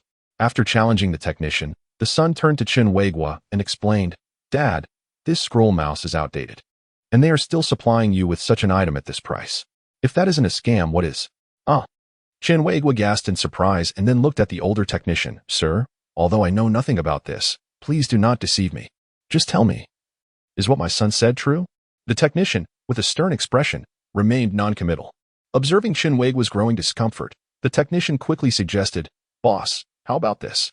I shall promptly contact the company to request the latest model of the optical mouse, which is priced at over 200 yuan. Just as Chen Weiguo was about to agree, his son interjected, "No. Why not, son?" Chen Weiguo inquired. "A standard optical mouse only costs a few dozen yuan. It can't be as expensive as he claims. That would require a speaker as well." "Ah, a speaker? That is implausible. Even the cheapest would cost over 100. The installer immediately rejected this notion. The son did not argue with the installer, but instead asked Chen Weiguo, "Father, have you paid them the installation system fee?" "What fee?" Chen Weiguo's brow furrowed, completely perplexed by his son's words. "The installation system fee." Chen Weiguo glanced at the installer beside him, raising an eyebrow in displeasure. The installer nodded, stating, "We have given you a 30% discount on the installation fee, which amounts to just over 200 yuan. The original price exceeds 900. As he spoke, the installer handed Chen Weiguo a price list. Upon careful examination, Chen Weiguo discovered that there was indeed a charge for the system installation, which was only a little over 200. "This is acceptable, isn't it?" the installer inquired. Chen Weiguo nodded in agreement. "There is a problem." His son interjected once more. Chen Weiguo was startled, shifting his gaze to his son. What issue could there be? The two installers exchanged glances, wishing they could silence Chen Weiguo's son. "Father, does it state that it is an authentic system?" the son asked. "It mentions official authentic system," Chen Weiguo replied, examining the price list. "If it is not an authentic installation, Wouldn't that be deceitful? Upon hearing this, Chen Weiguo turned to the installer, demanding, "It is authentic, correct?" The installer twisted his mouth in a grimace before patting Chen Weiguo's shoulder, saying, "Boss, honestly, there is little difference between authentic and pirated versions. A pirated disc only costs a few dozen yuan." The son immediately retorted. Chen Weiguo's eyes widened in shock. "Installer, what is the meaning of this? Are you taking advantage of my ignorance of computers to charge arbitrary fees?" The installer's face turned pale with embarrassment, and he lamented, "Boss, please do not be angry. There is truly little difference between the authentic and pirated versions. How about this? We will gift you a speaker." Chen Weiguo glanced at his son and, seeing no objections from him, finally acquiesced. After wiping the cold sweat from his brow, the installer exited the room with his phone in hand. At that moment, the son approached Chen Weiguo and said, "Father, please recount all the charges to me." Chen Weiguo, astonished, nodded. He had not anticipated that his 2-year-old son would possess such understanding. The young installer, busy setting up the host, felt anxious, pondering whether this child truly was only 2 years old. A few minutes later, the older installer returned to the room. "Boss, I apologize. I just called our supervisor, and he stated we cannot provide you with the speaker because, do not say another word." The young installer interrupted him. The older installer looked at Chen Weiguo, realizing he was trembling with anger. Chapter 45. As long as one has hands upon noticing the unusual expression on Chen Weiguo's face. The elder master exchanged a significant glance with the younger master. The latter shook his head incessantly, his demeanor grave. Suddenly, Chen Weiguo approached the elder master, presenting the bill with an accusatory air. "You, old fellow, explain to me the rationale behind these charges." The term old fellow carries a derogatory connotation in the dialect of central and southern China, causing the elder master to feel a pang of apprehension at the utterance of those words. "Boss, let us discuss this amicably. There is no need for such harsh language," he replied. "After you've made a mess of things, you still have the audacity to blame my choice of words? You're taking advantage of my ignorance of computers, aren't you?" Chen Weiguo retorted, his usual geniality replaced by indignation. "Where's the exploitation? These are merely preferential prices for you," the elder master countered. "Setting aside the matter of the scroll mouse, let me first inquire about the 200 yuan software installation fee. How's that justified?" The elder master hesitated, his gaze flickering as he explained, "We assisted you in installing various applications for chatting, listening to music, watching dramas, along with office and antivirus software. Without these, your computer would be virtually unusable. Those applications are unnecessary. The pirated system already includes them," the son interjected. "Moreover, the charged software is also pirated and should incur no cost." The elder master, growing increasingly exasperated, shot a glance at Chen Weiguo's son and exclaimed, "But we took the initiative to pre-install these programs. Who asked you to pre-install them? Installing software is a simple task. One only needs hands to do it," the son rebutted. Rendered speechless, the elder master could only take a breath. Chen Weiguo nodded in agreement, glancing at his own hands, realizing that while he had them, they seemed insufficient. With a questioning tone, he continued, "So, you have no more arguments, do you? Now, what about the 200 yuan installation fee for the main unit?" "Boss, I am currently in the process of installing the main unit for you. As you can see, it is rather complex," the younger master quickly interjected. "Complex? It's merely attaching the hard drive, memory, and processor to the motherboard. Essentially, it's a task anyone can accomplish with hands," the son replied once more. The younger master, visibly displeased, stood up and stated, "Then why don't you do it yourselves? We won't charge you. However, I must warn you, if anything gets damaged, we won't be responsible, nor will we provide after-sales service." "Very well," the son eagerly agreed. At that moment, Chen Weiguo swiftly approached his son, lifting him in his arms and whispering gently in his ear, "Darling, be good and refrain from making such statements. This is beyond your father's expertise." "Dad, it's really quite simple," the son insisted, tugging at his collar with excitement. Chen Weiguo hesitated. His son was merely 2 years old and had never encountered a computer before. How could he possess such knowledge? The pressing question lingered. Did the child truly understand how to assemble a computer, or was he merely speaking fancifully? At worst, "I could hire someone to do it outside for just a few dozen yuan," the son added. Upon hearing those words, Chen Weiguo felt a surge of confidence within him. He addressed the two technicians, stating, "If you insist on self-installation, then so be it. Should any issues arise from our own negligence, we shall accept responsibility, however." If the problem lies within the product itself, you must honor your warranty. With a knowing smile, Chen Weiguo, well-versed in the service industry, understood the pitfalls that often beset such enterprises, and thus, he harbored no fear of the computer company denying warranty claims. Continuing the discussion, he inquired about the charges for the installation and debugging of external devices. He pointed to the invoice, asking, "What are these fees for?" The elder technician explained, "Once the main unit is assembled, we need to connect the mouse, keyboard, camera, and headset, install drivers, and perform debugging to ensure everything functions correctly." Before he could finish, the technician's gaze shifted towards Chen Weiguo's son, unsure how the young man would counter his claims. "This is outrageous. Are you running a black market operation? Your practices are utterly unacceptable." Without hesitation, Chen Weiguo's son launched a counterattack. "Those items simply plug in. It's as easy as having a meal. The drivers are inherently included within the system. If installation is necessary, it should be encompassed within the system setup fee," he asserted. Although Chen Weiguo did not entirely grasp his son's argument, he nodded in agreement. "Can we not just install it ourselves and waive this charge?" the younger technician retorted, visibly losing his patience. "Self-installation is fine. It won't break," the son replied confidently. Subsequently, Chen Weiguo identified several unreasonable charges, to which both technicians provided various seemingly rational justifications, yet they were ultimately left speechless by the son's rebuttals.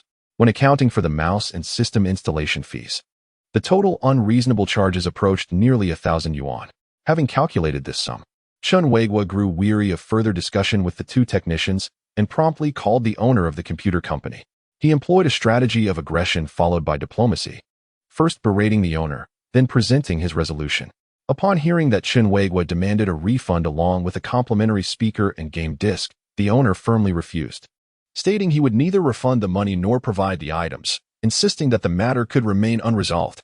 However, unbeknownst to the owner, shortly after hanging up, he received calls from local television reporters, radio stations, and print media inquiring about a man named Chen who had recently purchased a computer from his company. After fielding these inquiries, the owner promptly returned Chen Weiguo's call, now willing to refund the purchase price in full. Chen Weiguo, however, did not acquiesce so easily. He insisted on receiving 1,000 yuan back along with a superior speaker. Ultimately, after friendly negotiations, the owner capitulated and agreed to Chen Weiguo's demands. As a result of Chen Weiguo opting out of the installation fee, the two technicians did not assist in setting up the main unit. Unexpectedly, Chen Weiguo, under the guidance of his son, swiftly assembled a computer, connecting all external devices and installing the system. When the system's interface illuminated the screen, the two technicians stood in astonishment. Chen Weiguo clapped his hands and remarked to the technicians, "My child was right. It is indeed simple. Devoid of any technical complexity, one merely needs hands." The technicians were left speechless, their expressions grim. "And yet you wish to charge me nearly 1,000 yuan. Your company is truly unscrupulous," Chen Weiguo added. The technicians, overwhelmed with shame, departed in silence. Having previously earned a living effortlessly, they felt as though their knees had nearly been broken this time. Chapter 46. The sound of waves remains after the technicians left. Chen Weiguo called the broadband installer from the telecommunications company. Half a month prior, the technician had already set up the broadband connection, and now he simply followed the instructions over the phone to establish a dial-up internet connection. Upon successfully connecting to the internet, and under his son's guidance, Chen Weiguo proceeded to install various software for chatting, listening to music, and watching dramas. At that moment, his elderly mother returned from grocery shopping and, upon seeing Chen Weiguo and his son engrossed in the computer screen, sighed in exasperation. Just days earlier, when she had heard that Chen Weiguo intended to spend 7,000 or 8,000 yuan on a computer, she had opposed it vehemently. Firstly, the computer was exorbitantly priced, and she wished for Chen Weiguo to save the money for future needs. Secondly, she was concerned about her grandson watching the screen so closely at such a tender age, fearing it would harm his eyesight. However, upon hearing how her son had exposed the computer company's exorbitant charges, saving the family 1,000 yuan, she felt greatly relieved. Fearing to alarm his mother, Chen Weiguo refrained from mentioning that it was his son who taught him how to assemble the computer, connect peripherals, and download software. He could hardly believe that his son, who had just turned 2, possessed such knowledge. To describe him as a prodigious genius would be an understatement. He did not inquire how his son became so familiar with computers, knowing that asking would yield no useful answers, as the child had learned from television. At noon, After lunch, the family gathered before the computer to watch a drama, concerned about the proximity to the screen potentially harming her grandson's eyesight. His mother specially held him on the bed, approximately 2 meters away from the computer, within less than an hour. Both Chen Weiguo and his mother experienced the convenience of watching dramas online. First, there were no advertisements interrupting the viewing. Second, they could binge-watch several episodes in succession, unlike before when they had to sit through only 2 episodes each night. And third, most importantly, they could easily find any previously watched or missed episodes online.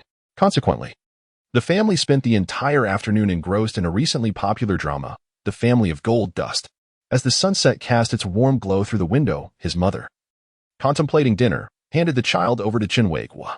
Chen Weiguo, pause for now. We can continue watching together later. As she exited the room, she did not forget to remind him. Understood. Chen Weiguo smiled, estimating that if he were to ask his mother once more, she would undoubtedly no longer oppose his desire to purchase a computer. Dad, you should register for one, his son suddenly remarked. Chen Weiguo nodded, somewhat bewildered.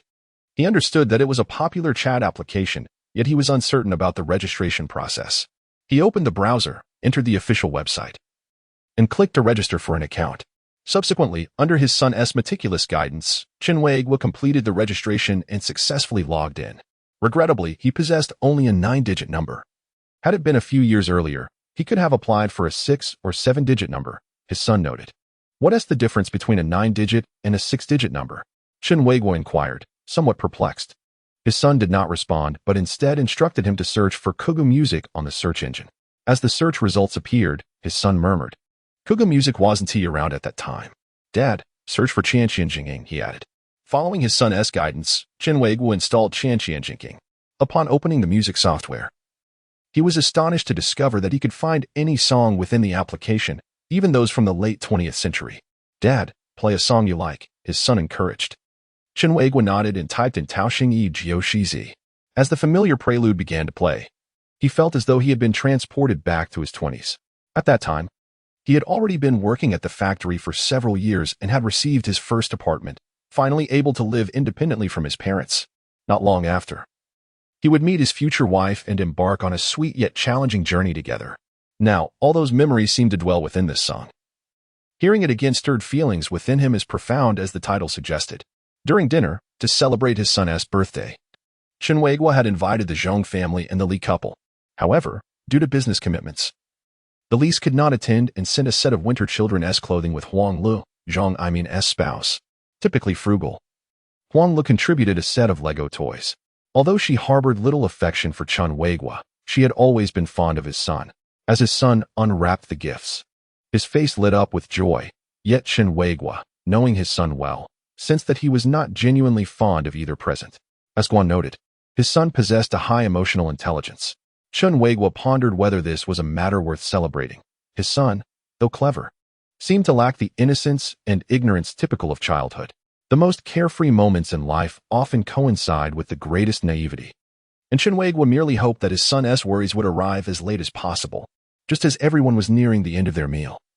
Chen Weiguo's phone rang. Upon seeing that it was Guan calling, he promptly set down his chopsticks to answer. Hello, Guan, he said.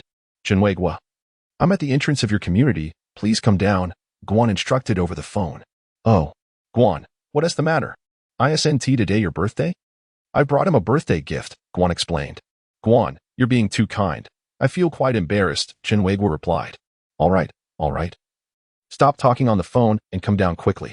After hanging up, Chen Weiguo immediately picked up his son and explained to everyone, You all eat first. Our boss has come to bring a gift for my child. I'll take him downstairs for a moment. Off we go. Once Chen Weiguo exited with his son in his arms, Huang Le turned to his mother and inquired, Manager Guan, is she the beautiful CEO who sat next to you at Li Jiying's wedding last time? Indeed. She is quite lovely. Despite her privileged background, she carries herself with humility. I've heard her family is exceptionally wealthy. A few minutes later, Chen Weiguo arrived at the entrance of the community with his son. Manager Guan quickly hopped out of her car, rushing towards them with gifts in hand. Xiaohaozi, happy birthday. This is a gift from your sister. She bent down to present the gift to his son. Upon seeing the Nintendo handheld gaming console, the boy's eyes lit up with delight, and he exclaimed heartfelt, Thank you, sister. After sharing a smile, Manager Guan prepared to leave. Manager Guan, have you eaten? Chen Weiguo asked. Yes, I have. There were some issues with the renovations at the branch, and I need to address them. Just as she turned to leave, his son stepped forward and tugged at her clothing. Sister, I would like to invite you to have some of my birthday cake, if that's all right. Manager Guan turned back, captivated by the earnestness in the boy's pleading eyes, and her smile blossomed. She agreed to his invitation. Seeing Manager Guan take his son's hand and head into the community, Chen Weiguo scratched his head awkwardly. His own pride paled in comparison to that of his son. Chapter 47. The son's birthday wish. Before long, Manager Guan, guided by Chen Weiguo's son, arrived at the Chen household. Upon seeing her enter, Chen Weiguo's mother immediately stood up from the dining table to greet her. Oh, dear, you've come. Have you eaten? She asked eagerly as she approached Manager Guan. Manager Guan smiled politely at her and replied, Hello, Andy. It's been a while. At that moment, the boy found a pair of fluffy slippers from the shoe cabinet and placed them in front of Manager Guan, saying, Sister, wear these. Oh, Xiaohaozi. You're so thoughtful, Manager Guan exclaimed, pleasantly surprised. Chen Weiguo, standing outside the door, couldn't help but chuckle. His son had never offered him slippers in such a manner. Mom, Manager Guan hasn't eaten yet. Could you please stir-fry a couple more dishes in the kitchen? Chen Weiguo suggested to his mother. As Manager Guan was changing her shoes, she quickly waved her hand and said, Auntie, please don't go to any trouble. Nonsense, it's no trouble at all. Please don't be so formal with us, his mother replied before hastily heading to the kitchen. Once Manager Guan entered the house and made her way to the kitchen, Zhong Aimin and Huang Lu stood up, smiling as they greeted her. Let me introduce you. These two are my neighbors and friends. We've known each other for over a decade. This is the owner of our restaurant, Manager Guan, Chen Weiguo introduced. Hello. Nice to meet you. Please, have a seat. With everyone's warm hospitality, Manager Guan settled down. Chen Weiguo glanced at his son, who was sitting on the sofa eagerly unwrapping the gift from Manager Guan. It was clear that his son genuinely cherished the handheld gaming console, which explained his eagerness to open it. At this moment, the elderly mother approached with a set of hastily arranged utensils, placing them before Mr. Guan. Dear, please wait a moment. I'll prepare 2 dishes right away. Auntie, there are still so many dishes left that we won't be able to finish. There's no need to cook more. Mr. Guan attempted to persuade the elderly woman. She chuckled and replied, We've nearly consumed everything. It's all Chen Weiguo's fault for not calling you here sooner, leaving you to eat leftovers. Auntie, it's truly all right. The daughter interjected. Sister, my grandmother is an excellent cook, just like Aunt Huang. She is renowned as a culinary genius in our community. The son suddenly remarked, already gripping his handheld gaming console in his hands. Hey, you little rascal, you can talk now. Surely you haven't forgotten to praise your Aunt Huang along with your grandmother. Chen Weiguo said. As he spoke, he deliberately glanced at Huang Lu, who was beaming with joy. Manager Guan, it's only been 2 months since we last met. And your son speaks more fluently now, just like an adult? Mr. Guan exclaimed. Shortly thereafter, the elderly mother brought out 3 new dishes, stir-fried winter bamboo shoots with cured meat, braised lamb with celery, and taro with baby bok choy, all her signature dishes. As everyone enjoyed their meal, they praised the elderly woman's culinary skills. After dinner, while the elderly mother cleared the table, Huang Lu offered to help. Mr. Guan wished to join, but was politely declined by the 2 industrious women. Observing Zhong Aimin and her daughter assisting his son with the handheld console, Chen Weiguo led Mr. Guan to the computer he had just purchased that day. Naturally, Chen Weiguo seized the opportunity to recount the astonishing tale of how his son had reclaimed 1,000 yuan from a swindler. Upon hearing this, Mr. Guan expressed disbelief, even questioning whether Chen Weiguo was pulling her leg. Yet, seeing Chen Weiguo's son already engrossed in the handheld device she had gifted him, she felt he could not possibly be deceiving her. After checking her email on Chen Weiguo's computer, Mr. Guan opened it, and they exchanged friend requests. Noticing that Chen Weiguo was not very familiar with the computer, she offered to teach him some basic operations, but upon hearing that his son had already instructed him, she couldn't help but glance at Chen Weiguo's son on the sofa. At that moment, Chen Weiguo's son was teaching Zhong Aimin's daughter how to play a game. An unbelievable sight. Manager Chen, you must nurture your son well. Mr. Guan advised Chen Weiguo. By 8 o'clock in the evening, it was finally time to cut the cake. After lighting the candles, Chen Weiguo turned off the lights, and a group began to sing happy birthday for his son. After the song concluded, without needing a prompt, his son closed his eyes and earnestly made a wish before the cake. Upon opening his eyes, he blew out all the candles in one breath, prompting Chen Weiguo to turn the lights back on. Dad, do you know what I wished for? his son asked Chen Weiguo. Chen Weiguo shook his head in astonishment. Little Haozi, what was your wish? Zhang Aimin's partner inquired with a smile. I made 3 identical wishes. That way, the chances of them coming true are higher. Hearing this, Mr. Guan couldn't help but give a thumbs up. Such wisdom was hardly the sort one would expect from a 2-year-old child. What exactly is your wish? Inquired the old mother. I hope to become a second-generation wealthy individual in the future. Upon hearing this, Chen Weiguo chuckled, feeling somewhat helpless. No wonder his son had posed such a question. It was evidently a trap he had set for himself. Father, you must strive diligently. Whether I become a second-generation wealthy individual depends on you. As soon as these words escaped his lips, laughter erupted among the crowd. Chen Weiguo waved his hand and remarked, relying on others is not as reliable as relying on oneself. After finishing the cake, General Guan prepared to leave, and Chen Weiguo personally escorted her to the entrance of the community. Once they stepped outside, Huang Le suddenly remarked with a hint of significance. If Wang Lifan knew that General Guan came today, she would surely regret not coming. The old mother glanced at Huang Lu and exchanged a knowing smile. Huang Lu, we cannot finish this cake. Please take half back with you so that the children can have it for breakfast tomorrow. Huang Lu accepted without hesitation. The night grew deep. Both the son and the old mother had fallen asleep, while the bedside lamp in Chen Weiguo's room remained illuminated. His computer was still on, playing the song The Sound of Waves on repeat. He sat at his desk, holding a photograph. In the picture were he and his wife, her head resting on his shoulder, smiling shyly. Today marked his son's birthday, as well as the anniversary of his wife's passing. It seemed that everyone, except for him, had forgotten her. Our baby is 2 years old today. He is not only obedient and sensible, but also exceptionally intelligent.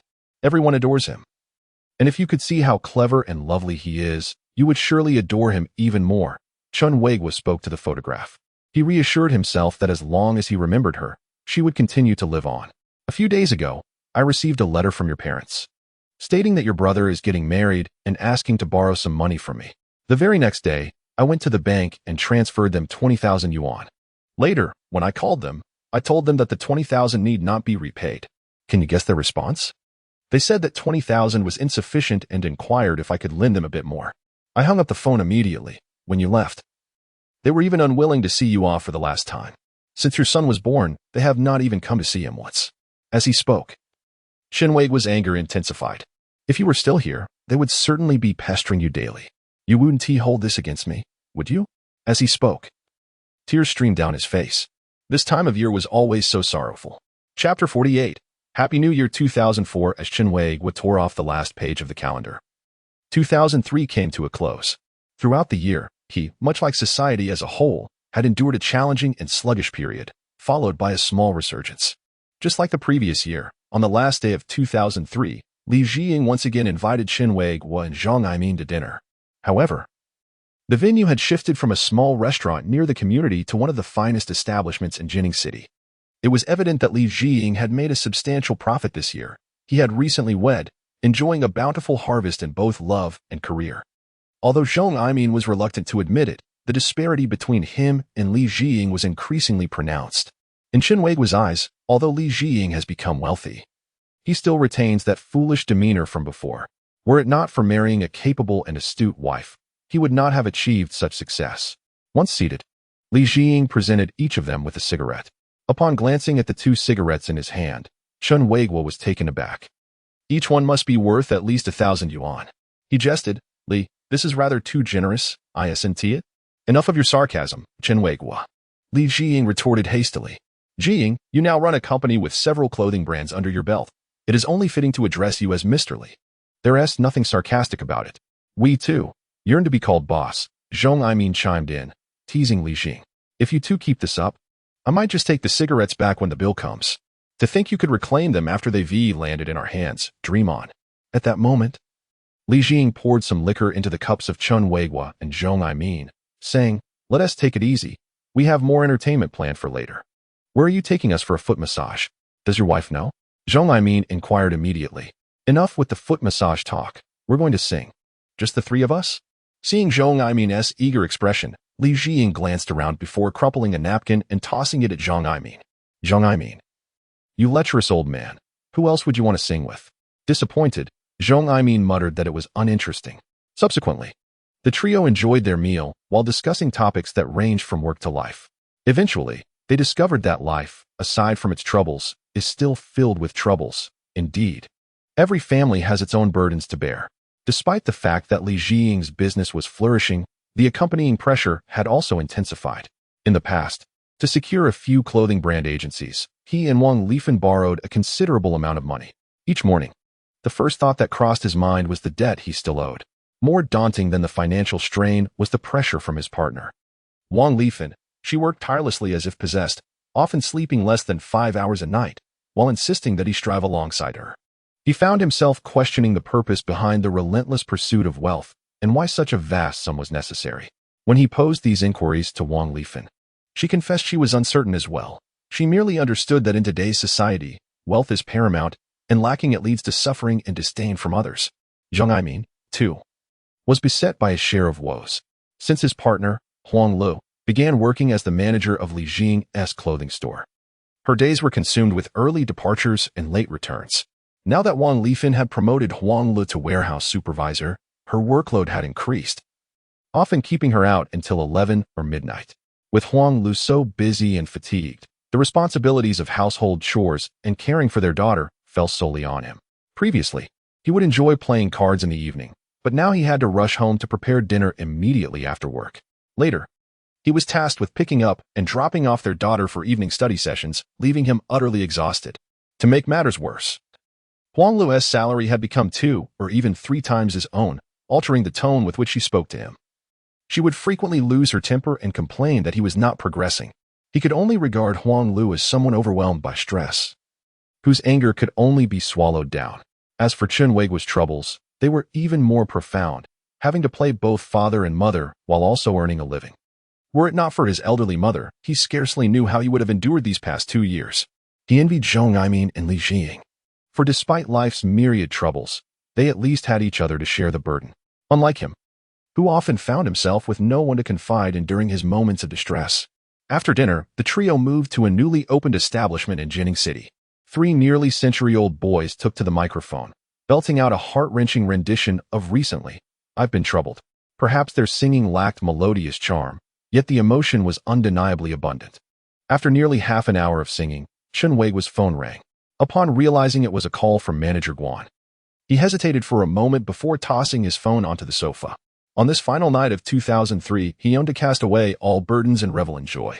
2.5 hours later, just as he approached his doorstep, Chen Weiguo returned manager Guan's call. Chen Weiguo, why didn't you answer my call earlier? Manager Guan, I apologize, I didn't hear my phone ring. What's the matter? I bought a New Year's gift for Xiaohaozi and called to ask you to come downstairs to collect it. Ah, Manager Guan, I'm really sorry. I'll come find you tomorrow, Chen Weiguo said, feeling a twinge of guilt. Not to worry, I've already delivered the gift personally to Xiaohaozi. He is becoming increasingly adorable. Chen Weiguo smiled faintly, eventually uttering a soft thank you. Countdown time. 5, 4, 3, 2, 1. Ah, Happy New Year, 2004. Manager Guan suddenly burst forth with excitement on the other end of the line. Chen Weiguo could easily imagine the expression on Manager Guan's face at that moment. Happy New Year, Guan, Guanxining. On the first day of 2004, the first branch of the Tianyuan Starry Sky restaurant opened in the Tianhua district of Jining City. The marketing activities for the grand opening mirrored the strategy Chen Weiguo had devised for the inaugural restaurant. Moreover, Manager Guan embraced Chen Weiguo's suggestion to celebrate with both locations together. Consequently, spurred by this series of events, both restaurants experienced a prosperous start during the New Year period, with the branch's first-day revenue significantly surpassing that of the original restaurant's opening. Following the successful launch of the second branch, the ambitious Manager Guan promptly convened a meeting with the other shareholders. To Chen Weiguo's surprise, his name was included on the attendee list. During the meeting, in addition to finalizing plans for the third and fourth branches, Manager Guan also proposed registering a new dining company after the new year. According to her vision, once the new company was established, the Tianyuan Starry Sky restaurant would be incorporated as one of its chain brands, with plans to expand into areas such as Chinese fast food, hot pot, and bubble tea.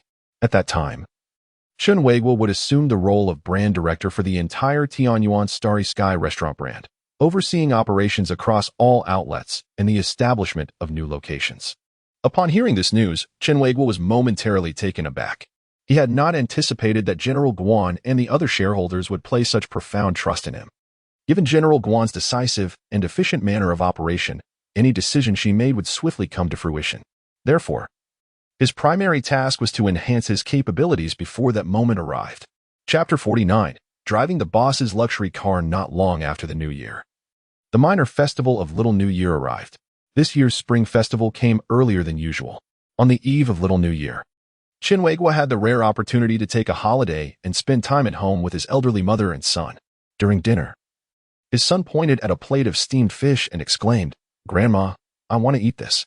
With a smile, his mother obliged and placed a piece of fish into his son's bowl. "Be careful of the fish bones," she cautioned. "Don't worry, Grandma," his son replied confidently. Watching his son, who at just 2 years old seemed to possess the maturity of a child aged 7 or 8, eat steadily with a spoon without getting his clothes dirty, filled Chen with great joy. Just as they were finishing their meal, his mother suddenly inquired, "Chen Weiguo, when will your restaurant have its holiday?" "Perhaps on the 28th or 29th, but General Guan has yet to finalize it. Our 2 establishments are currently thriving, bustling with patrons dining and gifting in anticipation of the New Year. One must reserve in advance to secure a table," he responded. "With such a flourishing business, General Guan must be making quite a fortune," his mother remarked. "That amount of money is likely insignificant to her. Her ambitions are vast. I wonder what kind of person is worthy of such a beautiful and profitable woman," she mused thoughtfully. At that moment, his son, engrossed in his fish, suddenly called out, "Dad," startling Chen Weiguo to the point that he nearly spat out his food. "Little rascal, do you have some misunderstanding about your father's fortitude? Or perhaps about your sister Guan's discerning eye?" He jested. Oblivious to his father's banter, his son continued to eat. "Chen Weiguo, I think not. Look how good she is to our baby, always sending gifts during festivals, and she is even planning to promote you to a director after the New Year." His mother interjected. "Mom, I know my own worth," Chen Weiguo replied with sudden seriousness. "Dad," his son turned to him again. "Why must we have a holiday for the New Year?" "To return home and reunite with family," he explained. "But if everyone is on holiday, where do those who can't cook eat during the New Year?" his son inquired. With a smile, Chen Weiguo quickly responded. "They can go to the homes of those who can cook. Visiting each other during the New Year is precisely for this reason." His son lowered his head, no longer speaking, fully absorbed in his meal, as if he had never asked anything at all. Amused, Chen Weiguo wished to tease his son further, but alas, the boy seemed disinterested, so he resumed eating. As he continued, Chen Weiguo suddenly set down his chopsticks, his eyes alight with inspiration. Startled, his mother asked, "What is it?" "Indeed, who says that New Year's dinner must always be at home? Why can't a reunion meal be enjoyed at a restaurant?" Thus, the following day, Chen Weiguo made his way to the 3rd branch to meet General Guan. At this moment, the renovation of the 3rd branch was already halfway complete. According to Manager Guan's plan, it was to be inaugurated on the 15th day of the Lunar New Year.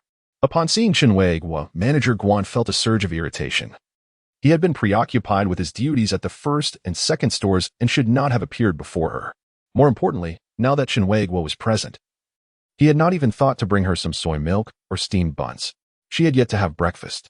After their encounter, they relocated to a nearby noodle shop. While enjoying their meal, Chen Weiguo broached the idea of continuing operations during the Spring Festival. "Manager Guan, many people are hesitant about the hassle involved in preparing New Year's Eve dinners or hosting guests, which entails considerable preparation and cleaning. Dining out at a restaurant is far more convenient," he argued. "Have you considered that everyone undoubtedly wishes to celebrate the New Year at home? Forcing them to work in the restaurant during this festive time would surely provoke dissent," Manager Guan countered. "I have contemplated this issue. Therefore, only one of our 2 locations would remain open, and those willing to work from the 30th to the 3rd day of the New Year would receive triple wages, along with a red envelope for the holiday," Chen Weiguo proposed. "But doesn't this increase our labor costs?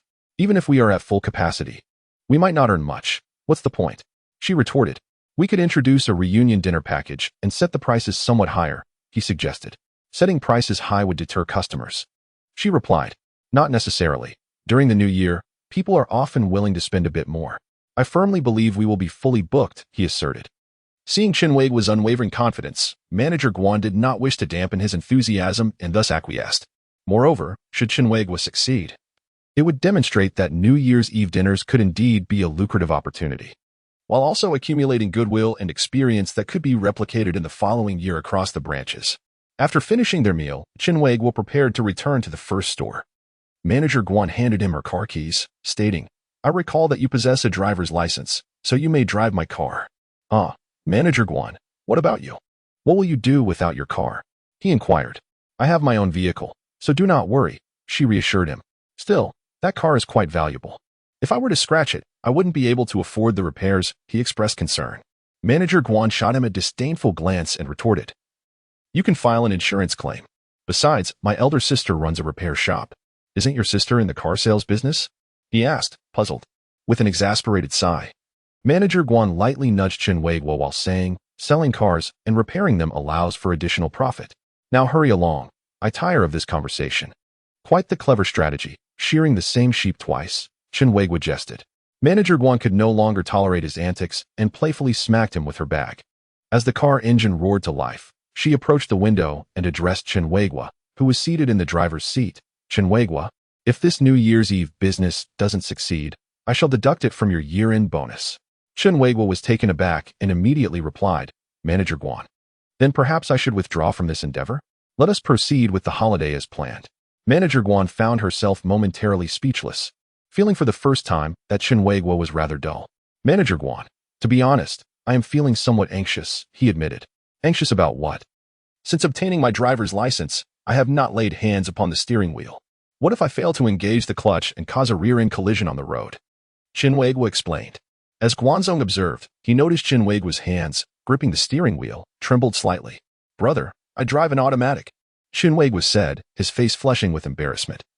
Before abruptly pressing the accelerator and speeding off, Guanzong's face turned pale with fright, letting out a shriek, fearing that Chen Weiguo might crash into the curb. Fortunately, it was merely a moment of panic.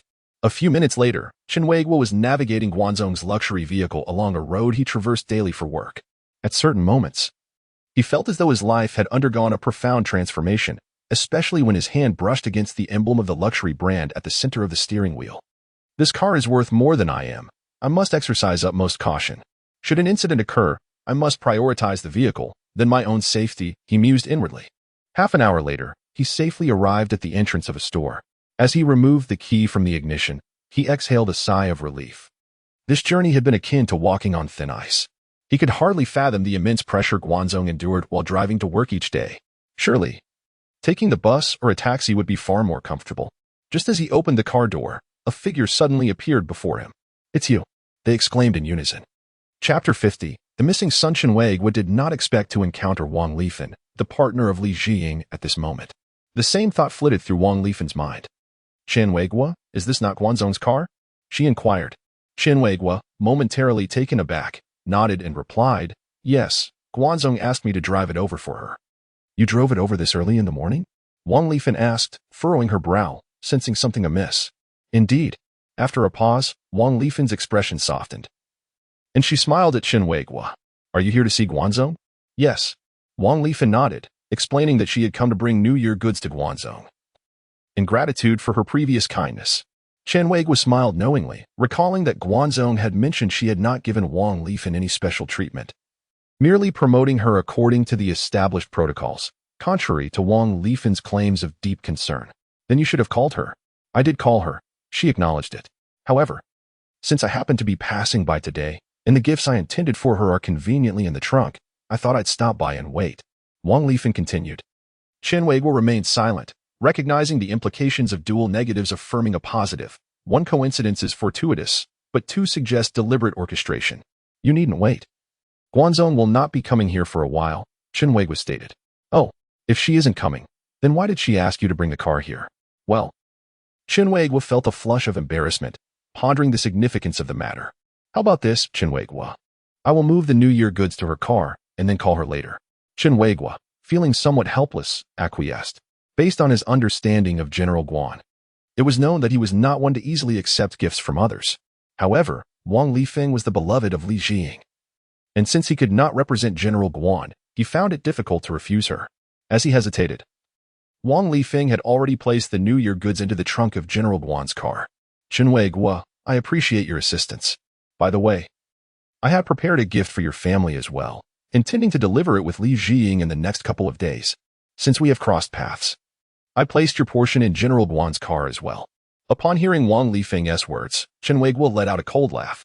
It seemed that Li Jiying had secretly delivered some New Year goods to their home a few days prior, unbeknownst to Wang Lifeng. This couple was quite amusing, considering they had only recently married. After exchanging a few pleasantries, Wang Lifeng drove off. Upon arriving at the restaurant, Chen Weiguo, as was his custom, held a brief meeting with the staff before announcing that the establishment would remain open during the new year. As he had anticipated, the moment he finished speaking, the employees erupted in collective protest. However, once he promised triple wages and a daily red envelope, along with a voluntary participation policy, the dissent quickly dissipated.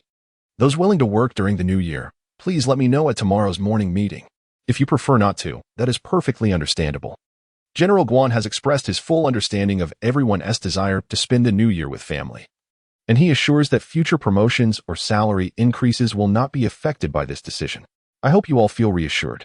After concluding the morning meeting at the first restaurant, Chen Weiguo drove General Guan's car to the second restaurant, where he conveyed the same message. The only difference was that, since only the first restaurant would operate, those willing to work would need to report to the first location. After the meeting, Chen Weiguo hurried to the advertising company, requesting them to create promotional materials for the New Year's Eve dinner and for regular operations from the 30th to the 3rd day of the new year. To his surprise, after understanding his intentions, the owner of the advertising company promptly reserved a large table for 15 people. As the promotional materials would not be ready until the following day, Chen Weiguo had the company print 2 simple posters in black and white regarding the New Year's Eve dinner, which were displayed in the windows and at the cash registers of both restaurants. The posters were put up during lunch service, thus many patrons inquiring about the matter during their meal. By dinner time, both restaurants were bustling with business, with numerous customers already reserving their spots and paying deposits for the New Year's Eve dinner, a turnout beyond even Chen Weiguo's expectations. He hastily called General Guan to share the good news. However, after discussing this matter over the phone, General Guan requested him to drive to the 3rd restaurant to pick her up. General Guan, didn't you mention you had a car to ride in? If you drive here, you could simply have your car, Chen Weiguo pointed out. That's a valid point. Half an hour later, Chen Weiguo arrived at the 3rd restaurant. By that time, the construction workers had already departed, and he spotted General Guan standing alone by the roadside, waiting for him. Once she got into the car, she remarked, "I haven't had dinner yet. Let us find a place to eat." General Guan, it is rather surprising that you, as a restaurant owner, are in search of a place to dine. Had you mentioned it sooner, I would have gladly brought you a meal from my establishment. You did not inquire. By the way, are you aware of any delightful eateries around? Indeed, the Starlight Farm restaurant is quite commendable. Noticing the flicker of anger in General Guan's eyes, Chen Weiguo quickly suggested, "Allow me to take you to a place." After a journey of over 20 minutes, the two found themselves seated in a barbecue restaurant. Initially, General Guan expressed disdain for the hygiene of barbecued food, but after a couple of bites, he exclaimed how delicious it was, unable to resist indulging further. Upon hearing Chen Weiguo recount the incident involving Wang Lifeng's gift, General Guan remarked, "I do not wish for it. It is all yours. I already possess one." "Then it shall be discarded," Chen Weiguo said, his lips twitching slightly, for the items included imported dried fruits and various nourishing mushrooms, worth at least 1,000 yuan. Discarding them would be a waste. "Then I sincerely thank you, General Guan." After their meal, General Guan drove Chen Weiguo back. As they arrived at the entrance of the community, General Guan suddenly stated, "Chen Weiguo, your year-end bonus has already been transferred to your bank account this afternoon. You have worked hard these past months." "Really?" Chen Weiguo exclaimed in astonishment, happiness washing over him unexpectedly. He had intended to inquire about the amount, but refrained, not wanting General Guan to perceive him as petty. Given General Guan's nature, the bonus would only be greater than lesser. This year had been productive. Yet next year is pivotal for the company's growth. We must strive even harder together. I have observed all your contributions to the company, and I assure you, a satisfactory reward awaits you in the future, General Guan said, gazing intently into his eyes, her voice slightly trembling. "Thank you, General Guan. I entrust you with my son's aspiration to become a second-generation affluent individual." General Guan covered her mouth, glancing out the window, erupting into peals of laughter. She suspected that such lofty promises were ill-suited for someone as seasoned as Chen Weiguo. Just then, Chen Weiguo's phone rang. Upon answering, he was met with the frantic, tearful voice of his mother. "Chen Weiguo, something terrible has happened. Your child is missing. Upon ending the call, Chen Weiguo hurriedly accompanied General Guan to the front of the department store in Jining City. As soon as they exited the vehicle, he spotted his mother, who was being supported by 2 staff members from the department store, weeping profusely. A crowd of onlookers had gathered nearby, whispering amongst themselves. "Mother!" Chen Weiguo rushed forward. "My son!" Upon seeing Chen Weiguo, his mother rushed to him, her sobs intensifying. "Mother!" Chen Weiguo grasped her hand. Noticing that his mother had lost control of her emotions and could not articulate the situation, he turned to the staff of the department store and inquired, "What is happening?" "We have searched the entire department store, including every restroom on each floor, all safety exits, and the parking garage below, yet we have not located your child." A female staff member replied, "Have you contacted the police?" A security guard nodded, stating, "Yes, the police have already been here, conducted an investigation, and assisted us in searching the entire building. As the year draws to a close, multiple cases of missing children have emerged, and they have already initiated a formal investigation, striving diligently to locate your son." Upon hearing the security guard's words, Chen Weiguo's mind buzzed with dread. Could it be that his son had been abducted? A sharp pain gripped his chest, overwhelming him with profound sorrow and confusion, leaving him in a state of utter bewilderment. At that moment, Manager Guan gently placed a hand on his shoulder from behind. Turning around, Chen Weiguo saw Guan's grave expression, who suggested, "Let us first escort your mother home, and then we can head to the police station to gather more information." Chen Weiguo nodded in agreement and addressed his elderly mother, "Mother, shall we take you home first?" She, in a fit of tears, nodded in a daze, completely disoriented. After exchanging contact details with the staff at the department store, Chen Weiguo and his mother climbed into Manager Guan's car to return home. Throughout the journey, his mother wept inconsolably, pounding her chest in guilt. "The baby formula was nearly finished. Seeing you so busy, I thought it best to take the child along to buy some milk and perhaps some festive goods. He was right behind me, and having sold most of the items, I foolishly decided to buy some oranges for the new year. Little did I know. After selecting the oranges, he had vanished. Initially, she assumed he was merely wandering among the fruit stands, but after searching in vain, she realized he was nowhere to be found." Listening to his mother's heart-wrenching lamentations, Chen Weiguo felt utterly helpless to comfort her, clenching his fists in silence. It was Manager Guan, as the driver, who took the opportunity at a red light to offer words of solace to the father and son. Upon arriving home, the sight of his son's toys scattered about rekindled the emotional turmoil in his mother, prompting another wave of sorrowful cries and apologies directed at Chen Weiguo. Manager Guan supported her as she made her way to the sofa, continuously offering reassurances. Observing that his mother was attended to, Chen Weiguo retreated to his room, repeatedly banging his head against the cabinet door, consumed by guilt. He realized that during this time, he had been preoccupied with work during the day and either sleeping or playing on the computer at night, neglecting to spend quality time with or care for his son.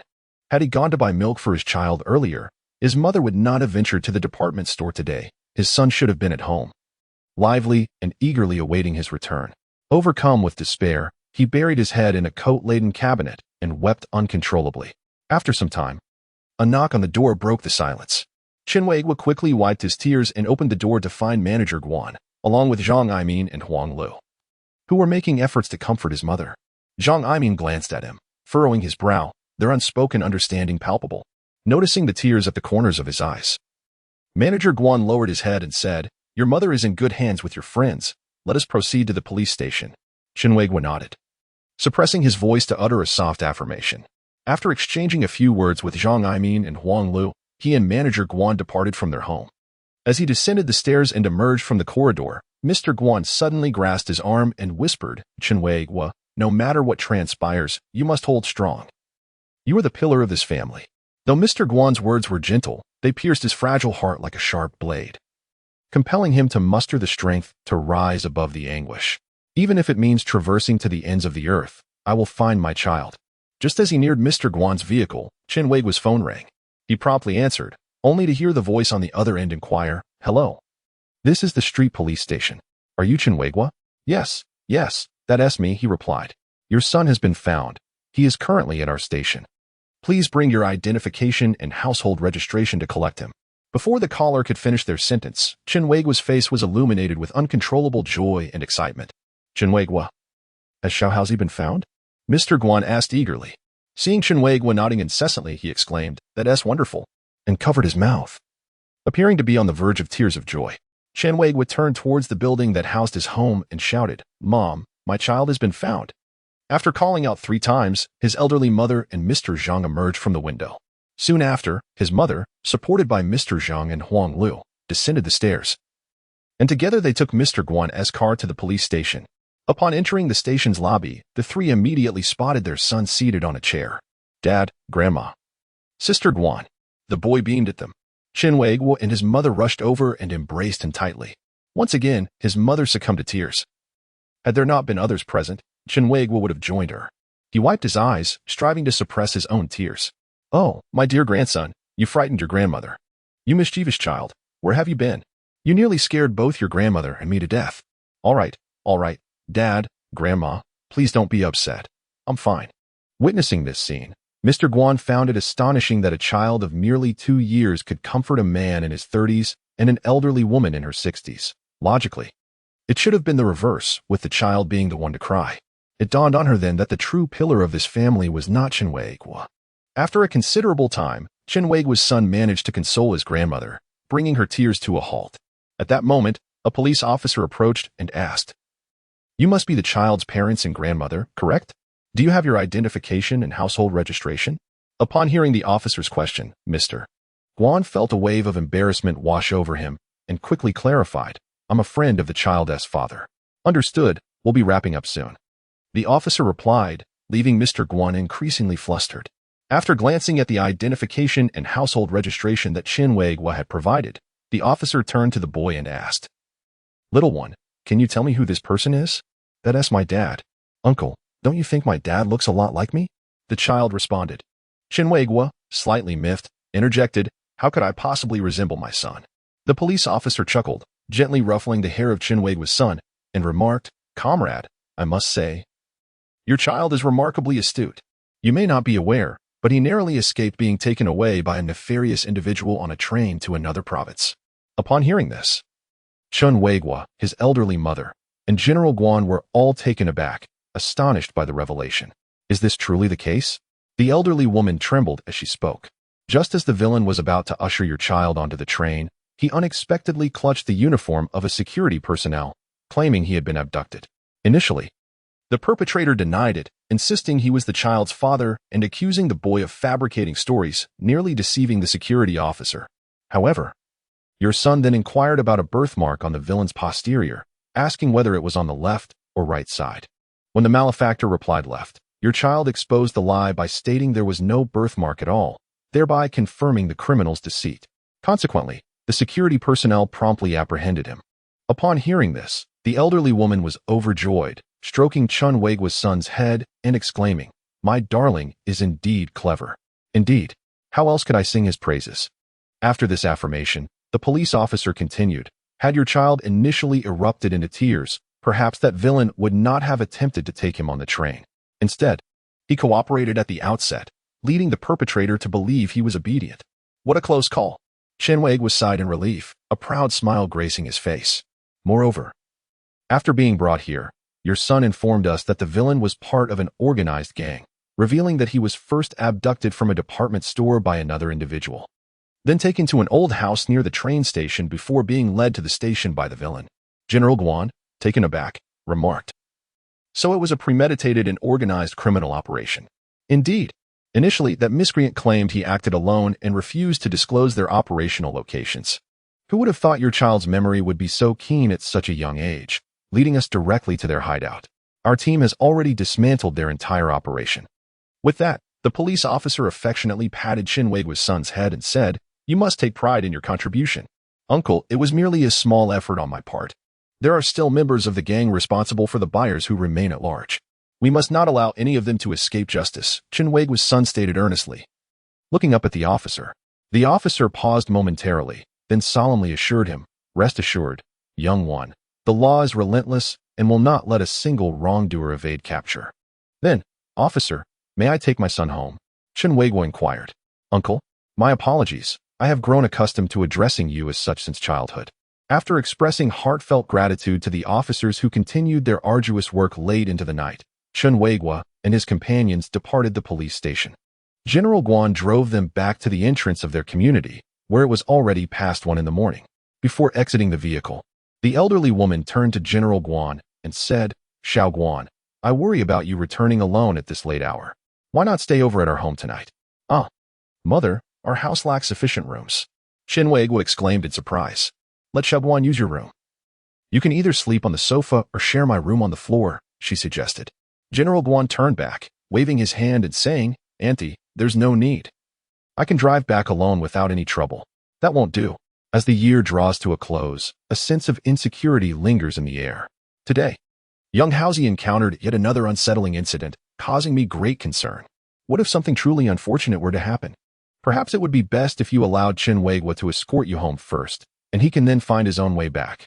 Upon hearing his mother's words, Chen Weiguo found some merit in her reasoning. It was indeed rather perilous for General Guan to return home alone at such a late hour. However, he pondered the difficulties of securing a taxi at this time. The journey to his home was quite lengthy, taking at least 50 to 60 minutes round trip. "That far? Then you should stay at our place," suggested his mother. "If you find Chen Weiguo's bed unclean, you may sleep in my room. Xiaohaozi is still small, and I change the bedding every week. In fact, I just put on fresh sheets and duvet covers this afternoon." Concerned about the possibility of not being able to catch a cab near General Guan's residence later, Chen Weiguo added, "Indeed, General Guan. You have to be at Sandian early tomorrow morning, and we are quite close to there, so you can enjoy a bit more sleep." "Sister, if you can't fall asleep, I can tell you stories tonight," suddenly chimed in the son, who had been dozing in his grandmother's embrace. With a smile at Chen Weiguo's son, General Guan found it difficult to refuse the offer and consented. However, upon arriving at Chen Weiguo's home, a pang of regret washed over her. After all, it was not her own abode, and she felt quite uneasy. She wished she had simply allowed Chen Weiguo to escort her home instead. His mother relinquished the room to General Guan and took her grandson to sleep in Chen Weiguo's room. Chen Weiguo personally boiled a kettle of water, preparing warm water for General Guan to wash her face, brush her teeth, and soak her feet. Concerned that General Guan might find it unclean, Chen Weiguo felt compelled to explain, "The basin and towel for washing your face are solely for my son's use. They have never been used before. The basin for soaking feet is what my son uses for his baths." General Guan smiled faintly, pondering if it would also be used for Xiaohaozi's baths in the future. After she finished washing her face, Chen Weiguo beheld her unadorned visage for the first time. A man of his rough demeanor found himself conjuring elegant descriptions akin to that of a delicate lotus flower. Later, as General Guan was halfway through soaking her feet, Chen Weiguo approached her with a pot of freshly boiled water. "General Guan, let me add some hot water for you to soak a while longer. It will make for a more restful night." General Guan did not refuse. Quickly lifting her feet to rest on the edge of the basin meant for Chen Weiguo's son. Bathed in the dim light, her feet appeared luminescent, captivating Chen Weiguo as if two beams of white light danced before his eyes. After adding the hot water, he remarked, "General Guan, I truly appreciate your presence today. I feel you have been put to inconvenience by having to endure a night at my home." "It is not so much an inconvenience, merely somewhat unfamiliar," she replied. "However, Chen Weiguo, your Xiaohaozi is remarkably clever. You should nurture his talents well, lest they go to waste." Chen Weiguo let out a soft sigh, contemplating how his son might have received better opportunities and resources had he been born into a family like General Guan's. After a short while, when General Guan finished soaking her feet, Chen Weiguo promptly said, "I will take care of the water. You should retire for the night, General Guan." "Indeed. Good night," she responded, and as she reached the door to his mother's room, Chen Weiguo finally shook off his reverie and bid her good night. It seems that it has been an eternity since someone last whispered good night to him before he drifted off to sleep. Chapter 53. A hasty morning after General Guan retired for the night, Chen Weiguo busied himself for a while longer, washing his face and soaking his feet. As he reclined on the sofa, he turned over, only to suddenly rise and make his way toward his bedroom. Upon opening the door, the thunderous sound of his mother's snoring enveloped him, prompting a pang of sympathy for his son. It truly was no small feat to find slumber amidst such cacophony. Approaching the bedside, Chen Weiguo leaned in, observing his slumbering child for a good while before planting a deep kiss on his son's cheek. After the incident of losing track of him today, he had come to realize just how significant his son was to him.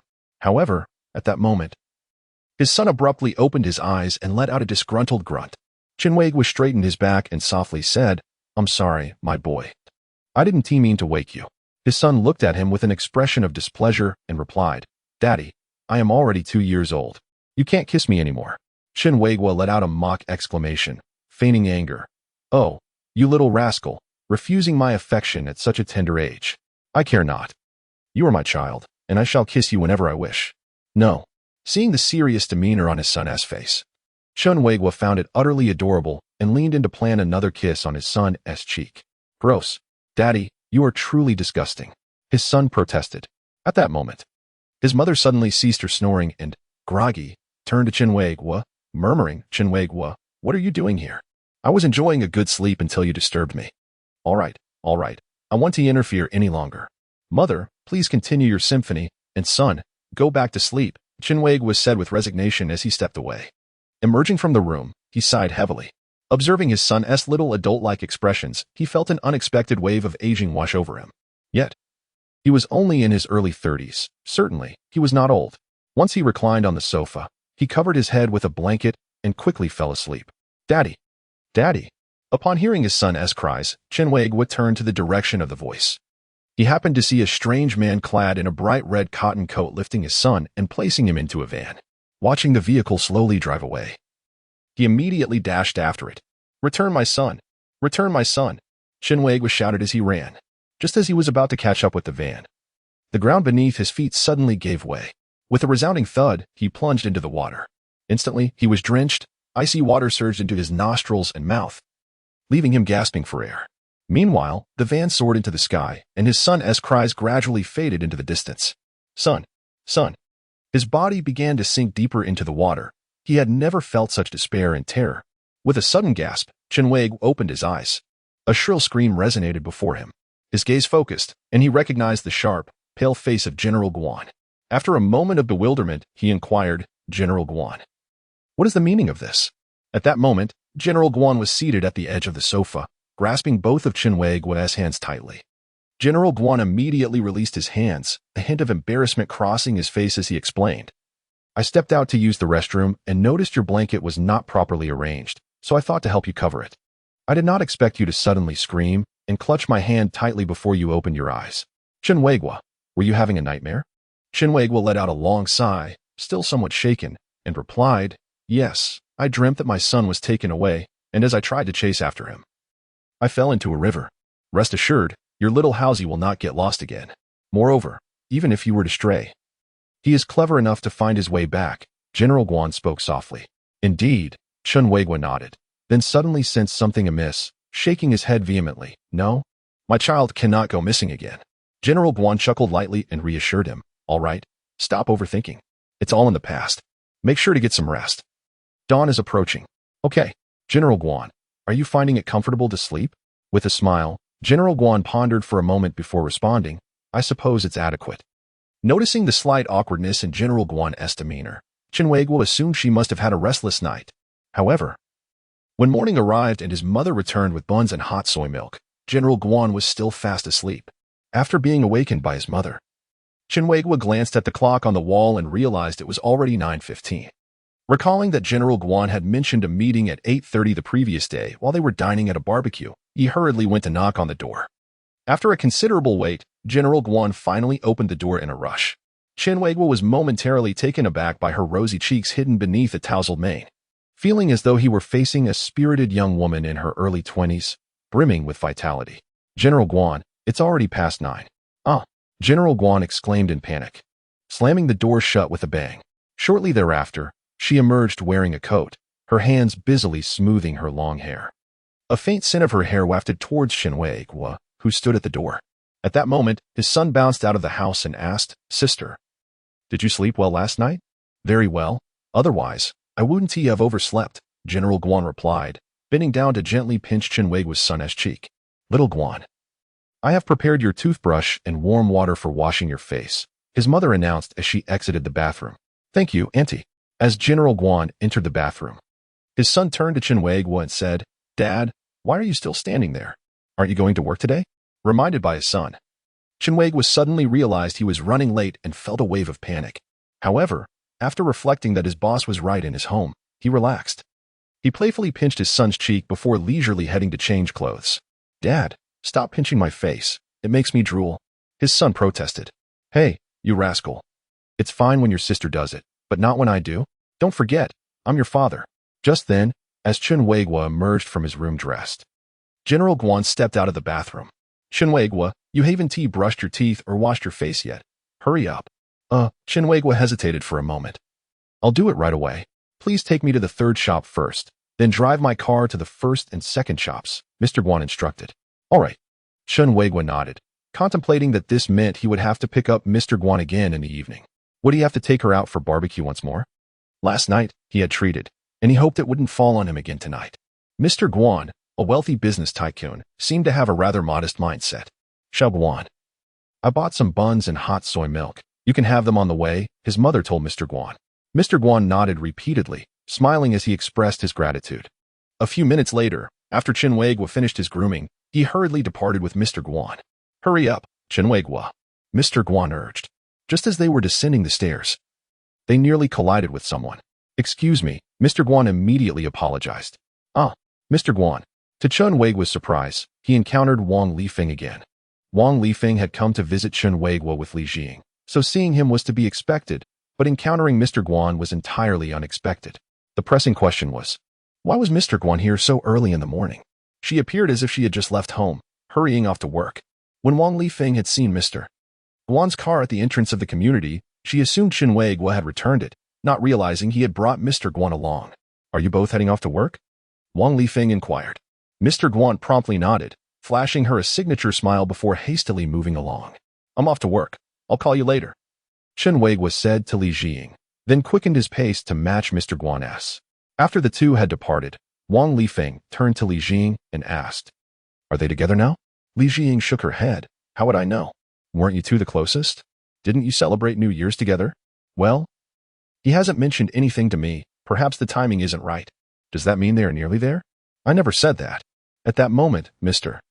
Guan and Chen Weiguo had already entered the car. Once buckled in, Chen Weiguo retrieved his phone from his pocket and made a call. I'm just calling home, he explained to Mr. Guan.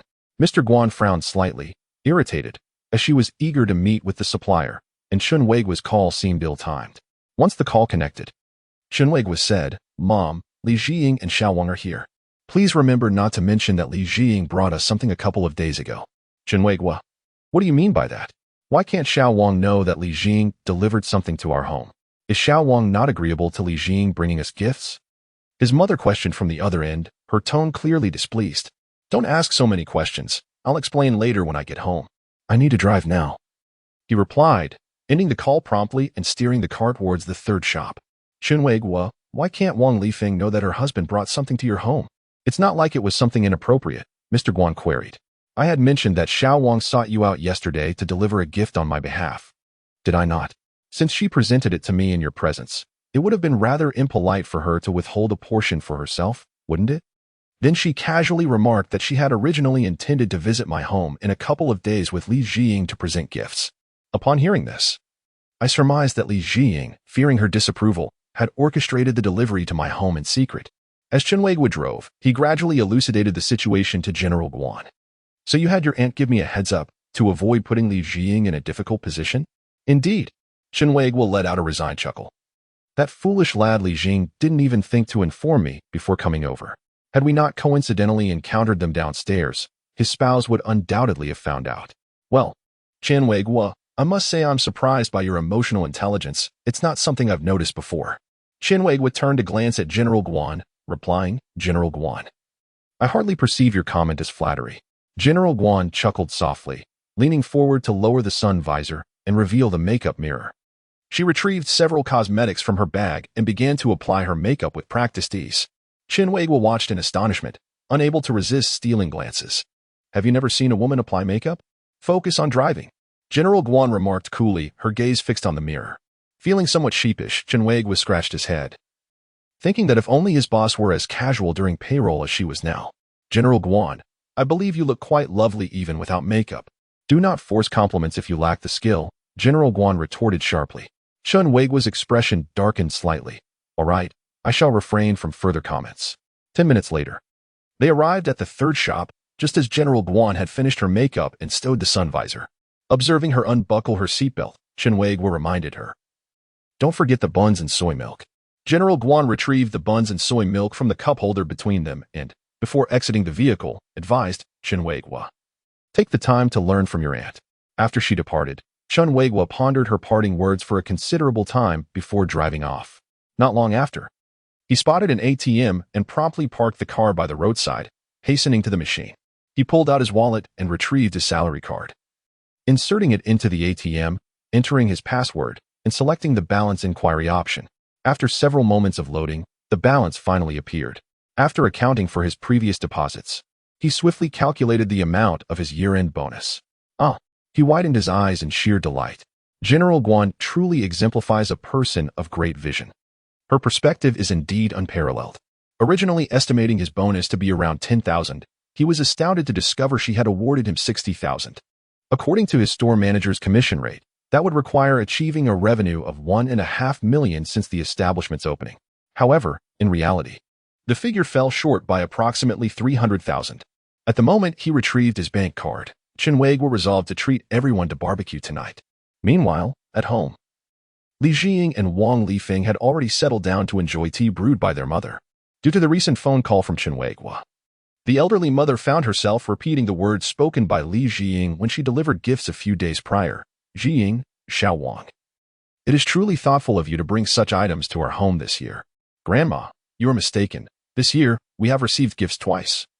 Which is double the thoughtfulness, Chen Weiguo's son interjected. Wang Lifeng, perplexed, inquired, what do you mean twice? Double the thoughtfulness? Suddenly, the elderly mother coughed twice. And Li Jiying appeared visibly anxious. Aunt Wang, are you not aware? Aware of what? The elderly mother desperately gestured to her grandson, urging him to remain silent. A few days ago, Uncle Li Jiying visited our home. Wang Lifeng cast a surprised glance at Li Jiying and pressed. And then? Then he brought New Year's blessings for our entire family, the son replied. Upon hearing this, both the elderly mother and Li Jiying silently exhaled in relief. If only Uncle Li Jiying could send us blessings every day, the son mused. Why is that? What makes his blessings so special? If he could gather 365 blessings in a year, Uncle Li Jiying could rename himself Teacher Li Guoqing, the son added. Wang Lifeng shuddered slightly, suddenly sensing a chill in the Chen household. By the way, Auntie, Wang Lifen's voice rose, her pupils dilating with curiosity. How did Guanzong just leave your home? The elderly mother was about to explain when the child interrupted. Sister Guan came early this morning to deliver gifts, then left for work with my father. Is that so? Really? I thought she seemed like. Wang Lifeng hesitated. Indeed. Aunt Wang, how could a child possibly lie? Hearing this from Chen Weiguo's son, Wang Lifen's lips twitched. She pondered that typical children do not lie, yet this child was certainly unusual. However, since the child had spoken, she refrained from probing further. After sitting for a while, Wang Lifeng and Li Jiying prepared to take their leave. Are you leaving already? Won't you stay for a meal? The elderly mother urged them to stay. Li Jiying, with a resigned twist of his mouth, and Wang Lifeng, smiling, replied, Auntie, we cannot. We have a lunch appointment with two important clients, very wealthy business magnates. Aunt Wang, there is no need to emphasize that they are wealthy magnates. The son chimed in. Wang Lifen's face flushed with embarrassment as she hurriedly pulled Li Jiying away. Once the door closed behind them, the elderly mother let out a long sigh and murmured to herself, wealth indeed changes people. After checking his year-end bonus at the ATM, Chen Weiguo proceeded to the advertising company to collect the promotional materials for the New Year's Eve dinner. Before the stores opened for business at noon, he plastered the promotional posters in both the first and second stores. Coincidentally, the number of employees willing to work overtime at the first store during the New Year's period matched precisely with the current staffing of the first store. Thus, one of the two heavy burdens weighing on Chen Weiguo's mind was alleviated. His primary concern was whether there would be sufficient manpower when the time came. The other weight on his mind was the reservation status for the New Year's Eve dinner and the New Year's meals. However, upon reflecting that the year-end bonus had already been dispersed, Chen Weiguo realized there was little to worry about, with merely 3 days remaining until the New Year's Eve. Most establishments and companies had already commenced their holidays. Thus, even though today was a weekday, the bustling business at the restaurant during lunchtime was hardly surprising. Most patrons were either treating clients to meals before the year concluded or engaging in company gatherings. As for dinner, the situation was even more pronounced, with an average of over 2 table turnovers proceeding. By 9 o'clock in the evening, the restaurant was completely devoid of guests. After giving a few instructions to a supervisor, Chen Weiguo hurriedly departed the restaurant, driving to the third establishment to pick up General Manager Guan.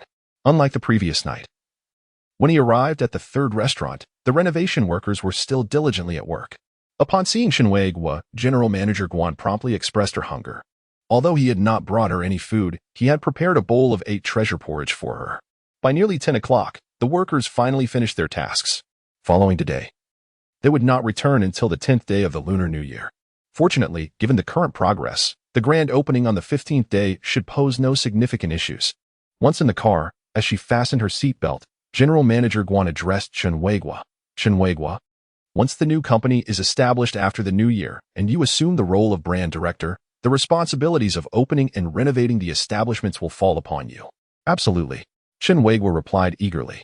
When the second restaurant was opened, he had considered monitoring the progress, but General Manager Guan had insisted he remain at the first restaurant. Now, with the opening of the third, he once again proposed to oversee the progress. Yet she insisted he continue managing the first establishment due to the flourishing business before the new year. He understood perfectly well that General Manager Guan treated each restaurant as her own home during renovations, concerned that others might not supervise adequately, which was why she took on the task herself. The fact that she was willing to entrust him with such responsibilities in the future was indicative of her intentions to expand into new markets and fields, leaving her with little time to oversee every detail. Furthermore, it reflected her belief that he would also treat the restaurant with the same care and dedication she did. Chen Weiguo genuinely admired her diligent and focused work ethic. What troubled him, however, was that someone as dedicated as she was hardly seemed to have any time to enjoy life, let alone seek companionship or romance. Yet, with her approaching 30th birthday, he wondered if she ought to contemplate significant life matters. Upon this realization, Chen Weiguo recognized his overthinking, with General Manager Guan's exceptional qualities. Finding a suitable partner would surely be a matter of moments. His concerns were merely those of an anxious bystander. General Manager Guan, what would you like to eat later? Perhaps we could return to that barbecue restaurant from last night. I found the flavors quite delightful. Sounds good. Once the car started, Chen Weiguo proudly declared, General Manager Guan, I have wonderful news to share. What news might that be? The reservations for the New Year's Eve dinner are nearly complete. Not only for the dinner, but we have also secured over 10 tables for lunch on the 30th. It should be fully booked without any issues. General Manager Guan smiled, clearly unperturbed by the news. She had already suspected as much, given the numerous inquiries about the New Year's Eve dinner that Chen Weiguo had relayed to her yesterday. If only she had heeded Chen Weiguo's suggestion to coordinate both restaurants together. To speak candidly, I did not anticipate that reservations would nearly be completed so swiftly, especially given that prices are almost double the usual rates. One can only surmise that the nation's progress has flourished and its citizens are becoming increasingly affluent. Indeed, General Guan gazed at the towering constructions on either side, vividly envisioning a future where this place would be adorned with skyscrapers, intertwined neon lights, and the bustling flow of traffic. Chen Weiguo, have you ever pondered who will accompany your mother and little Xiaohaozi during the New Year celebrations while you are occupied at the store? General Guan inquired abruptly. Chen Weiguo's expression darkened momentarily. After some contemplation, he replied, I have already reserved a private room. I will invite my mother, my child, and a few close friends to the restaurant for the New Year's Eve dinner. General Guan, surely we can enjoy an internal discount of 20%. What a delightful thought. Others may receive discounts, but you will pay the full price. Why ever not? Upon observing Chen Weiguo's anxious demeanor, General Guan rolled her eyes and said with a hint of exasperation, I was merely jesting. If all the tables are fully booked on the 30th, your table will be complimentary. Is that truly the case? What about the drinks? General Guan, exasperated, clenched her fist, momentarily contemplating striking Chen Weiguo but refrained, not receiving an immediate response. After a pause, Chen Weiguo conceded, never mind, I shall cover the drinks myself. At this point, General Guan could no longer contain her amusement. Subsequently, Chen Weiguo first took General Guan out for barbecue and then escorted her back home. General Guan resided in an upscale villa, and this was Chen Weiguo's first venture into such a neighborhood. As he pondered how to navigate his way out of the community, General Guan suddenly turned to him and said, Chen Weiguo, starting tomorrow, I will also be on holiday, so I shall leave the restaurant's affairs in your capable hands. Oh. Although Chen Weiguo uttered but 2 syllables, they were laden with surprise, envy, disappointment, and a sense of calm. During the new year, Traveling is rather inconvenient. So feel free to take my car. Is that permissible? You won't need it? General Guan glanced at her villa and shook her head. I have 2 other cars at home. A glimmer of excitement flickered in Chen Weiguo's eyes as he responded, then I shall see you after the New Year. Happy New Year. Happy New Year, General Guan replied before exiting the vehicle. By the way, General Guan. Chen Weiguo suddenly rolled down the car window and called out to her. She turned back and asked, What is it? Is there still money on your fuel card? What is the password? Upon noticing the irritation on her face as she advanced towards him, Chen Weiguo promptly drove off. Alas, my perspective seems rather narrow. He mused within the car. Chapter 56, New Year's Eve dinner on the eve of the New Year. The Starry Fields restaurant operated as usual. Likely the sole establishment in Jianing City still serving patrons on this day. During lunch, although all tables had been reserved well in advance, numerous families still arrived at mealtime. These guests, caught off guard by the restaurant's operation, either stumbled upon it by chance or hurried here upon hearing the news. However, due to the necessity of prior reservations for both tables and dishes, they were left disappointed, regretting their failure to book ahead. In light of such circumstances, Chen Weiguo also felt a sense of regret, realizing that he should have prepared more ingredients in advance. He could not utilize the supplies intended for the first 3 days of the Lunar New Year, for fear that he would be unable to replenish them later, which would lead to complications. Thus, immediately after lunch, he swiftly reached out to several food suppliers to see if they could deliver some goods on short notice. Unfortunately, all the suppliers had already closed for the New Year holiday. After some contemplation, Chen Weiguo decided to contact a supermarket where he had previously worked. This supermarket was among the few establishments that remained open during the festive period, although the prices for agricultural products were noticeably higher than usual. After negotiating with the supermarket manager, they agreed to deliver the goods at regular prices, although the prices were still considerably higher than those from suppliers. The festive meal pricing would yield a profit, albeit minor, which could be regarded as unanticipated earnings, an opportunity not to be missed. As evening approached, before the dinner service commenced, Chen Weiguo, on behalf of General Guan, distributed red envelopes to all employees and allowed them to partake in the New Year's Eve meal. At precisely 5:30 p.m., the restaurant opened its doors. By 6 o'clock, the establishment was nearly filled to capacity, pulsating with festive cheer and lively commotion. Several groups of walk-in customers arrived but, upon learning of the 1-hour wait, promptly departed. By 6:30 p.m., the restaurant was alive with chatter, bustling with patrons. Every table was occupied by families gathered for a rare reunion, and each toast contained the warmth and joy of togetherness. Chen Weiguo's elderly mother had already arrived at the private dining room with the children. He had also invited the families of Li Jiying and Zhong Aimin. Initially believing that Zhong Aimin's family might visit his mother-in-law and thus would not attend, while Li Jiying and Wang Lifeng, having no relatives to visit, would likely come. Contrary to his expectations, Zhong Aimin's family did indeed arrive, while Li Jiying and Wang Lifeng chose to visit a friend's home. Noticing that most dishes had been served, Chen Weiguo seized a moment amidst the busyness to join his family and friends in the dining room.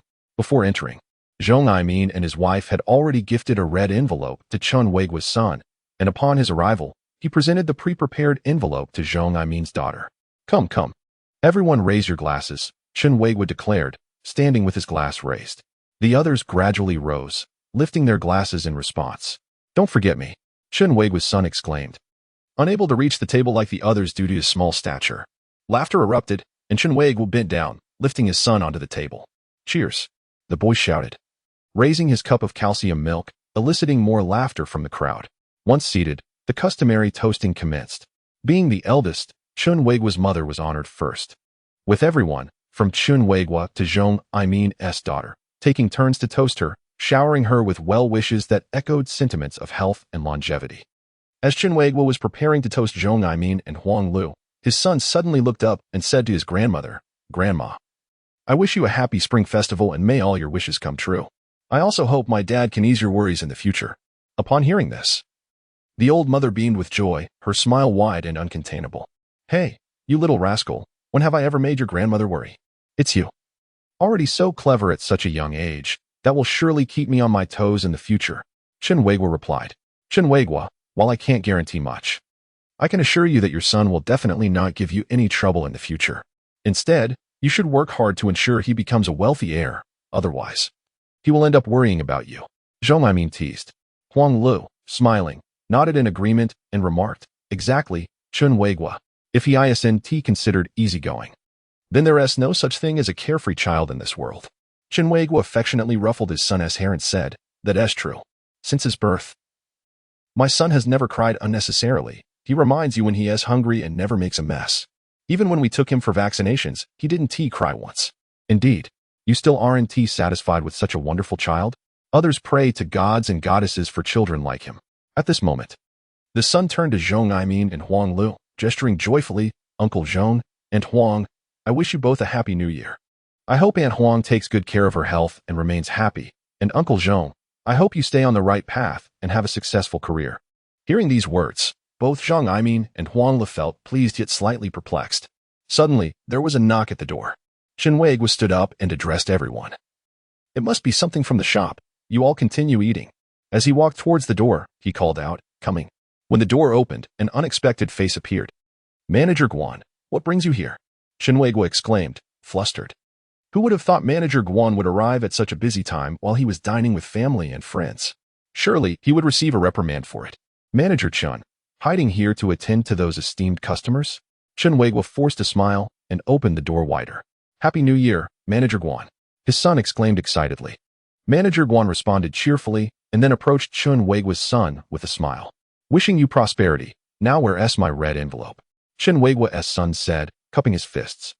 Manager Guan's smile widened even more as she pulled out a large red envelope from her pocket and handed it to Chen Weiguo's son. "Little Guan, have you eaten? We haven't started our meal yet. Come and join us," the old mother invited. Manager Guan nodded graciously. "All right, Andy." At that moment, Zhang Aimin immediately stood up and pulled out a chair for her, smiling as she said, "Please, have a seat."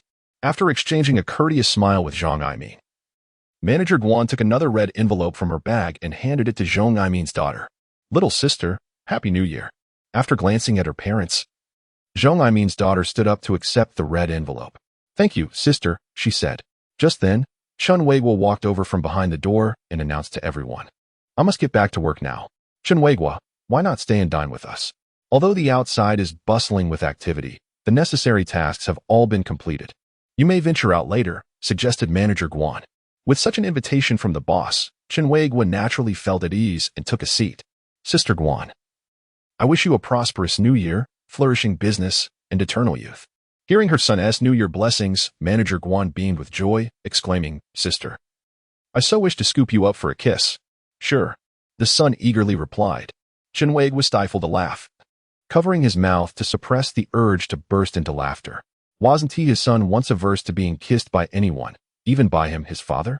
Upon hearing Chen Weiguo's son consent to a kiss, Manager Guan felt a twinge of shyness and smiled. After a brief pause, she leaned in and gently planted a kiss on Chen Weiguo's son's cheek. The boy erupted in delighted giggles, once again endearing himself to everyone present. "Hey," Chen Weiguo exclaimed, thinking to himself that his son truly resembled him. As the clock approached 9, the New Year's feast finally concluded. The Zhong family departed first, and Chen Weiguo busied himself with the final tasks at the shop. The private room had a television, so Manager Guan, her mother, and the boy settled down to watch the Spring Festival Gala. The boy's grandmother felt a pang of disappointment as her grandson, who usually nestled against her while watching television, chose to sit in Manager Guan's lap instead. Observing their harmonious interaction, she suddenly thought that perhaps having someone around for the child was indeed beneficial. She had great admiration for Manager Guan, but she felt that Chen Weiguo, despite his merits, fell short and thus refrained from contemplating further. By nearly 11 o'clock, the shop was finally ready to close. Earlier that afternoon, Chen Weiguo had already distributed red envelopes to the employees on behalf of the shop, but since everyone was present, he decided to give another round of red envelopes personally, delivering a heartfelt New Year's speech to express his gratitude for their hard work. As the shop closed, Manager Guan, having arrived without a car and unable to hail a ride at that hour, had no choice but to walk home with Chen Weiguo and his family.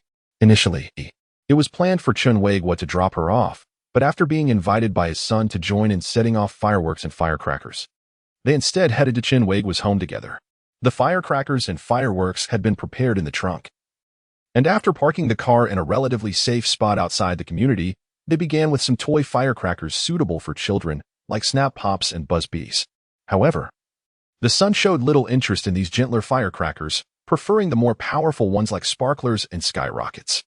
Each time the snap pops emitted a puff of smoke followed by a bang, or when the skyrockets whooshed into the air and burst. Both Manager Guan and the grandmother felt a twinge of concern, worried that Chen Weiguo's son might get hurt.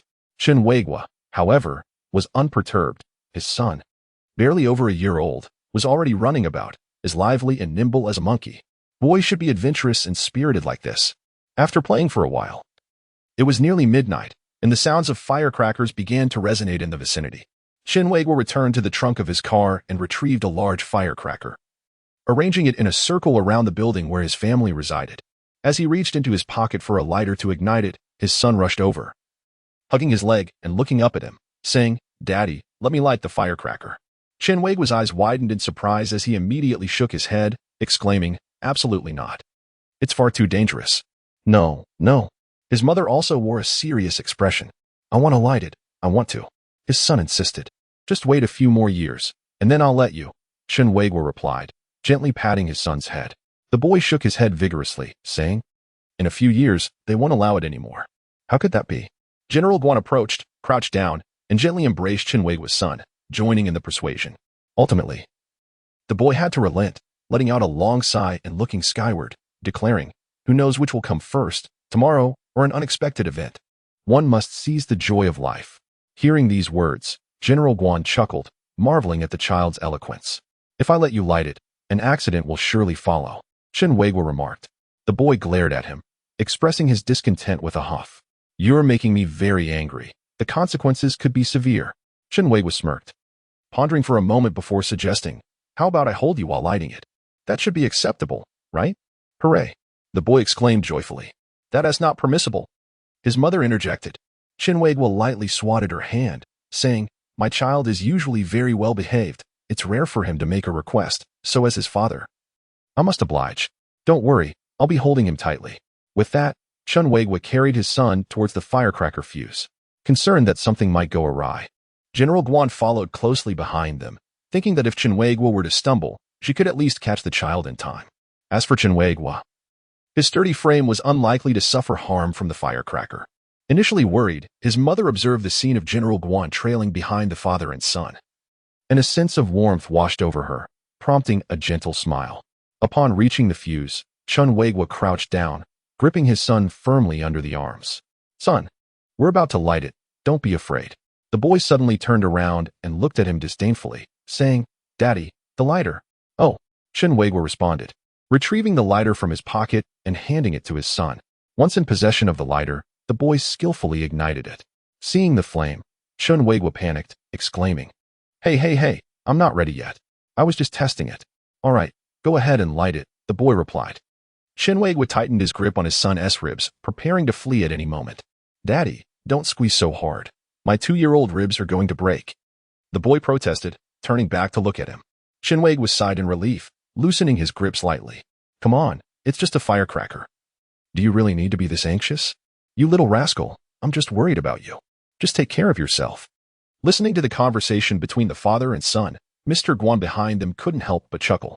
Chen Weiguo turned around and offered an awkward smile to Mr. Guan.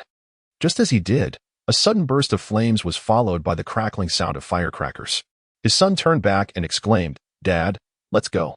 Caught off guard, Chen Weiguo immediately picked up his son and turned, but as he rose to run, his left foot faltered, causing him to stumble forward. He instinctively released his son, ultimately landing on the muddy ground, propped up on his elbows. Seeing this, Mr. Guan rushed over to assist him.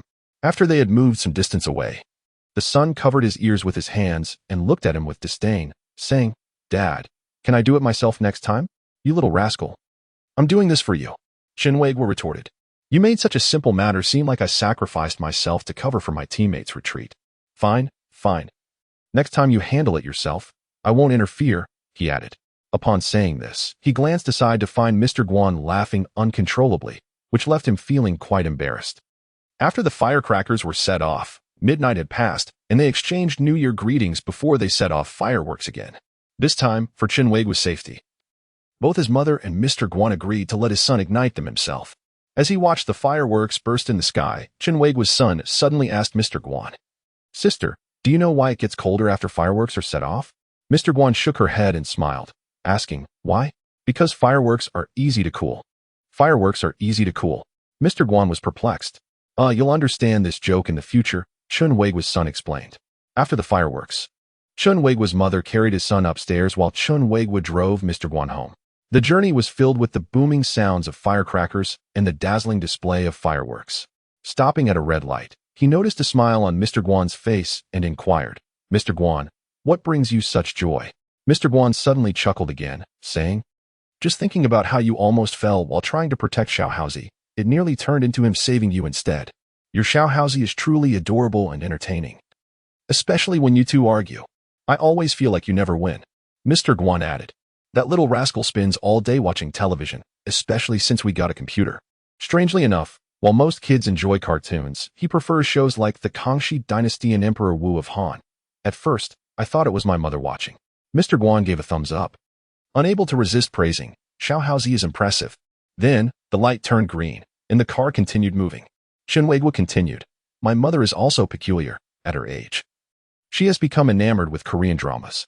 Whenever she watches them, my son shouts, claiming that Korean dramas are the slide of human civilization's progress. Always about car accidents or amnesia. What kind of serious person talks about romance every day instead of working? Who do you think my child learned this from?" "He must have picked it up online," Mr. Guan replied. However, Xiaohaozi's summary is indeed quite accurate. It is remarkable that someone so young can articulate such sentiments. Reflecting on his son's previous extraordinary feats, Chen Weiguo sighed, "Indeed, I find it quite astonishing." Subsequently, General Guan yawned, leading to a brief silence. Upon encountering the next red light, the two unintentionally exchanged glances, prompting Chen Weiguo to inquire, "General Guan, may I pose a question? Are you wondering why I'm not celebrating the New Year with my family at home?" Chen Weiguo, taken aback, nodded repeatedly. "Yes. My father invited numerous guests to our home for dinner today, one of whom is a suitor he selected for me. Feeling rather awkward, I decided to leave. However, with nowhere else to go on this festive occasion, I ended up at the shop. Fortunately, it has turned out to be quite enjoyable." As he spoke, General Guan wore a smile, and Chen Weiguo was so absorbed in the moment that he did not notice the traffic light had turned green. It was only when General Guan reminded him that he drove forward. "In fact, you could meet your suitor. Perhaps you may find someone suitable." "Suitability does not necessarily equate to affection," General Guan remarked, glancing out the car window. At that moment, they were driving along the Riverside Road, where many were setting off fireworks. "Chen Weiguo," General Guan called through the rearview mirror. "Yes? What is it, General Guan?" "I have a question that I am uncertain about asking." "Just ask it," he encouraged. "Have you ever considered finding a stepmother for Xiaohaozi in the future? Please don't be upset. If you prefer not to answer, you need not feel obliged." General Guan inquired cautiously. Chen Weiguo's eyes initially sparkled, but then gradually dimmed. The road ahead was about to curve, making visibility difficult. "There is nothing I wish to avoid discussing. It's simply that I am currently overwhelmed with work and life as chaos. As long as I can take good care of my son, that is sufficient. I genuinely have no time to contemplate distant matters. My son is right. Life should be enjoyed in the moment." Hearing this, General Guan chuckled and remarked, "It seems that your son has imparted many valuable lessons to you." She had initially assumed her question would be a sensitive topic for Chen Weiguo. Yet it turned out that he was more open-minded and cheerful than she had anticipated. Naturally, if he were otherwise, he would not have such a lively and mischievous son. "Indeed, I have grown alongside him, and he has certainly taught me much." They continued to converse like friends, and when they arrived at General Guan's villa, both felt a lingering sense of unfulfilled conversation. "I'm off now. Happy New Year," General Guan said as she unbuckled her seatbelt, looking at Chen Weiguo. "Ah, wait." Chen Weiguo produced a red envelope from his pocket and extended it towards General Guan. After glancing at the envelope, she asked, "What is this for?" "My mother asked me to give this to you. It's not much, just a small token of blessing from an elder." Upon hearing this, General Guan promptly accepted the envelope and joyfully exited the vehicle. "Goodbye, General Guan." As Chen Weiguo drove away, General Guan looked up at the sky. Fireworks blossomed above, illuminating the night with their splendid brilliance. Regrettably, it appeared only for a fleeting moment before vanishing without a trace. In that instant, she was reminded of the phrase "fireworks are easily cold."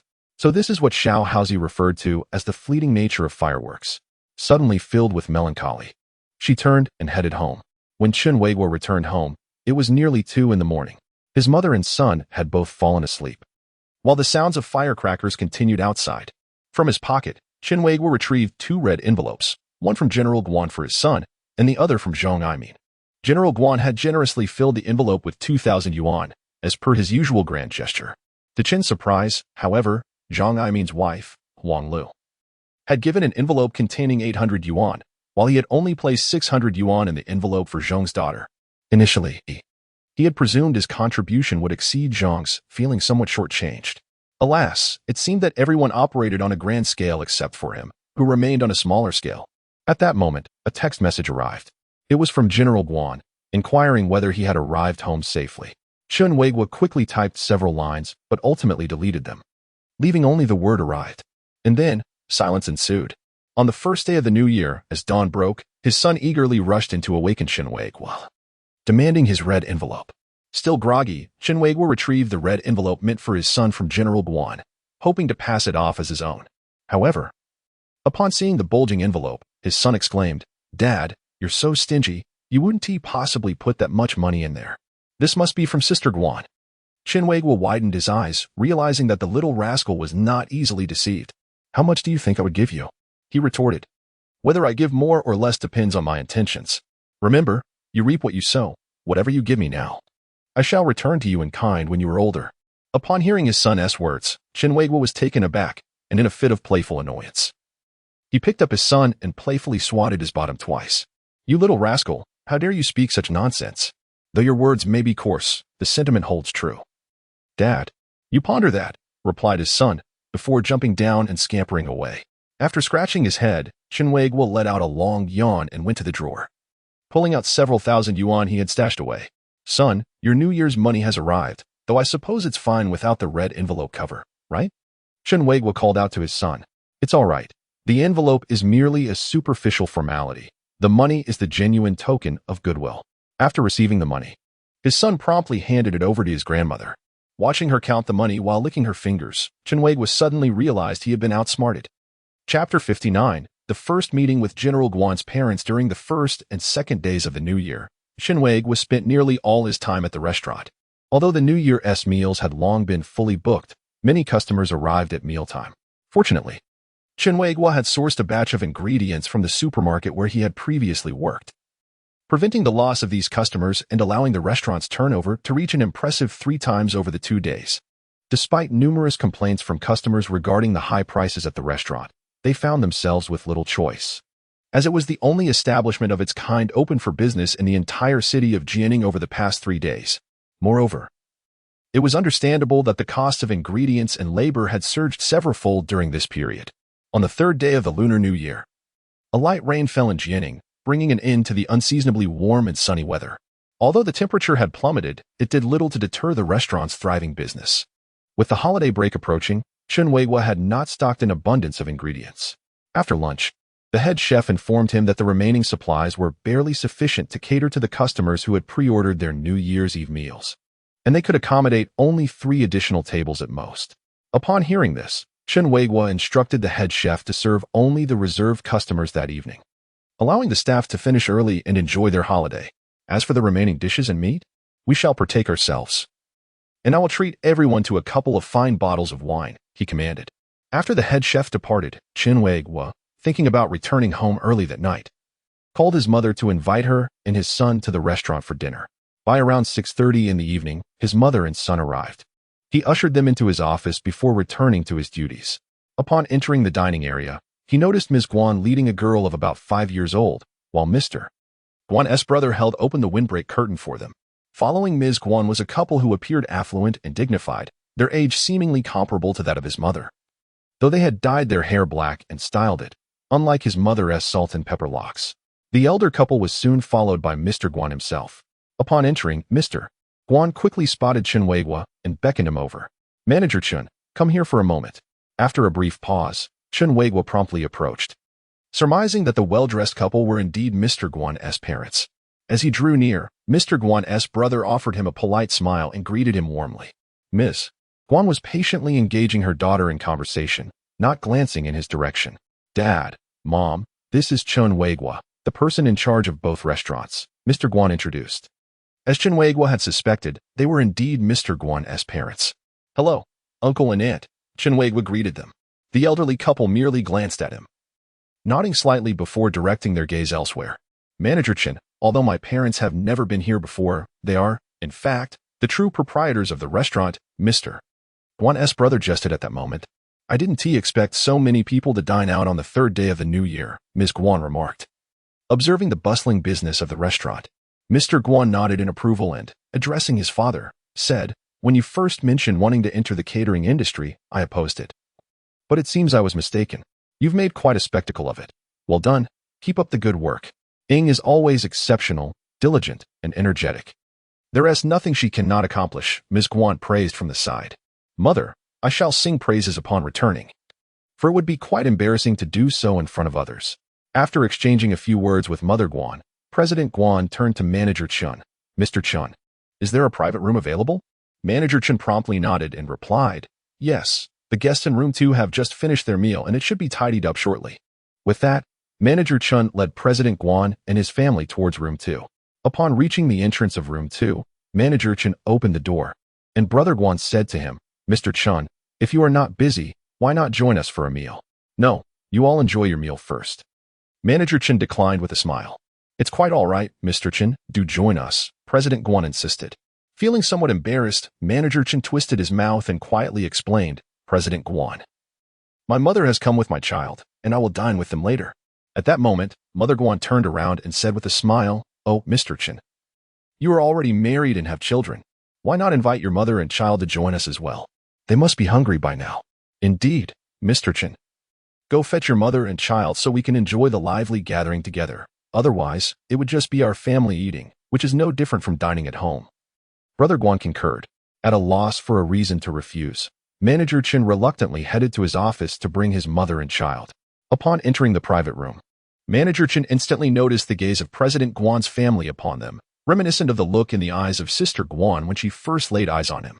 Son, greet everyone, Manager Chen said as he lifted his child. The child scanned the room, clasped his fists, and wished everyone a happy spring festival before turning to his grandmother, insisting she take him outside. This was the first time Manager Chen had witnessed his son wanting to flee from unfamiliar faces. What is the matter? He inquired. They are strangers. I cannot eat at the same table with them, the child replied. Upon hearing this, some felt awkward while others chuckled. What nonsense are you speaking? Manager Chen exclaimed, forcibly sitting his son beside President Guan. Once settled, President Guan leaned in and softly reassured him, Little Haozi, do not be afraid. These two grandparents are your sister's parents. This uncle is your sister's brother, and this aunt is your sister's sister. The young lady beside her is the aunt's niece. Why should I be called sister when the sister's sister becomes an aunt? Sister Guan protested. Because Sister Guan appears more youthful. Please do not put me in a difficult position, dear aunt, Manager Chen's son candidly replied to Sister Guan. Upon hearing this, President Guan erupted in laughter, while Sister Guan's countenance darkened. My mother is also quite young. Do not speak nonsense. Sister Guan's daughter retorted angrily, raising her chopsticks, unable to bear her mother's humiliation. Manager Chen's son imitated his father with a hey, addressing Sister Guan's daughter. If I call Sister Guan sister, then I must be her younger brother, and you are her nephew. Which means you ought to call me uncle. Hearing this, Brother Guan could not help but commend, impressive. Thus, one could say, I should be considered your elder. You must not speak to your elders while holding chopsticks. Chen Weiguo's son continued to address Sister Guan's daughter. The daughter of Sister Guan displayed a look of alarm and timidly turned to her mother, asking Mom, is he right? Chapter 60, Standing at the Wind's Edge. Even pigs can soar in response to her daughter's inquiry. Sister Guan's expression darkened considerably as she hastily whispered, ignore him. Guan, feeling the awkwardness of the moment, forced a smile and shifted his gaze to Chen Weiguo, saying, please have the dishes served promptly. Chen Weiguo nodded immediately and stepped out to arrange for the food to be brought in. Once Chen Weiguo departed, Sister Guan scrutinized the elderly woman, inquiring, Manager Chen's mother, how should I address you? You may simply call me Xie, with Fang as my given name, the old woman replied with a smile. Surely you should be retired by now? I retired several years ago, she responded. Sister Guan nodded slightly, unsure of what else to say, and the conversation among the Guan family members began to flow.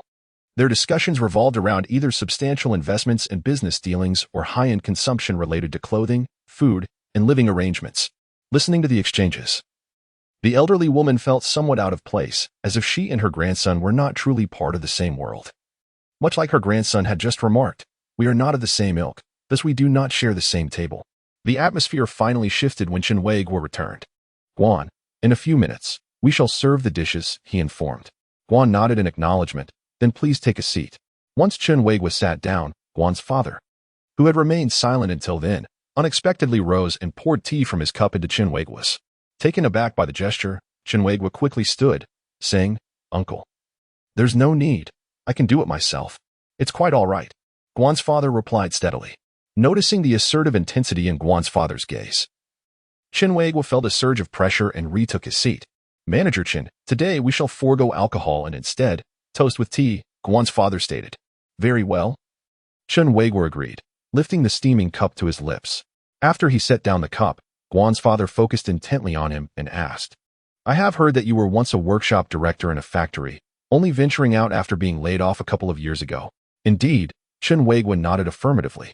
You should have sought new opportunities much earlier. Working in an environment that favors complacency and comfort only dulls one's senses and hinders the motivation to learn and grow. Individuals like you, laid-off workers in their 30s, face the most challenging circumstances, as there are still many years until retirement and you lack the vigor and potential of youth. Guan's father remarked. Chen Weiguo's eyes sparkled with understanding, resonating deeply with Guan's father's words. Noticing that Guan's father had finished his tea, Chen Weiguo instinctively rose to refill it. However, Guan's father placed his hand over the cup, shaking his head. I may pour tea for anyone as a sign of respect, however. Not just anyone can serve me tea. Manager Chen, consider this cup of tea as a debt for now, he declared. Father. Guan interjected abruptly, interrupting his father's discourse. Guan's father cast a glance at him before withdrawing his hand. Momentarily taken aback, Chen Weiguo could only force himself to pour tea into Mr. Guan's cup. Fully aware that this was merely a gesture of respect towards Mr. Guan from Guangzhou. Beside him, his mother seethed with indignation. As the atmosphere grew awkward, Guan urged chuckled and said, Manager Chen, please don't take offense. My father has always been this way. Just consider it a form of motivation. Chen Weiguo managed a wry smile and nodded in acknowledgement. Father, it's all right. Today, Grandfather Guan may seem indifferent towards you, but tomorrow, you shall surpass him. Chen Weiguo's son chimed in. At this remark, Chen Weiguo's expression darkened, and he quickly turned to his son, whispering, children should not speak so carelessly. Mr. Guan let out a chuckle, regarding Chen Weiguo's son with a hint of amusement. Ah, young one, I am rather curious to see how your father will indeed surpass me. Chen Weiguo's son grinned widely and replied, when the wind is right, even pigs can fly. Grandfather Guan's current standing is a result of the opportunities provided by the times. As long as my father positions himself correctly, he will eventually soar higher than Grandfather Guan. Upon hearing this, Mr. Guan's smile faded, and the expressions of the other Guan family members turned awkward. Only Guangzhou, seated beside Chen Weiguo's son, silently stifled a laugh, having never witnessed her father so visibly flustered by a child's words. Uncle, children speak without reserve. I hope you won't be upset. Chen Weiguo quickly apologized to Mr. Guan. Mr. Guan waved his hand, a smile gradually returning to his face as he gazed into Chen Weiguo's son's eyes. Manager Chen, it's quite all right. Your child speaks the truth. I indeed have been fortunate to live in a prosperous era. With such an intelligent child, you should be proud. Chen Weiguo could only manage a bitter smile. Manager Chen, your son is so articulate at such a young age. Who has he learned this from? Guan Urge inquired, attempting to alleviate the tension in the room. He mostly learns from watching television or browsing the internet, Chen Weiguo replied. At that moment, there was a brief knock on the door, followed by two waitstaff entering with steaming dishes. Once the waitstaff departed, Guan Urge picked up his chopsticks and addressed everyone. Shall we begin? As soon as he spoke, Guan Dajia's daughter, seated to his left, exclaimed urgently, Uncle, no. The teacher says we must pray before eating. What kind of prayer? Guan Dajia's daughter explained. We thank God for the bountiful food he has provided, expressing gratitude and ensuring we do not waste a single grain. Immediately, Guan Dajia interjected. This is what her international kindergarten teacher taught her. They pray before every meal. That's wonderful, truly. The international kindergarten instills the value of food conservation from such a young age, Guan Urge remarked.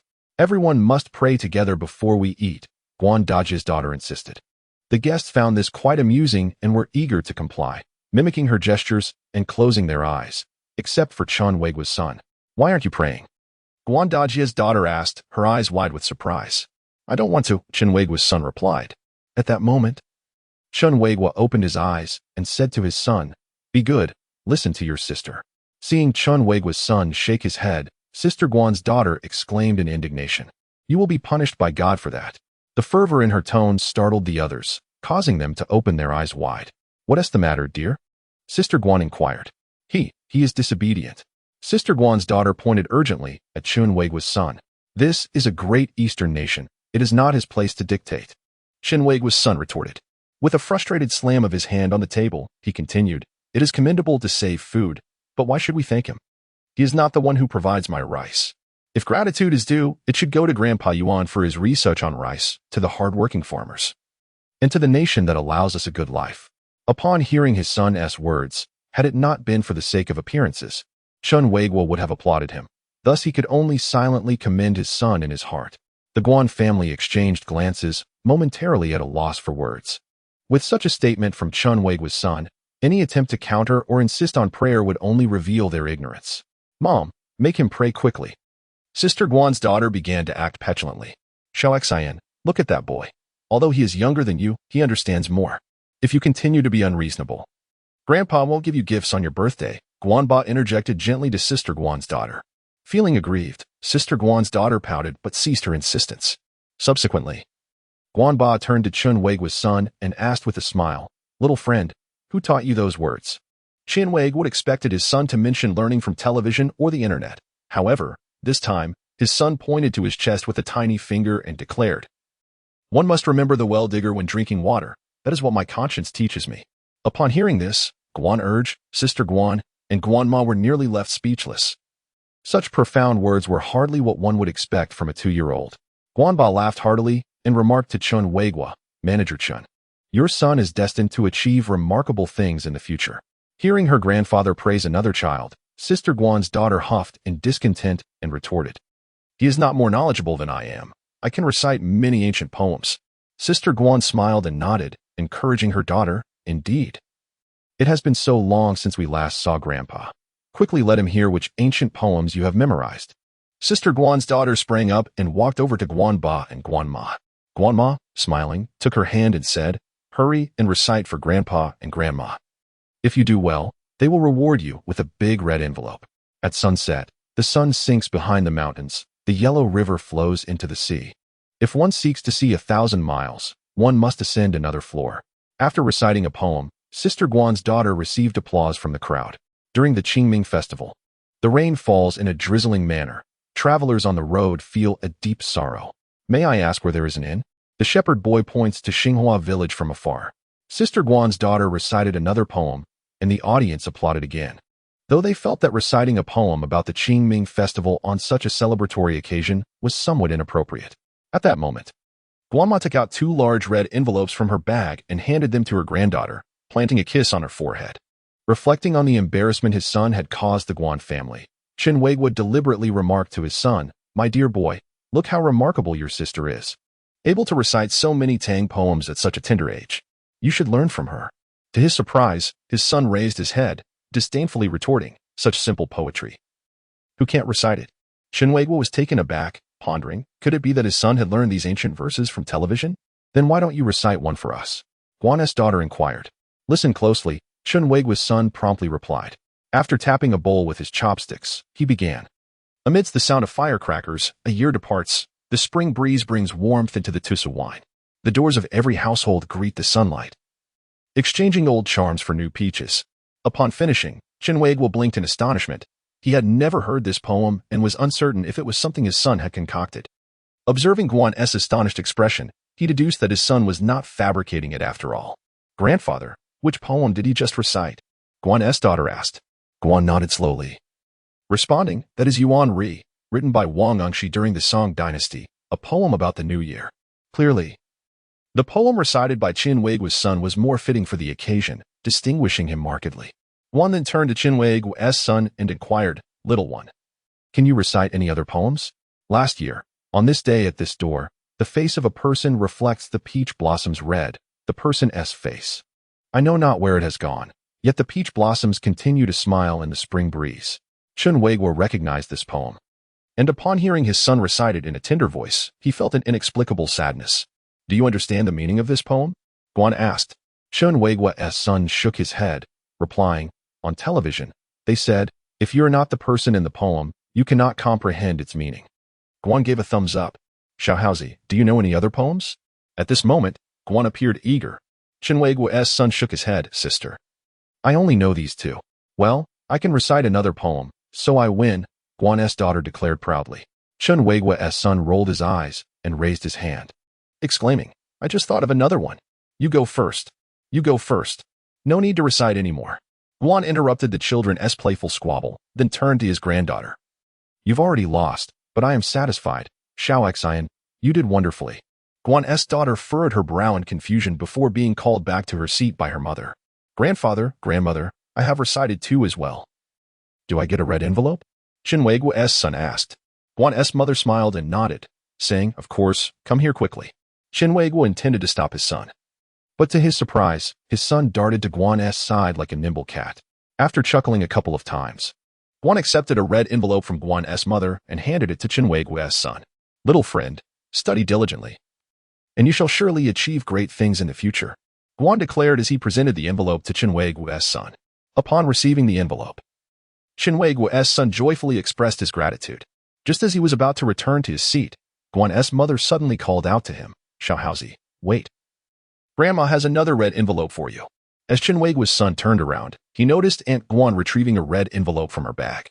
He stepped forward, accepted the envelope, and bowed slightly, expressing his gratitude with a soft thank you, Grandma.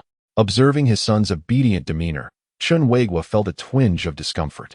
It appeared that his son had impeccably inherited this admirable trait, the ability to navigate through any circumstance, yet never to disregard the value of money. Aunt Guan beamed with a benevolent smile, gently stroking Chen Weiguo's son's head, and remarked, what a clever and considerate child. Grandma, Grandpa, you truly live up to your reputation as successful business people. Each red envelope is distributed individually, demonstrating remarkable generosity. Upon hearing this, Mr. Guan furrowed his brow and glanced at Chen Weiguo, noting the unmistakable resemblance between the father and son, both fond of referencing the concept of grandeur. Once Chen Weiguo's son returned to his seat, Brother Guan could not resist inquiring, little friend, you mentioned learning from television. What dramas do you usually watch? The boy seemed rather different from his peers, often gravitating towards historical dramas, such as Kangxi Dynasty and towards the Republic. Recently, he had been watching Yongjing Dynasty. Chen Weiguo replied.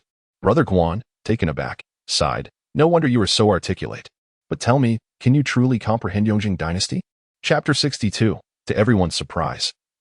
The son speaks English. Chen Weiguo's son shook his head and replied, I believe it tells the story of several princes vying for the throne. Called the 9 sons competing for succession. Brother Guan nodded in astonishment, repeatedly affirming, that's correct. Have you not watched any cartoons?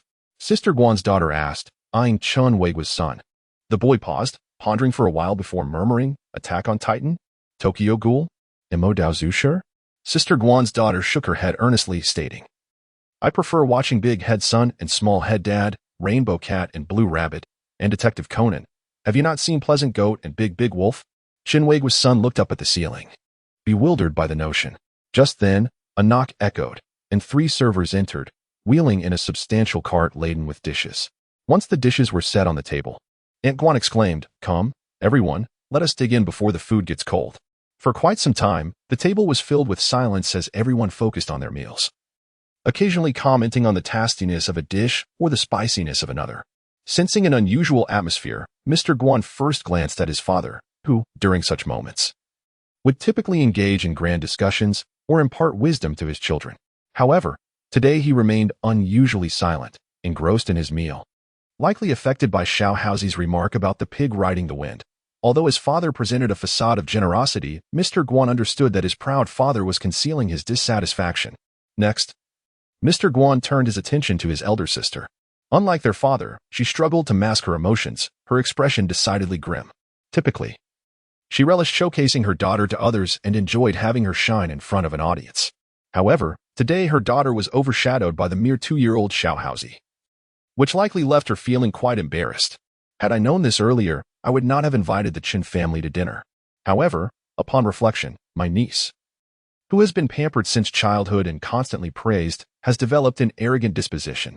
It may not be entirely detrimental for her to encounter some setbacks and challenges. To alleviate the awkward atmosphere, General Guan glanced at his second brother, signaling him with a subtle look. If it weren't for his suggestion to include the Chen family in the gathering, we would not be facing this uncomfortable situation. As the instigator, he must take responsibility for the matter. Upon catching the meaning in General Guan's gaze, second brother Guan appeared helpless. He turned his attention to elder sister Guan, who wore a stern expression, contemplating how to cheer her up. After a moment's thought, he addressed her. Hey, elder sister. Does that international kindergarten that Xin attends also teach in English? Elder sister Guan immediately perked up, her spirits lifted. There is a course conducted entirely in English, taught by a dedicated foreign instructor. How is Xin's English progressing? Quite well. Her teacher praises her for her linguistic talent. Come on, Xin. Say a few sentences in English for everyone to hear, elder sister Guan encouraged her daughter. Pausing from her shrimp, Xin raised her head and began to speak a passage in English. Her fluent and precise pronunciation garnered enthusiastic applause from the audience, dispelling the gloom on elder sister Guan's face. Impressive, Chen Weiguo exclaimed while casting a glance at his son. Initially, he contemplated advising his son to study diligently, but reconsidered, fearing that his son might inadvertently pick up a few phrases from television. Suddenly, his son also looked up at him, and after a brief exchange of glances, as the boy appeared ready to speak, Chen Weiguo gently covered his mouth with his hand and patted his back, anxiously saying, Take your time eating, darling, don't choke. Can you speak English? Elder sister Guan's daughter asked Chen Weiguo's son, her tone laced with pride. After pushing Chen Weiguo's hand away, the boy replied, I only know one sentence. I don't believe you. Say it. Believe it or not, Chen Weiguo's son muttered softly. Hurry up and say it. Elder sister Guan's daughter urged, her excitement palpable. Life is like a box of chocolates, Chen Weiguo's son blurted out. The room fell silent as everyone processed his words. What does that mean, Ingmei? Guanma inquired of General Guan, realizing she might be the only one who could comprehend it. General Guan looked at his mother, astonished, and explained. Little Haozi must be quoting life is like a box of chocolates. Though his pronunciation isn't perfect, at least he articulated each syllable. The remarkable part is that at such a young age, he could remember such a complex sentence. After speaking, General Guan turned to Chen Weiguo's son and asked, Little Haozi, where did you learn that phrase? From the television, he replied. Which channel? The children's channel. General Guan nodded. Do you know what the next line is? I do. Chen Weiguo's son nodded, reflecting on the unpredictable nature of life. One can never be certain whether tomorrow or an unforeseen event will arrive first. Thus one must indulge in life's pleasures in a timely manner. Chen Weiguo let out a chuckle, as he recalled hearing these very words from his son before. On that fateful night of the 30th, little Haozi had uttered this phrase, prompting manager Guan to remark, That's quite similar, isn't it? Little Haozi, you are truly impressive. Darling, what is troubling you? Suddenly inquired Aunt Guan, her voice laced with concern. All eyes turned to her daughter, who appeared to be on the verge of tears. Her small face flushed with distress. Her gaze was fixed intently on Chen Weiguo's son. After a few moments of shared silence, Chen Weiguo's son suddenly asked her, What's wrong? In an instant, Aunt Guan's daughter burst into tears, leaning forward and shouting at Chen Weiguo's son, I don't like this little brother. Get him away. Startled by her outburst, Aunt Guan and her mother quickly embraced her, offering soothing words. Chen Weiguo exchanged a glance with his elderly mother, both at a loss for how to respond. Mama. Aunt Guan's daughter pointed accusingly at Chen Weiguo's son. I don't want to see this little brother. Xiaoxin. He hasn't done anything to you. I don't care. I don't want to see him. Aunt Guan's daughter screamed, frantically slapping her hands against her mother. Out of sheer desperation, Aunt Guan relented. All right. Mama will send him away. Upon hearing this, Chen Weiguo's mother turned to him and said, Then shall we leave? Chen Weiguo nodded, rising to say, We have eaten our fill, so we shall take our leave. The Guan family nodded in acknowledgement, showing no intent to retain them. After Chen Weiguo lifted his son onto his back, the child looked at Aunt Guan's daughter and remarked, Xiaoxin, you really need to try harder. Is it so difficult to accept someone who excels beyond you? Hearing his son speak this way, Chen Weiguo quickened his pace. Previously, his son's expressions were merely cheeky. Now, his words had taken on a sharper tone. There are always those who surpass us. Just because you can recite a few poems does not grant you the right to be arrogant, nor does having a little money justify disdain for others. As Chen Weiguo's son made this statement, they exited the private room. With a wry smile directed at the Guan family, Chen Weiguo promptly shut the door behind them. Observing his granddaughter still sobbing uncontrollably, Guan father let out a huff and set his chopsticks down. That last remark from Manager Chin's son was intended for us. Wasn't it? He questioned with a stern expression. Guanzhong, glancing cautiously at her father, replied, Dad, is it really necessary to stoop to the level of a child? She added with a hint of a smile, it seems like the perspective has shrunk. Chapter 63, The Old Mother's Regret Upon Exiting the Private Room. Chen Weiguo instructed his elderly mother and son to wait for him in the office while he returned to his duties in the store. Before parting, his mother sighed heavily. Chen Weiguo sensed her discontent regarding the meal shared with Guanzhong's family. As the clock approached 8, most patrons had left the store, and soon after, the Guan family emerged from the private room. Chen Weiguo approached them with a smile, asking, Have you all eaten well? Leading the way were Aunt Guan and her daughter, who, hand in hand, passed by Chen Weiguo without even glancing in his direction. Following closely behind were Guan's father and mother. Guan's mother offered a polite smile to Chen Weiguo, while Guan's father kept his gaze fixed ahead, seemingly indifferent to him. Next came Guan's second brother, who approached and patted Chen Weiguo on the shoulder, remarking, Next time, bring your little one out to play. Your child is truly delightful. Finally, there was Guan, who paused before Chen Weiguo and quietly inquired, Has Auntie and Xiaohaozi returned? Chen Weiguo shook his head, replying, They are still at the office and will return with me shortly. Great. Tomorrow is a holiday. Make sure to rest well at home for a few days. I approve of you taking a few extra days off, as long as you return to work 2 days before the opening of the third store, Guan stated. Chen Weiguo initially displayed joy, but then his brow furrowed as he quietly asked, Will the salary be issued as usual? Guan cast him a sidelong glance, offering no response as she headed toward the door, leaving him to ponder. Guan, if you don't say anything, I will take it as your tacit approval, he thought. As the glass door closed, Chen Weiguo observed Guan and her family conversing outside before they each entered different luxury vehicles. In that moment, he felt that this door did not merely separate the interior from the exterior of the store. It distinctly divided two different worlds. After 8 o'clock, Chen Weiguo instructed the chef to stir-fry all the remaining ingredients in the store and opened several bottles of fine wine to celebrate the impending holiday. After enjoying the last meal before the break, everyone worked together to clean the store before finally clocking out for the holiday. By this time, it was already past 10 o'clock. On the ride home, Chen Weiguo glanced at his mother in the rearview mirror, noting her sullen expression. Mom, are you still unhappy? He asked. At this, his mother looked up at the rearview mirror and pondered before asking, When will we return this car? We'll return it after the holiday. Chen Weiguo replied. After a moment of thought, his mother said, The sooner, the better. If possible, let's avoid driving someone else's car in the future.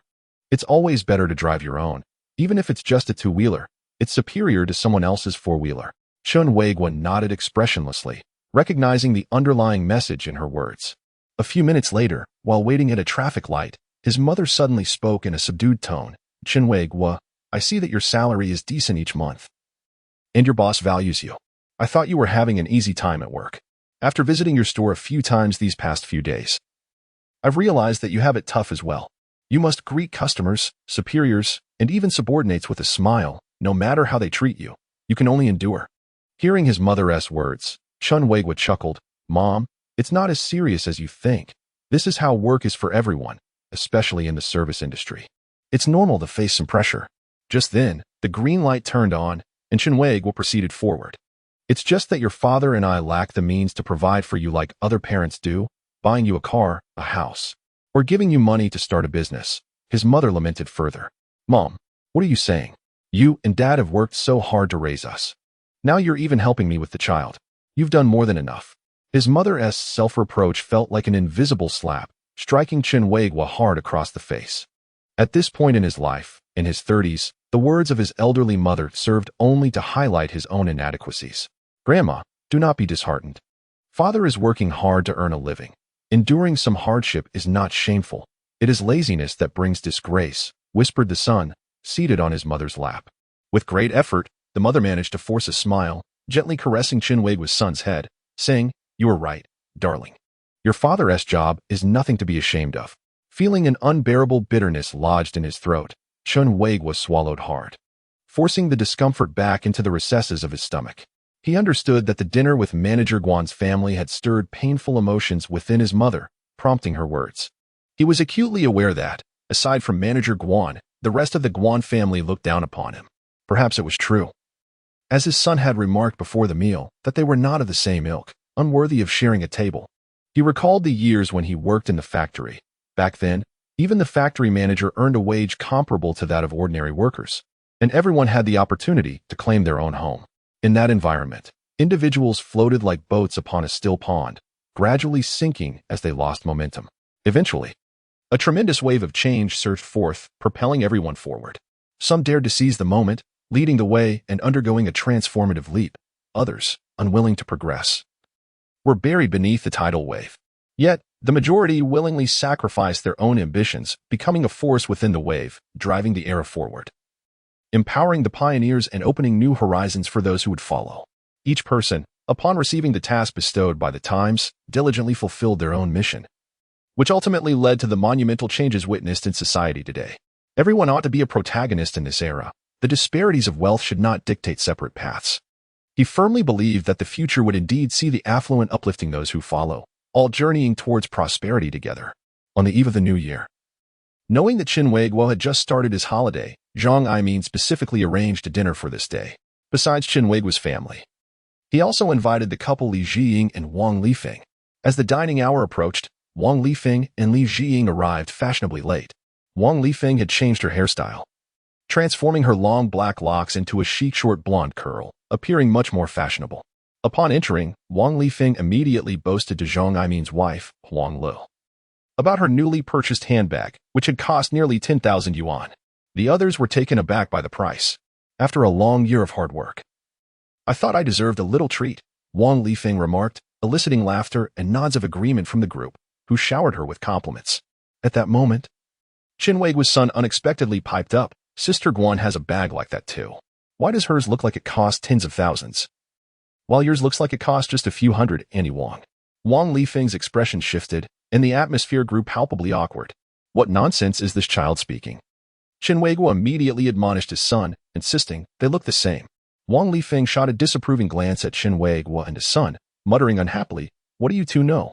Aunt Wang, the television proclaimed that one's value is determined by oneself. Regardless of attire, one may appear as luxurious, otherwise, one risks being perceived as nouveau riche. Chen Weiguo's son chimed in. Infuriated, Wang Lifeng turned to Chen Weiguo, expressing her frustration. "Could you perhaps limit your son's television time?" Chen Weiguo, with a resigned smile, immediately whisked his son aside. "My dear boy, with such a sharp tongue at your tender age, whom do you resemble?" he inquired softly. "Like Dad," the boy retorted. "Do not speak so foolishly. Your father was quite the charmer wherever he went in his youth." After exchanging a few words, Zhang Aimin approached, announcing, "Chen Weiguo, little Haozi, it's time for dinner." Due to the limited space in Zhang Aimin's dining area, the table had to be set in the living room. Feeling a bit cramped, Wang Lifeng turned to Huang Lu, saying, "Cousin-in-law, isn't it time for your family to consider upgrading to a larger home?" Huang Lu chuckled awkwardly, explaining, "We cannot afford a new place. Our eldest is in middle school, and the youngest is about to start school and various tutoring classes. All of this incurs expenses. If finances are tight, consult me. Let us arrange for a down payment and manage the repayments gradually," Wang Lifeng suggested. Li Jiying glanced at Wang Lifeng, hesitating to speak. "Really? Lifeng, don't tease my preferences. Of course, why would I toy with your tastes? I have better things to do," Wang Lifeng assured Huang Lu. Observing Huang Li's expression brighten, seemingly persuaded by Wang Lifeng's words, Zhang Aimin interjected, "Why buy a house? I believe it is unnecessary. Living here is quite comfortable, conveniently located near the city center." Huang Li turned to Zhang Aimin, exclaiming, "Our eldest is now in middle school. He cannot continue sharing a room with his younger sister. Isn't he currently staying at my brother's house? How often does he return from Xinjiang? It's no trouble for him to share a bed with me," Huang Lu retorted. Just as she was about to argue further, Chen Weiguo's son piped up, "And Huang, don't worry. A bigger house will be ours soon." Huang Li turned to Chen Weiguo's son, her expression shifting from anger to delight, asking, "Really?" Concerned that his son might say something inappropriate, Chen Weiguo quickly clarified, "Of course. Your family Zhang Aimin will soon be making money."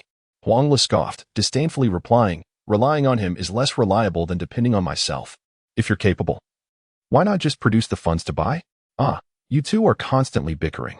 Now that the new year has come, can you not take a break and give your mouths a rest?" Chen Weiguo remarked. "We can argue after the new year," his son added. Chen Weiguo nodded initially but then sensed something amiss and shook his head vigorously. After exchanging glares, Zhang Aimin and Huang Lu called a truce, and they finally began their meal. After a few bites, Huang Lu inquired, Li Jing, Li Fin, where did you dine on the 30th? We went to a friend's house.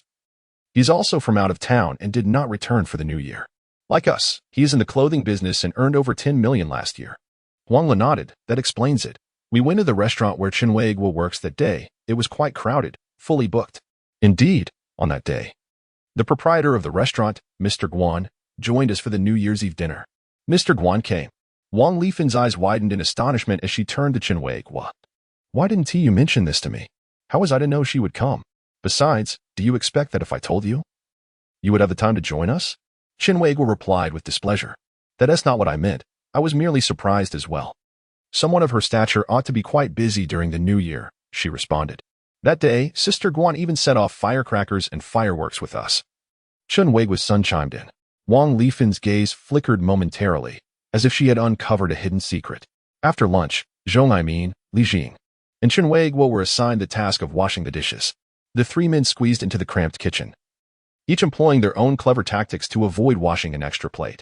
The adage goes that 3 women create a performance. What about 3 men?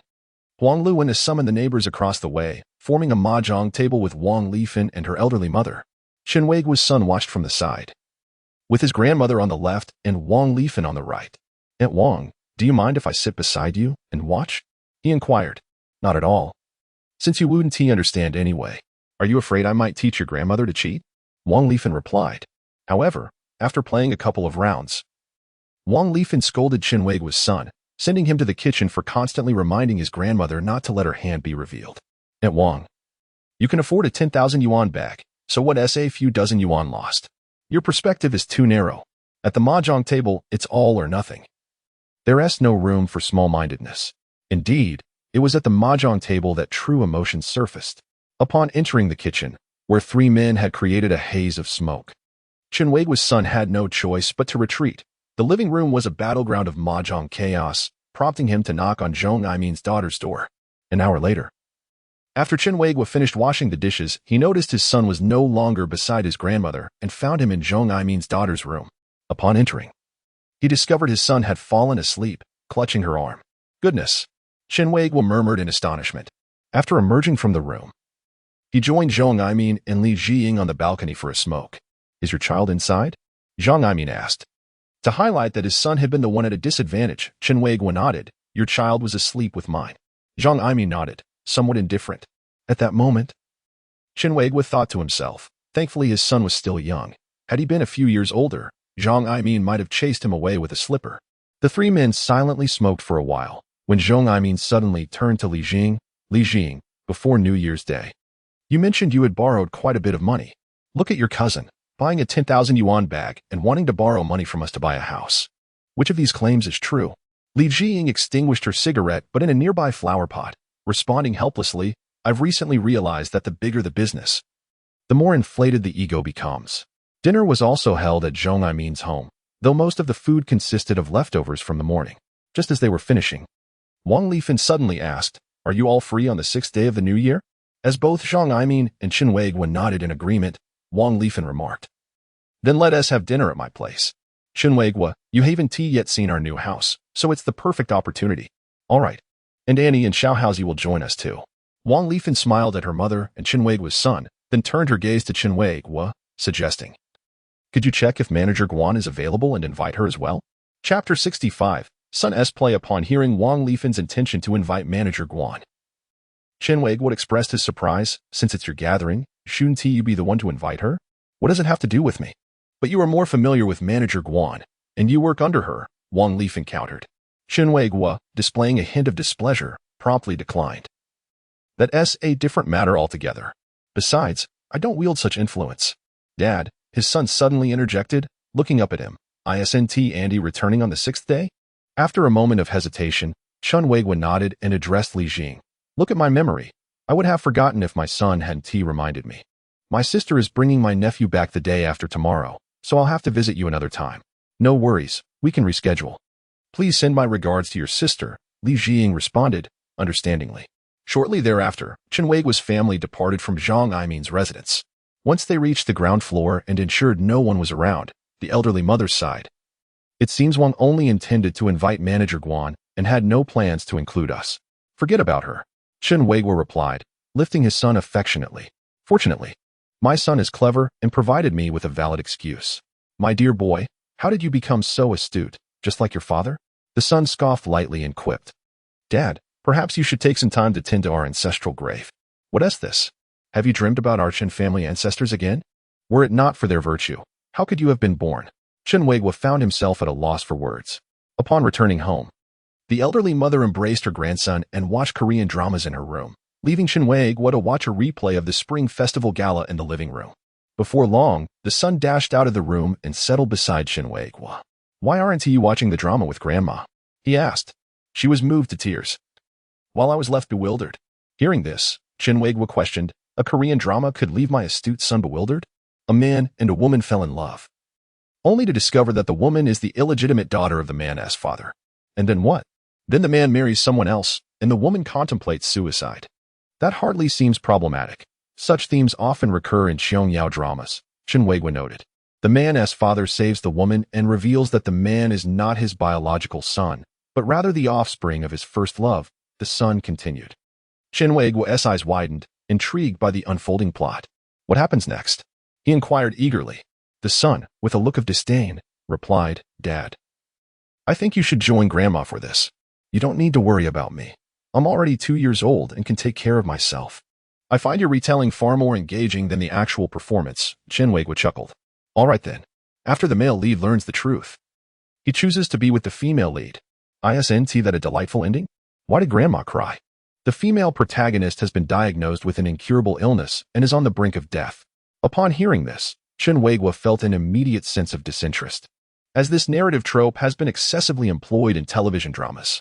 Only the woman who was previously engaged to the male lead possesses the means to save her, leaving the male lead with an agonizing choice, either marry her or witness the demise of the woman he cherishes. His son interjected, but Chen Weiguo, already weary of the conversation, urged him to refrain from further commentary. At that moment, a heart-wrenching wail from his elderly mother pierced the air. Exchanging glances, the father and son simultaneously sighed deeply. Father, I'll join you in watching the replay, the son suggested. All right, but this year's gala lacks excitement, Chen Weiguo replied. Cherish it, father. The future will only be more mundane, the son remarked. Chen Weiguo nodded, acknowledging the truth in his words, recognizing that each subsequent iteration is less engaging than the last. Suddenly, his son exclaimed with enthusiasm, What is happening? Jay Cho has taken the stage. As the clock approached 10, the elderly mother carried her son off to bed, granting Chen Weiguo the opportunity to finally approach his computer. Once logged in, he was surprised to find that General Guan was online.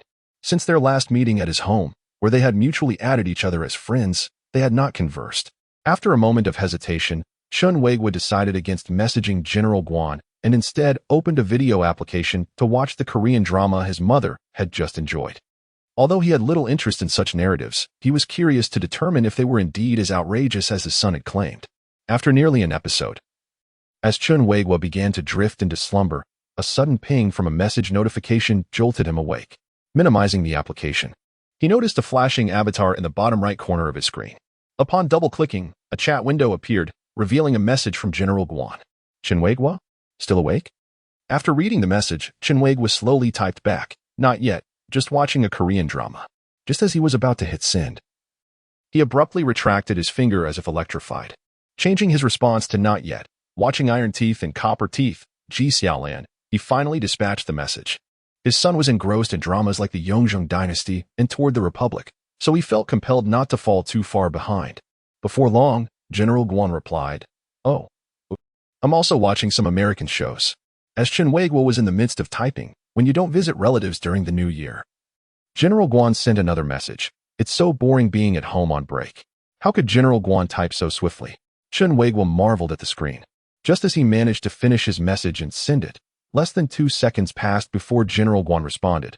I don't want to go, wherever I go. It's either marriage pressure or being set up with potential partners. That is true. He is certainly not young anymore. Chen Weiguo muttered to himself as he continued to type. However, he had barely completed half of his message when General Guan chimed in again. Chen Weiguo, your typing is too slow. Chen Weiguo felt embarrassed. He had been discovered. He had initially considered making an excuse. claiming he was engrossed in a show or occupied with other matters. Yet, realizing it would take considerable time to finish typing, he decided against it.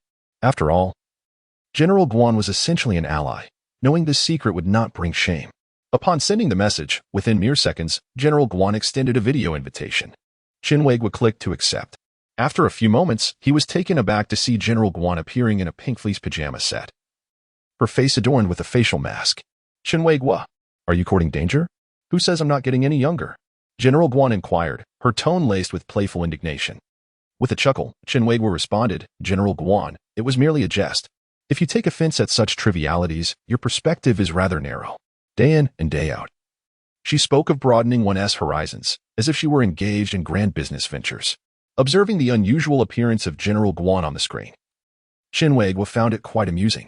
His son was right. The internet was indeed a wonderful place, allowing one to hide behind a keyboard and be oneself. By the way, Chen Weiguo, haven't you taken your little Xiaohaozi to pay New Year's visits? General Guan queried. Chen Weiguo suddenly let out a lengthy yawn before replying. Today we visited Zhong Imin's family. Tomorrow I'm heading to my aunt's house, and the day after, I was supposed to visit another friend. Seeing Chen Weiguo hesitate, General Guan pressed, supposed to do what? My friend is Wang Lifeng's partner.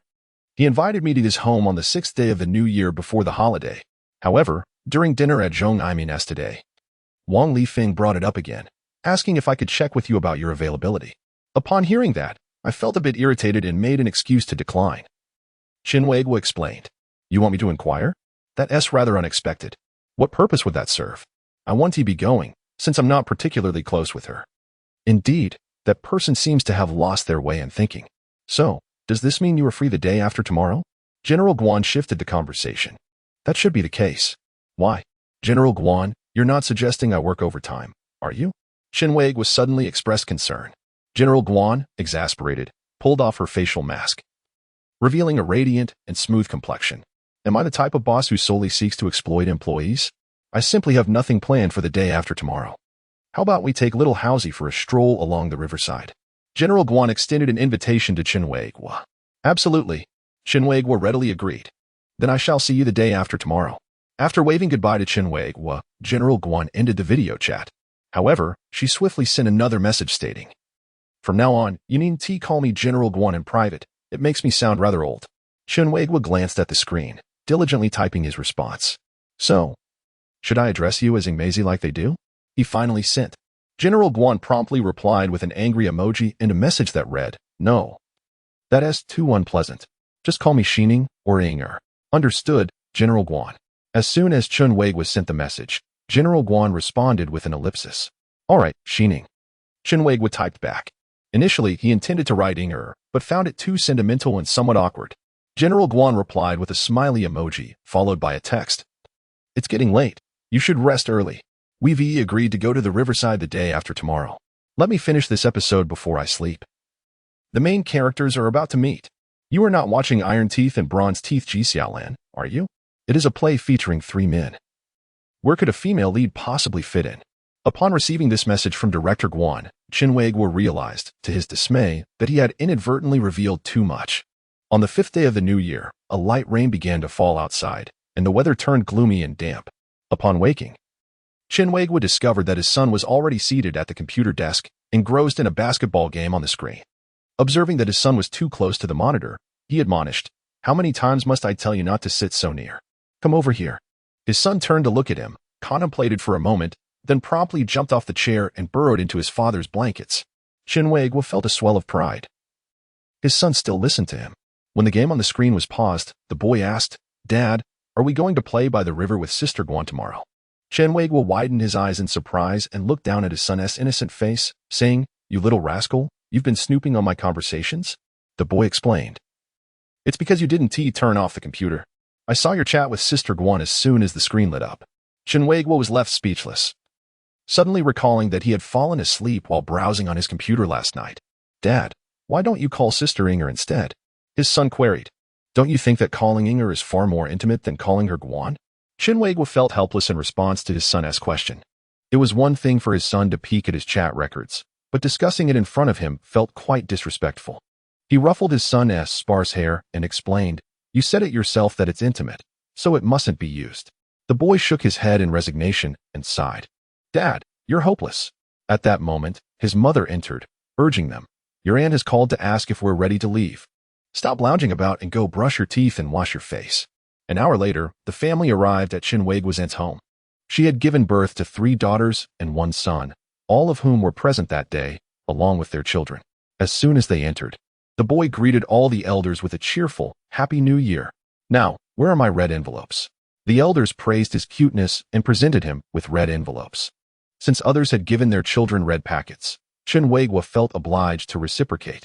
However, unlike his cousins, after receiving the envelopes, his son handed them over to his grandmother, who then distributed them among his aunt's grandchildren. Consequently, the only one truly parting with money was Chen Weiguo, which pained him greatly. After a brief exchange of pleasantries, it was time for the children to perform poetry recitations, arithmetic, and songs. Concerned that they might witness a repeat of the previous incident where Sister Guan's daughter had broken down in tears, Chen Weiguo specifically cautioned his son to refrain from boasting. However, after the other children had finished their performances, his aunt unexpectedly called out his son's name. Xiaohaozi, can you recite poetry or do some arithmetic? Is there a reward? The aunt asked. What will I get? The boy inquired. You'll receive candies and biscuits.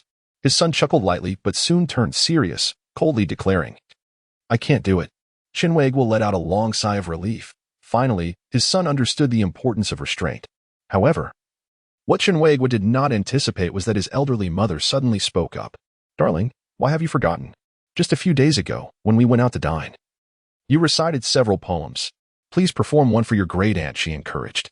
Noting that Chen Weiguo's son shook his head in refusal, the mother gently grasped his hand and urged him once more. Chen Weiguo observed that the relationship between his mother and aunt was rather strained, though they were sisters.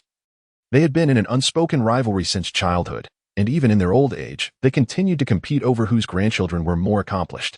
Reluctantly, Chen Weiguo's son eventually succumbed to his grandmother's persistent coaxing. 1, 2, 3, 4, up the mountain to hunt the tiger, but the tiger is not at home. The sound is merely him. The boy recited the poem swiftly. Upon finishing, everyone applauded in approval. Noticing his mother's slight dissatisfaction, Chen Weiguo deliberately clapped louder, elevating the atmosphere and denying her the chance to speak. The poem chosen by his son was perfectly simple. It showcased his cleverness and charm without being overly ostentatious, striking just the right balance. Reflecting on this, Chen Weiguo felt a sense of difficulty in his situation. While others reveled in showcasing their children, he was intent on concealing his son's talents. Chapter 67. Once a person reaches 30, they become easily moved. After dinner, Chen Weiguo's family departed from his aunt's house.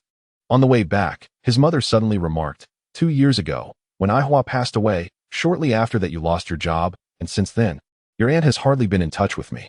Last year, when the baby turned 1, I called her to invite her for a meal, but she assumed I was asking to borrow money and hung up before I could speak. A few days ago, she unexpectedly invited us to her home for the new year. While chatting with her in the afternoon, I subtly inquired, only to discover that she had heard you have been driving a car lately and thought you had struck it rich. As his mother spoke, Chen Weiguo's expression grew increasingly somber. If it weren't for the fact that she is your biological sister and to allow Xiaohaozi the opportunity to connect with relatives, I would have preferred not to come today, his mother lamented, her tone tinged with sadness. Grandma, it is perhaps better not to maintain ties with such relatives, Xiaohaozi, sitting beside his grandmother, gently reassured her. She nodded and sighed. Once your great aunt and I are gone, you descendants will naturally cease to interact. Hearing his mother's words, Chen Weiguo, who was driving ahead, felt a wave of melancholy wash over him. His memories of his aunt were of a warm-hearted, generous woman who treated him as her own, and he recalled the close bond he shared with his cousins. It seemed that ever since his aunt's eldest and third daughters married well, the connection between their families had grown distant. It was not only his aunt. Nearly everyone around them was undergoing change. People's judgment of another's worth seemed solely based on their wealth. Chen Weiguo. His mother suddenly called out his name. Startled, he responded, What is it, Mom? No matter where life takes you in the future, never forget that you have an older sister and a younger sister, and above all, remember that you have endured through difficult times, his mother cautioned earnestly. After returning home in the evening, his elderly mother had already taken little Haozi to bed. Chen Weiguo switched on his computer and logged in. Upon discovering that Manager Guan was still online, he sent a message, Manager Guan, did you not go out today? Manager Guan? Xining, he corrected himself. We have guests at home. While Chen Weiguo was still typing, Manager Guan sent 2 more messages. Did you return from your aunt's house? How was it? Was it fun? Did everyone praise little Haozi for being clever? Chen Weiguo pondered for a moment, realizing that responding to these 2 questions would take him over half an hour due to his typing speed. Therefore, he opted to initiate a video chat invitation. Soon, Manager Guan accepted the call. Seeing that Guan was only wearing a long-sleeved t-shirt, Chen Weiguo asked, Manager Guan, aren't you cold? I turned on the air conditioning. Chen Weiguo immediately expressed his envy. Where is little Haozi? I want to see him. My mother took him to bed. How did little Haozi perform at your aunt's house today? Did he recite any ancient poetry? Chen Weiguo shook his head and then recounted the events of the day at his aunt's house. After listening, Manager Guan expressed some disappointment, saying, Little Haozi only recited such a simple poem. What more do you expect from him? The song of the lute or the song of everlasting regret? Guan pouted in displeasure and then asked, What time are we heading out tomorrow? Morning or afternoon? Manager Guan, do you have a lunch appointment tomorrow? Noticing the narrowing of Guan's eyes filled with irritation, Chen Weiguo quickly rephrased, Xining, will there be lunch tomorrow? What? Are you treating? If there is nothing else, you can come over for a meal and try my mother's cooking. After lunch, we can take my child out. After hesitating for several seconds, Manager Guan finally agreed. After chatting a bit more, Guan indicated that he would hang up the video call. Get some rest early. All right. After the video chat ended, Chen Weiguo opened the video software again and continued watching that Korean drama. Although his son was quite dismissive, he found the show rather enjoyable, primarily due to its emotional depth. He realized that once a person surpasses the age of 30, they become easily moved. On the 6th day of the Lunar New Year, after 3 consecutive days of drizzling rain, the weather finally cleared up, making it a splendid day to go out. Early in the morning, his elderly mother entered the room to wake Chen Weiguo. When she saw that he was unresponsive, she boldly pulled back his blanket. In his school days, she often used this method to rouse him. Chen Weiguo shivered from the cold, opened his eyes, and complained to his mother, Mom, what are you doing? His mother covered him back up with the blanket, saying, Didn't you schedule to meet with Xiao Guan today to take your child to the riverside to play? Mom, how did you know? Did your child tell you? When I came in with your child yesterday morning, I saw your chat history on the computer. Chen Weiguo was taken aback. It turned out his mother had also peeked at his chat records. However, upon reflection, it seemed reasonable. His son could not read, so he surely could not understand the conversation between Chen Weiguo and Manager Guan. It must have been his mother who informed him after reading it. Pausing for a moment, he addressed his elderly mother. By the way, Mom, Mr. Guan will be coming to our house for dinner later. Why didn't you mention it earlier? We hardly have any ingredients left at home. His mother complained. You keep an eye on the baby. I will rush to the supermarket to buy some groceries.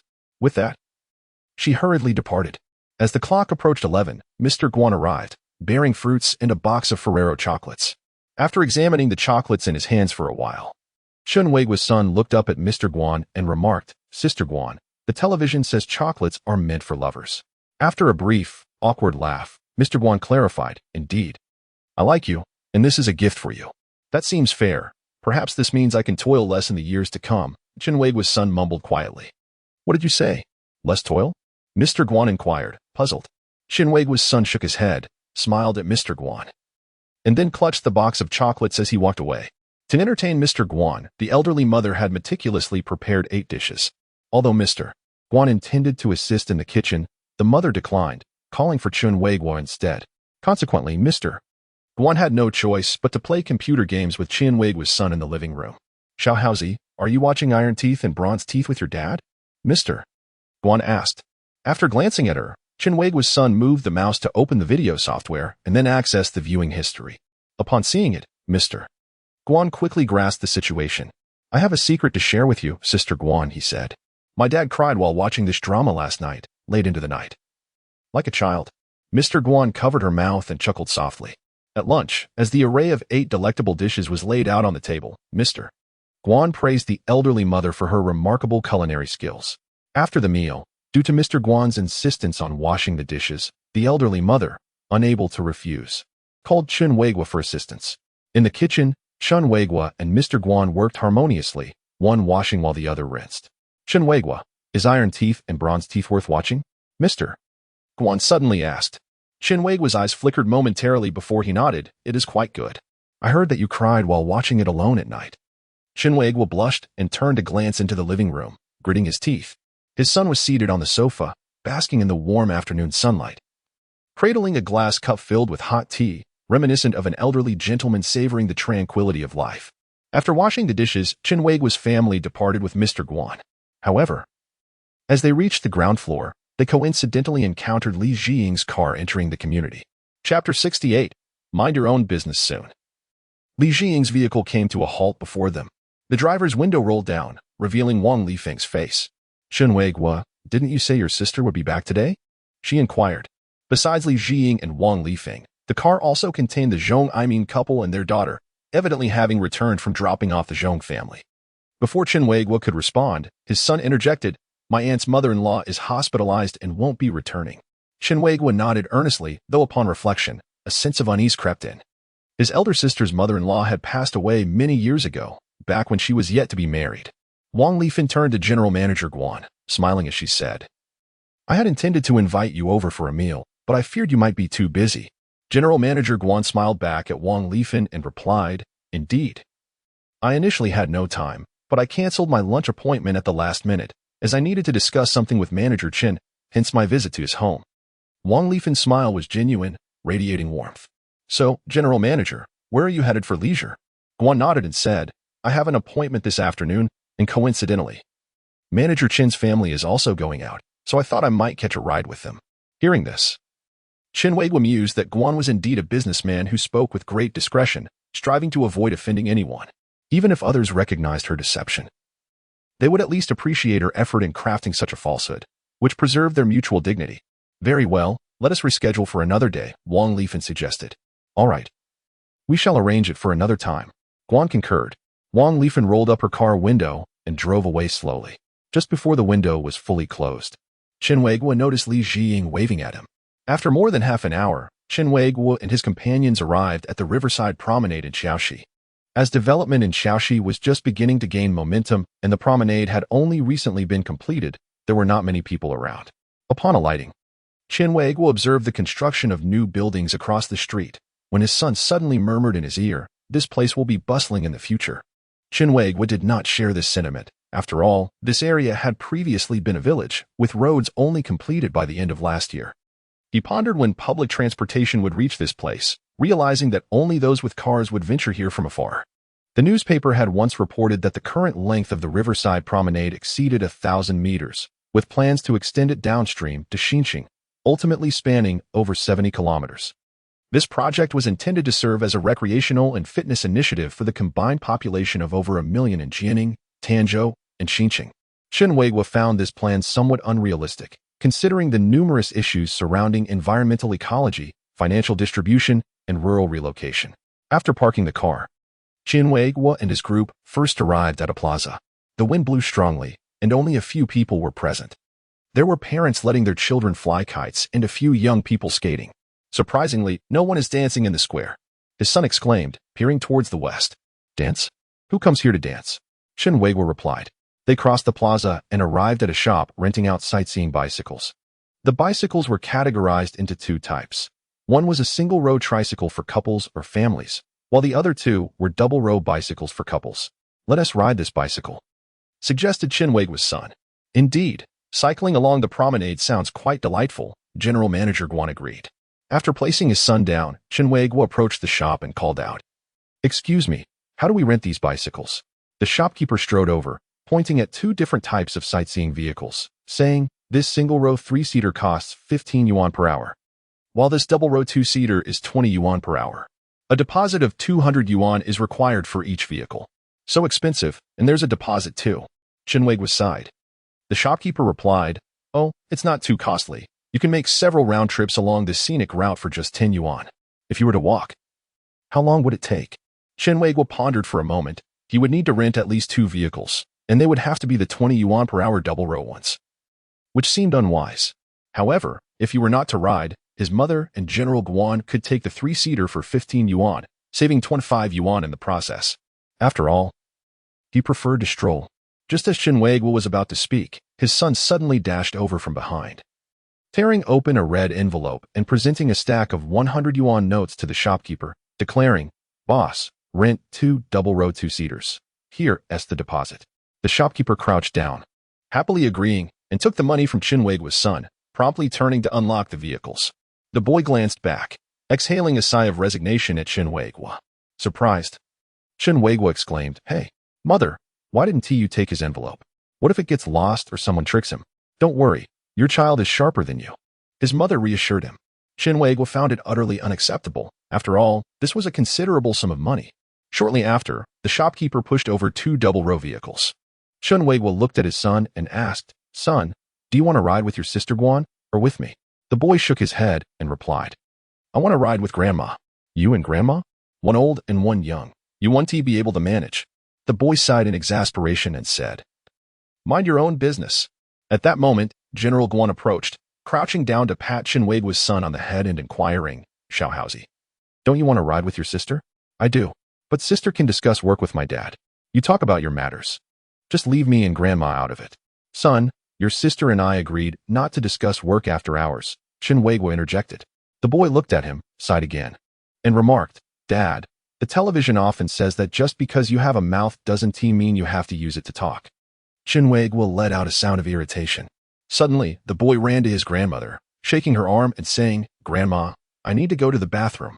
She nodded and turned to Chen Weiguo, saying, "You and Xiao Guan go ahead. I'll take the baby to the bathroom and catch up later." With that, she led the boy away. Watching their retreating figures, Chen Weiguo redirected his attention to General Guan, saying, "General Guan, shall we proceed?" "General Guan? I meant Xiaoning." Chen Weiguo quickly corrected himself. Not far off, as his mother made her way to the restroom. She turned back and smiled wryly upon seeing Chen Weiguo and General Guan already riding away on a bicycle. "Baby, tell Grandma. Do you want your father to find you a mother?" she asked. "Do not follow him. However, it would be wise to find someone, lest he grow old in solitude, and I be burdened with his care each day." "My dear child, what words are these? Truly, you are small but spirited." Though the mother scolded with a tone of admonition, a gentle smile graced her visage. Chapter 69. A rare moment of clarity. After watching Chen Weiguo and General Guan pedal away on their bicycles, the mother gradually urged her son to follow. Soon, Chen Weiguo, glancing at his watch, returned the bicycle precisely at the 59-minute mark. As evening descended, a group of Westerners dined at a quaint eatery run by local fishermen along the riverbank. To Chen Weiguo's astonishment, despite the establishment's dilapidated state and mediocre fare, the prices were exorbitantly high. Had it not been for General Guan discreetly settling the bill, he would have certainly confronted the proprietor for an explanation. Upon leaving the restaurant, Chen Weiguo's son suddenly remarked to General Guan, "Sister Guan, remember to open a restaurant here in the future." General Guan nodded and inquired, "Little Haozi, do you like this place? Is that why you want your sister to establish a restaurant here?" With a playful grin, Chen Weiguo's son elucidated, "That way. When we come here to play, we want to have to pay for meals." "Ah, so that was your clever plan, Little Haozi. But truth be told, I visited this place a few times recently. Once the Riverside Bar Street is completed, I intend to lease a venue and open a branch," General Guan replied. Listening to this, Chen Weiguo muttered under his breath, "Son, you should aspire to greater things than merely seeking free meals." His son turned to him and retorted, "Father, if your aspirations were indeed grand, why didn't you pay the bill just now?" Chen Weiguo was left speechless. Nevertheless, he could honestly say he had initially intended to treat, unaware that General Guan would surreptitiously handle the expenses. Ultimately, General Guan was still youthful and somewhat naive in the ways of social etiquette.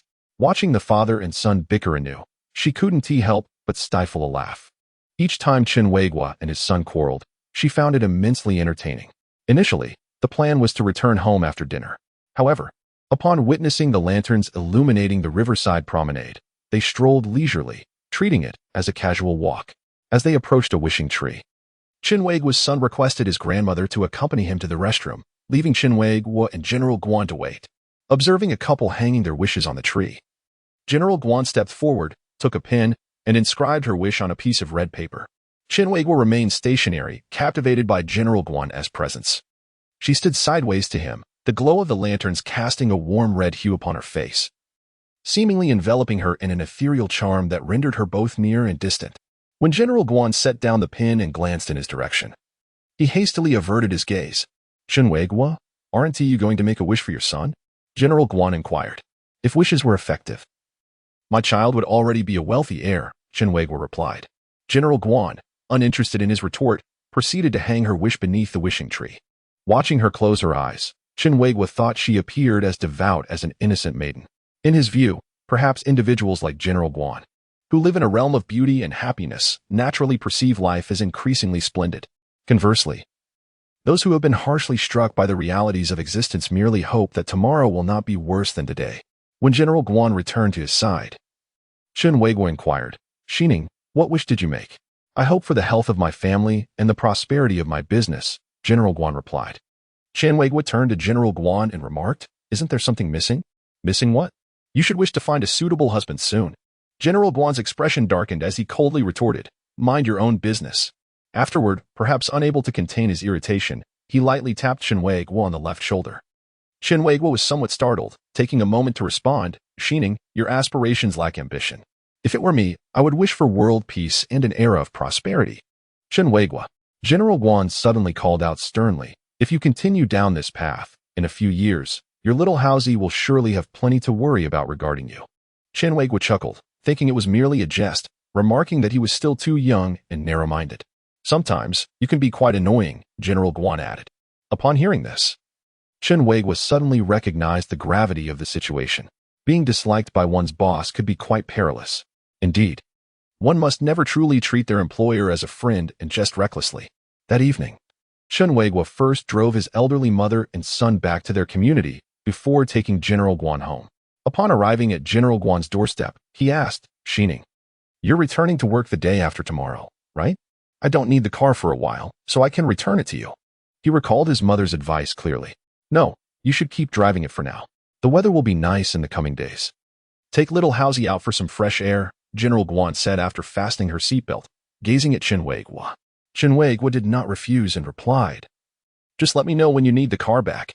"Ah, time flies so quickly. There is only one more day of holiday left," General Guan suddenly remarked. Chen Weiguo smiled silently, thinking that as the boss, she could take a few days off at her leisure. "Xining, both our stores will reopen the day after tomorrow. If it gets too busy, I can help out at the shop." "Help out?" A sly smile crept across General Guan's face. "But helping out wouldn't count as paid work, you know." Chen Weiguo glanced around and then slapped his thigh, exclaiming, "But we agreed that we wouldn't discuss work during the holidays." General Guan stifled a laugh, then playfully pinched Chen Weiguo's right arm. "Ouch," he exclaimed, attempting to cover her hand with his left, wishing to dislodge it. After a brief standoff, at the moment their eyes met, General Guan furrowed her brow and quickly released her grip. Chen Weiguo also withdrew his hand, awkwardly lowering his gaze. After a moment of silence, he said, "My elder sister will be returning to stay for a couple of days." "All right, good. Spend quality time with your family." "I'll get out now," General Guan replied. "Okay. Goodbye." As General Guan exited the vehicle and entered the villa, Chen Weiguo finally felt at ease to drive away. After traveling a short distance, he realized that although General Guan was no longer in the car, the lingering scent of her perfume filled the space, making him feel dizzy. He rolled down the window, and a fierce gust of cold wind rushed in like a deluge, instantly revitalizing him. He understood the wisdom of preferring a moment of clarity over a lifetime of confusion. With determination, he pressed the accelerator and sped northward, knowing that his elderly mother and son were waiting for his return at their old home. Upon arriving home, Chen Weiguo discovered his mother and son in his room, munching on sunflower seeds while engrossed in a Korean drama. He pulled up a chair and settled beside them. "Have you returned the car yet?" his mother inquired. "Not yet. I will do it another day," he replied. "Make sure to pick up your sister tomorrow." "I know." Chapter 70. The simplicity of a child's homework. The night deepened. His mother and son soon retired for the evening. After staring blankly at the screen for a while, Chen Weiguo moved the mouse cursor away, ultimately deciding not to open the software.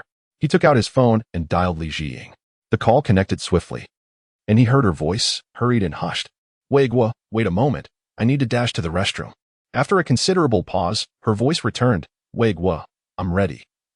You can speak now. Do you have any idea how much of my phone credit you are wasting?" Chen Weiguo complained. "I called you to explain today's events," he continued. "Weiguo, we are close enough that there's no need for explanations. I understand that General Guan would never visit my home. Li Fin should not have asked you to invite her. I'm glad you understand." Then, a sigh escaped Li Jiying's lips over the phone. "Weiguo, you're not upset, are you?" "How could I be upset? What kind of person do you think I am?" "I'm relieved to hear that. I was worried you might be angry." "All right then, let's leave it at that for now. We should all get together sometime. Absolutely, but you're treating, Chen Weiguo emphasized. On the 7th day, the weather was splendid once again. Early in the morning, Chen Weiguo drove with his son to the Jiangning City bus station. After waiting for a while in the car, he spotted his sister and nephew emerging from the station and immediately exited the vehicle with his son. As soon as he stepped out, he waved his hand and called out, Chen Weilon, Chen Weilon. His sister turned toward him at the sound, first smiling. Then her eyes gleamed with recognition upon noticing the car emblem beside him. Did you buy this car, Weiguo? She asked. Chen Weiguo shook his head and smiled, explaining, Sister, you overestimate me. I could never afford such a car. This belongs to our company. The boss lent it to me for convenience during the new year. The boss is a young and beautiful lady. His son chimed in. Ah? His sister paused momentarily before looking down at Chen Weiguo's son. After smiling joyfully, the elder sister crouched down to lift Chen Weiguo's son, exclaiming, Little Haozi, come here for a hug. Your aunt has missed you dearly. Once in her embrace, the boy, with clenched fists, said, Aunt, may you prosper and have a happy spring festival. Chen Weiguo was somewhat surprised that his son did not ask for a red envelope. Uncle. At that moment, his 12-year-old nephew called out to Chen Weiguo. Ah, Xiaoming, it's been a year and you've grown quite a bit. Chen Weiguo remarked with a smile, ruffling his nephew's hair. As they got into the car on their way home, Chen Weiguo inquired, Sister, why hasn't my brother-in-law returned? He has to work, she explained. He mentioned that he could earn double pay during the new year, so he didn't take any time off. Like Chen Weiguo, her husband had also been laid off. He had lost his job earlier in 1998, at the age of 32. Chen Weiguo understood all too well how painful and difficult it was to be unemployed at such an age. After losing his job, his brother-in-law struggled to find stable employment and now worked as a security guard in a small community.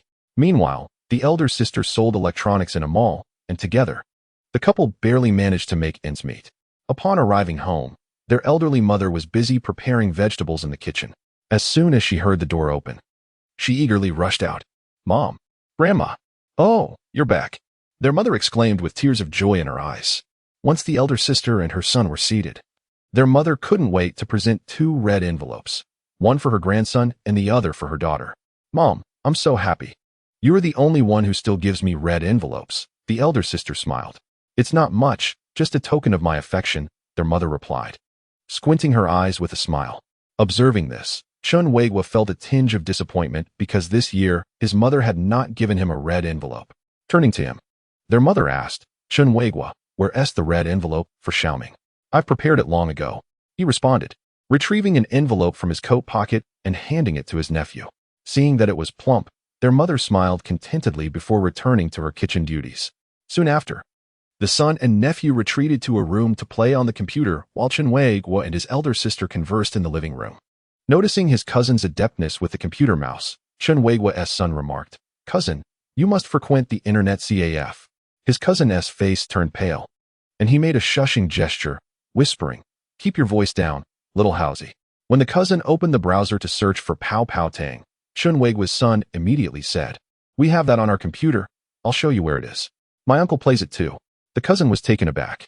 Now, it was Chen Weiguo's son who made a shushing gesture, saying, Lower your voice, cousin. The cousin nodded in understanding. However, moments later, he suddenly wore a puzzled expression and murmured, Could it be, little Haozi, that you have been secretly playing this game? After lunch, noticing the pleasant weather, Chen Weiguo decided to take his family out for a stroll. As they descended the stairs, they coincidentally encountered Huang Lu, the wife of Zhong, along with their daughter. Sister Zhong. Chen Weiguo's son called out eagerly to Zhong, daughter. Huang Lu glanced curiously at his daughter and Chen Weiguo's son, and couldn't help but smile. Xiaohaozi, why didn't you greet your aunt? Huang Lu inquired.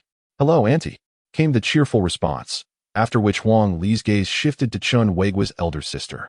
Oh, is that not the elder sister? Huang Lu exclaimed in surprise. Hello, Huang Lu. It's been a long time, she replied with a smile. Huang Lu, puzzled, asked, Elder sister, isn't your mother-in-law unwell and hospitalized? Ah, the elder sister replied, looking bewildered. My mother-in-law? Auntie, my great-aunt's mother-in-law has recovered, Chen Weiguo's son chimed in. Chen Weiguo immediately nodded and urged, Let us leave quickly, Huang Lu. We can talk another day. With that, he hurriedly led his family away. Watching their retreating figures, Huang Lu was left in confusion, wondering, have they recovered so swiftly? As night fell, after dinner. Huanglu noticed the elder sister instructing her nephew to take out his homework. Chen Weiguo expressed his surprise. Elder sister, it's quite a rare occasion for you to return home. Why are you being so strict with Xiaoming's studies? He is about to transition to junior high. And at his current performance, he would barely qualify for a decent school. We must be diligent, the elder sister explained. Son, come out and don't disturb your cousin while he studies, Chen Weiguo called out to his son in the room. Don't worry, Dad. I won't bother my cousin, the boy replied before shutting the door. Cousin, hurry and finish your homework so we can watch Naruto, Xiaohaozi urged. I want to as well, but this homework is too challenging, came the reply. How difficult can elementary school homework be? Chen Weiguo's son scoffed. Chapter 71. The wind at the station was rather strong. Not difficult? Then you do it, the cousin retorted. Chen Weiguo's son approached, hesitating to speak. Seeing his silence, the cousin remarked, you can't even comprehend the numbers, can you? Cousin, could you read the question aloud for me? Don't disturb your brother's studies, be good. Chen Weiguo's son insisted, left with no choice but to lie on the bed. After a while, he heard his cousin reading. The two locations are 100 kilometers apart. At 6 a.m., A and B depart simultaneously from both locations. A travels at 10 kilometers per hour, while B travels at 15 kilometers per hour. Upon reaching their destinations, they return along the same route. When do they meet for the second time? After hearing the problem, Chen Weiguo's son scoffed. However, when he heard his cousin state that their first meeting was at 100 divided by 10 plus 15, he furrowed his brow and sighed softly. At 10 o'clock in the morning, A and B meet for the first time. Then A continues on, and after calculating 100 minus 15 multiplied by 4 divided by 10, he pondered. At this point, B should be. No, wait, first calculate for B. Listening to his cousin's analysis, Chen Weiguo's son could no longer contain himself and exclaimed, Cousin, stop calculating. They will meet for the second time at 6 o'clock in the afternoon, 12 hours later. The cousin turned to him and said, Xiaohaozi, don't mess around. Chen Weiguo's son's expression darkened, and he sighed again. After 10 minutes had passed, the cousin suddenly exclaimed excitedly, I've got it. It's in the afternoon, indeed. As he spoke, my cousin's eyes suddenly sparkled with disbelief. Xiaohaozi, how did you figure that out? He inquired. I saw this problem on television, explained Chen Weiguo's son. Is there a program that teaches how to solve problems? After a moment's reflection, my cousin asked, do you remember how they solved the problem on TV? Of course, I did not recall. Only that it seemed unnecessary to calculate when they first met. Rather, one should analyze the broader context, determining the total distance during their second encounter, and then divide that distance by the total speed. My cousin exclaimed with delight. The total distance during their second meeting is 100 multiplied by 3, and then you divide that by their total speed of 25, and thus you can calculate the time. Is that so? Cousin, what is total speed? Xiaohaozi asked innocently. It is simply the sum of both individual speeds. You will learn that in elementary school. He understood. Just then, my cousin stood up, took his homework, and leaned over in front of Chen Weiguo's son. Xiaohaozi, has the television ever taught the problem of chickens and rabbits in the same cage? Chen Weiguo's son initially furrowed his brow. Then a pure smile broke across his face as he replied, Rabbits are the cutest. Why would we put chickens and rabbits in the same cage? Is it because they enjoy causing mischief together? My little phoenix would never agree, since rabbits and chickens have different numbers of legs. My cousin explained earnestly. Oh, how fascinating. A rabbit has 2 more legs than a chicken. If we were to cut them off, wouldn't it just become a chicken? Chen Weiguo's son stared in astonishment. After a moment, he recovered and gazed at the problem, saying, the television said, if we imagine that the cage is filled entirely with chickens, how many legs would 20 chickens have? 40 legs, my cousin replied. Then how many would be missing? A total of 60 legs. So that would mean 20 legs are missing. So what are those missing 20 legs? Are they chicken wings? Chen Weiguo's son was once again taken aback, muttering to himself. I should find a better place to work in the future. What kind of place? A chicken farm. Meanwhile, Chen Weiguo, his mother, and his older sister were still conversing in the living room. Suddenly, upon hearing music emanating from the room, Chen Weiguo frowned and raised his hand to interrupt his sister. After listening intently for a moment, he stealthily made his way to his own room, pressing his ear against the door for a few seconds. He confirmed that the 2 children were playing on the computer and immediately signaled to his sister. She abruptly stood up, visibly irritated, and approached. Chen Weiguo gently placed a hand on his sister's shoulder and whispered, Sister, please don't be anxious. Speak to the children calmly. Taking a deep breath, She pushed the door open after Chen Weiguo stepped aside. Upon entering, she saw her son sitting on the computer chair with Xiaohaozi, engrossed in an animated show. Angrily, she asked Xiao Ming, "Have you finished your homework, only to watch cartoons with your cousin?" "I have completed it." "Completed it? How long has it been? You finished already?" "I just did it quickly." The more she spoke, the angrier she became. "No, I really have finished." My sister walked in and snatched the homework notebook from the computer desk. After casually browsing through the assignments, she inquired of the class, "May I ask why we first multiply 100 by 3 and then divide by 25? The answer was that during their second encounter, they had collectively traversed the full distance 3 times, and dividing by their total speed yields the time until their next meeting. The older sister hesitated, then scrutinized the problem closely. At that moment, Chen Weiguo, standing outside the door, approached and remarked while examining the homework, "What he said makes perfect sense." The older sister shot him a disbelieving glance and then further questioned, "And what about this problem? Why is it that we had 20 to 1 before multiplying by 2? The road measures 100 meters, with a tree planted every 5 meters, hence 100 divided by 5, and the addition of 1 accounts for the tree at both ends. Therefore, we multiply by 2. The older sister looked back at Chen Weiguo, who nodded in agreement, yet her incredulity persisted. She then asked, "What about the problem of the chickens and rabbits in the same cage?" The explanation was that if you consider the chickens as rabbits, the excess legs represent the deficit of chicken legs. After hearing her son's explanation, the older sister's expression softened, revealing a kind smile as she said, "You two brothers certainly enjoy your cartoons, but don't sit too close." With that, she and Chen Weiguo exited the room. Once the door was closed, the cousin joyfully exclaimed, "Xiaohaozi, aha. Brother, the television also mentioned that the answer to a problem is not the goal. The thought process is key. Just like in business, where short-term gains are insignificant compared to the broader vision." All right, Xiaohaozi, quick, look. Naruto is about to harness the power of the 9 tails within. The cousin's attention was entirely captivated by the animation. Later that night, as the room was given to the older sister and nephew, Chen Weiguo found himself relegated to the sofa. Just as he was about to drift into slumber, the older sister unexpectedly emerged from the room, holding the red envelope he had given to her son. "Chen Weiguo, you actually gave my child a red envelope of 2,000. That's far too generous. I cannot accept it." Chen Weiguo rose and pushed the envelope back towards her, saying, "Sister, I received a substantial year-end bonus last year. Xiao Ming is about to take his entrance exam for junior high and is at a growth stage. He needs to eat well. As his uncle, living so far away, I can only express my care through generous red envelopes. Besides, the small shop our father left behind has been sold. I have the means. However, mother has already given me a sum of money." "Has Tishi mentioned it to you?" the older sister inquired. Chen Weiguo was momentarily taken aback, then chuckled, "Of course she did. Besides, that was left to her by Dad. It's her decision how to use it." After exchanging a few more words, the older sister ultimately accepted the envelope. The following day, just before departing, the older sister presented Chen Weiguo's son with another red envelope. While waiting at the station in the waiting area, the son exclaimed, "Mom, how come I have a red envelope in my pocket?" Upon seeing the envelope he produced, the older sister immediately recognized it as the one she had just given to Chen Weiguo's son. After a brief moment of surprise, she opened her bag to find a stack of cash wrapped in newspaper. It dawned on her why Chen Weiguo had eagerly offered to carry her bag. He had secretly slipped money into it. Judging by the thickness, it must amount to around 20,000. "Oh, Chen Weiguo."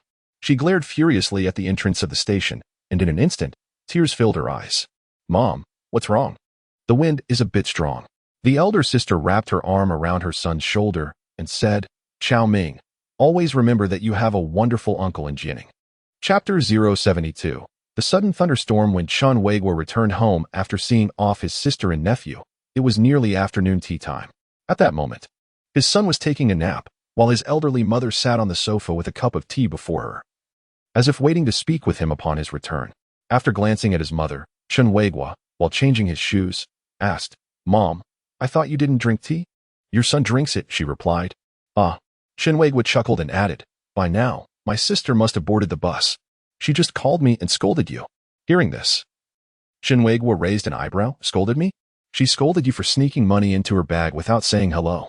Chen Weiguo let out a sigh of relief, then sat down in front of his mother. "How much did you give her?" she inquired. Chen Weiguo raised 2 fingers, and his mother looked somewhat astonished. You are still young, and there are many places where you will need money. If you can save a little more now, do so. I still have some funds here. If your sister needs any in the future, I can assist her. If it becomes absolutely necessary, I will discuss it with you. Chen Weiguo nodded slightly and continued. I remember when my son was a month old. I was still struggling then. My sister came to see me and secretly tucked 6,800 yuan into my wardrobe before she left. That was likely the most she could offer at the time. He choked up for a moment, then added, the amount she could give me. Otherwise, it wouldn't have been just shy of 7,000. I never touched that money, even when I had nothing to my name. Today, I have finally returned it to her, principal and interest. His mother sighed quietly, then shifted the conversation, saying, there is something you should know. I divided that relocation compensation into 3 equal parts. Each of you siblings received 1 share. I have saved yours for you, while the other 2 have already been given to them. Chen Weiguo nodded in acknowledgement. You are not angry with me, are you? He immediately shook his head. Of course not. What kind of person would I be? His mother's serious expression finally softened into a gentle smile. Observing the wrinkles revealed by her smile, Chen Weiguo silently lamented the relentless passage of time. If your perspective were truly broad, why would you use your son's red envelope for your own favors? His mother inquired. Ah, Chen Weiguo exclaimed.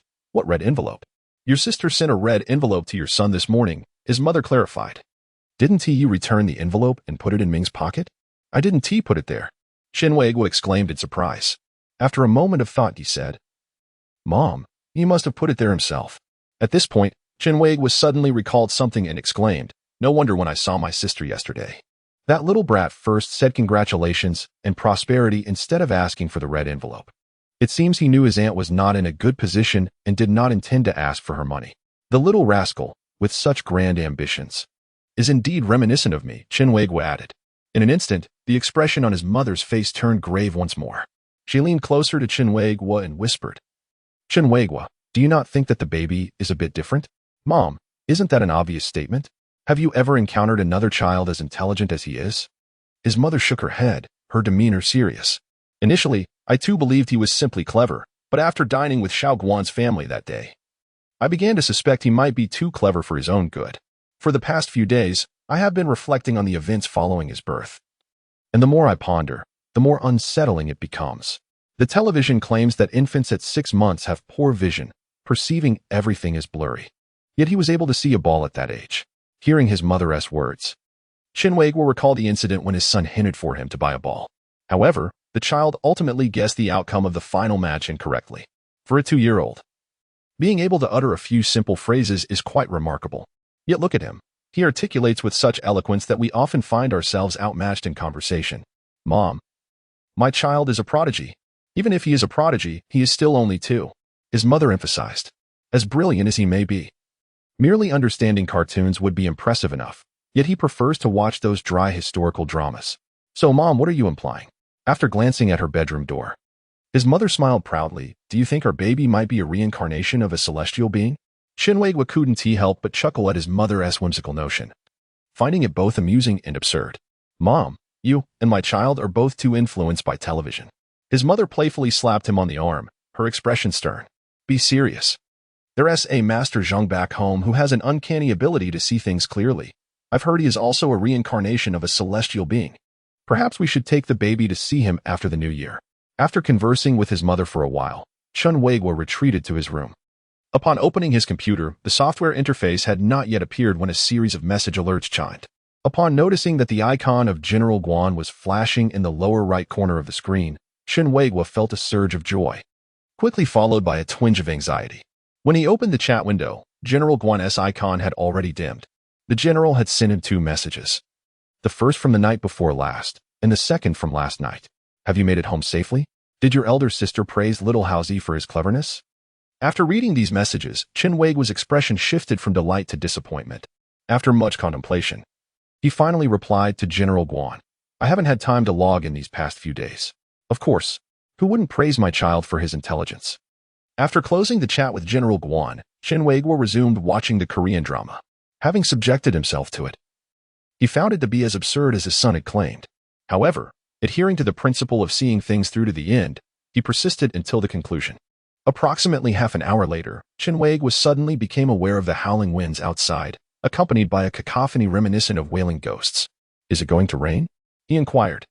No sooner had he spoken than a tremendous clap of thunder erupted, startling him considerably. Moments later, a rumble of thunder echoed once more, swiftly followed by a series of thunderclaps that merged into a resounding roar lasting several minutes. Finally, the torrential rain arrived. Such thunderstorms are a rarity in Jianing City during this season. After the rain had fallen for a while, as Chen Weiguo was about to lie down on his bed, his mother suddenly flung open his door. Chen Weiguo, come quickly. Your child seems to be in distress. Without hesitation, Chen Weiguo sprang to his feet and rushed to the adjacent room. There, he found his son trembling under the covers, emitting pained cries of wah-woo-woo. He approached, calling out to his baby several times before lifting him into his arms. However, as soon as the child was cradled, he vomited. What should we do? His mother exclaimed, her voice laced with panic. To the hospital. To the hospital. Chen Weiguo replied, carrying his son as they hurried from their home. Half an hour later, Chen Weiguo and his mother arrived at the municipal hospital with their son. By the time they reached the hospital, although the boy, Xiaohaozi, had ceased his cries of agony, his body continued to tremble uncontrollably. The pediatric emergency doctor, upon seeing them, placed a hand on Xiaohaozi's forehead and inquired, "Did the child consume anything unclean today?" The grandmother immediately shook her head, anxiously responding, "No, he only had some fish and meat, along with some vegetables. We ate the same, and none of us had any issues." The doctor furrowed his brow and listened to Xiaohaozi's heartbeat with a stethoscope. His heart is racing. As the doctor's expression grew increasingly serious, both the grandmother and Chen Weiguo felt a wave of worry wash over them. After a considerable pause, the doctor set down the stethoscope and retrieved a flashlight from her pocket. "Sweetheart, listen to the lady and open your mouth for me." Xiaohaozi obediently complied. Once the doctor switched off the flashlight, Xiaohaozi shivered and said, "The doctor is a sister, not an aunt." The doctor, momentarily taken aback, squinted her eyes and smiled. "You speak so well, little one." Chen Weiguo, standing nearby, was both amused and exasperated, thinking to himself that this was hardly the time for playful banter. He and his mother were on the verge of panic. The doctor then took out a pen, scribbling in the medical record with a series of incomprehensible symbols, while stating, "First, we'll need to draw some blood for testing, and then show me the results." "Doctor, is there anything seriously wrong?" Chen Weiguo asked.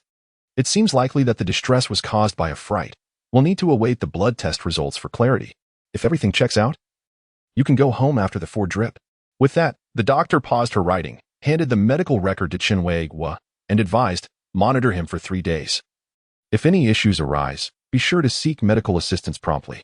"Understood, doctor." Chen Weiguo nodded repeatedly. He then took his son for a blood test and proceeded to administer in 4. Soon, Xiaohaozi's trembling finally subsided, and his pale complexion began to regain color. While the second bag of 4 fluids was being administered, the grandmother went to retrieve the blood test results, and at that moment, Chen Weiguo's phone rang. Noticing it was a call from General Guan, he promptly answered. "Hello, Xining. Where are you now?" "I am currently at the hospital." "Is there anything happening at the store?" Chen Weiguo inquired. "Ah, you are at the hospital. What has occurred?" A concerned voice from the phone belonged to General Guan. "My child suddenly fell ill and is currently receiving intravenous fluids at the hospital." After Chen Weiguo hung up the call, his son abruptly turned to him and said, "Dad, from now on, I want to develop in a peculiar way." "What kind of development?" Chen Weiguo asked, furrowing his brow. "Son, are you feeling unwell? You must grow and develop healthily and happily." Just as his son was about to respond, a sudden clap of thunder resonated. The boy lowered his head and fell silent. Chen Weiguo felt a sense of unease. He recalled a similar incident from the past, where thunder interrupted his son's attempts to speak. Reflecting on it now, he believed it to be more than mere coincidence. Though he found it somewhat absurd, he preferred to err on the side of caution for his child's sake. He pondered further. How could his son suddenly be like this? "Dad," his son abruptly interrupted his thoughts. Kai, what is it?" "From now on, you must rely on yourself," the boy declared. Chen Weiguo was taken aback. Grasping his son's arm, he said, "Son, are you not feeling well? Don't frighten your father. I am perfectly fine, rest assured. In 100 years, I will personally carry you up the mountain." But what? "But you must put in some effort. Do not wait until I have outgrown my rich second-generation years, and you have yet to achieve even a small goal." "What small goal?" The boy raised a finger and proclaimed, "Dad, you must remember, I am destined to become a wealthy man. You haven't even fully matured yet, and you are already talking about becoming a man." At that moment, the boy's grandmother returned with a test report in hand. "Mom, what did the doctor say?" The doctor said everything looks good, no issues, but we still need to monitor him when we return, she replied. Hearing this, Chen Weiguo felt a sense of relief wash over him. Yet, he still harbored a lingering worry, sensing that today's events were not as simple as they appeared. As it approached 7 in the evening, just as the last bag of intravenous fluid was nearly finished, General Guan hurriedly arrived, carrying a large bag of meticulously prepared meals. Sister Guan. The boy immediately cried out to her. General Guan quickened her pace towards them, and Chen Weiguo promptly stood to receive the meal she brought. After greeting the boy's grandmother, General Guan asked, Xiaohaozi, are you all right? The boy bit his lip, his face contorted in a mournful expression as he lamented. Sister Guan, the injection hurts. Witnessing his son in such a state left Chen Weiguo speechless. Just moments ago, the boy had boasted of his masculinity. Sister Guan, hug me. Please. Watching as General Guan held his son on her lap, Chen Weiguo squinted his eyes, contemplating the situation. However, this also confirmed that his son was not in serious danger. Seizing the moment while General Guan conversed with his son, Chen Weiguo pulled his mother aside. Mom, please do not mention today's events again, and do not speak of them to anyone else, he urged. What events? It was you who mentioned taking my child to see some master, along with a few miraculous occurrences, and let us not speak of it further. Chen Weiguo, while speaking, turned to glance at his son. Regardless of whether he is a reincarnation of a deity or a prodigy, he is merely my child, Chen Weiguo's son. I do not desire anything else. I only wish for him to grow up safely and healthily. As his words faded, he noticed Manager Guan planting a kiss on his son's forehead, and Chen Weiguo's eyes sparkled with delight. Naturally, it is also imperative to educate him on proper conduct and morals. Shortly thereafter, after little Haozi finished his 4-drip, the group of Westerners departed the hospital. Chen Weiguo first escorted his son and elderly mother to the foot of their building. After getting out of the car, his mother expressed her gratitude to Manager Guan, saying, Thank you, Xiao Guan, that was thoughtful of you. Auntie, you flatter me. As long as little Haozi is well, that is sufficient, Manager Guan replied with a smile. Goodbye. Sister Guan. Little Haozi waved at Manager Guan. After watching his mother and son ascend the stairs, Chen Weiguo inquired, Xining, how was the restaurant's business today? It was decent at noon. Both locations were packed, but the torrential rain in the evening dampened our spirits, and we barely reached 80% capacity, Manager Guan responded. Will you be taking the car back? Or shall I keep it for a few more days? You'll likely need to run between the stores frequently. So it's best you continue using it, Chen Weiguo suggested, glancing at Manager Guan, hesitating to voice his concern about whether the store would reimburse fuel expenses. He decided to refrain from asking, planning to inquire once he officially returned to work in a few days. Then allow me to drive you back. All right. Chapter 74. Spring breeze of success. After caring for his son for 2 days and seeing that there were no significant issues, Chen Weiguo returned to work at the restaurant. Although Manager Guan did not explicitly state it, he could easily imagine how busy she must have been lately. In addition to managing both the first and second locations, the third store was set to resume renovations tomorrow, which required her attention. Therefore, he chose to return today, considering it a reflection of his foresight. Aside from the afternoon on the 8th day of the Lunar New Year, when business was affected by thunder and rain, the operations at both the first and second stores had been booming, much like before the New Year. The morning that Chen Weiguo returned to work was no different. It was not until 3 in the afternoon that he finally got a moment to rest while at the second store. Just as he was about to head back to the first store, Manager Guan called him. Hello, Manager Guan. Chen Weiguo, where are you? I just left the second store and am on my way to the first, he replied. I haven't eaten yet. It's driving me mad. Those electricians completely disregarded my instructions, and when I asked them to make changes, they had objections. Manager Guan vented over the phone. If they refuse to adjust, then don't hire them. Worst case, I'll handle it myself tonight, Chen Weiguo responded. Never mind, they have already made the changes as I requested. Well, that's good. Chen Weiguo, that's not the main point. Manager Guan's voice on the phone carried a tone of exasperation. What? The main point is that I haven't eaten. Half an hour later, Chen Weiguo arrived at the third store, carrying a meal. Once inside the car, it was evident that Manager Guan was quite famished, as she disregarded her usual graceful demeanor, completely shattering the image of elegance she once held. Observing General Guan in such a manner, Chen Weiguo thought to himself, Dear boss, could you at least be mindful that I am a mere outsider here? Nevertheless, he had to concede that this version of General Guan possessed a certain warmth of humanity. How about I stay here and keep watch while you return home to rest? Chen Weiguo suggested. This is not technically work hours. Ah, are you the one who asked me to deliver meals to you? How can you not consider this part of my wages? General Guan nearly spat out his food, then looked at Chen Weiguo, shaking his head in disappointment. After a prolonged silence, a flicker of understanding appeared in Chen Weiguo's eyes, and he suddenly realized General Guan's implication, exclaiming, "Oh, Xining." With a deep sigh, General Guan inquired, "How is Xiaohaozi doing?" "Quite well. He should be fine," Chen Weiguo replied. General Guan smiled and added, "I am craving barbecue." "Is that barbecue place you took me to before still in operation?" Chen Weiguo shook his head, considering whether General Guan wanted him to treat again. "I am not sure. Let's check it out another day." After finishing their meal, General Guan reclined her seat and closed her eyes for a brief rest. Shortly thereafter, Chen Weiguo removed his coat and draped it over her. Surprised, General Guan opened her eyes, her cheeks slightly flushed. "This weather is most conducive to catching a chill," Chen Weiguo remarked. General Guan did not respond, choosing to shut her eyes again with a slight smile at the corners of her lips. Chen Weiguo turned the ignition key, shutting off the engine. The heating inside the car consumed an excessive amount of fuel. He reasoned that as long as he maintained his integrity, he could endure the cold. After withdrawing the key, he glanced at General Guan and realized that in this confined space of less than 10 square meters, it was just the two of them, one of whom was fast asleep. The atmosphere was somewhat delicate, prompting him to turn away, opting to remain oblivious. Not long after, hearing the soft sound of General Guan's breathing, he discreetly turned back to steal a glance. What drives a young woman to work so tirelessly? He pondered. Yet, upon reflection, he recognized that a girl from a privileged background still exerted herself, while some individuals with nothing preferred a life of ease. This disparity perpetuated the rich growing richer and the poor growing poorer. Furthermore, the affluent had advantages in terms of resources, vision, and connections. He could not deny that although he was older than General Guan by a few years, his interactions with her over the past 6 months had imparted many valuable lessons. The most significant of these was the virtue of diligence. Particularly for someone like him, who had few alternatives, hard work did not guarantee success. But a lack of effort assuredly precluded all opportunity. Of course, not everyone must strive to become a certain type of person. If one were to adhere to the philosophy learned by his son from television, life is short, and one should seize joy, then the essence of living is simply to find happiness. Contemplating this, Chen Weiguo felt that his son's perspective was more fitting for his own life. As the clock approached a little after 10, General Guan awakened.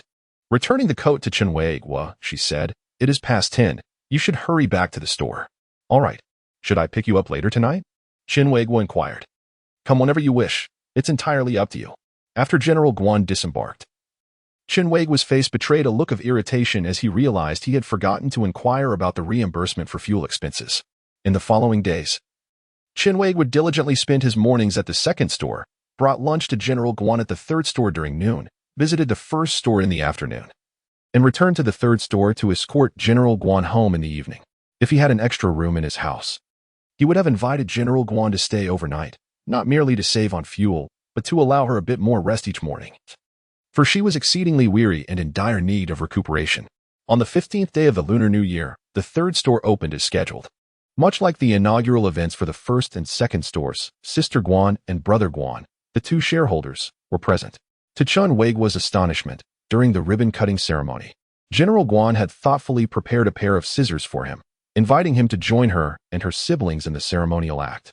It was evident to all that Chen Weiguo was destined to become the future head of all restaurants under the Tianyuan Star brand. For him, this moment marked a pinnacle of pride and success in recent years. However, he felt a twinge of shame, as his busy schedule left him little time to care for himself. Although his son was still quite young, he was remarkably understanding and considerate, never demanding his father's presence, but rather encouraging him to work diligently and earn money. One early morning, as soon as he stepped outside his home, Chen Weiguo's phone rang. Initially, he presumed it was General Guan calling, only to discover it was Jiang Dehai, with whom he had lost touch for quite some time. Since Jiang Dehai had assisted him in acquiring a property in the 301 neighborhood, their only communication since then had been a festive greeting during the new year. "Director Jiang, it has been a while since we last spoke," Chen Weiguo remarked. "Indeed it has. What prompted you to call me today?" Jiang Dehai replied. "I have 2 pieces of news for you, one good and one bad. Which would you prefer to hear first?" "Let us start with the bad news," Chen Weiguo said. "The bad news is that you likely won't be receiving any properties in the 301 neighborhood anymore," Jiang Dehai informed him. Chen Weiguo did not perceive this as particularly troubling and inquired, "And what is the good news? Have you considered developing your career in Xinjiang?" "Guess what?" Jiang Dehai teased. "It wouldn't be that the 301 area is being expropriated, would it?" Chen Weiguo asked. "Precisely. They're about to initiate expropriation in that area." "What?" Chen Weiguo exclaimed, unable to believe his ears. "Didn't you tell me that we wouldn't have to wait until at least June?" "That was then. The latest insider information indicates that, to expedite the renovation of the old city and the construction of main thoroughfares between several central districts, the expropriation in the 301 area will be accelerated." Jiang Dehai explained over the phone. "Within a month, mobilization efforts will begin." "Good heavens." Chen Weiguo sighed. "Director Jiang, you own 7 properties in the 301 area. So you must be quite fortunate." "You have one as well," Jiang Dehai reminded him. Hearing this, Chen Weiguo's expression turned wistful as he lamented, "Director Jiang, if only I had met you sooner. Perhaps next time we can both prosper together," Jiang Dehai suggested. "Let us leave it at that for now. Once the properties are expropriated, we can arrange a gathering." After concluding the phone call, Chen Weiguo glanced around his residential community, pondering when it would finally be demolished. He could empathize with Director Jiang's current elation. Time swiftly passed, and before he knew it, March had arrived. With the arrival of spring, flowers bloomed and life rejuvenated. During this period, Chen Weiguo commuted daily between 3 restaurants, leaving early and returning late, overwhelmed by the demands of his work. Fortunately, hard work often yields rewards. His base salary increased from 4,200 to 6,000 per month, and his commission rose from a mere 1% at a single establishment to 2% across all outlets. This also implied that the more branches opened, the better the business thrived, consequently elevating his commission rewards. Additionally, he received a long-awaited fuel subsidy of 450 yuan each month. However, due to the registration of a new company, the plan to open additional restaurants had been temporarily postponed until after the new year. By mid-March, the new company was finally registered, with its location established in Xinjiang. Chen Weiguo was not at all surprised by General Manager Guan's decision. She was an ambitious entrepreneur, and a city like Jianing could not contain her aspirations. She needed a larger stage. After the establishment of the new company, General Manager Guan almost exclusively resided in Xinjiang, returning to Jianing only occasionally. Whenever she returned, her first request was for Chen Weiguo to report on the recent business conditions. The last thing she did before leaving Jianing was to visit Chen Weiguo's elderly mother and young brother, Xiaohaozi. Unbeknownst to him, time stealthily advanced into September amidst the busyness. During this time, Chen Weiguo felt a sense of melancholy due to 2 matters. The first was concerning the apartment in Community 301. Ever since Jiang Dehai had called him after the new year, there had been no further developments. When he inquired with Jiang Dehai, he was always told to wait a little longer. Moreover, he could sense Jiang Dehai was even more anxious than he was. The second matter was his promotion. The new company had been established for a month, and the Tianyuan Xinguang restaurant had long been incorporated into the company, with the development plans for both the West and Fifth stores already determined. Yet, he had not received any announcement regarding his promotion to brand director. Chen Weiguo contemplated approaching General Manager Guan but hesitated, recognizing that although he lacked the title of director, he was already enjoying the benefits of one. Thus, he decided to wait a while longer, not wanting to give General Manager Guan the impression that his ambitions were limited. Furthermore, General Manager Guan had been exceedingly busy lately. In addition to the Tianyuan Xinguang restaurant brand, the new company also launched 2 other brands, Tianyuan Western Pastry and Under the Starlight, with one focusing on Western-style pastries and the other primarily selling coffee and milk tea. Given General Manager Guan's hands-on approach, she was deeply involved. Much like during the initial restaurant openings, since both brands targeted the Xinjiang market, General Manager Guan returned to Jianing even less frequently. Chen Weiguo calculated that it had been a full week since he last saw her. Even his son had been asking him frequently when they would see Sister Guan again, wondering if his father had upset her. There are often unfounded remarks about middle-aged individuals suffering from digestive issues, cautioning against consuming overly hard foods. At 9 o'clock in the evening, Chen Weiguo concluded his shift at the 3rd store, when a text message arrived unexpectedly. To his surprise, the sender was General Guan. He wondered why such matters could not be conveyed through a phone call. "Chen Weiguo, I am on my way back from Jianing. I need to discuss something important with you. Please hold on for a moment." "All right."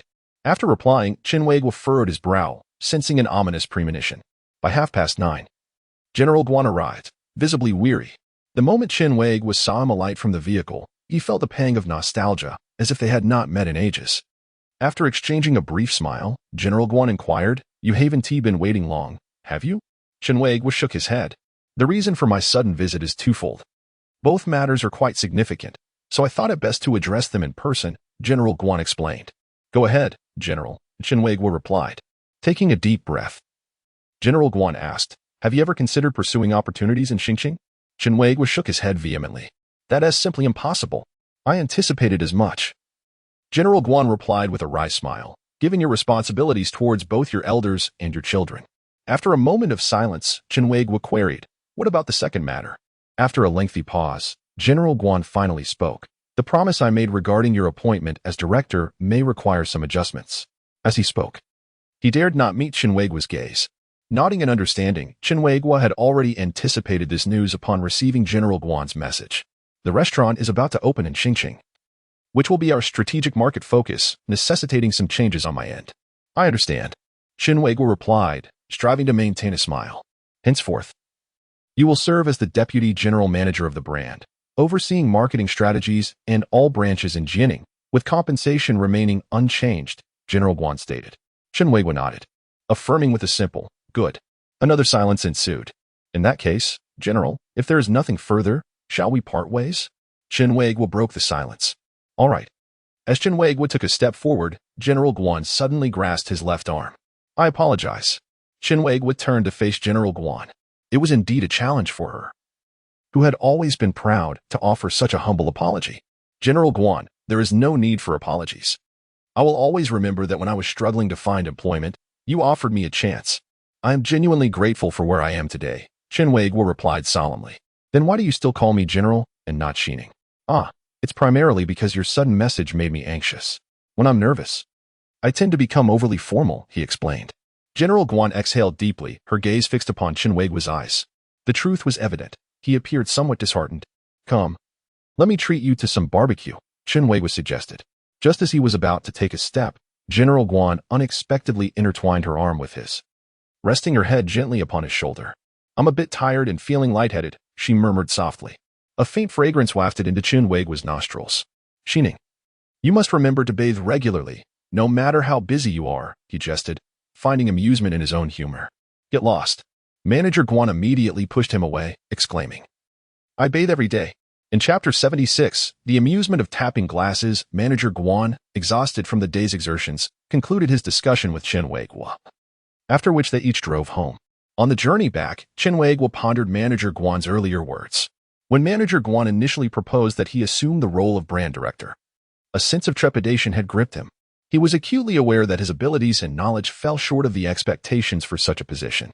Relinquishing the title brought him a sense of relief, yet he believed Manager Guan could have directly communicated this change, rather than suggesting it was due to his inability to thrive in Star City. Regardless, he remained grateful to Manager Guan. He was already quite content with his current circumstances. Upon arriving home, Chen Weiguo was surprised to find that it was already past 10 and his son was still awake, engrossed in a Korean drama with his grandmother at the computer. "Xiaohaozi, why are you still up at this hour?" he inquired. The boy, nestled in his grandmother's embrace, looked up and replied, "I am cultivating immortality." His grandmother also turned to him, tears streaming down her face. Chen Weiguo sighed in exasperation, wondering why Korean dramas could not produce something uplifting. "Chen Weiguo, are you unhappy?" his mother asked, sensing his mood. "Mom, just take care of yourself. Ah, your tears are about to drip onto my son's head," he retorted. No sooner had he spoken than his son quickly left his grandmother's arms and rushed to him, asking, "Daddy, why hasn't Sister Guan come to see me yet?" Bending down to meet his son's gaze, Chen Weiguo replied, "She just returned, but she'll have to head back to Star City early tomorrow. She will be quite busy from now on, and it may be a long time before she visits again." "Alas," his son sighed, "it feels so far away. My dreams seem distant." "What do you mean by distant dreams?" Chen Weiguo asked, bewildered. Seeing his son return to his grandmother, he followed suit. "Mom, I got promoted to vice president of the brand department," he announced. "Ah," his mother, momentarily startled from her drama, turned around. Wiping her tears, she exclaimed, "Chen Weiguo, how did you become a vice president? I thought you were aiming for the director position." He offered a wry smile before responding, "Being a vice president is quite good too. My base salary is over 70,000 a year, and with commissions, it could exceed 100,000. Mom, I'm thinking of buying a car by the end of the year. That's wonderful. If you need extra, I can help a bit. It's nice to have your own car, his mother unexpectedly agreed. That's not necessary. Chen Weiguo replied, contemplating the impending demolition of the property near 301. Daddy. Xiaohaozi suddenly turned to him. If you're like this, when will I ever become a rich second generation? There is no challenge too great in this world. As long as one is willing to let go. Chen Weiguo never anticipated that one day he would utter such words to his son. His son, squinting thoughtfully, eventually spoke. Dad, working won't fulfill our dreams. What else can we do if not work? We lack the funds to start a business. We must wait. Chen Weiguo initially intended to argue that waiting was futile, but just as he was about to voice his thoughts, he recalled the unseasonable thunderstorm on the 8th day and some extraordinary events from his son's past, prompting him to hold his tongue. His son's words surely carried a deeper significance. Glancing around, he noticed a cup on the computer desk, which he promptly retrieved and placed between himself and his son. He began to tap the rim of the cup with his fingertip. If memory served him right, this was how spies exchanged secret information in espionage dramas. He cast furtive glances at his son, hoping he would grasp his intent. After a series of taps, Chen Weiguo withdrew his hand and eagerly watched his son. Soon, his son also placed his finger on the rim of the cup and began to tap it rhythmically. Witnessing this, Chen Weiguo was taken aback. His son had indeed understood his meaning, confirming his suspicion that the boy harbored something he found difficult to articulate. However, before he could revel in this small victory, his son abruptly ceased tapping and asked, Dad, what is so amusing about tapping a cup? Chen Weiguo's expression darkened, disappointment washing over him. Another half-month passed. Chen Weiguo never envisioned that his inaugural visit to the headquarters would be prompted by a call from the newly appointed brand director, who summoned him from Jianing to Xinqing for a meeting. The headquarters resided in a commercial building in Xinqing, adjacent to the city's most bustling pedestrian street. As he approached the building, Chen Weiguo spotted a soon-to-open bakery, a testament to the financial prowess of Mr. Guan, who could afford to lease such a sizable space in this prime location. Unbeknownst to him, Mr. Guan was either in the office above or within that very bakery. Upon entering the elevator, Chen Weiguo arrived at the company entrance, where he was guided by the receptionist to the meeting room. Through the adjacent floor-to-ceiling windows, he beheld the towering skyscrapers and the throngs of people below, resembling a swarm of ants. At that moment, he comprehended why Mr. Guan had chosen Xinqing as the battleground. Once in the office, Chen Weiguo encountered the brand director for the first time. The man, a middle-aged individual in his 40s named Lu Wang, was impeccably dressed in a suit, exuding sophistication. His black-rimmed glasses suggested depth of character, and his meticulously styled hair and gold watch further enhanced his polished appearance. He epitomized Chen Weiguo's preconceived notion of a so-called director. In addition to the director, several others occupied the meeting room. You must be Chen Weiguo, Lu Wang remarked, studying him. Upon Chen Weiguo's nod, Lu Wang gestured for him to take a seat, then introduced him. This is our regional head for Jianing, Chen Weiguo. Taken aback, Chen Weiguo managed to smile at the assembled crowd. Subsequently, he learned that apart from being merely a regional head, the brand's marketing and promotional strategies were entrusted to others, a divergence from what Mr. Guan had initially communicated to him. Furthermore, effective immediately, the restaurant's operational status will be reported to Lu Wang rather than General Guan. After the meeting concluded, Chen Weiguo intended to greet General Guan. However, considering her busy schedule, he decided against disturbing her and left instead. Just as he approached the bus station, General Guan unexpectedly called him. Chen Weiguo, I heard you were at the company for a meeting. Why didn't you inform me? Where are you now? General Guan, I'm already on the highway. There are some urgent matters at the restaurant that I need to attend to, he replied. After hanging up, he arrived at the bus stop just as the bus pulled in. Upon alighting from the bus, his phone rang again. Chen Weiguo initially assumed it was General Guan once more, but to his surprise, it was Director Jiang Dehai. Director Jiang, it's wonderful to hear from you. Director Chen, I have both bad news and good news. Jiang's voice came through with palpable excitement. Let us hear the bad news first, Chen Weiguo replied. The 301 community will not be expropriated. A sudden jolt of dismay struck Chen Weiguo's heart. This was indeed unfortunate news. And the good news? At that moment, the blaring of a car horn drowned out Jiang's voice. What has happened to our community? Chen Weiguo inquired over the phone. A few seconds later, his face contorted in utter shock as he asked, What did you say? After Jiang finished speaking, he reiterated, Could you please repeat that? Director, you must be jesting. You are fully aware that the 301 community is no longer being demolished, but now they intend to expropriate yours. I have 7 properties invested in this venture. Are you trying to drive me to despair with such news? Chen Weiguo hung up the phone, gazing skyward. The sky was a brilliant blue, the clouds pure white, and the leaves a vibrant green. He had never felt the world so richly vibrant before. Ha ha ha ha. Chen Weiguo could not contain his laughter. Is this the joy of the wealthy? His exuberance drew curious glances from passers-by, who regarded him as if he were somewhat simple-minded. Joy, indeed, came Jiang Dehai's voice, laced with irritation through the phone. Realizing he had yet to disconnect, Chen Weiguo glanced at his phone, quickly apologized, and ended the call. After tucking his phone away, he found himself smiling foolishly at the sky once more. At that instant, a car pulled up beside him, and the window rolled down. Chen Weiguo. He looked down, stunned to discover it was General Guan. General Guan, what brings you here? He asked incredulously. With a huff, General Guan commanded, get in the car. After a moment's hesitation, Chen Weiguo slid into the passenger seat. General Guan, how did you end up here? He inquired again. General Guan ignored his question, appearing quite irate. Once she parked in a roadside space, she finally spoke. I anticipated your department would convene a high-level meeting, so I waited for you to approach me. I didn't expect you to leave without so much as a word. General Guan, I feared you were busy, so I did not wish to disturb you. General Guan raised her hand and struck him on the arm in a fit of anger. However, to her surprise, Chen Weiguo was oddly smiling. Are you really that happy about being hit by a beautiful woman? He replied. General Guan furrowed her brows, puzzled, and said, Chen Weiguo, what on earth is wrong with you? With your emotional intelligence, you shouldn't be the type to utter such words. Chen Weiguo shook his head, a slight smile gracing his lips as he explained, as a middle-aged man who is widowed and raising a child, it seems entirely inappropriate for me to say such things, especially to my superior. Then why is it appropriate today? She inquired. Today is a splendid day, Chen Weiguo responded, struggling to suppress his laughter. General Guan, do you have any plans later? Allow me to treat you to a meal, order whatever you like. However, 2 dishes and a soup should suffice for 2 people. Wastefulness is shameful, he quickly added. The moment one arrives in Star City, their perspective broadens, yet not entirely. The doors of opportunity seem to be stuck at 2 dishes and a soup, General Guan remarked. To be honest, today is undoubtedly the happiest day I've had in years. Even more so than the day you told me that fuel expenses could be reimbursed. General Guan chuckled softly, thinking to herself that his joy seemed rather simplistic. Chen Weiguo, are you certain you want to treat me to a meal? Absolutely and unequivocally, he affirmed. General Guan nodded and restarted the car.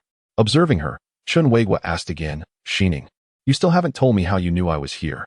I distinctly mentioned that I was already on the highway. Because the company reimburses travel expenses for those taking the car, and based on what I know of you, how could you possibly have driven here yourself? General Guan clarified. The smile on Chen Weiguo's face gradually faded. He realized that he was perceived as rather small-minded in General Guan's eyes. After half an hour, he followed General Guan to a very upscale Western restaurant. Upon seeing that the cheapest steak set was priced at 198 yuan, he regretted his earlier exuberance, feeling that he should not have been so presumptuous. To save some money, he ordered a 99 yuan pasta for himself. By the time he was nearing the end of his meal, despite not being full, he had to deceive General Guan into believing he was utterly stuffed. It wasn't that he was unwilling to spend a little more for his satisfaction. He simply felt it was not worth the expense. Especially since General Guan's steak was undercooked, no amount of money justified such wastefulness. After their meal, General Guan and Chen Weiguo wandered aimlessly through the mall. After a few steps, General Guan asked, Chen Weiguo, may I pose a question? Are you upset with me regarding the director's matter? Chen Weiguo shook his head and replied, to be honest, I wasn't angry at first, but after attending today's departmental meeting, I became quite irate. Why is that? General Guan inquired. Chen Weiguo hesitated for a moment, then shook his head, saying, forget it. According to company policy, I should not be reporting above my level. Now is not working hours. Consider me a friend. She reassured him. Shining, although you always say that, do you genuinely feel that way in your heart? Chen Weiguo suddenly asked. Of course. Isn't it so? General Guan responded, appearing somewhat displeased. Chen Weiguo nodded and said, I believe that with your discerning eye and high standards, it would be impossible for Lu Wang to become the director. The only person within the company who could persuade you would be the true mastermind behind it all, our father. He quickly corrected himself. I mean, our dad. This elicited a laugh from General Guan, who then playfully raised her bag to tap Chen Weiguo. Shining, Friends should be able to joke with each other. But I really just want to hit you. After her moment of mischief, General Guan swiftly returned to her usual dignified demeanor. Ah, Chen Weiguo, you are quite the enigma. I never realized your thoughts ran so deep. Of course, he replied. I used to be a workshop director at a large factory. In such environments, one cannot ascend to a position of leadership without a cunning mind. However, if everyone had focused solely on their work back then, perhaps the company wouldn't have gone under. So, you are aware that my father intervened in the selection of the director? Chen Weiguo continued. Our dad isn't entirely at fault.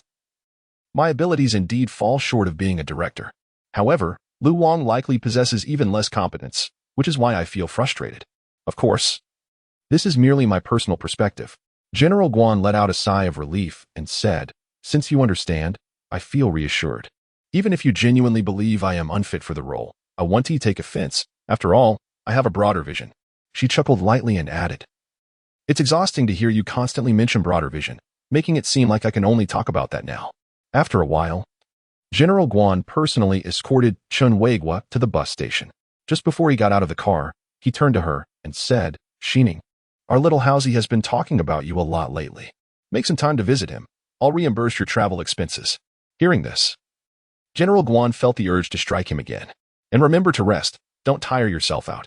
With that, Chen Weiguo exited the vehicle. Watching his retreating figure, General Guan murmured to herself, finally, he's learned to show concern for others. Chapter 78. The old boy on the bus returning to Jianing from Xingqing. Chen Weiguo couldn't help but chuckle from time to time. An elderly gentleman seated nearby assumed he was unwell and opted to change seats. However, once the demolition matter was confirmed, Chen Weiguo would find himself grappling with two dilemmas. Should he purchase a car first or invest in a house? In fact, if he were to be a bit ruthless, a villa could also be a possibility. The more he thought about it, the more troubled he became. His mind in a state of turmoil.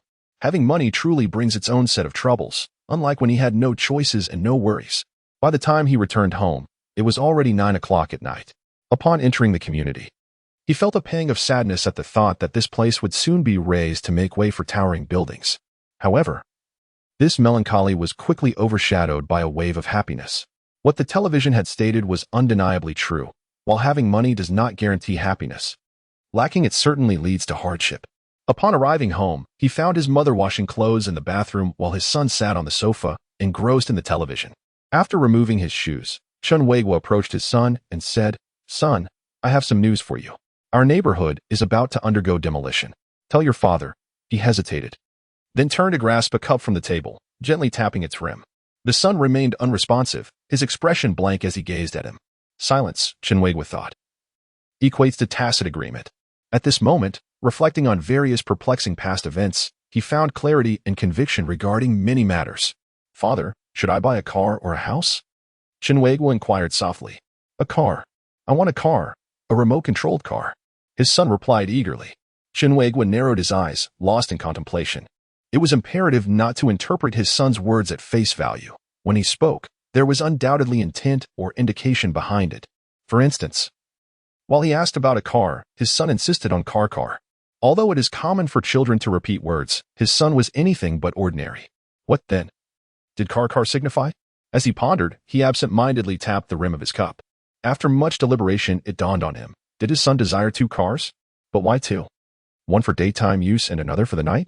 Shifting his perspective, he wondered what profession might necessitate the purchase of 2 vehicles. After a prolonged period of contemplation without resolution, he continued to explore the thought. His son mentioned a remote-controlled car. Could it be that he was subtly suggesting a venture into selling remote-controlled cars? Just then, his mother emerged from the bathroom. Grandma, I want a remote-controlled car. His son immediately exclaimed. No, it's too expensive. Chen Weiguo looked at his mother, astonished. Mother, do you happen to know what a remote-controlled car means? Isn't it simple? Today your child saw someone playing with a remote-controlled car and cried for me to buy him one, she replied. Chen Weiguo's mouth fell open as he turned to his son. Car, Daddy wants a remote-controlled car. After scratching the back of his head, he stood up and said to his son, Today, I saw you were concerned about sister. She mentioned she would come back to see you in a few days. His son looked at him and said, Father, relying on others is not as dependable as relying on oneself. Initially, Chen Weiguo dismissed his son's words. But upon re-entering the room, he reflected on them again and seemed to grasp his son's intent. His son wished to visit General Guan in Star City. After closing the door, Chen Weiguo powered on his computer. Upon logging in, he noticed General Guan's avatar was offline, prompting him to send a text message. Xining, I'm home. After a considerable wait, General Guan replied, I'm still at the new store. It opens the day after tomorrow. Don't overexert yourself. When you have time, take Xiaohaozi to see you, Chen Weiguo responded. Men must keep their word. General Guan replied almost instantaneously. I'm not a man. I'm a boy. An old boy. Enough said. I'm busy. All right. Remember to rest early. After sending this message, Chen Weiguo set his phone aside, believing his conversation with General Guan had concluded. However, half an hour later, General Guan called him. Xining, are you done with your tasks? I'm on the way back. General Guan replied. Chen Weiguo, what is going on with you today? What do you mean? Do you have something difficult to discuss? Or are you in need of a loan? General Guan inquired. Chen Weiguo pouted slightly before responding. No, not at all. Why this sudden display of warmth? It leaves me quite unaccustomed. The scope of my thoughts has diminished. Chen Weiguo initially intended to express the concept of scope, yet he opted for a different term. Realizing he has evolved beyond his previous self. Often, what one lacks the most becomes a constant topic of conversation. For instance, he cannot refrain from mentioning his charm, as it is evident to others regardless. The horizons have indeed shrunk. Relying on parents at home, leaning on friends, it is essential for friends to show mutual concern. Chen Weiguo remarked. Very well, my friend. What are you engaged in at present? Manager Guan inquired. I am conversing with a lovely lady, he replied. Laughter echoed from the phone as Manager Guan responded. Chen Weiguo, how overly sweet. Oh, I was just about to wash up and retire for the night. I genuinely envy you for being able to rest so early. Then I shall forego sleep and share in your toil and troubles. Thus, the two continued their banter, only ending the call after Manager Guan returned home. Good night. Manager Guan's words were soft and gentle, as if she were whispering sweetly beside him. After concluding the call, Chen Weiguo glanced at the nearly 30 minutes of conversation time, letting out a sigh of relief. Thankfully, it was Manager Guan who called. Receiving calls incurs no cost. In the subsequent days, Chen Weiguo awaited the demolition while navigating his daily work and life. During his free moments, he would send Manager Guan a message or two. Although her replies often took quite some time, she would invariably call him for a chat on her way home in the evening. They used to engage in discussions about the store's performance. Now their conversations revolved solely around life, with work never mentioned. On Monday, Chen Weiguo took a day off, bringing his son and elderly mother to Star City for a day of leisure. Upon arrival, he first took them to the zoo before seeking out Manager Guan.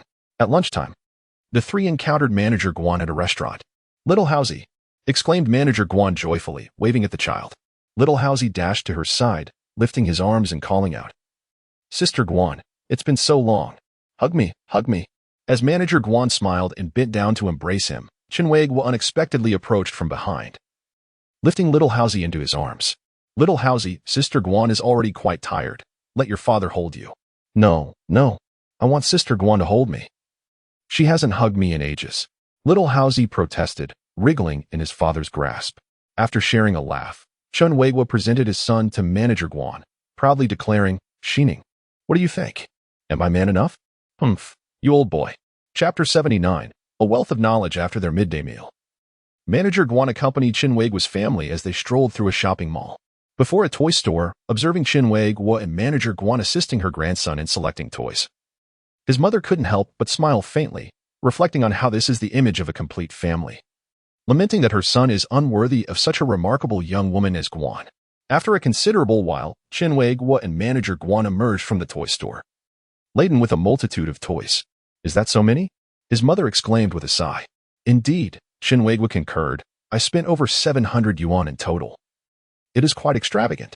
His son directed a retort towards him that was funded by Sister Guan, not by you. I intended to pay, but she insisted on taking care of the bill, Chen Weiguo explained. I would be surprised if you actually believe that. His son rolled his eyes in response. Chen Weiguo, taken aback, widened his eyes in exasperation and let out a prolonged sigh. You two should cease your bickering. It's utterly amusing. Guan interrupted the father-son exchange, affectionately ruffling Xiaohaozi's hair. Xiaohaozi, these gifts are a token of apology from your sister. She has been too busy to visit you. So don't hold any resentment towards her, Guan said gently. How could I possibly be upset with such a beautiful and generous sister? Xiaohaozi replied earnestly. But sister, Amidst your busy schedule, do keep an eye on my dad. Ever since you left Xinjiang, he hasn't even bothered to style his hair. It's all disheveled. Hardly befitting a wealthy man as father. Xiaohaozi spoke with utmost seriousness. Guan couldn't help but chuckle at this, and then turned her gaze to Chen Weiguo, saying, "It seems I must also send you a little something." "What kind of gift?" Chen Weiguo inquired. "Some hair gel." Guan teased. "Chen Weiguo, why have you neglected your hairstyle since I left Jianing? What other reason could there be?" "Men dress to please those they admire," he replied. "My father is the epitome of a reserved yet brooding type, with many hidden thoughts, which is why he has such a limited perspective." Xiaohaozi interjected on behalf of his father. Chen Weiguo felt a tinge of embarrassment. His son's words were becoming increasingly sharp and biting. He glanced at his son, who wore a sly grin, as if to say, "This is the consequence of your earlier interference with my choice of remote-controlled car." Suddenly, Xiaohaozi turned to Guan again and suggested, "Sister, perhaps you should gift him a bottle of styling gel, because every time he uses mousse, he always runs his hands through his hair and then comes to pinch my cheeks or ruffle my hair, leaving it all sticky and bothersome." "Don't speak nonsense." "I've washed my hands," Chen Weiguo retorted. At that moment, Guan was already stifling her laughter. After wandering around the mall for a while, they came across a tea shop, and Xiaohaozi exclaimed that he wanted milk tea. While waiting for the drink to be prepared, Guan said, "Xiaohaozi, once my coffee shop opens, I will take you there to enjoy some coffee." Xiaohaozi squinted his eyes, revealing an innocent smile, and cheerfully replied, "That sounds wonderful. However, sister, the television mentions that we have a long-standing tea culture, which we might prefer. If we could incorporate our tea heritage to create some healthy and delicious beverages, it would surely be more appealing." Guan nodded in agreement, clearly impressed. Chen Weiguo's eyes sparkled with interest. This was crucial information he needed to remember. When the milk tea finally arrived, Xiaohaozi took a sip and grimaced, declaring, "This isn't tea very good." He then handed the drink to Chen Weiguo, saying, "Here, Dad. You can have it. You've worked hard carrying all these items." Chen Weiguo's pupils constricted in surprise, wondering if Xiaohaozi was passing it to him because he thought it tasted bad. After taking a sip himself and wrinkling his brow, he confirmed, "Indeed, it's not good." He then glanced at his mother, who had a fierce glint in her eyes, as if she were about to speak but hesitated. Having spent 7 yuan on the milk tea, one must sip it through tears. Only after departing from the tea shop did Chen Weiguo dare to express, "No wonder this establishment struggles with business. They ought to invest in hiring individuals to queue, thereby extending the preparation time," remarked Xiaohaozi. Glancing at Xiaohaozi, General Guan asked, "Did you see this on television as well?" Xiaohaozi nodded, speaking in a childlike tone, "Yes, I heard it on the news yesterday. A sesame cake shop hired over a dozen university students to stand in line. When others see it, they assume it must be delicious and join the queue. This is a clever manipulation of the herd mentality." General Guan sighed in agreement. Chen Weiguo chuckled quietly to himself, yet another nugget of wisdom acquired. As they continued on their way, observing General Guan receiving several phone calls, the old mother suggested that he attend to his business. Before departing, Xiaohaozi insisted on a kiss from General Guan. After taking a few steps, General Guan suddenly turned around, exclaiming loudly, "Chen Weiguo, remember to take care of your hair. If you're out of mousse, let me know." With that, General Guan chuckled, turned, and strode away. Watching his retreating figure, the old mother sighed, saying, "This young Guan truly becomes more endearing with each glance." Chen Weiguo feigned ignorance and instead lifted Xiaohaozi, tentatively asking, "Son, if you wish for milk tea, perhaps I should open a milk tea shop so you can indulge to your heart's content." "Forget it, Dad, you're not good at storytelling." "What does storytelling have to do with running a milk tea shop?" "Dad, I want ice cream," the boy suddenly declared. "Haven't you just eaten your fill and had a big cup of milk tea? What do you need ice cream for?" Chen Weiguo replied, "I want it. I want it." Xiaohaozi began to throw a tantrum. With a sense of resignation, Chen Weiguo carried his son to the nearest ice cream parlor. Observing this, the old mother smiled with satisfaction. Ever since their last visit to the hospital, her grandson's demeanor had increasingly mirrored that of an ordinary child, rarely uttering nonsensical phrases. Developing a fondness for animated shows like Big Head Son and Small Head Dad, and eagerly requesting toys and sweets. The one constant remained his penchant for cradling a cup of tea on the sofa, appearing to ponder profound matters. Before long, Chen Weiguo and Xiaohaozi approached her, each holding an ice cream. "Mom, would you like some ice cream?" "If you do, I can buy you one," Chen Weiguo inquired. Chen Weiguo, "Haven't you just eaten a hearty meal and downed a large cup of milk tea?" The old mother replied, somewhat irritated. She could understand her grandson's youthful whims. But her son was already in his 30s. The milk tea I had was only given to me after I finished, so it doesn't count. Xiaohaozi immediately looked at Chen Weiguo, displeased, saying, Dad, you're lying. However, I now wish to return to the previous milk tea shop for a cup of green tea. Didn't you say that place was tea tasty? The tea alone isn't great, but when paired with ice cream, it's a different story. With that, the son grasped Chen Weiguo's hand and began to march back towards the milk tea shop, singing, I love you, you love me, milk tea plus ice cream. Oh, so sweet. What sort of song is that? How cheesy. How can a child sing such things? It's a song for Sister Guan. Where is the sentimentality? After a while, the presence of mice and rice becomes even more sentimental. What about the mice? Are they stealing rice? Chapter 80, The Way Back. After strolling through the shopping mall until 3:30, Chen Weiguo took his elderly mother and son to visit his elder sister, Chen Weiguo. Upon arriving at his sister's home, they found her still at work, and his nephew, Xiaoming, had gone to school, leaving only his brother-in-law at home. His brother-in-law was exceedingly pleased with their arrival. Initially, Chen Weiguo and his mother intended to stay only briefly to greet his sister and Xiaoming before departing. However, his brother-in-law insisted they stay for dinner and hurried out to buy additional groceries. Once his brother-in-law left, Chen Weiguo's mother took her grandson to sleep, while Chen Weiguo made his way to the balcony of his sister's house. The first time he stood there was over a decade ago. Before him lay an expansive view, with a bustling street below where many vendors set up stalls, and the crowd flowed incessantly, only quieting down after nightfall. At that time, he envied his sister for living in such a vibrant provincial capital. Yet now, towering buildings obscured the sunlight, and while the street remained crowded, it had been reduced to a desolate alley by a wall erected by a nearby residential complex, filled with refuse and discarded items. The lively throng had vanished, replaced instead by rats and cockroaches, and a faint, foul odor lingered in the air. Chen Weiguo never anticipated that in just 10 years, this once thriving area would be forgotten and forsaken. His sister and brother-in-law, whom he had once envied, seemed to share the fate of this neighborhood, devoid of any hope.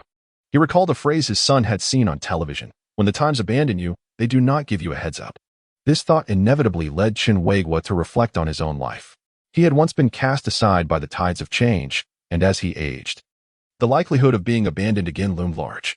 How could he navigate through the tumult of changing times with his head held high? This was a question he found himself compelled to ponder. Working for others would not fulfill his dreams. Suddenly, he recalled something his son had said.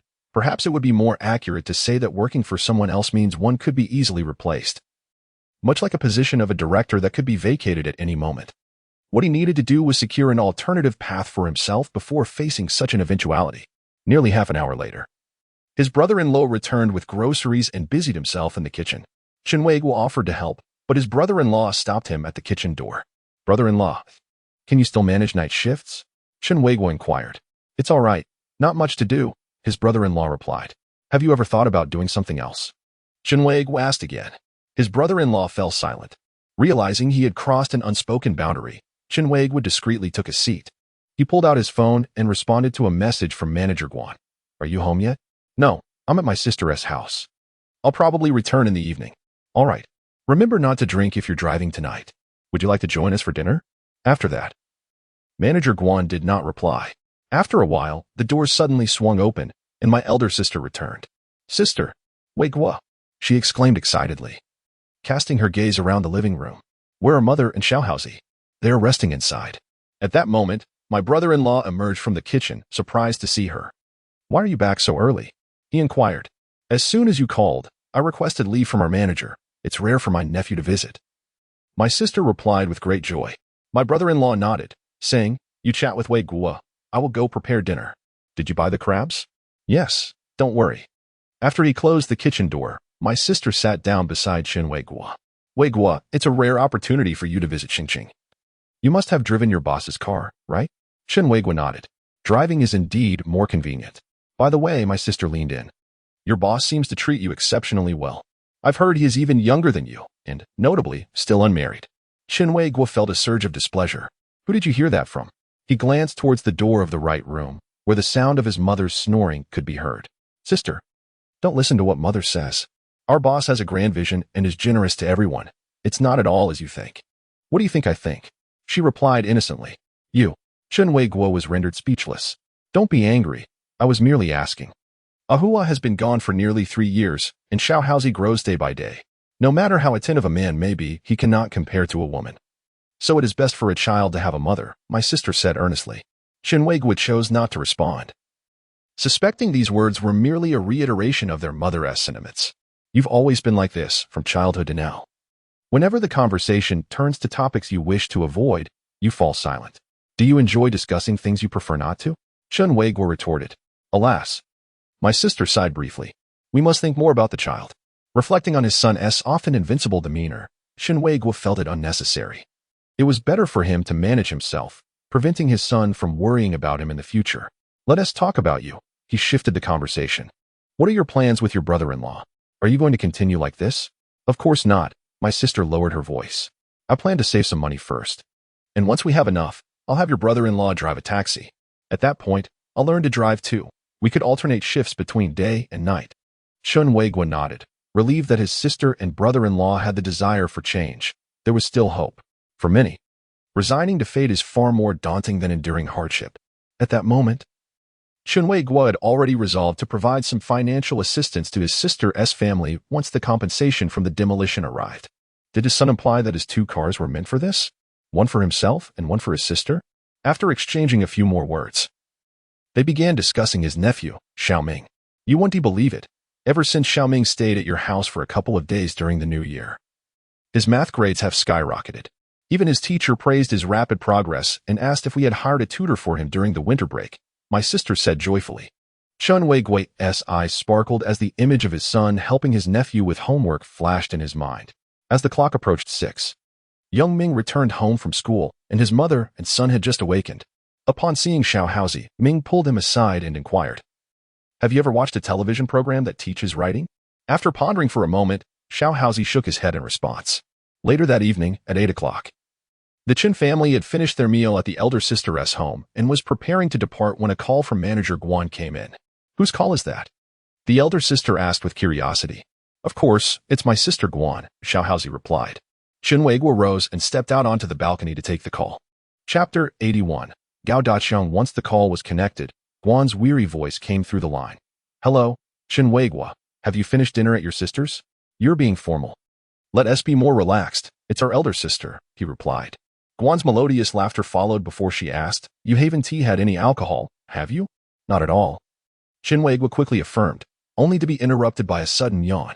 By the way, Xining, have you eaten? Not yet. I'll eat when I get back to Jining.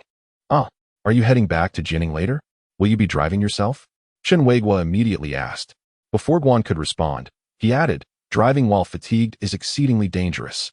Let us go back together in my car. Where are you? I'll come and pick you up. Chen Weiguo, you've really stepped up. Every time you arrive in Xingqing, the atmosphere changes, Guan complimented. That's simply a sign of elevated perspective. After hanging up, Chen Weiguo returned to the living room. Dad, what did Sister Guan say? Why did it take so long? His son approached with curiosity. Chen Weiguo merely ruffled his son's hair and turned to his elder sister and brother-in-law, saying, Sister, brother-in-law, it's getting late. We must be on our way. Oh, you're leaving already? I wanted to chat with you a bit longer, the elder sister expressed, her eyes filled with reluctance. Next time, don't worry.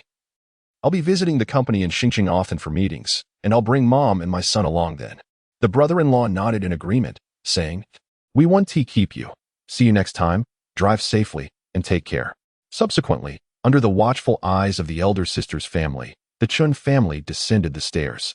Once in the car, before starting the engine, Chen Weiguo remarked, Mom, Xiaoguan will also be heading back to Jining. Let us go pick her up. Really? The elderly mother was quite surprised, noting that she hadn't heard her mention it at noon, to prevent her from overthinking. Chen Weiguo fabricated an excuse. She mentioned she had some matters to discuss with her family regarding important company affairs. Grandma, please sit in the front, Xiaohaozi suddenly interjected. The elderly mother looked down at him, somewhat bewildered. I want to sit with Sister Guan, Xiaohaozi clarified. With a long sigh, the elderly mother resigned, saying, You too. Father and son. With that, she exited the car and took her seat in the passenger side. Seeing Chen Weiguo gazing at her, she retorted, What's the matter? Don't you want me sitting here? If so, I might as well go upstairs and stay at your sister's. There's no seat for me in this car anyway. Mom, what nonsense are you talking about? I just wanted to check if your seatbelt was fastened properly. Besides, my sister's house only has 2 rooms. There is no space for you to stay, Chen Weiguo replied. Approximately 20 minutes later, General Guan arrived. Instinctively, he reached for the door of the passenger seat, only to be taken aback upon discovering his mother already seated within. Auntie, my sincerest apologies. I did not realize you were here, he exclaimed. It's quite all right, Xiao Guan. I, too, never expected to be brought here by my grandson, his mother replied. Once in the car, General Guan affectionately pinched Xiaohaozi's cheek and inquired, "Why do you not wish to sit with your grandmother?" "Of course, I want to sit with my sister," Xiaohaozi responded. A hint of weariness softened General Guan's features into a gentle smile as he embraced Xiaohaozi. "Your sister enjoys sitting with you as well." With that, he reached back to pat Chen Weiguo on the shoulder and asked, "Chen Weiguo, are you truly sober?" "Indeed, Xiao Guan." "No, Xining, would I dare to deceive you?" Chen Weiguo replied. "Sister, you are not worried about my father, are you, which is why you chose to return with us?" "Not at all," General Guan chuckled, waving his hand dismissively. "There are some urgent matters at the company that require discussion with the family." Upon hearing this explanation, Chen Weiguo couldn't help but think, how uncanny that it mirrors the excuse I just concocted. Could it be that Xiao Guan is fabricating as well? Half an hour later, the car glided smoothly along the highway. After casting a glance at his mother, who was snoring in the passenger seat, Chen Weiguo looked up at the rearview mirror. There, General Guan reclined with her eyes closed, while her son sat atop her lap, seemingly asleep. A warm sentiment blossomed within him, prompting a heartfelt smile. As they approached 9:30, Chen Weiguo first escorted his mother and son to the foot of their building. "Goodbye, Sister Guan." His son waved before heading upstairs. "Farewell, Xiaohaozi," General Guan responded. Watching his mother and son vanish into the corridor, Chen Weiguo then drove away. "Xining, haven't you yet dined? How about we indulge in some barbecue? That sounds delightful. But who will treat?" "I shall," Chen Weiguo declared, thumping his chest with a show of generosity. "However, let us not be extravagant," he added. Though he spoke thus, upon arriving at the barbecue restaurant, he boldly ordered dozens of skewers, leaving General Guan astounded. "Chen Weiguo, are you expecting your home to be demolished?" she quipped. Chen Weiguo paused momentarily, taken aback, and chose not to respond, pondering how she could so swiftly deduce his situation. Indeed, it seemed that a woman's keen intellect could be both a blessing and a curse. It was impossible to conceal anything from her perceptive gaze, making the notion of saving private funds utterly futile. Lost in thought, Chen Weiguo realized he was overthinking, spiraling into fanciful musings. As the barbecue arrived, General Guan continued to eat while discussing the recent demands of her business with Chen Weiguo, who listened attentively, occasionally pouring coconut juice into her empty cup. They dined until after 11 before finally taking their leave. "When do you plan to depart this time, Xining?" "Perhaps after lunch. It has been ages since I last visited the stores. I am curious to see how those 3 restaurants have fared under your management. Then I shall come to fetch you tomorrow morning." General Guan nodded in surprise, finding it hard to believe. Just before disembarking, she jested, "Chen Weiguo, you ought to visit Star City more often. Each visit seems to expand your horizons a bit." The morning air gradually warmed. By 9 o'clock, Chen Weiguo arrived early at General Guan's doorstep. After waiting for less than 2 minutes, General Guan hurriedly emerged from her home and took her seat in the passenger side. Fastening her seatbelt, she glanced at Chen Weiguo and inquired, "Let me see. Did you use mousse today?" "I did," Chen Weiguo replied with a hint of resignation. He then retrieved a bag from the cup holder, saying, "I bought you breakfast." After a moment's hesitation, General Guan accepted the bag, blinking a few times while looking ahead and pursing her lips. Observing her struggle to suppress laughter, Chen Weiguo remarked, "Don't hold it in. If you want to laugh, just laugh." General Guan covered her mouth with her right hand and giggled. "So, leader, what do you think? Are my horizons broad?" "Indeed." General Guan nodded vigorously. "Is my awareness strong?" "Absolutely." She gave a thumbs up. "Is my perspective elevated?" General Guan clutched her stomach, bursting into hearty laughter, then reached out to pinch Chen Weiguo's shoulder playfully. Chapter 82. The second meeting of senior brand executives moments later, as General Guan continued her playful pinching. Chen Weiguo began to yelp in pain. Just then, a knock sounded on the passenger window. Startled, General Guan withdrew her hand and turned her head.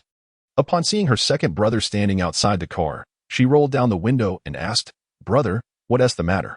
Brother Guan lowered his head, first acknowledging Chen Weiguo with a nod before turning to General Guan, saying, "If Manager Guan has made any mistakes, just dock his salary.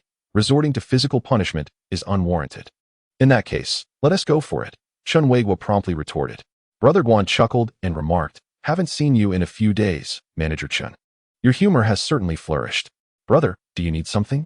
General Guan inquired. Brother Guan let out a resigned chuckle, saying, I'm your brother. It's been ages since I last saw you. You claim it's a challenge just to return, and now you're off again?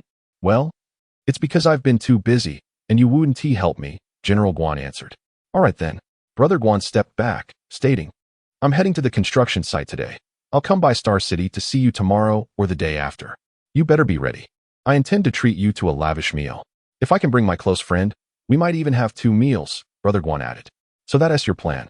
Farewell, General Guan retorted, promptly rolling up the window. Remember, Brother Guan knocked on the window a couple more times.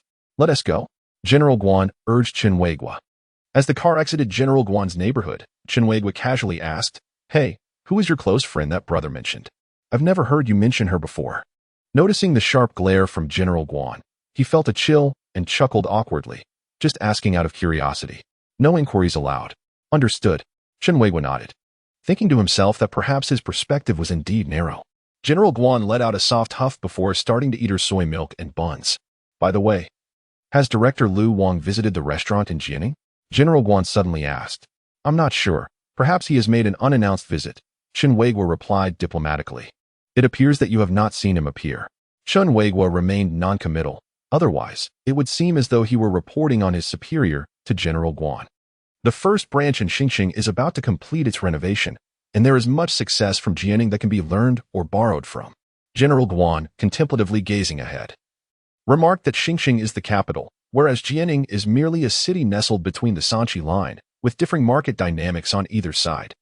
Chen Weiguo attempted to defend his superior, stating that despite the market disparities, the processes and management models should adhere to a unified standard. Otherwise, how could they promote to the entire province or even larger markets in the future? General Guan, somewhat irritated, responded. After speaking, she retrieved her phone and dialed a number. Once connected, she inquired, Director Lu, how long have you been with the company? May I ask if you have visited the 3 stores in Jianing for inspection? The opening of the first store in Xingqing is imminent, and I trust you understand the significance of this store's success for our company and brand better than I do. I am confident that with your background and capabilities, you will not submit a disappointing report. Indeed, to be frank, the 3 stores in Jianing have performed remarkably well. And we are about to open the 4th. This year, the brand's development goals are clear. Firstly, Xingqing must have more stores than Jianing, and secondly, the performance of each store must surpass that of Jianing. Otherwise, it would be a pity to waste the substantial consumer power and market potential of Xingqing. Observing General Guan's stern and commanding demeanor, Chen Weiguo felt an undeniable pressure. He recalled that she had never been this severe with him before. After hanging up, General Guan took a deep breath and turned to Chen Weiguo, stating, Director Lu is somewhat arrogant and looks down upon the small market of Jianing. If he fails to deliver a satisfactory report by year's end, I will certainly seek an explanation from my father. There's no need for that. Our father is also acting for the good of the company, Chen Weiguo advised. Who is your father? General Guan feigned anger. Such remarks are quite presumptuous. After exchanging a few more words, Chen Weiguo's phone rang. General Guan retrieved his phone from the cup holder and said, It's Director Lu calling you. Please answer and put it on speaker. Once the call was connected, Director Lu's voice immediately echoed, Manager Chen, do you have any urgent matters this afternoon? Chen Weiguo did not respond, prompting Director Lu to continue. There are no pressing matters. Please come to the company for an urgent meeting this afternoon. All right, Chen Weiguo replied. As soon as he finished speaking, Director Lu abruptly hung up. Is this how he usually calls you? Hanging up the phone without so much as a greeting? General Guan inquired, visibly annoyed. Not really. Perhaps he is just particularly busy today. Hence the abruptness, Chen Weiguo explained. Feel free to express any thoughts you have in front of me. I will not consider you to be speaking ill of him. Nor will I use such comments to criticize him. I simply wish to understand everyone's perspective on him and to view him objectively. As long as it is a human perspective, it cannot be entirely objective. General Guan playfully tapped Chen Weiguo on the shoulder and remarked, previously, I always thought your emotional intelligence was lacking. Now I realize you are quite the smooth operator. Chen Weiguo smiled and said, this afternoon, I need to head to Xingqing for a meeting. You can ride with me. You'll have to cover your own fuel costs. Or perhaps it would be better to take a bus from the station. After having lunch at Sandian, Chen Weiguo drove with General Manager Guan towards Xingqing. Before they even reached the highway, General Manager Guan had fallen asleep. Chen Weiguo couldn't help but feel a twinge of sympathy, knowing how much pressure she faced daily managing numerous responsibilities. Yet, he could not alleviate her burdens. He could only strive to fulfill his own duties and avoid causing any additional complications for her. At 2:30, they arrived at the underground parking lot of the office building where the company was located and took the elevator up together. Just before exiting the elevator, General Manager Guan instructed, "After the meeting, meet me at the bakery across the street." Upon entering the office, Chen Weiguo first proceeded to Lu Wang's office, where the brand marketing manager, market manager, and the store manager of the first Xingqing location were already present. "Manager Chen, please have a seat," Lu Wang beckoned, gesturing for Chen Weiguo to occupy a spot farthest from him. "Manager Chen, I believe I saw you entering the office with General Manager Guan," inquired the market manager. Chen Weiguo nodded and explained, "We happened to meet in the elevator." "All right," Lu Wang interrupted their conversation. "Manager Chen has arrived. Let's commence the meeting." He then turned to Chen Weiguo and asked, "Manager Chen, you previously gained experience following General Manager Guan in opening stores in Jianing. Could you briefly outline the process for us?" "The process?" Chen Weiguo replied, surprised. "There's not much to elaborate on. First, you select a location, then proceed with renovations, hire staff, conduct trial operations, and when everything seems ready, you're good to go. Are there specific aspects we should pay particular attention to during this process?" Lu Wang continued to inquire. Chen Weiguo pondered for a moment, realizing there was nothing of particular note, and replied, "If issues arise, we simply resolve them." "I understand," Lu Wang remarked. "Your point is that unexpected challenges will undoubtedly emerge. The problems themselves are not the crux. Rather, it is essential for the team to collaborate in addressing these issues, which will enhance the cohesion of the group." Upon hearing Lu Wang's perspective, Chen Weiguo internally acknowledged the cleverness of his approach. Lu Wang was evidently interested in such insights. Otherwise, if everyone responded as Chen Weiguo had initially, the meeting would have concluded in less than half an hour, lacking the appearance of a professional team.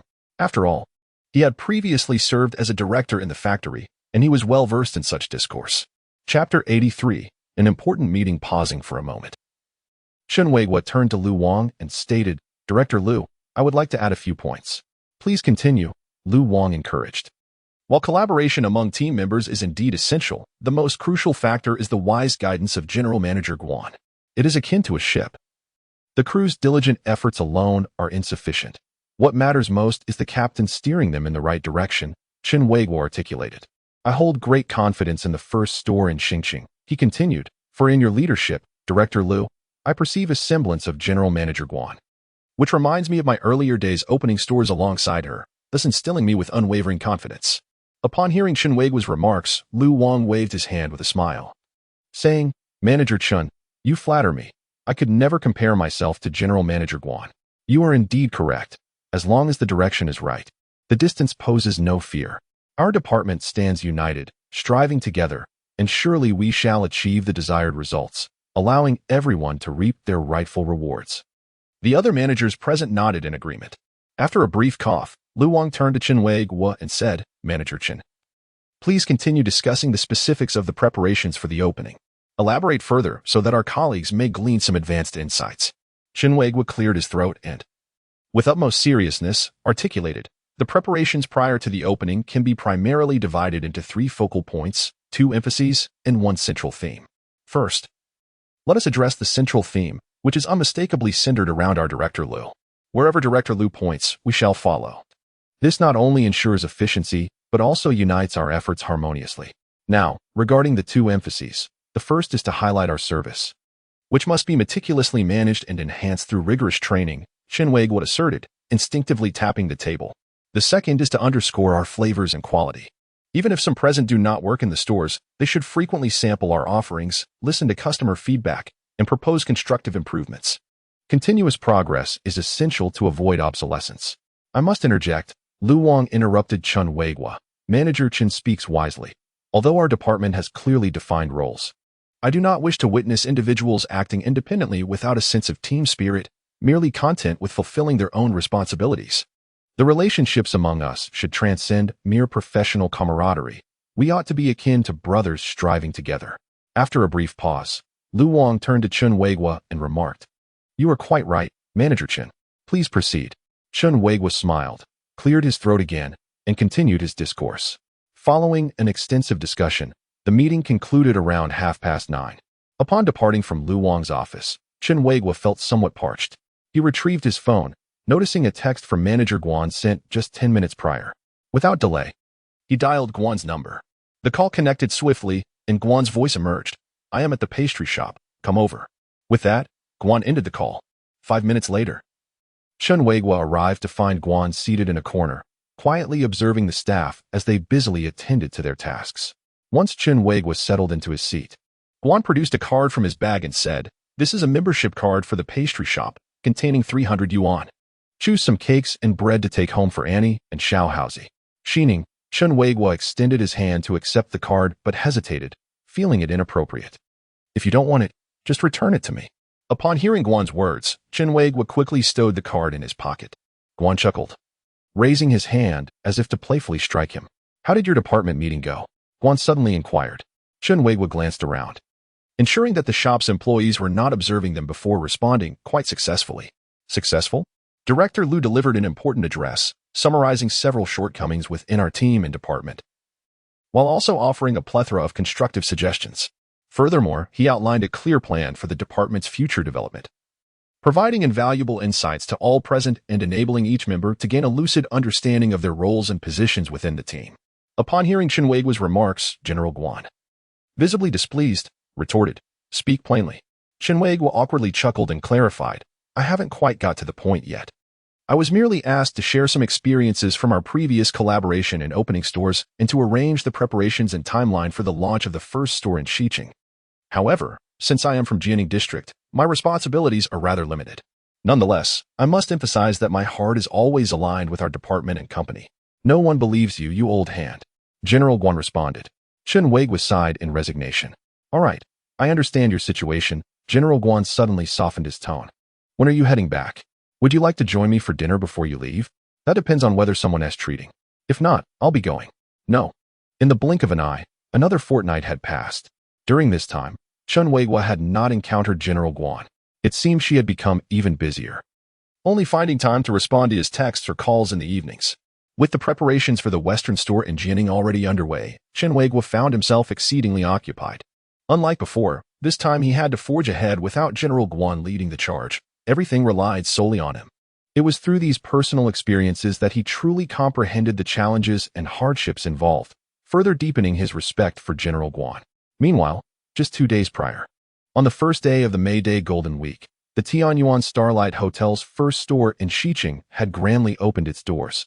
Chen Weiguo was unaware of the actual situation at the opening, but gathered from General Guan's brief comments that she was quite dissatisfied. Such circumstances had long been anticipated by him. Lu Wang, who previously held senior positions in several large chain supermarkets, possessed extensive experience. Yet transitioning between industries required time and effort. Mere meetings and slogans would not suffice to achieve success. When the May Day Golden Week concluded, Lu Wang called Chen Weiguo once more, requesting him to visit Xiqing. Chen Weiguo was delighted, as he had not seen General Guan for quite some time, and there remained over 200 yuan unspent on his pastry shop membership card. At 2:30 in the afternoon, he arrived at the company again, meeting Lu Wang and other senior executives from the department. Unlike their previous encounter, Lu Wang now appeared somewhat perturbed, indicating that he was likely anxious. After inviting Chen Weiguo to sit, Lu Wang proceeded to criticize several other department managers. It was not merely that the market manager had chosen poor locations, rather, the marketing manager's promotional plan was deemed abysmal, having squandered substantial funds on advertising yet yielding minimal impact. In essence, the blame lay with them, while the burden of labor rested solely on one individual. After half an hour of criticism, Lu Wang finally paused. After a brief pause, he turned to Chen Weiguo and said, "Manager Chen, the opening of the Star City flagship store has not met expectations. We are currently conducting a thorough review and require your expertise to devise a new marketing strategy to reverse the store's declining fortunes." Chapter 84. The Summer Breeze. Upon hearing Lu Wang's remarks, Chen Weiguo furrowed his brow. Having previously served as a director in the factory, he was not well acquainted with this particular approach. Should his marketing plan fail, Lu Wang would undoubtedly place the blame squarely on him, attributing all the issues to his proposal. Conversely, if it succeeded, Lu Wang would bask in the glory of having turned the tide and achieved profitability. Chen Weiguo, averse to taking the fall, was reluctant to acquiesce to Lu Wang's request. Director Lu, I appreciate the opportunity you've extended to me. He initially refrained from outright rejecting Lu Wang. However, before Lu Wang could respond, Chen Weiguo interjected, Director Lu, the market in Jianing is small and cannot be compared to Star City. You are asking someone who can only row a boat to captain an oil tanker. I truly lack the capability. Manager Chen, with your skills, this should pose no problem. Lu Wang replied, his expression slightly displeased. It is not solely a matter of capability. It also significantly pertains to market familiarity. I grew up in Jianing and have a better understanding of the market and consumer preferences there. Star City, however, is entirely foreign to me, Chen Weiguo explained. Familiarity is not an issue. You will stay in Star City for the next few days to conduct market research and aim to present a proposal swiftly, Lu Wang insisted. Director Lu, you overestimate me. I lack formal training in marketing. The marketing strategies for those stores in Jianing may have my name attached, but in truth, Director Guan provided substantial guidance. If I am to undertake this task, I would likely need to consult her for final approval, Chen Weiguo mentioned, invoking Director Guan. Naturally, Lu Wang was not inclined to accept this approach. If every decision required Director Guan's input, what purpose would Chen Weiguo serve as the brand director? This minor matter shouldn't trouble Director Guan. Manager Chen, you will draft a proposal, and then our team will discuss and refine it, with you taking the lead. Lu Wang suggested, attempting to find a compromise. Realizing that Lu Wang was determined to place the burden upon him, Chen Weiguo decided to be forthright. You want me to take the lead? What then is the role of our marketing and market managers? Lu Wang and the other two managers mentioned visibly soured, leading Lu Wang to exclaim in frustration, Chen Weiguo, what do you mean by that? We want you to lead the proposal because we value your capabilities and relevant experience. Director Lu, you flatter me. In this regard, you are undoubtedly more qualified than I. Moreover, Jianing is currently busy preparing for the West store, and given the tight schedule, I would face difficulties in explaining any delays to Director Guan, Chen Weiguo countered. Hearing this, Lu Wang slammed his hand on the table and shouted, Chen Weiguo, what is your attitude? Are you refusing to accept the task assigned to you by the company? Do you not wish to proceed? Oh, Chen Weiguo scoffed, Director Lu. What a temper you have. I never claimed that I wish to withdraw, Chen Weiguo stated, however, if Director Lu deems my abilities insufficient, then it would be best for him to terminate my position. Rising from his seat, he continued, Director Lu, if there is nothing further, I must return to Jianing, as I have an appointment with the foreman regarding the renovations this evening. Director Lu waved his hand, simply saying, let us go. Once outside the conference room, Chen Weiguo placed a call to General Manager Guan. As soon as the line connected, Guan's urgent voice came through. Chen Weiguo, what is the matter? I just finished a meeting at the company and wanted to check in with you. Meet me at the coffee shop. I will send you the address shortly, Guan instructed. After hanging up, Guan promptly sent a text message. Unfamiliar with Xingqing, Chen Weiguo opted for a taxi to locate Guan. Half an hour later, he arrived at the entrance of a pedestrian street. The first branch of the coffee shop, under the starry sky, was situated on the rooftop of a building at the street's edge. Ascending in the elevator, he reached the rooftop, where he found Guan engaged in discussions with the renovation workers. Having not seen him for 2 weeks, Chen noticed that Guan had lost considerable weight and appeared somewhat haggard. Upon noticing Chen, Guan's serious demeanor softened into a fleeting smile before he resumed his earnest dialogue with the workers. After a brief discussion, Guan approached Chen with a frown and said, why did you come empty-handed? You haven't skipped lunch, have you? I have eaten, but I am a bit parched. As soon as Guan finished speaking, Chen Weiguo descended to fetch refreshments. A few minutes later, he returned, carrying 2 cups of milk tea. I was careless. I hope it's not too late to mend my mistake, he said, handing the tea to Guan. Guan stifled a laugh, giving a thumbs up and remarking, your vision is commendable. As they toured the site, Guan shared his thoughts and aspirations. Chen found himself captivated by Guan's expressions, his focus entirely on Guan's face, oblivious to the words being spoken. Eventually, they reached the railing, and Chen shifted his gaze downward, taking in the expansive view of Xingqing, which was rapidly evolving. This city underwent constant transformation, brimming with opportunities. Opportunities are always reserved for those prepared to seize them, Guan remarked with a hint of nostalgia. Chen nodded, sensing Guan's ambition and vision. Then Guan turned to him and inquired, what was discussed in your meeting? After a moment's reflection, Chen decided that it would be best not to burden Guan with his troubles. The performance of the flagship store in Xingxing has not been particularly satisfactory. Director Liu has requested our department to conduct a self-reflection. It is indeed time for introspection. Jianing has delivered 3 perfect scores, yet they seem incapable of even replicating them. It appears that capability does not necessarily correlate with education, nor does experience guarantee insight. Just focus on managing the Jianing store. And we will reevaluate at the end of the year, Guan replied.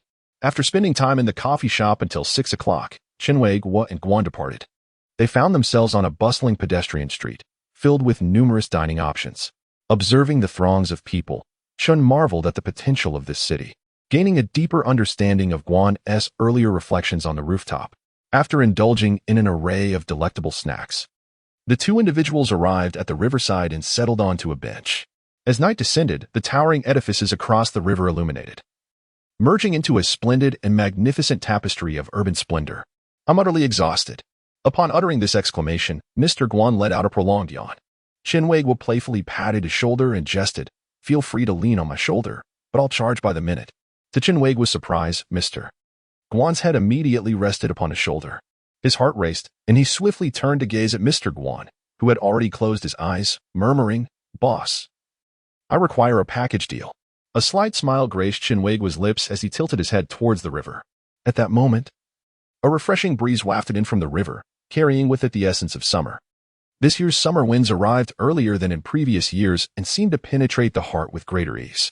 Approximately half an hour later, Mr. Guan finally opened his eyes. Instinctively, she covered her mouth with her hand before straightening her back. "I wasn't drooling. I was merely observing," Chen Weiguo remarked from beside her. Mr. Guan chuckled softly and glanced at her watch, explaining, "I apologize, I was just overwhelmingly tired." Chen Weiguo looked at her, saying, "No matter how busy or weary one may be, rest is essential. Health is the foundation of all." "I understand," Mr. Guan nodded, then rose to her feet, asking, "When do you plan to head back?" "What's the matter?" Chen Weiguo inquired.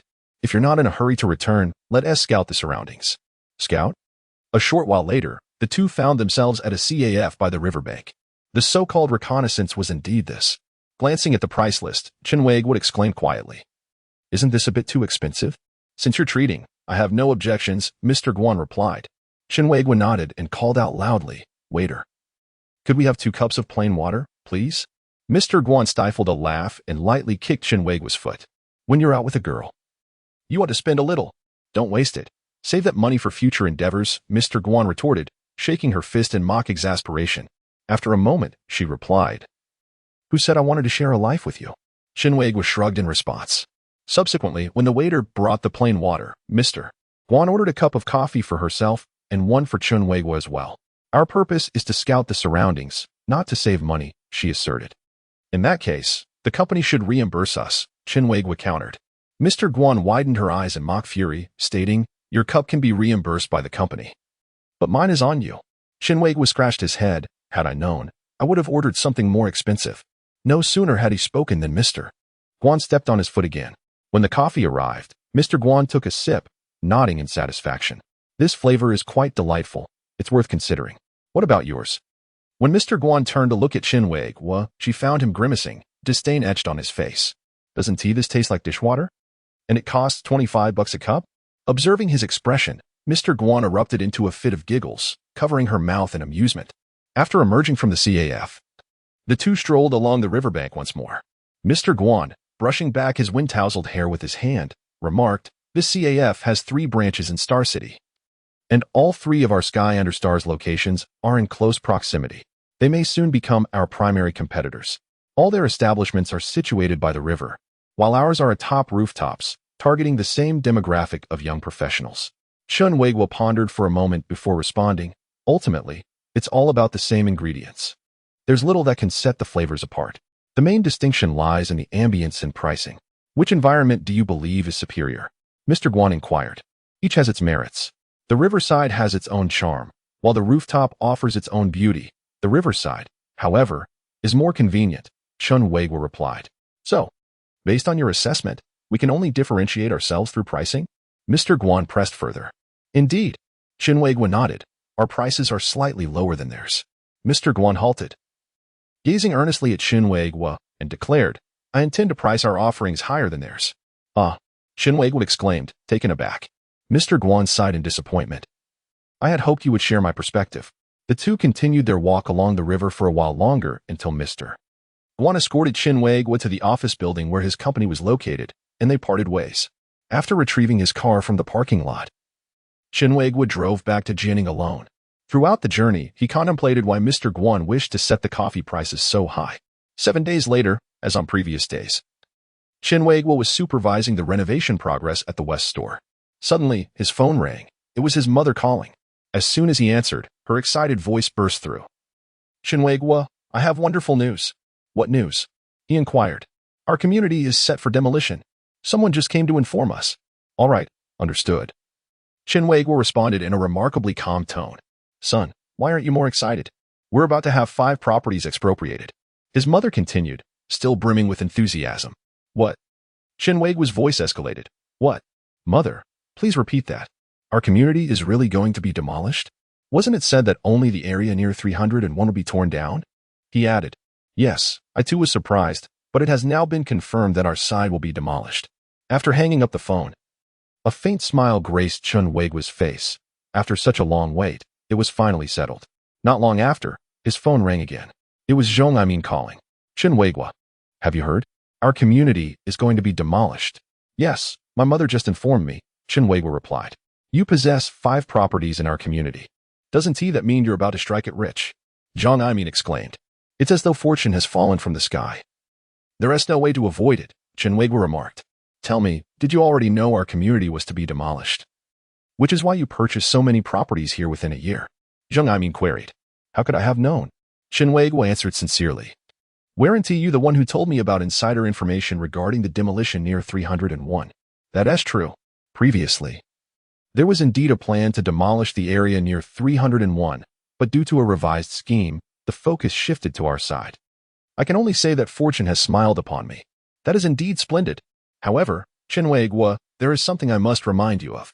At the beginning of last year, you spent 5,000 to acquire the old house of Li Jiying, and now that it is set for demolition. If his relatives were to find out, they would surely have objections. Subsequently, after ending the call, Chen Weiguo contacted Li Jiying. By late May, as the weather gradually warmed, the demolition and relocation process for the community commenced. Due to work commitments, Chen Weiguo could only entrust his elderly mother to oversee this matter. The demolition plan essentially offered 2 options. One could either receive monetary compensation or a new residence. Unlike other residents of the community, Chen Weiguo's family faced no dilemma over choosing between cash or a house. After consulting with his mother, they decided on cash for the Western-style house and to exchange the remaining property for a new apartment. The only consideration left was the location of the new home. There were 3 choices, one in a nearby developing community, another in a different district adjacent to a park, and the last one by the riverside in Xiaoxi, which, while more remote, boasted a much larger area. His mother preferred the first option, as she was accustomed to the surroundings.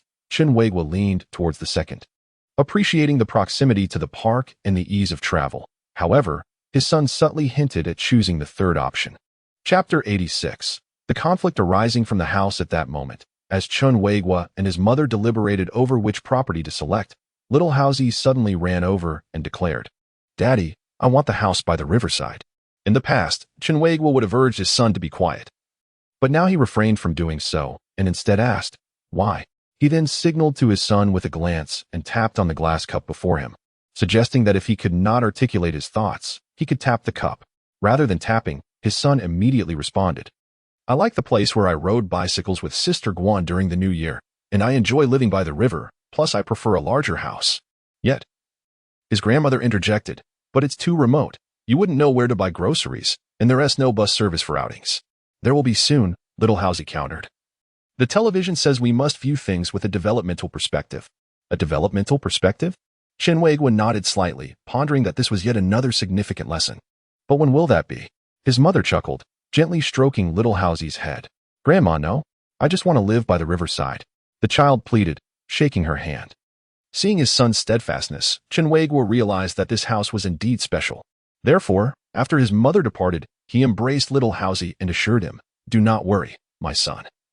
I will persuade Grandma to choose the house in Xiaoxi. Little Xiaohaozi gave him a thumbs up, exclaiming, Great idea, Dad.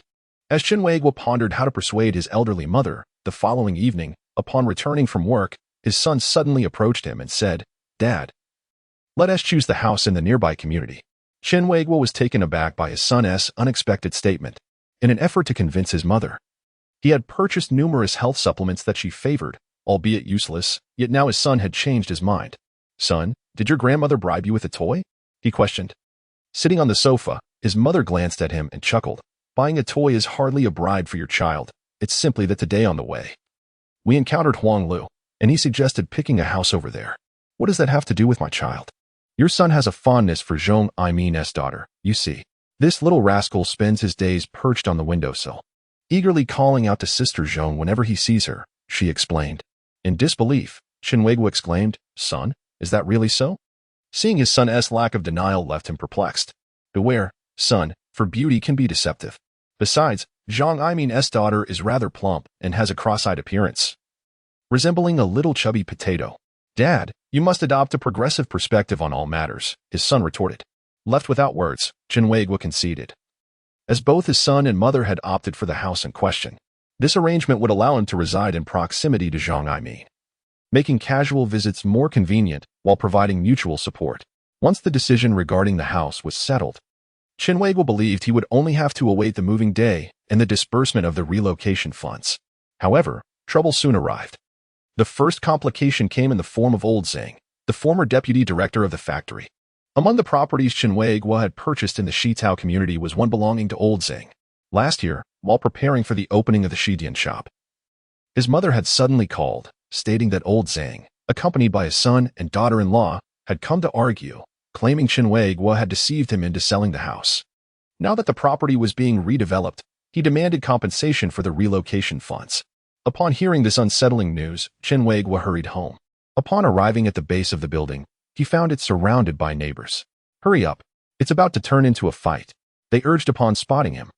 Ascending to the upper floors, Chen Weiguo discovered his mother valiantly confronting Old Zhang and his family, while Zhang Aimin and another neighbor attempted to mediate. "You must have some insider information to have purchased so many houses in this community. If my family truly had such capabilities, would we rely on this for profit?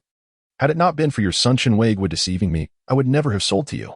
Old Zhang fumed, his face flushed. "Andy, Old Zhang, please stop arguing. Let us discuss this calmly. There is no point in bickering endlessly," Zhang Aimin implored. "Who deceived you?" Chen Weiguo retorted loudly, drawing the attention of everyone present. "Old Zhang, it was you who wished to sell your house, which prompted me to purchase it from you. But how did you phrase it back then? What nonsense. You bought this house for your mother, yet she never even lived here. You've rented it out to someone else, just in time for the demolition. Do you dare claim ignorance of the inside information? Do you dare say you haven't deceived me?" Elder Zhang furiously pointed at Chen Weiguo, berating him. "Elder Zhang, you are quite amusing. Even if I hadn't purchased the house back then, it would have been sold to someone else eventually. Why is it that I am the one being deceived? You simply didn't foresee the demolition and now wish to renege," Chen Weiguo retorted. Elder Zhang, incensed, shook with fury and rolled up his shirt sleeves, preparing to confront Chen Weiguo. However, Zhong Aimin intervened, exclaiming, "Elder Zhang, please listen to me. When you sold him the house last year, there were already plans for demolition on the 301 side. Oh, Zhong Aimin, if that is the case, there indeed seems to be inside information. It is common knowledge that you are particularly close to Chen Weiguo, so my suspicions are confirmed." Elder Zhang tugged at Zhong Aimin's collar. Zhong Aimin, feeling helpless, realized that his attempt to assist had backfired. If there were truly inside information, why didn't I purchase it myself? You lack the funds, or perhaps you conspired with him to deceive everyone, Elder Zhang shot back. This is utterly absurd. Are you even being reasonable? Elder Zhang, out of respect for your age, I have tried to advise you kindly, but if you continue with such unreasonable assertions, we need not extend you any courtesy, Zhong Aimin asserted, lightly pushing Elder Zhang away in an attempt to extricate himself. Unexpectedly, as Elder Zhang stumbled back, he tripped over his own feet and fell right in front of Chen Weiguo's door, landing with a thud. His son, witnessing this, shouted "Dad," and lunged towards Zhong Aimin, while his daughter-in-law cried out, "Someone help. He has been attacked." Chen Weiguo rushed forward to assist Zhong Aimin, becoming entangled in a scuffle with Elder Zhang's son. "Call the police. Call an ambulance. My father is in critical condition," Elder Zhang's daughter-in-law shouted to the onlookers on the stairs. At that moment, Xiaohaozi emerged. Rushing to his father's side, clutching his leg and shouting, Don't hit my dad. Don't hit my Uncle Zhong. Elder Zheng's son turned, dismissing him with a curt, "Get lost, kid," and gave his leg a slight shake. What he did not anticipate was that the force of his movement sent Xiaohaozi stumbling back, landing beside Elder Zheng. Chapter 87. He is still just a child. Seeing Xiaohaozi sprawled on the ground, his grandmother let out a piercing scream. "I merely brushed against him. How could he fall?" Elder Zheng's son frantically protested. "He is just a 2-year-old child. How could he withstand even a light touch?" Chen Weiguo countered, seizing Elder Zheng's son's collar, ready to retaliate. "You dare strike my grandson? I will fight you to the end," the grandmother shouted defiantly. With that, she picked up a shoe from a nearby cabinet and hurled it at Elder Zheng's son, then charged towards him. Elder Zheng's daughter-in-law quickly intervened, blocking the grandmother, and soon they were grappling each other's hair. Meanwhile, Elder Zheng's son was engaged in a brawl with Chen Weiguo and Zhang Aimin. After a tumultuous struggle, the street director arrived with a group of onlookers. With the assistance of the crowd, the two parties were successfully separated. They had been neighbors for many years. What words could not be exchanged amicably? Why create a spectacle for others to witness? Director Tang Hong of the street advised. After speaking, Tang Hong turned to the elderly man and the young boy lying on the ground and inquired, "What has happened? Surely, this cannot result in a fatality?" Chen Weiguo and his elderly mother immediately approached to lift the boy from the ground. Meanwhile, the elderly man's son and daughter-in-law gently assisted him to his feet as well. "Father, how are you?" the daughter-in-law of the elderly man asked. "I seem to remember nothing clearly," the elderly man replied, slightly shaking his head. His son immediately turned to Zhang Aimin, filled with fury, and exclaimed, "Zhang Aimin, look at the trouble you've caused." "Son, how are you?" Chen Weiguo asked his son. The boy looked at him and questioned, "Who are you? Who am I?"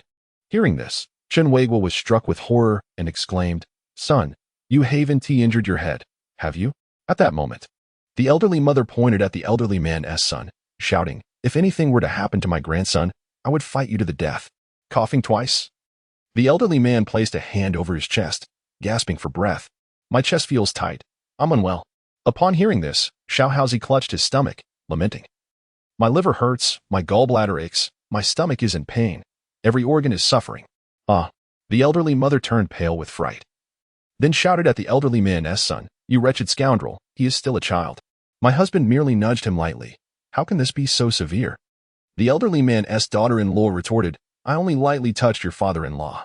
I too merely nudged your grandfather." Zhang Aimin countered, "This is intolerable. Call for an ambulance, quickly." The elderly man gasped urgently. Xiaohaozi echoed his distress, rasping, "Father, grandmother, the younger generation is unfilial. We may cause you to bury your own children." The street director helplessly twisted her mouth, looking first at the elderly man and then at Xiaohaozi, and asked, "Is it truly that grave? Do we really need to summon an ambulance?" After exchanging glances with the elderly man, Xiaohaozi replied, "As serious as it is for great-grandfather, so it is for me." The elderly man, seething with anger, grit his teeth and trembled. After a pause, he spread his hands and, with the support of his son and daughter-in-law, managed to rise. Xiaohaozi was lifted into his grandmother's arms. Subsequently, both families were invited to the street office. Inside the office, after understanding the sequence of events, Director Tang Hong addressed the elderly man, saying, "Elder Zhang, allow me to speak words you may not wish to hear. Regardless of whether Chen Weiguo was aware of the community's expropriation, he has a signed contract with you, and all necessary procedures have been completed. There is no justification for you to retract now." "What do you mean there is no justification?" "Initially, he deceived me into believing the house was for his elderly mother. Otherwise, I would not have considered selling it to him." The elderly man retorted, "Elder Zhang, you have sold the house to someone else. What they choose to do with it is beyond your concern. Moreover, the price he paid when he purchased the house was consistent with the market conditions at that time." Tang Hong explained. "Director Tang, why do you always speak in favor of their family?" The elderly man's daughter-in-law interjected. Tang Hong's expression darkened, and with a sense of resignation, she remarked, "Am I not speaking honestly? If you doubt it, feel free to ask anyone on the street and see if I am wrong. We shall not debate this. Regardless, today, Chen Weiguo must return that house to me." Elder Zheng slammed the table and exclaimed, "This is quite unamusing, Elder Zheng." Tang Hong replied with evident frustration, followed by a deep sigh. After a moment of silence, she continued, "If we cannot reach a resolution, I will have no choice but to contact the authorities." "Go ahead," Chen Weiguo replied, furrowing his brow in agreement. Wait. Wait, Elder Zeng suddenly interjected, turning his gaze towards Chen Weiguo. How about this?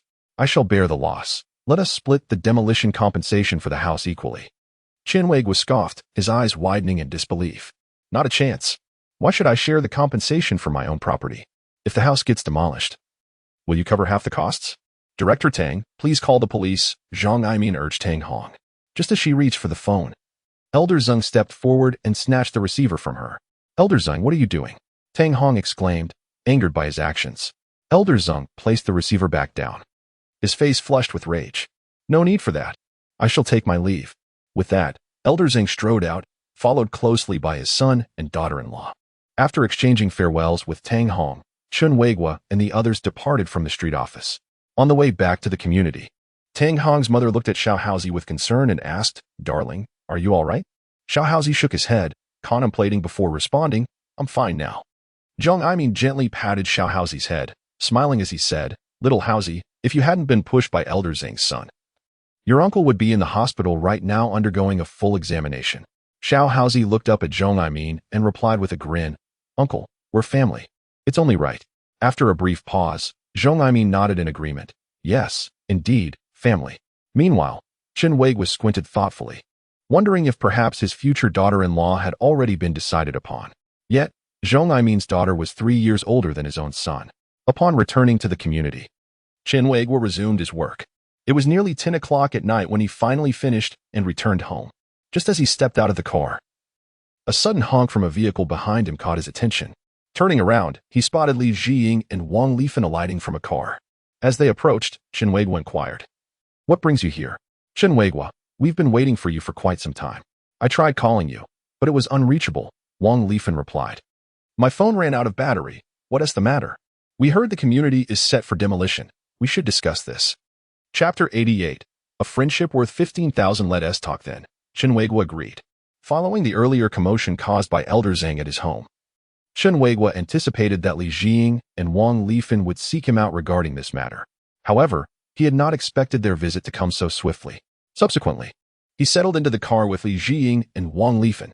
Li Jiying occupied the front seat, while he and Wang Lifan took the back, clearly having prearranged their roles for the conversation. Chen Weiguo, you initially purchased our old house for 5,000 yuan, and now, in less than a year, it is set to be demolished. I have always valued fairness and am not greedy. Thus, the compensation from the demolition should be split equally between our families. You have no objections, I trust? Wang Lifeng inquired. Chen Weiguo glanced at Li Jiying, focusing solely on her profile. After a prolonged silence, Li Jiying did not turn back, seemingly resolute in her decision to refrain from participating in their conversation. After a moment's pause, Chen Weiguo retrieved a pack of cigarettes from his pocket, followed by a lighter. Upon hearing Wang Lifeng mention her pregnancy, he put the lighter away and offered his congratulations. Li Jiying must have informed you of our current predicament, right?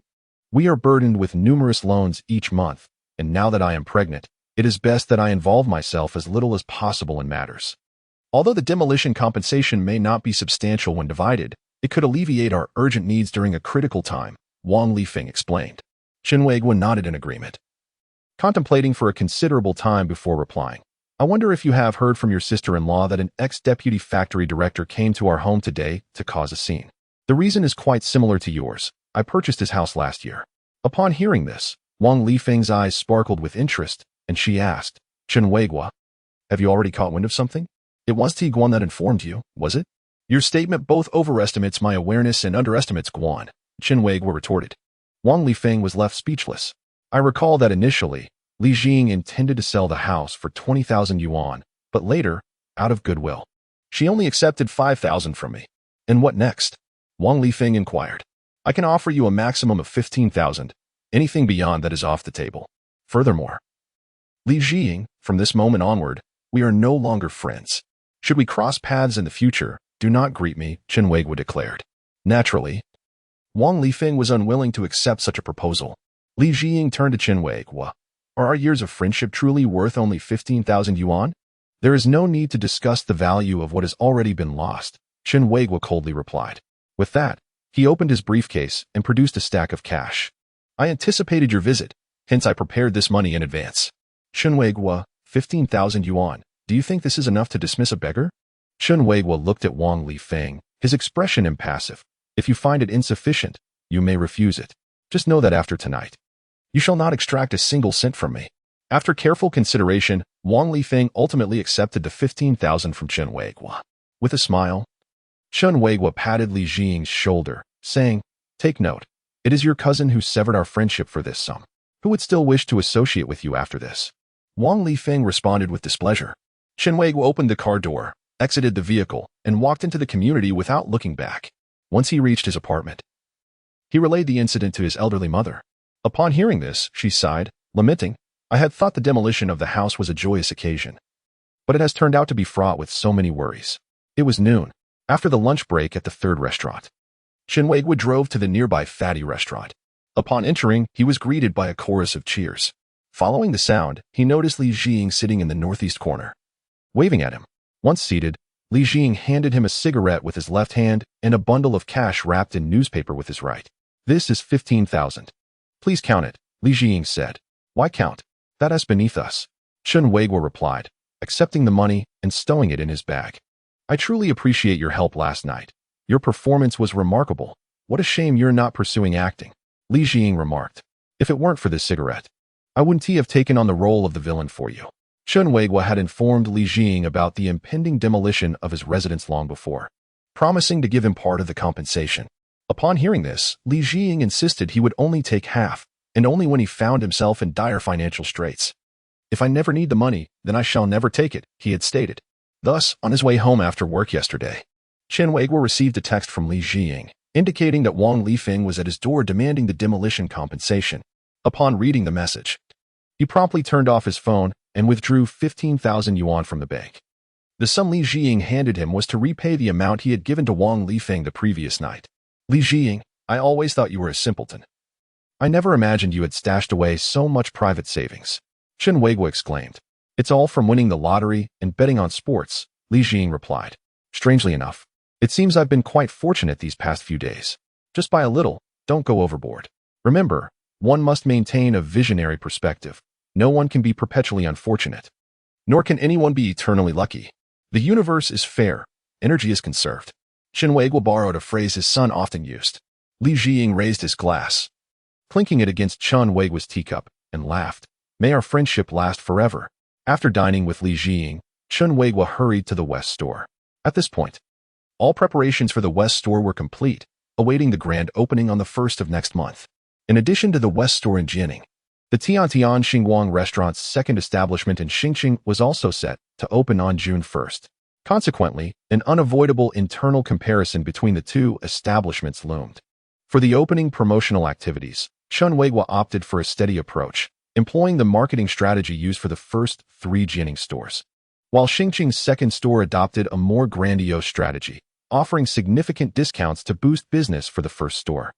As this was his inaugural endeavor in leading and overseeing the establishment of a branch, Chen Weiguo was eager to achieve commendable results. Finally, with bated breath, June 1st arrived, and the West Store opened.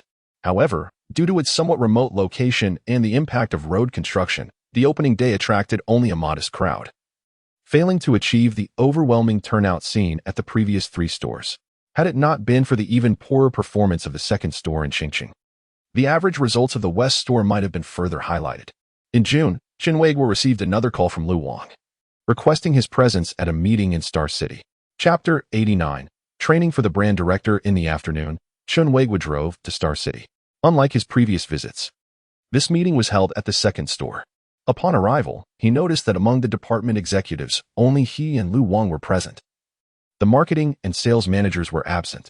Additionally, the manager of the first store and several lobby managers were in attendance. Around 2 o'clock, the meeting commenced. Instead of gathering around a table, everyone stood in a line. Observing Lu Wang, who stood with his hands behind his back and a stern expression, Chen Weiguo pondered, "Surely, he is not about to conduct a training session?" After surveying the group, Lu Wang spoke. "Today's meeting includes not only the managers from both Star City stores, but also manager Chen Weiguo from the Jianing district. I have urgently called everyone here to discuss a matter of great importance. After conducting investigations at both the first and second stores, I have identified a significant issue: the employee's appearance, mental state, and service attitude. This is a serious concern because the unprofessional service and communication skills of the staff have severely impacted store performance. Many customers have reported that while our prices are higher than others, our service is lacking. This issue is not solely the fault of the employees. It is also closely linked to the negligence of you store managers. The root cause lies in the lack of belief in your work, absence of life goals, and a sense of responsibility towards the company. Upon hearing Lu Wang's remarks, Chen Weiguo thought to himself, this certainly shifts the blame for poor performance onto the store management and staff. While the Jianing district has been performing well, I have heard that similar issues exist there. If not addressed promptly, the performance in Jianing will inevitably decline. Therefore, I must eliminate this threat before it escalates. As Lu Wang continued, Chen Weiguo mused, is it not enough to acknowledge the issues, but rather to create problems? Manager Chen. Lu Wang suddenly turned to him. Today, you are the sole representative from the Jianing district. I hope you will diligently absorb our corporate culture and employee training protocols and subsequently convey them to the stores in Jianing. Chen Weiguo nodded in acknowledgement, assuring, I will diligently study the essence of today's meeting. Lu Wang then instructed Chen Weiguo and the manager of the first store to stand behind him, while the manager of the second store was to assemble all the service staff in front of him. Everyone, listen carefully. Attention, stand straight. Look to the right. Lu Wang commanded. Such a simple series of actions, executed poorly, demonstrated the lack of cohesion within your team. Let us try that again. Attention, stand straight. Look to the right. Observing the reluctant demeanor of many employees at Star City Branch 2, Chen Weiguo pondered that with Lu Wang's incessant meddling, this department was destined for ruin. It seemed prudent to plan an early escape. Subsequently, Lu Wang produced a sheet of paper from his pocket and declared, First, we shall conduct training on corporate culture. I will recite a line, and you shall echo it. Remember, your voices must be loud and resounding. Our corporate vision is to become the leader in the catering industry. Lu Wang frowned, expressing displeasure. Your voices are too faint. Have you not eaten? I will ask, and you shall respond. Speak up. Our corporate vision is to become the leader in the catering industry. He demanded even louder participation, urging, show me the spirit of your team. Our corporate vision is... The employees of Star City Branch 2 responded with a deafening roar, causing Chen Weiguo to inwardly exclaim in admiration. Had Lu Wang not been present, he might have laughed out loud. Our corporate values are trust, breakthrough, growth, gratitude. Trust, breakthrough, growth, gratitude. Hearing the employees grimace as they loudly uttered the word gratitude, Chen Weiguo felt a bittersweet mixture of amusement and sorrow. The absurdity lay with Lu Wang, while the melancholy stemmed from the plight of the weary waitstaff, who toiled for meager earnings under such duress. To phrase it more eloquently, while it is inevitable to face some discomfort in the pursuit of labor, it is disheartening to witness dignity eroding in the quest for mere survival. As the clock struck 5, this so-called corporate training and employee code workshop finally concluded. Although Chen Weiguo verbally acquiesced to Lu Wang, he had already resolved not to subject the staff at Jianing West Branch to such training. He could not fathom where General Manager Guan had unearthed a gem like Lu Wang, who had mastered this routine to perfection, so much so that Chen felt he could not compete. The crux of the matter was that most business owners subscribed to this approach, viewing it as effective. Ultimately, it reflected a lack of recognition of employees as part of the family. At that moment, he recalled a saying his son once shared, when standing at the windward point, even pigs can fly. He mused that the next line should be, yet a pig remains a pig, foolish and easily deceived. After the meeting adjourned, Chen Weiguo placed a call to General Manager Guan. Upon connecting, Guan's urgent voice came through. Chen Weiguo, what is the matter? Our department held a meeting today. I'm at Star City. Excellent. I'm at the CAF at Branch 2. I'll send you the address shortly, Guan replied rapidly. Oh, and remember to bring me some food, he added. Approximately 15 minutes later, Chen Weiguo arrived with a portion of crayfish and a cup of milk tea. The last time he saw General Manager Guan was before the grand opening of Star City Branch 1, which had since launched successfully with impressive results. Seizing the opportunity, Guan had opened a branch on another commercial street in Star City. According to his plans, he intended to establish another branch near the university town later this year, with the first Jianing location set to open in early next year. Upon their initial meeting, General Guan immediately expressed his grievances to Manager Chen, stating, if it weren't for your department's meeting, I would scarcely have the opportunity to see you. Chen Weiguo scrutinized General Guan, noting her evident weight loss, though her curves had become more pronounced. Additionally, the day's temperature soared, and General Guan donned a short skirt, her slender and fair legs somewhat dazzling. In an effort to uphold his image as a paragon of virtue in her eyes, he swiftly diverted his gaze elsewhere and remarked, "I brought you some crayfish." Well, General Guan unabashedly revealed her fondness for the delicacy, her face alight with joy. "Chen Weiguo, this crayfish must have cost quite a bit. Your generosity is impressive." "Indeed, Shini. One must adopt a perspective of growth when considering all matters, including myself."